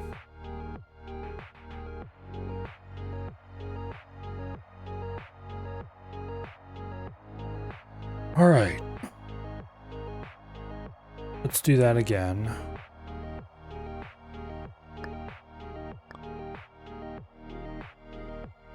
Actually, maybe we should use negate for this.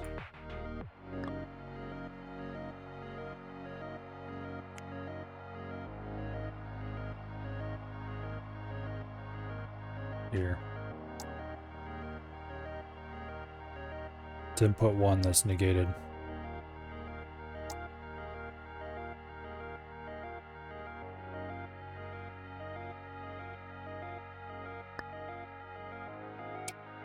Nope. Okay. That would have been too good to be true if it worked. Okay.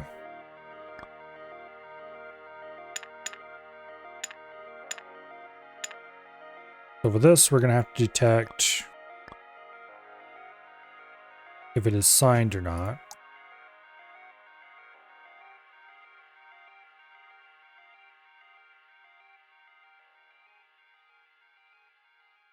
And treat it differently if it is.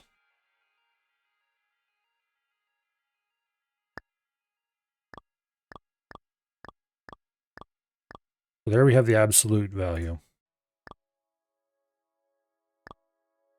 Except not really.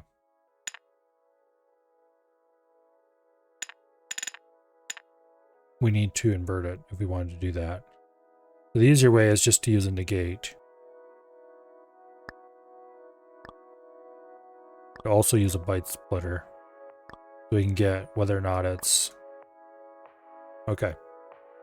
There we've got this and that. And then what we want is an 8-bit mux, which I should have been using for a long time now, but haven't been. Okay.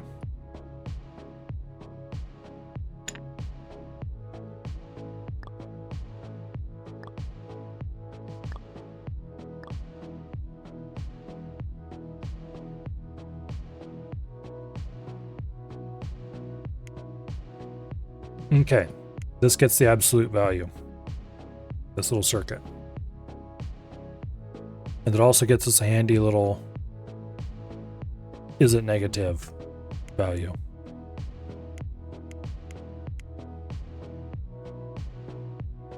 Okay. I'm sure this will be useful somehow.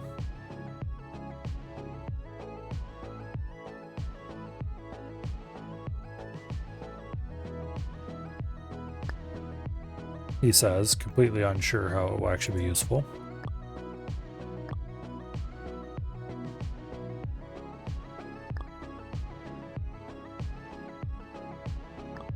But there we go. Absolute values and is it negative?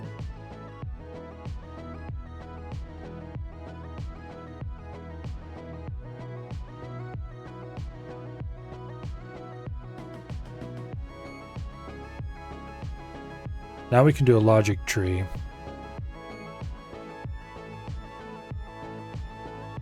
To determine if it's negative and the other's not negative, then do the thing.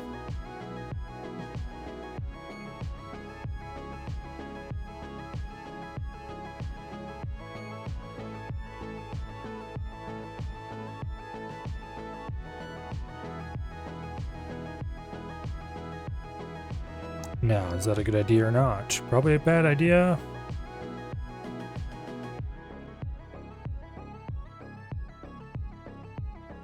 But oh well, here we are, we're doing it anyway.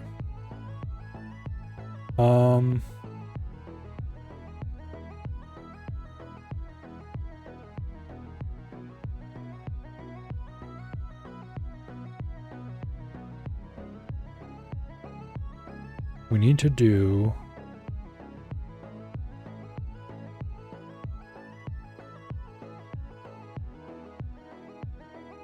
okay, that's input A. If input A, well, I mean, I could have just looked and known that. If input A is negative,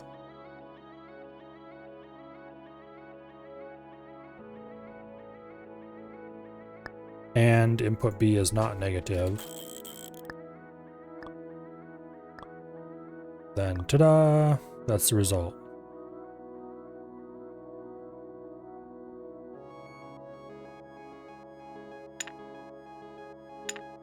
Although actually in this case, I think what we want to do is use XNOR. If the results are the same, then we compare them using an unsigned comparison. Or compare the absolutes using an unsigned comparison.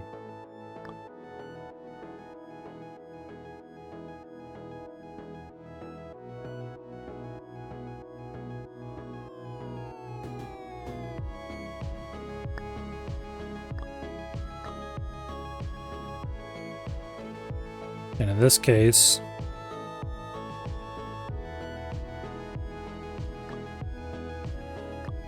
Boom. That would be the result.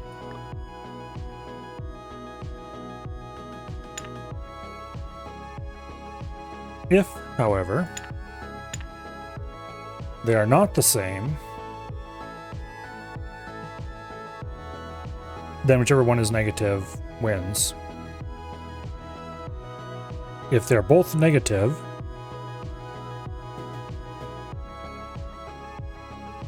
so we want XNOR plus AND. If they're both negative, then we want to invert the result of this.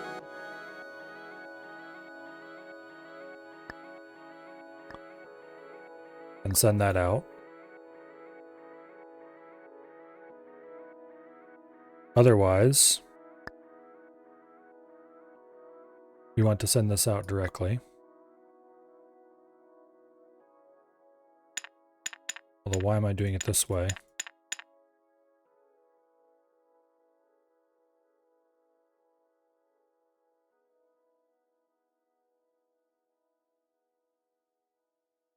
Unfortunately, there does not appear to be a 1-bit marker.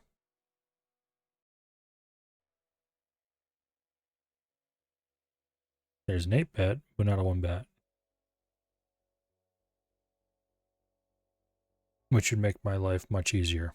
But oh well.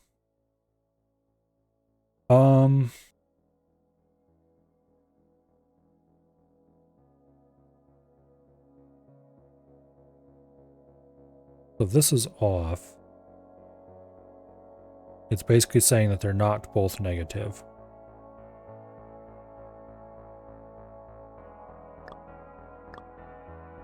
In which case, this is the result we would use for further computation.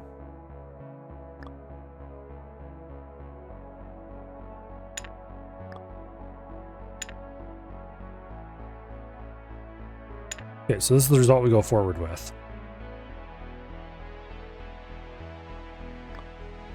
If this is false, then we're going to ignore this and take a result from there to there.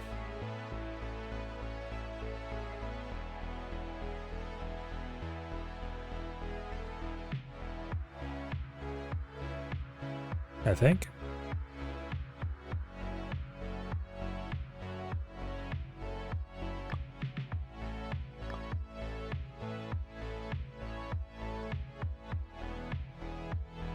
Okay, if one of them is negative,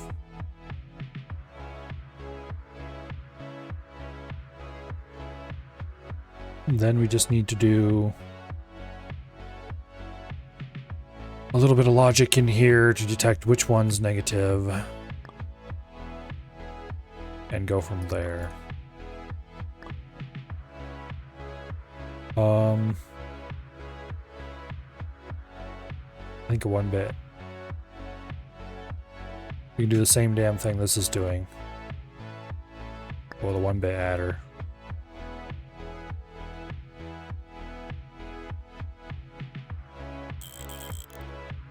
Not sure which of those it would go on.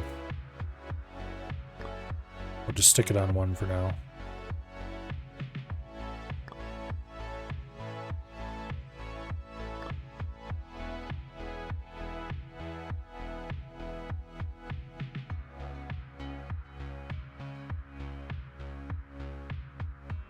So in this case, it should be outputting green.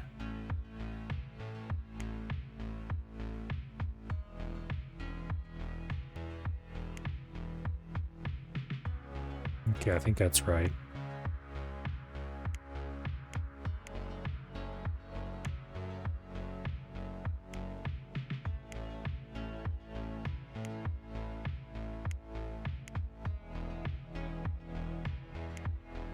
Except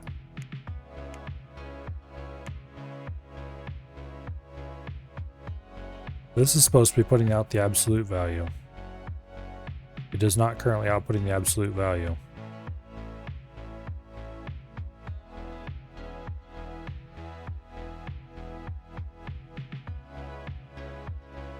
Why not?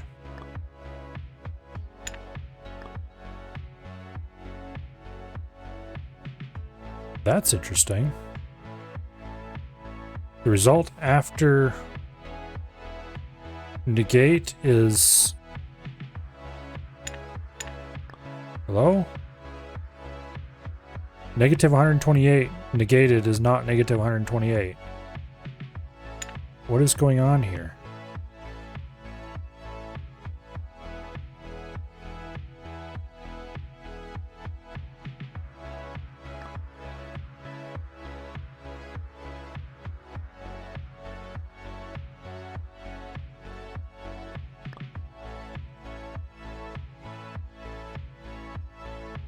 That's weird.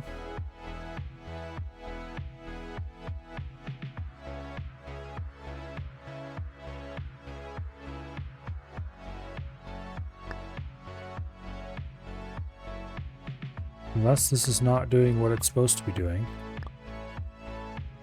Oops.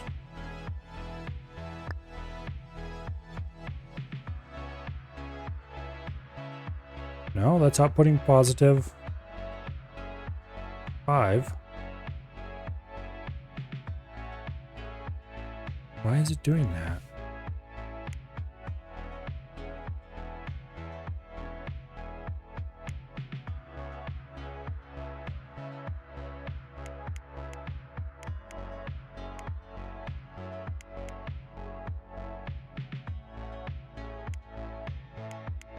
Also, this is kind of interesting. It's showing positive numbers if you just type in bits, even though we're currently set to negative number mode.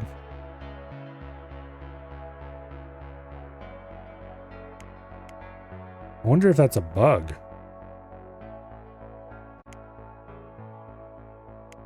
Because negative 128 is just showing us negative 128.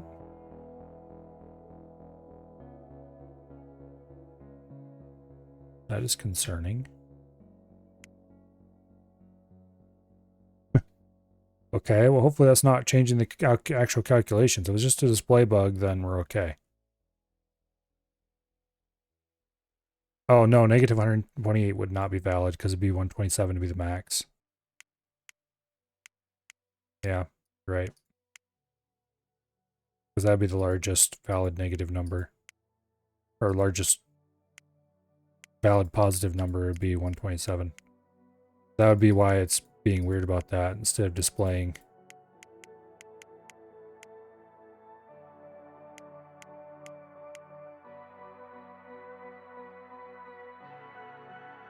What it should be displaying is 127.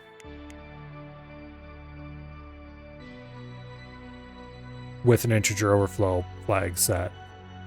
Since it doesn't support integer overflow, it just doesn't negate it. Okay.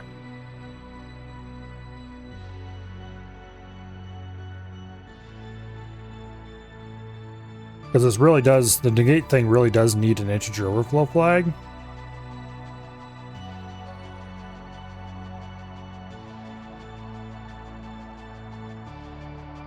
Because negative 128 negated, what it actually should give you would be, let's see if we can set this up to tell us without having to do anything fancy.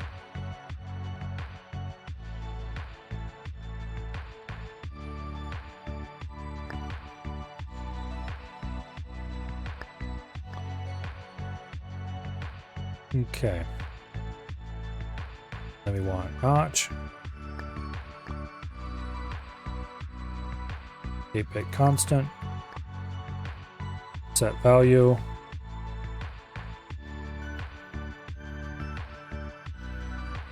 To negative 128.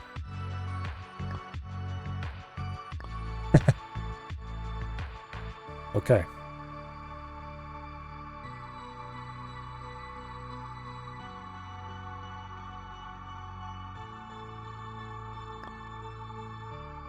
Invert, add 1. Yeah, actually that does wrap right back around to where it's supposed to be. Negative 128 inverted in 2's complement is negative 128. All right. And then the integer overflow flag would tell you to move it to a second byte if you have such a thing. Or otherwise kick out an error.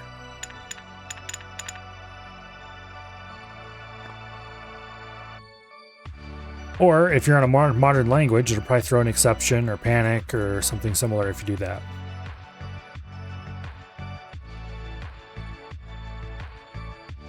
So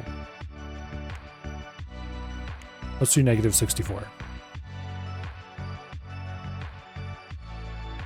That's much easier to reason about.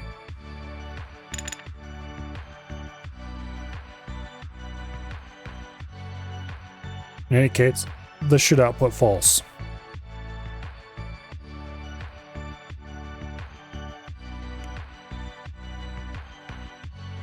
Whereas if we do this, it should output true. However,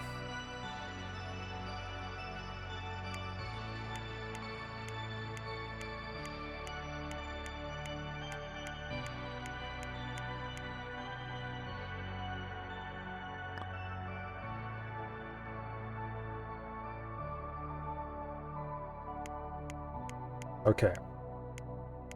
I think that's right.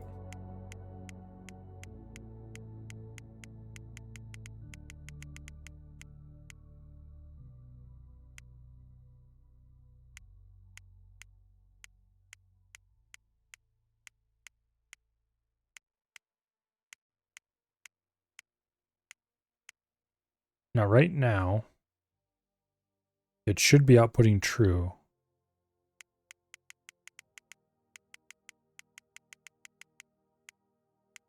And toggling this should switch it between true and false.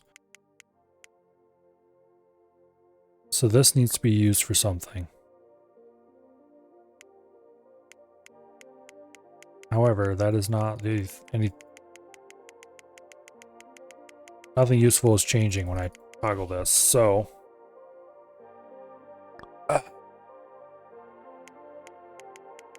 yeah, nothing.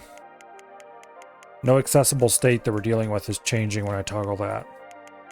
Except they're both non-negative. So this is what we should be using.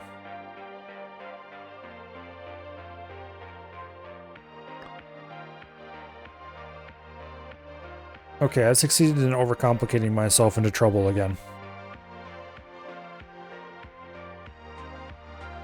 We're most of the way there, I think. Unless the overcomplication starts way back here. But I don't think so.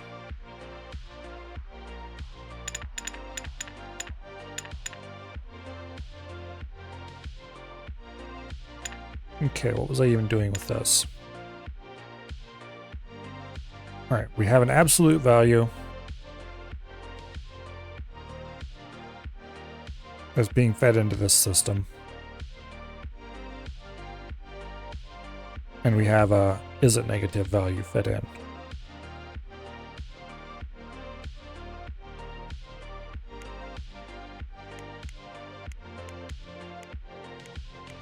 And only when both are the same do we pay attention to the absolute values.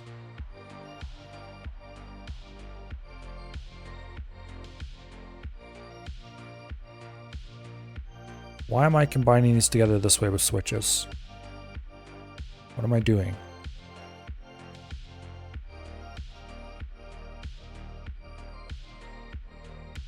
Okay, this AND will only be on if both are negative.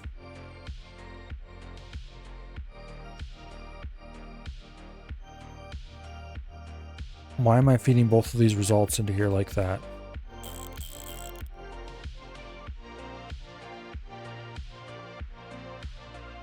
I want one of those to output if it's negative and one of them to output if it's not negative.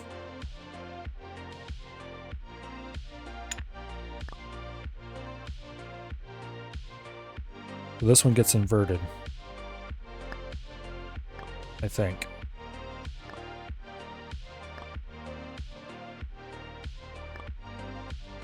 Except we can't do that. Because by putting, okay, the knot has to go before.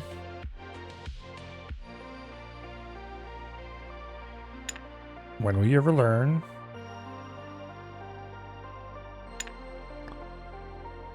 Okay.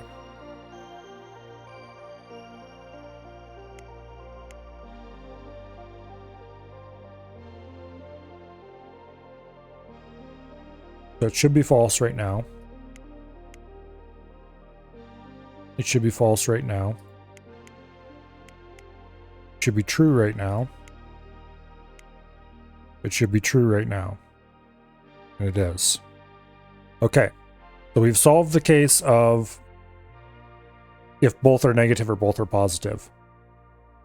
Now we just need to solve the case of if they are different. And for that case, the only thing we care about are these two bits.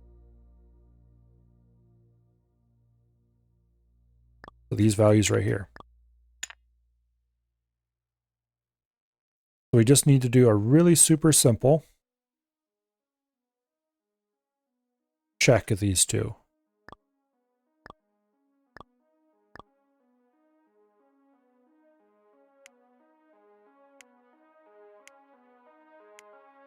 And if you negate one of them,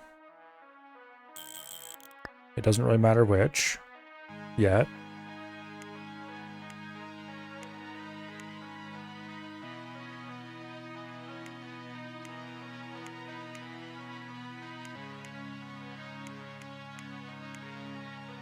Okay. So in the case that it is less than, boom, this will be on. It won't be on any other case. And now I think we just make a couple diodes.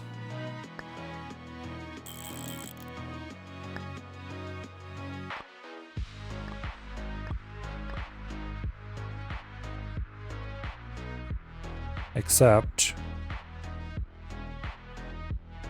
if they're both negative. No, if they're both negative, we're fine, because that'll be off. Okay, I think a couple of diodes are all we needed. No, that's not all we needed. Because 0 is currently reading as less than -1. Why? This is on. It should not be on.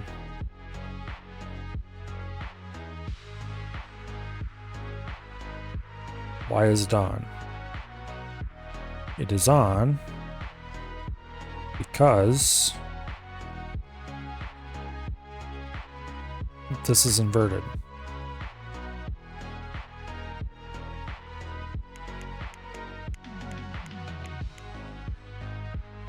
And it's inverted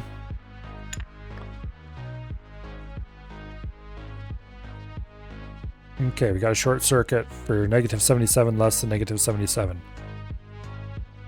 Because if they're equal, then all kinds of things fall apart.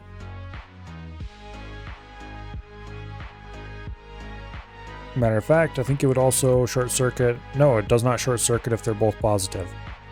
Okay, so only short circuits if they're both negative. Fun.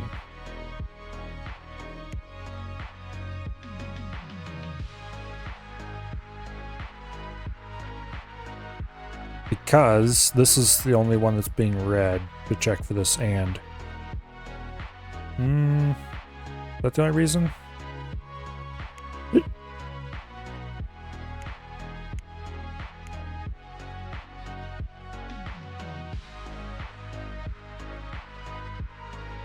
Yeah, the and only kicks on if they are both, or if one or both are negative, or if both are negative. Okay, so reading in second one wouldn't get us anything. What we need to do, both of these are active. Oh wait. That knot is needed.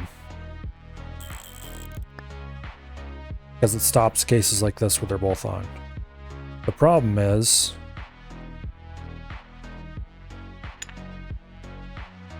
we need something else to turn this on then. And that something else would probably be this, I think.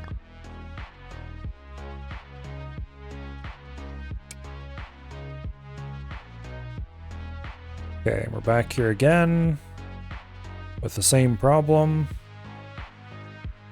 They're both negative.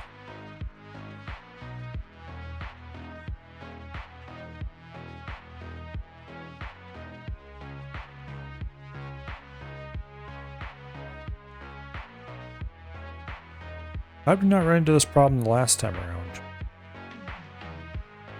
Go out to this. Okay, what happens if I feed them both the same value?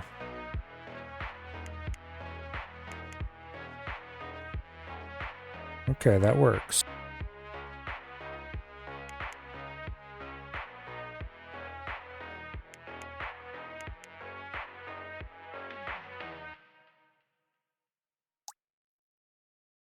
What am I doing wrong?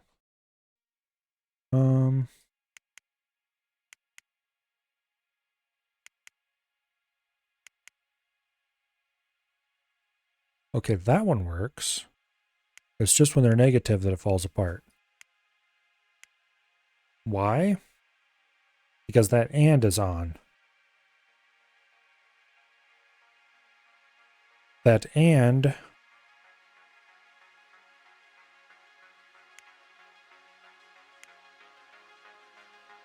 needs to be off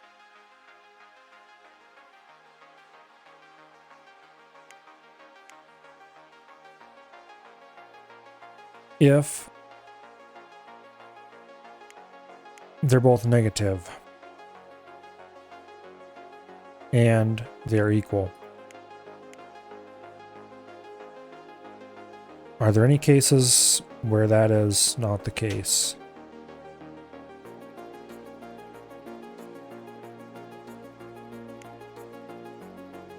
Okay, this whole thing should only work when they're both identical.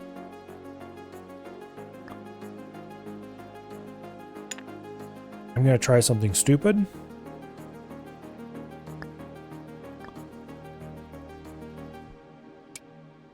Negative 128 less than negative 125.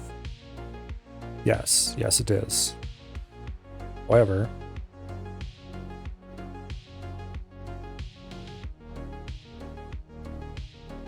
this does not agree with that because negative 128 gets passed through without properly being handled.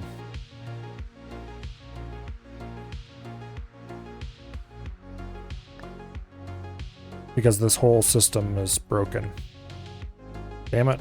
That is the only case that could fail, is if they passed the negative 128 into here.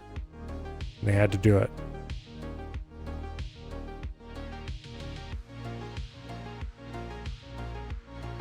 So, that means back to the drawing board, because we can't use absolutes with extra logic surrounding it.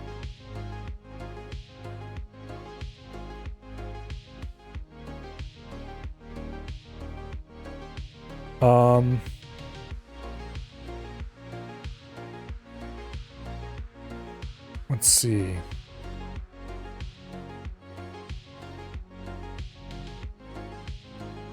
How are we going to handle this then?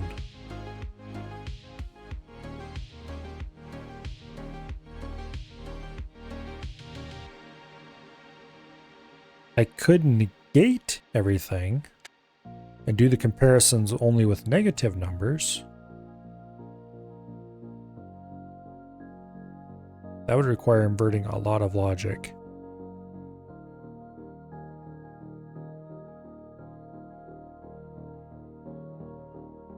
But if this whole thing got built upside down, it might work, because then you can always invert negative 127. And negative 128 would be passed through unchanged.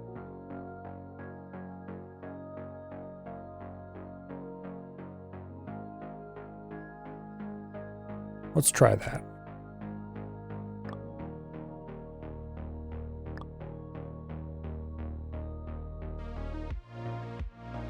Okay. And so now these mean These are still is negative.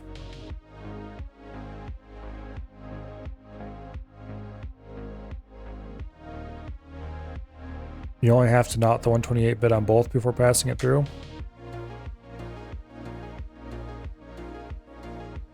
You know, actually, that might work.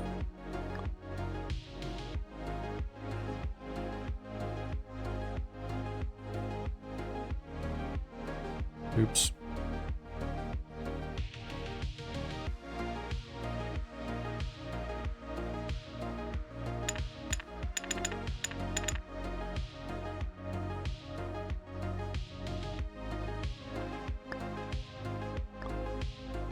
Okay, there's the absolute.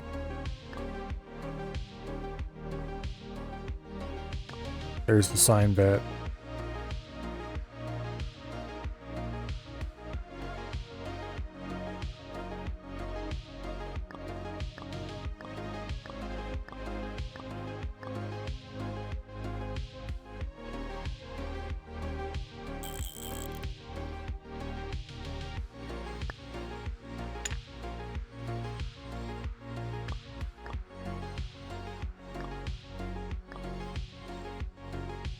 Okay.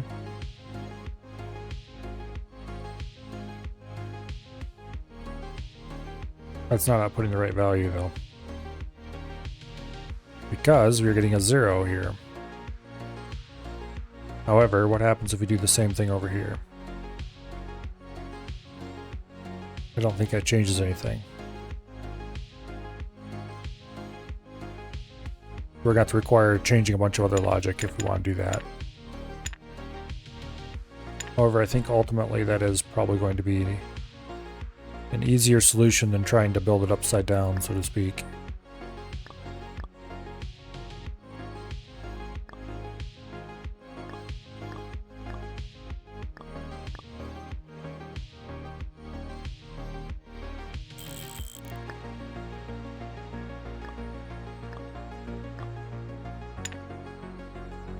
Okay. And then you go into there.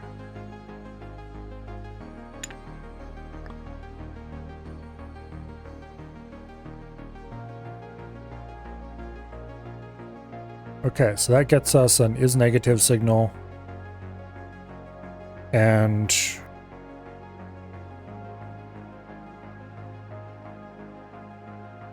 no, that actually is not going to work because 2's complement.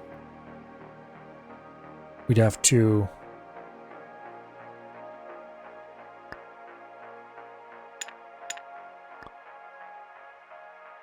do that differently.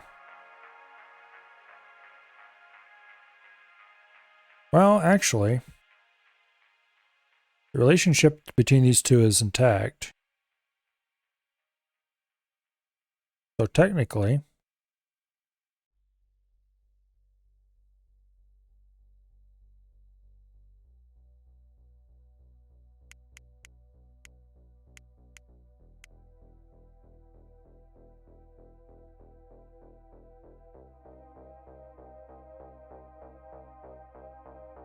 I think it would work. We just need to figure out the rest of this logic correctly again. Okay. If they're both negative, they fail on the same problem. Actually, it works up to the same spot doing it this way versus the other way. This one is just a failure. Because the relationship between these two is inverted from what it should be.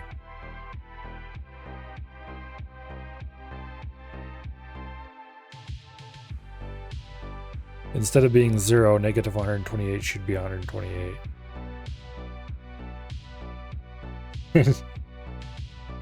Now you gotta load your old save and see what you did.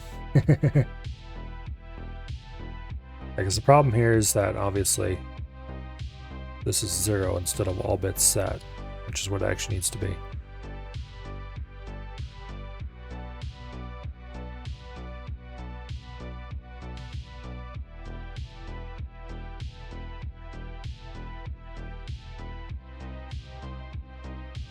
And I think if we actually did this,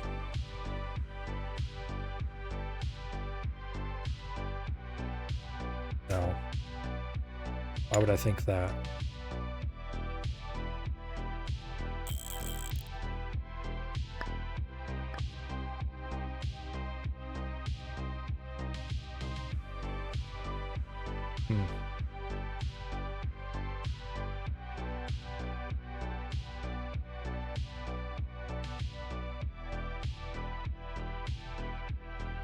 This seems like a wrong path.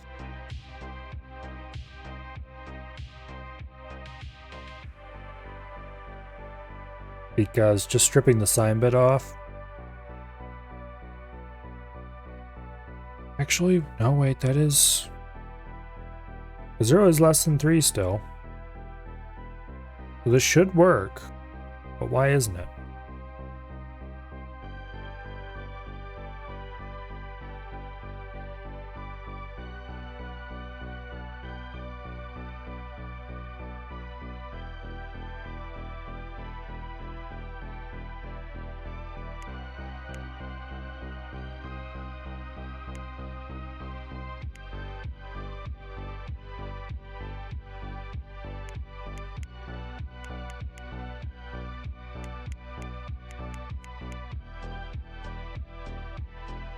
Okay. This completely falls on its face, comparing negative numbers.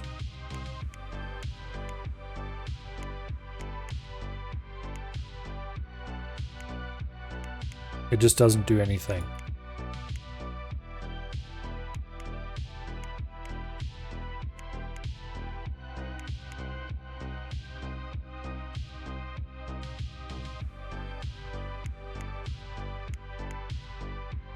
It's switching values around in there, but nothing is actually happening.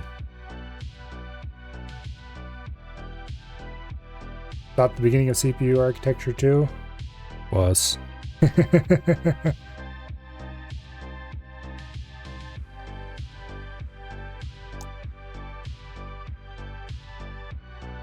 Actually, these puzzles are fairly easy. Some of them. These ones are kicking my butt.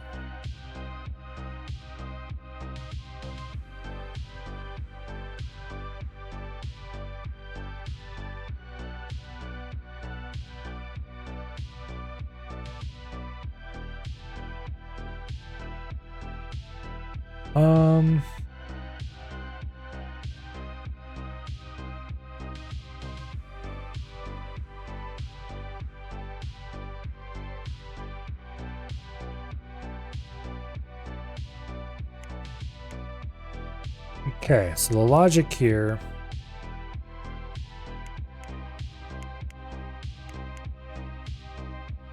in this section is what's failing.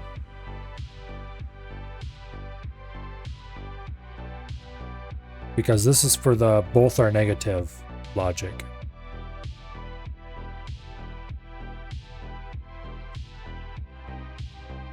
And I think the problem is that we have the wrong branch inverted. However, if both are positive,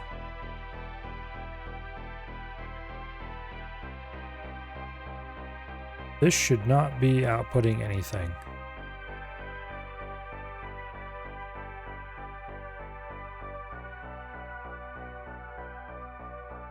Of course it should. This should be outputting if both are positive. This should be outputting if both are negative.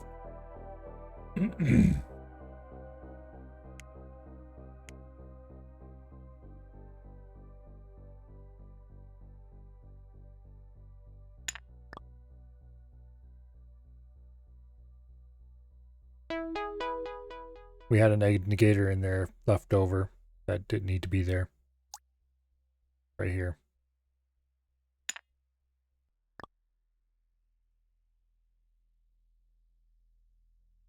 Think that's correct? Yes. Okay. I'm not sure why you had not gate left in there. The vestige of something passed apparently, and that was causing problems. You're stuck at adding RAM to your leg architecture?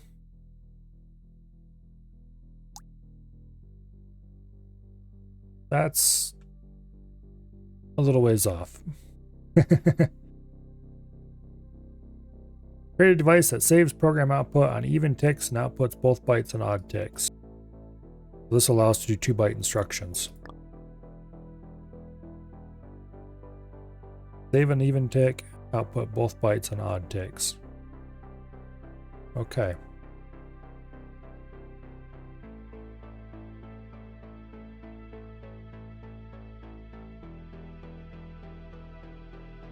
So we're going to need a register,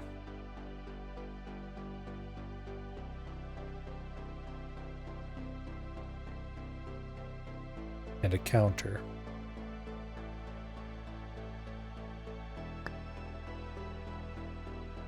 We've got a program counter. Boom. And then we need a mux. No, not a mux. Basically the opposite of a mux. Which we'll have to build ourselves the switches, I think.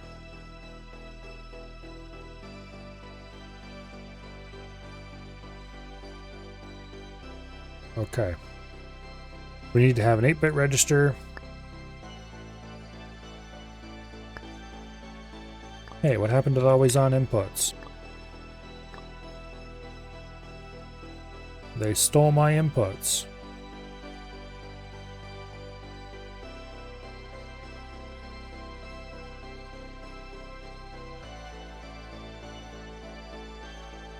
Okay.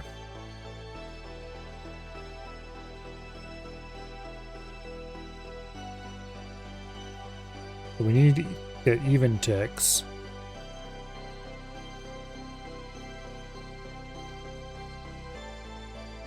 Which, to do that, we'll want to take a byte splitter, and the least significant bit will change every other tick. I think. Let's disconnect this for now and set up a manual constant.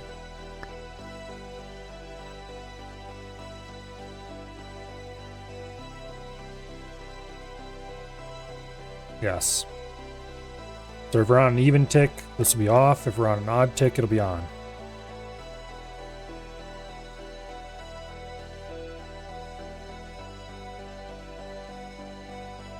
Okay. Now,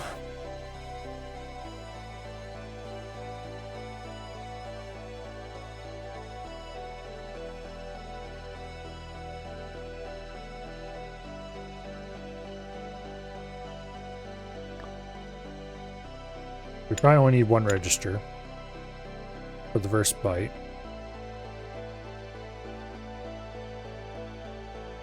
And we might actually...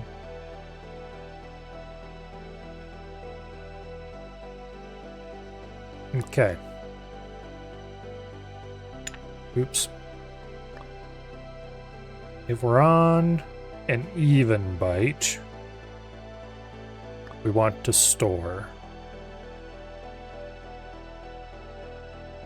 So we're going to need to have a notch there.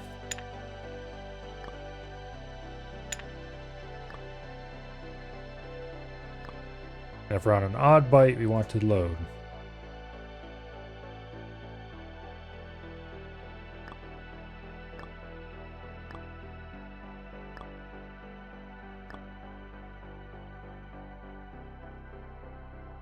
Now for this, we only want to output... Okay, yeah, mux actually will be useful here. We could do a switch instead, though.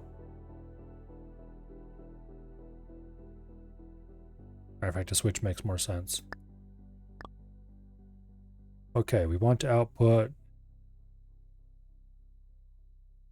on even bytes. No.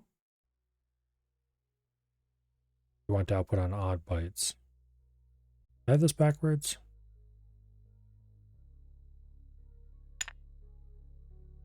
No, I don't think I do. I think this is right.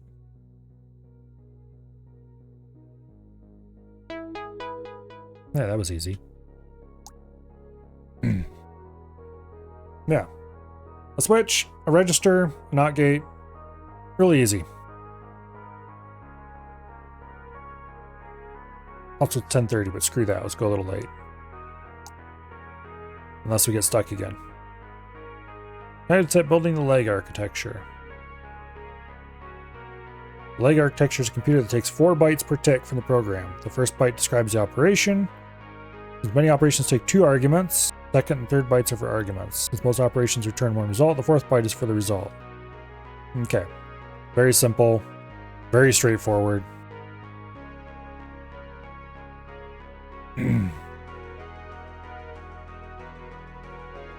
Very wasteful of memory.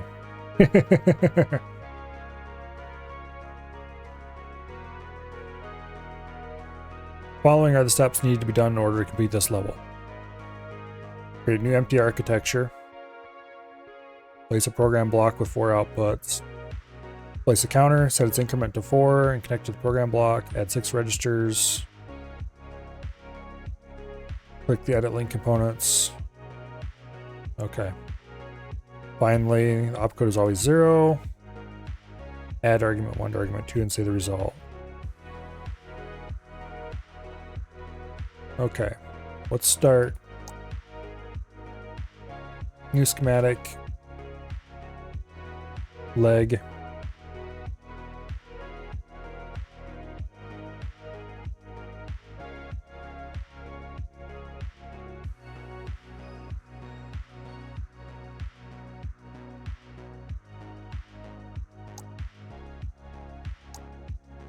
Okay. Now.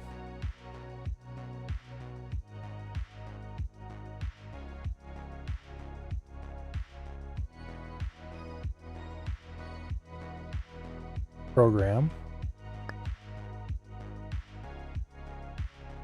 We have 4 bytes there.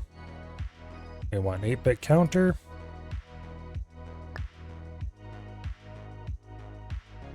Increment by 4. Connect that to the program counter. And what else do we need to do?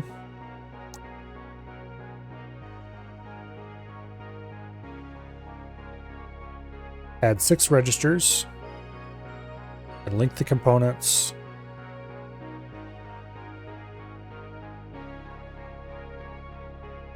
Okay. Connect the counter to 6 and the output to 7.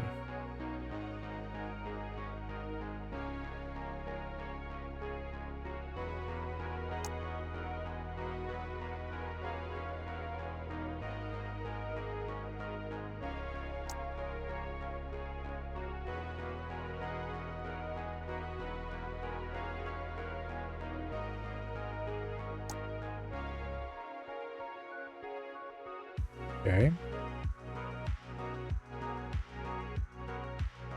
We're definitely going to want to move some of this shit around. 8-bit. Registers, we need 6 of these.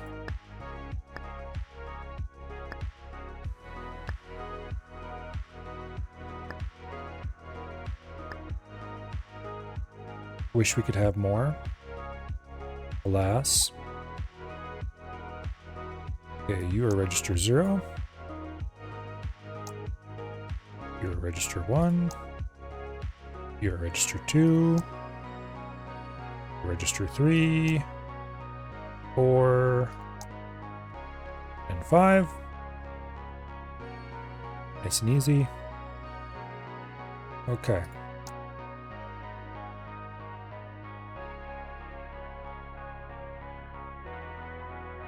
Okay.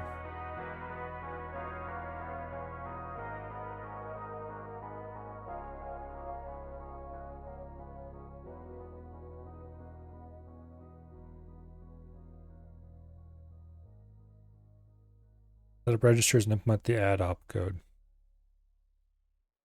Okay.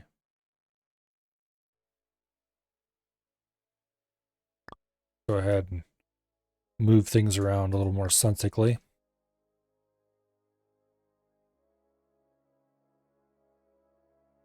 We'll move that screen up here out of the way. There's our input. There's our output.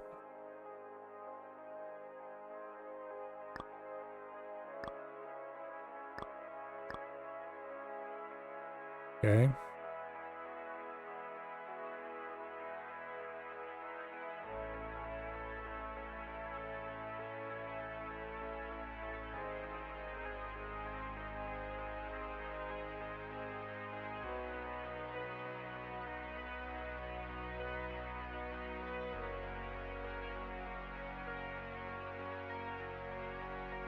Okay. And then we add enable pins for both of those. We'll deal with that later.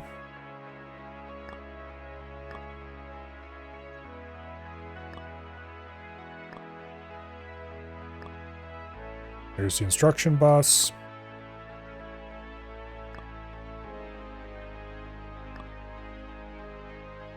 Okay.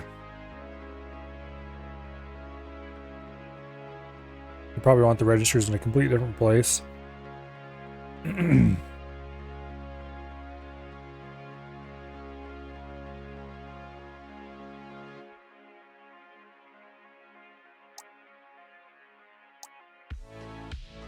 No, they don't define any instructions for us. We'll have to do that ourselves. Fun. Okay.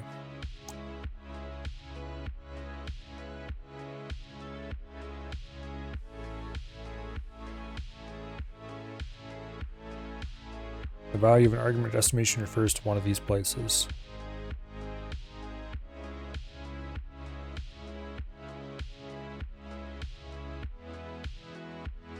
Okay.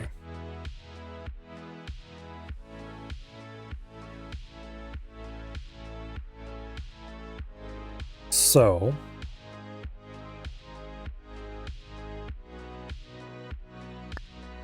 good old 3-bit decoder here. Tied to a byte splitter.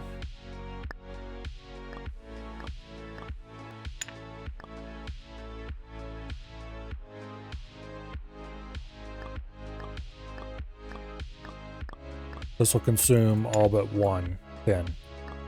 This pin doesn't go anywhere yet, leaving a lot of wasted space in this byte. But I'm sure either we'll get around to using it eventually, or who knows what will happen.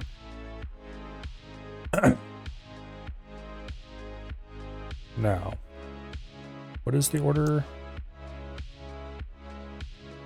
Upcode, argument 1, argument 2, result.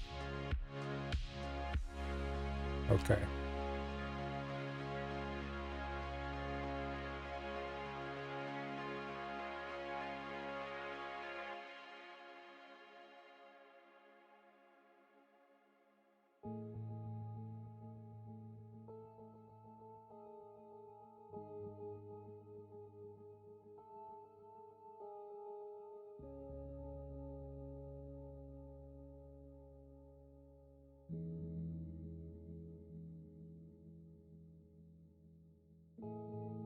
Okay.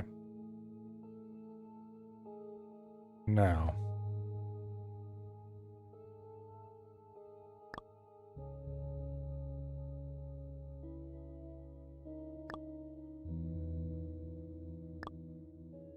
Boom.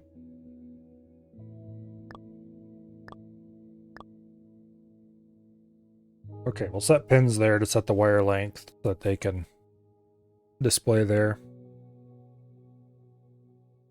Now, the opcode will always be 0, so we don't currently worry about it.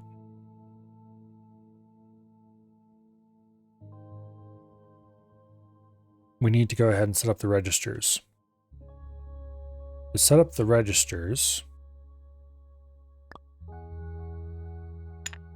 I need to have a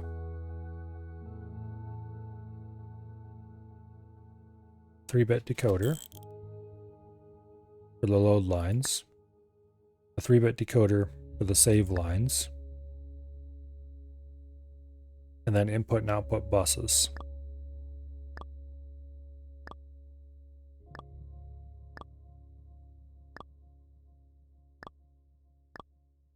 Wait, why am I doing this way?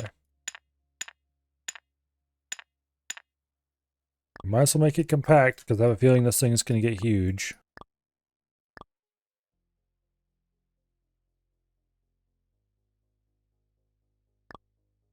Okay.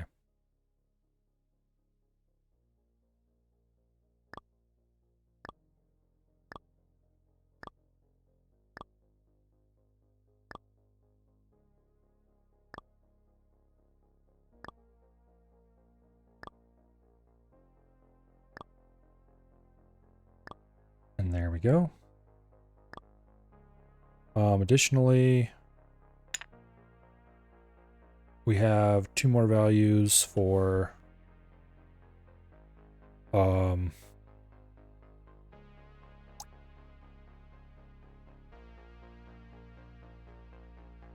counter and input output.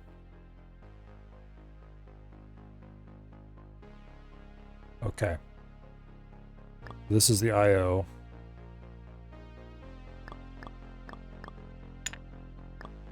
And counter pins, which we probably should run to somewhere. Well, likely I'll move things around for that. So this is R0, R1, R2, R3, R4. That is wrong. This is R0. Damn it.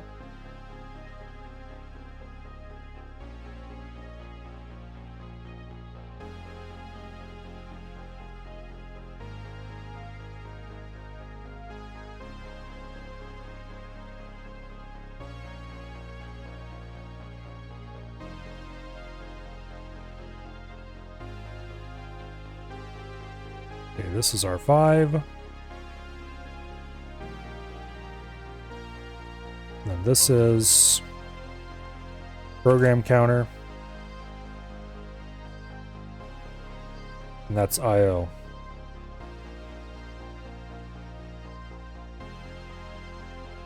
We'll move this up a little bit to give space for the labels to be displayed better.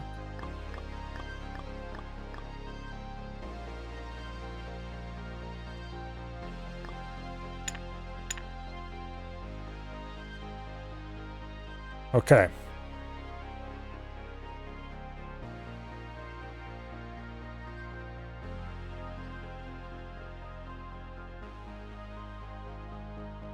And then we'll do that again.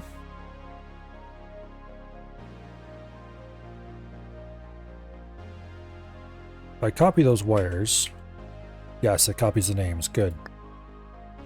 Okay. So this, I actually want to change the name of the I/O wire.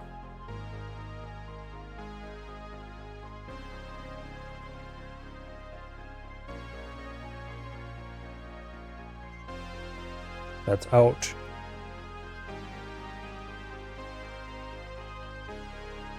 And this is in.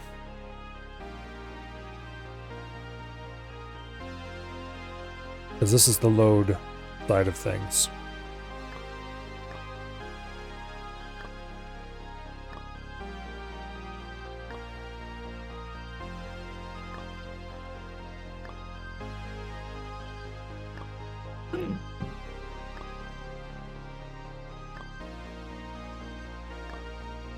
Okay, program counter doesn't go anywhere. Actually, I grabbed that instead of... Oops. Okay, there we go. Registers are wired on this side.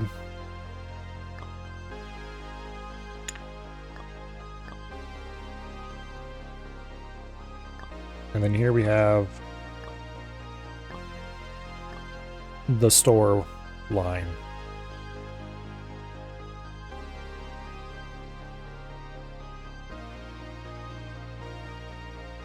Okay.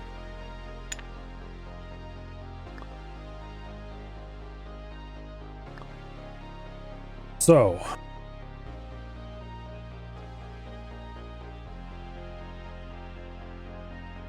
this is output.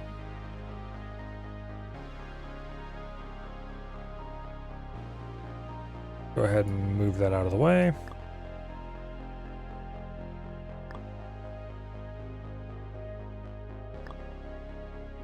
There's the input and output wires.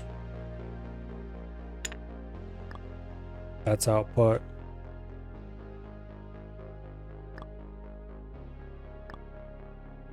This is input. We don't want to set pins there.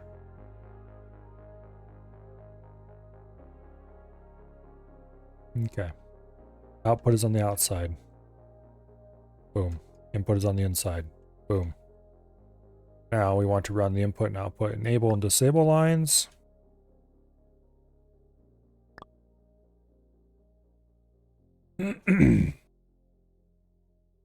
Okay.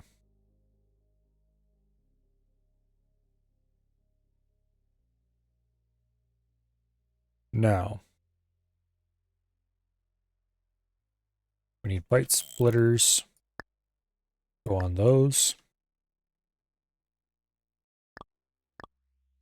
Probably should use labels in yours too. I have a feeling it's going to save me a lot of headache if I can check some of these things. Okay. I don't know what I want to run into these yet.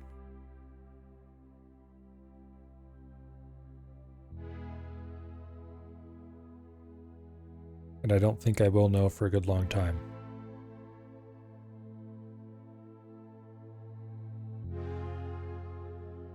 Or at least not yet.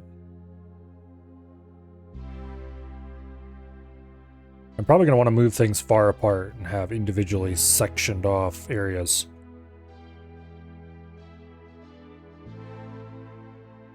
So I can find what I'm looking for.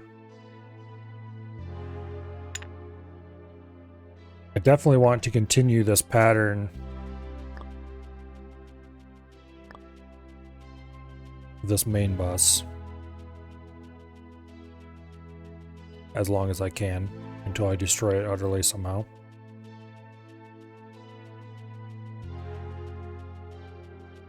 Actually, maybe I should have the input and output be down here with the registers, because we do have input and output right here.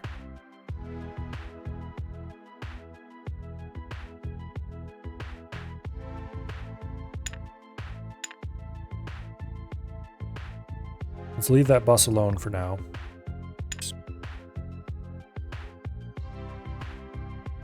Let's wire up just the input. Okay.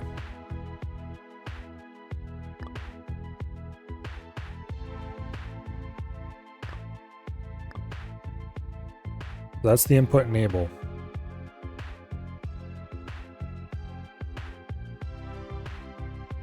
This is the output wire.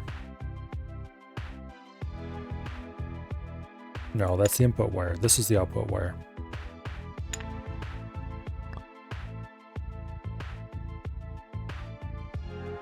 However, okay, that is correct. So this can just run straight into that. Like so. And then that runs to the near pin. Like that.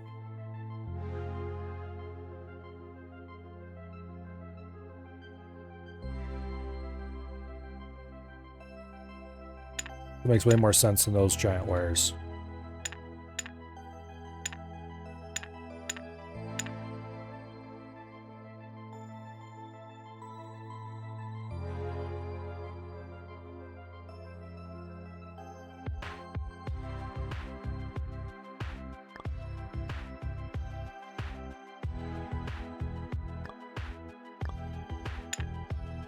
Okay. And this is the output. And it runs appropriately enough the output wire.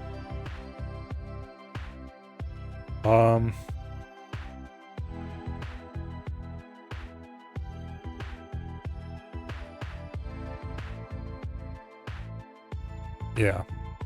No. Yes. Maybe.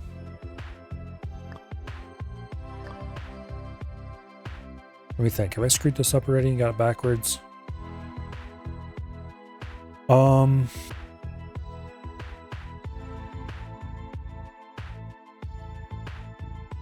If somebody requests input,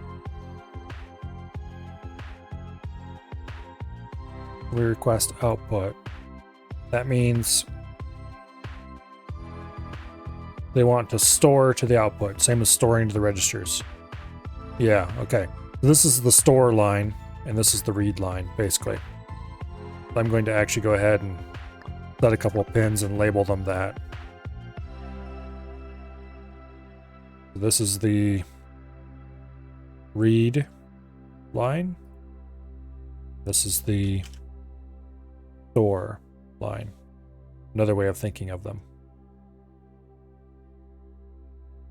And I should probably color them as well. But I'm not going to because that'll also confuzzle me probably more than just finding the labels and reading them. Okay. So to store something in anything, you put it onto the store line and then you trigger the right response up here. To read anything from anywhere, you trigger the right response up here and then try to grab your input off this wire. Okay. Now,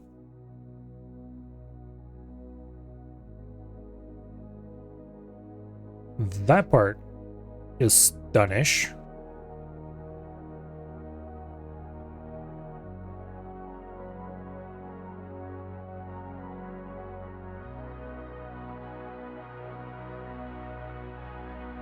Okay.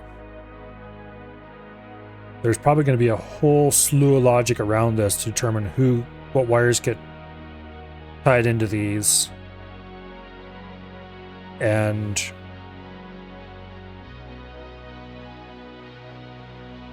how they're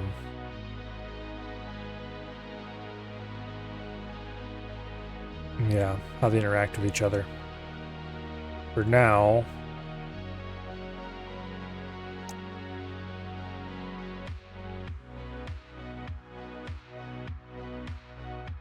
I skipped right past what I need to read.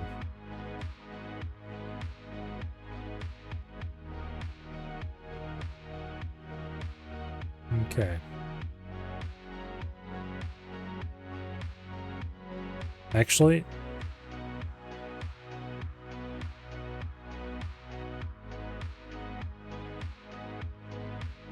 I think we screwed up already.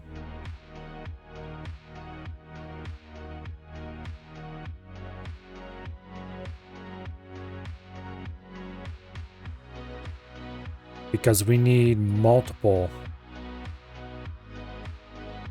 This will do for one wire.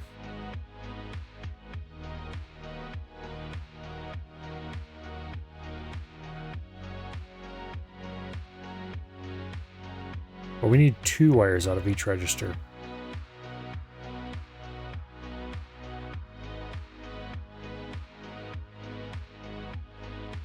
So what if argument 1 says, I want to read register 0, and argument 2 says I also want to read register 0. Okay, that's great. They can both get them off the load line. But what if they want register 0 and 1? We can't chain them together onto a bus like this anymore.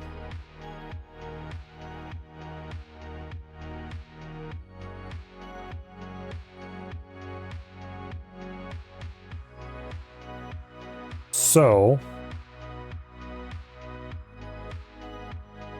what I think we'll actually want to do instead is activate all the load lines and hold them high. And then do a wide bus of all the results all the time.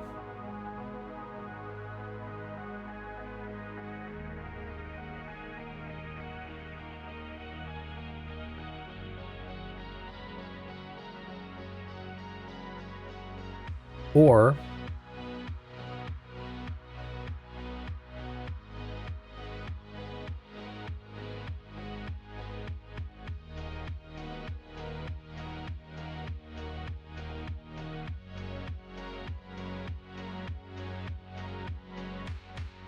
We could also only put them high when you actually want to read one.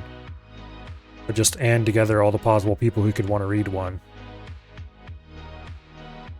But I don't think that's going to be any simpler.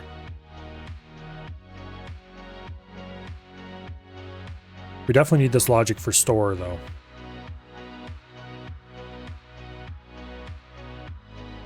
Thankfully, there's only one store result.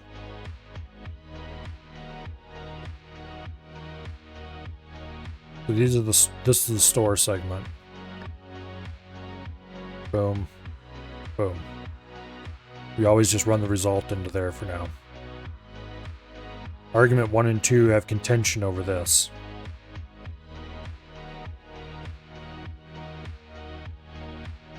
So what we really need is to hold these high.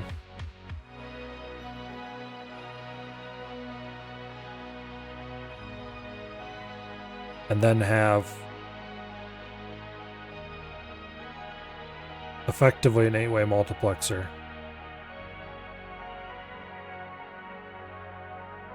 That reads, that basically does what this decoder does, but takes in 8 bytes and outputs 1. Or it does something vaguely similar. It takes in 3 bytes.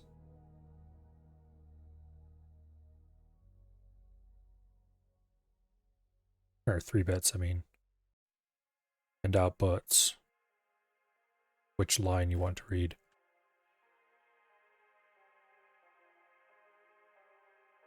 So, let's remove that.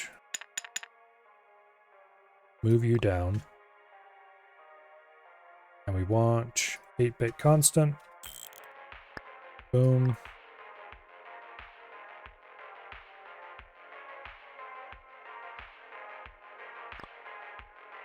Okay. We're trying to store everything at all times. Actually, we don't want to do that because this needs to be triggered separately.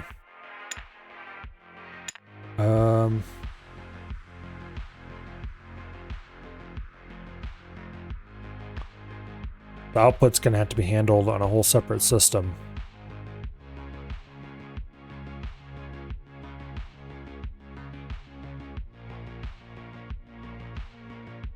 Or...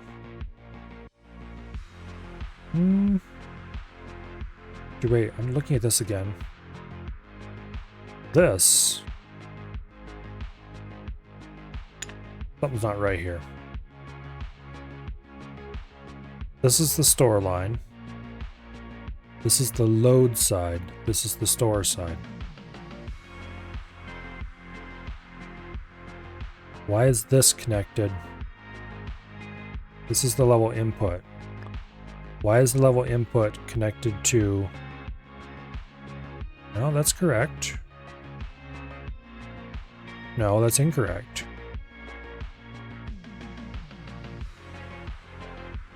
The level input should be... Good thing I caught this now. Should be over here. And the level output should be there.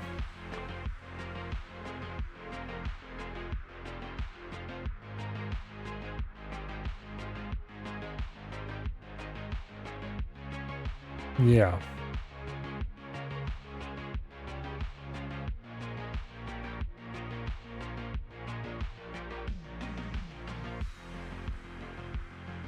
Because if this is set high, then it takes this from the store line and stores it.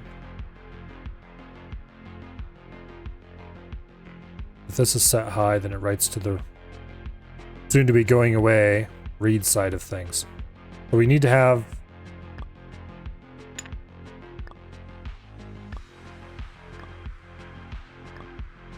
a line for each register.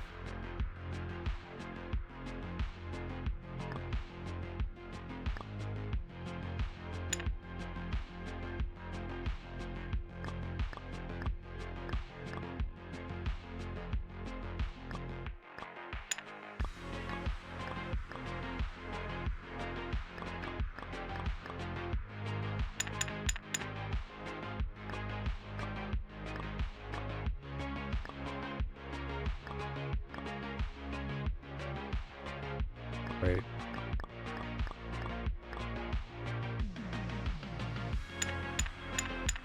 There. We have a line for each register, a line for the output. Oops.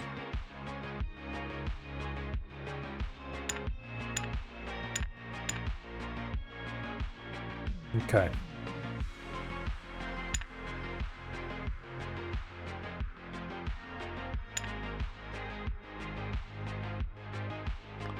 So that's the store line. Right to here in order to output to a register or to the program output. And this is the soon to be defunct read line.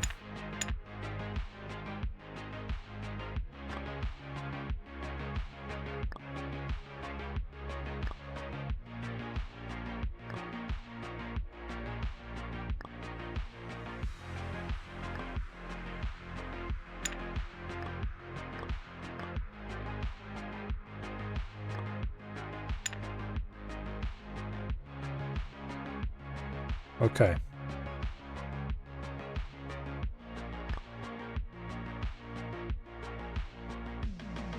So this is the level output right there. That's register 5, register 4, register 3, register 2, register 1, and register 0. Okay, let's put a row of pins across here. A row of pins there, and we'll label these lines so I can remember what they are. This is R5. This is R4. R3. R2.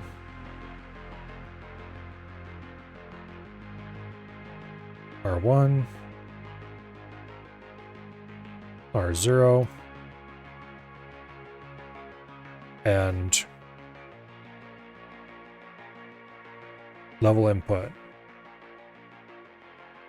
And the fact that some of these are backwards is now going to bother the hell out of me until I figure out how to fix it.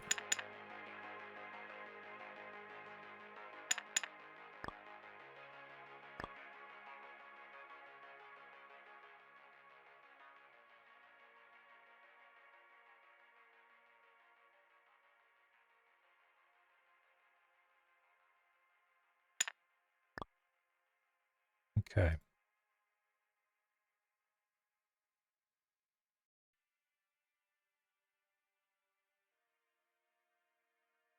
There we go.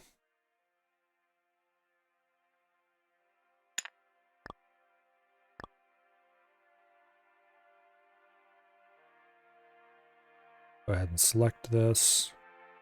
Move it in a little closer. No point wasting space if we don't have to. All right. Now, we need an 8-bit and.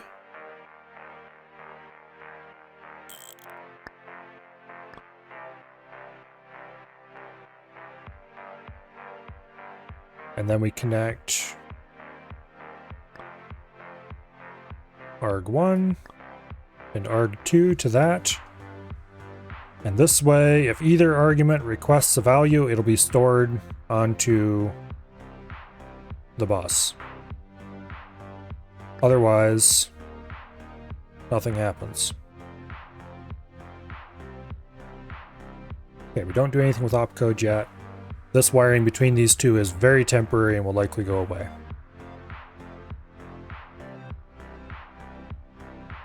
Now,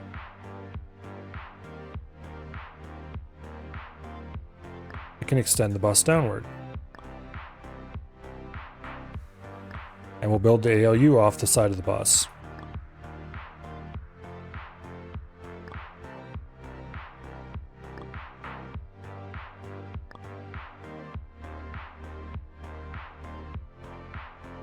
Okay.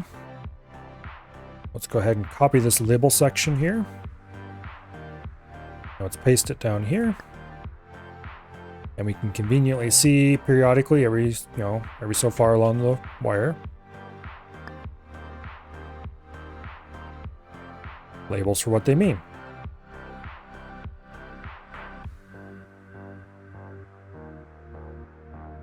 Okay.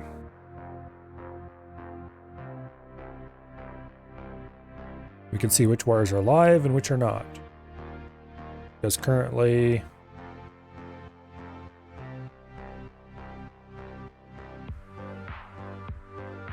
that is not actually true. Input is just acting like it's live despite not being connected to anything live. And R0 is live because both of these are requesting R0. Input's live, but it's not going anywhere. Let's put it that way. Actually, maybe it is going somewhere because store is being held high on R0.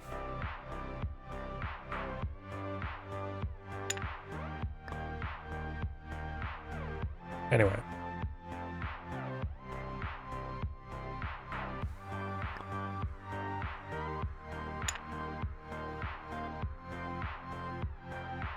I should run the arguments.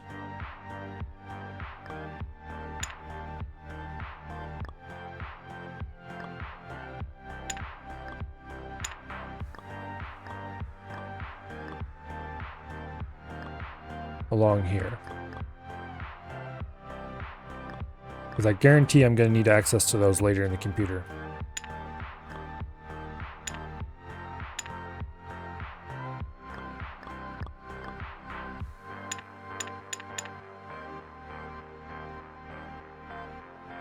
Do I know what time it is? Yes, I know what time it is. I'm probably going to be ending soon.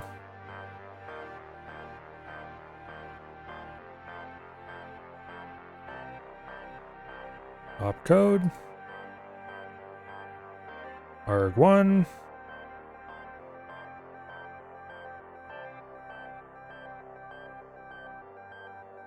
ARG2. Would help if I typed that properly. And ARG3. Oh, nope, that's resolved. There we go. Okay.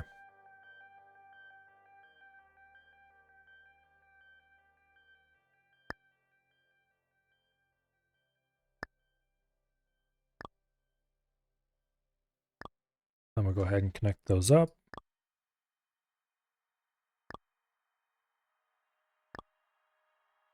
I have a nice bus throughout the whole future computer.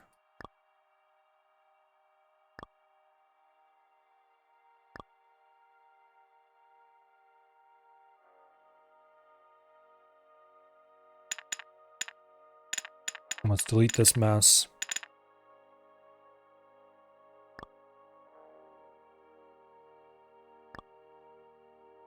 Let's extend the bus up to here and then we'll stop it for now. Keeps flashing at me. Use Alt to move wire heads. Yeah, I don't care. I don't want to move them. I want to draw new ones. Okay. This is the opcode. That's ARG1, ARG2, and result. Neatly tied into the system.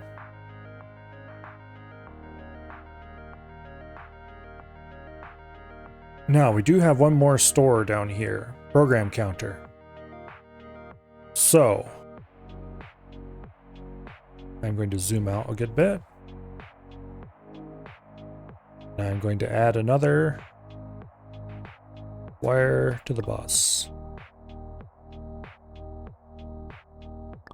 And I'm going to put it on the far outside.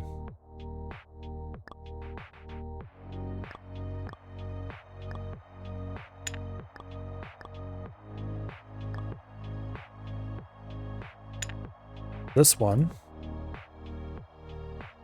is PC, or program counter.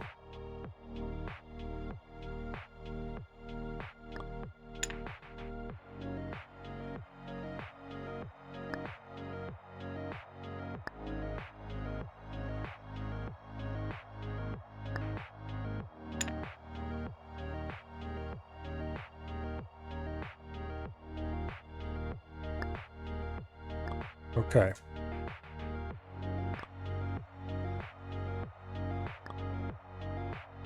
And the PC gets drawn across here and connected to there. And we remove the actual counter. Really, can I draw this down lower? Yes, I can. Good. Okay. The PC will go, oops, somewhere down here with the registers because it has to be accessing some of these values as well. Boom. It outputs straight onto PC. There's no load enable for it.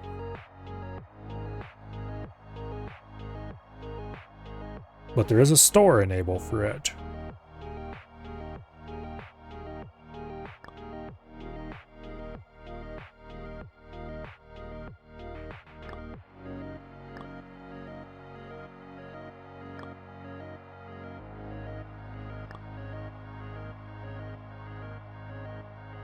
There. Now we can store to the program counter.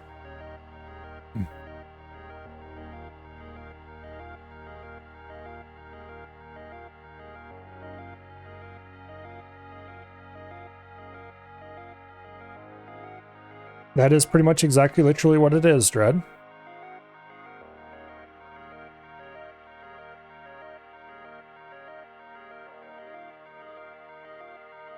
Although you don't have a really helpful, handy function call interface, except outside of the custom components, which are not as simple as using functions in an actual programming language.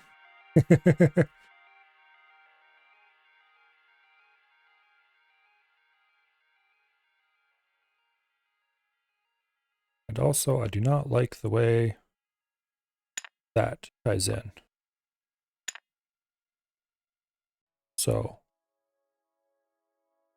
let's just move some things around a little bit. Specifically, I want to move all of this down the program counter, then connect above the labels and not in the middle of the labels. And we can shift that up a couple bit, like that. And then we can shift the labels up a little bit. And boom, we have a beautiful little segment. Although we're going to want to move these labels up above that. And we're going to want to connect result to the result. I want to move these up a little smidge more.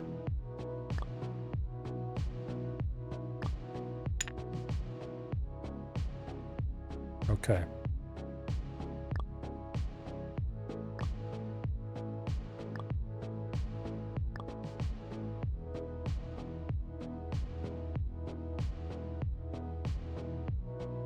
Move all that down too. Okay.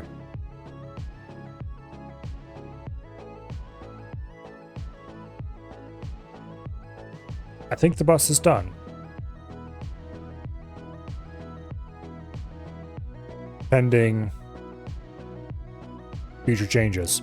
Now we need to take this bus and we need to implement addition with it. Implement the add opcode, which is currently no opcode at all because the opcode never changes.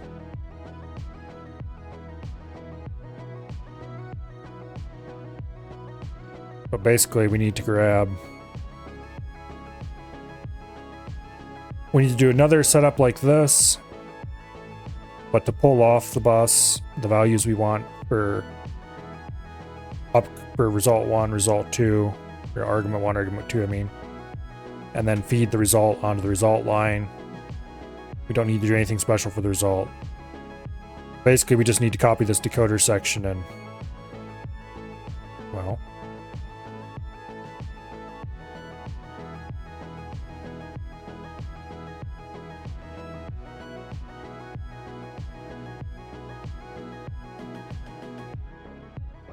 we need to copy the decoder section,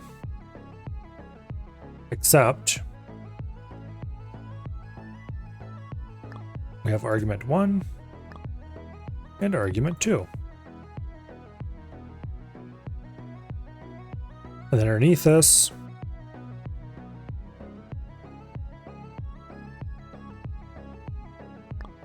we have a whole bunch of logic to grab these values and pull from here. Okay, program counter, we do not have. We'll leave that as a blank pin. And this pin gets to be renamed.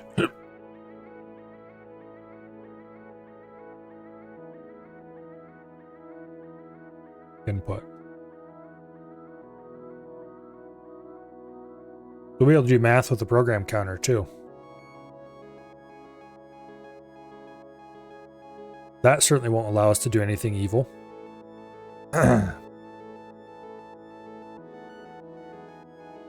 it is 11:20, so I should probably stop here. However, I don't want to, damn it.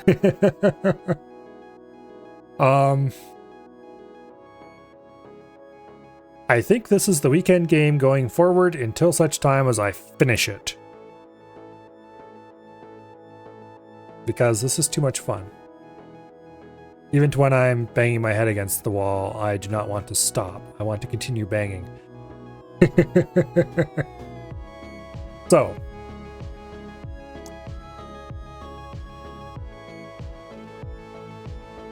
We're going to call it here, and I will continue banging my head against the wall.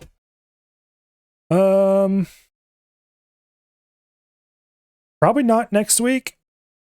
Because I'll either be in the car driving on the weekend, or I will be sitting in a chair in a different state.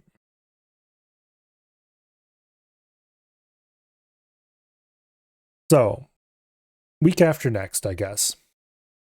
Speaking of that, the 23rd, I think it is Thanksgiving. So I'm probably going to leave Tuesday or Wednesday. I haven't decided which. I guess I'll decide when. Probably Tuesday, honestly. So tomorrow might be the only stream next week.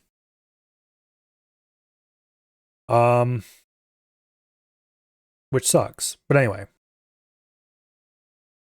Is anybody doing anything at this time of night? It looks like Avi and Wasted are playing Red Dead together. Didn't they get tired of that the first time around? I guess not.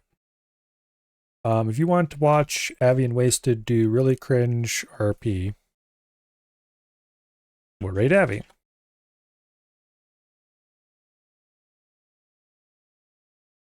I'm not sure what I'm going to do tomorrow.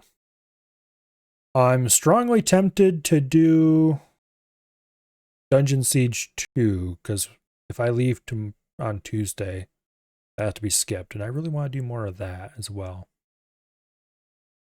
We'll see.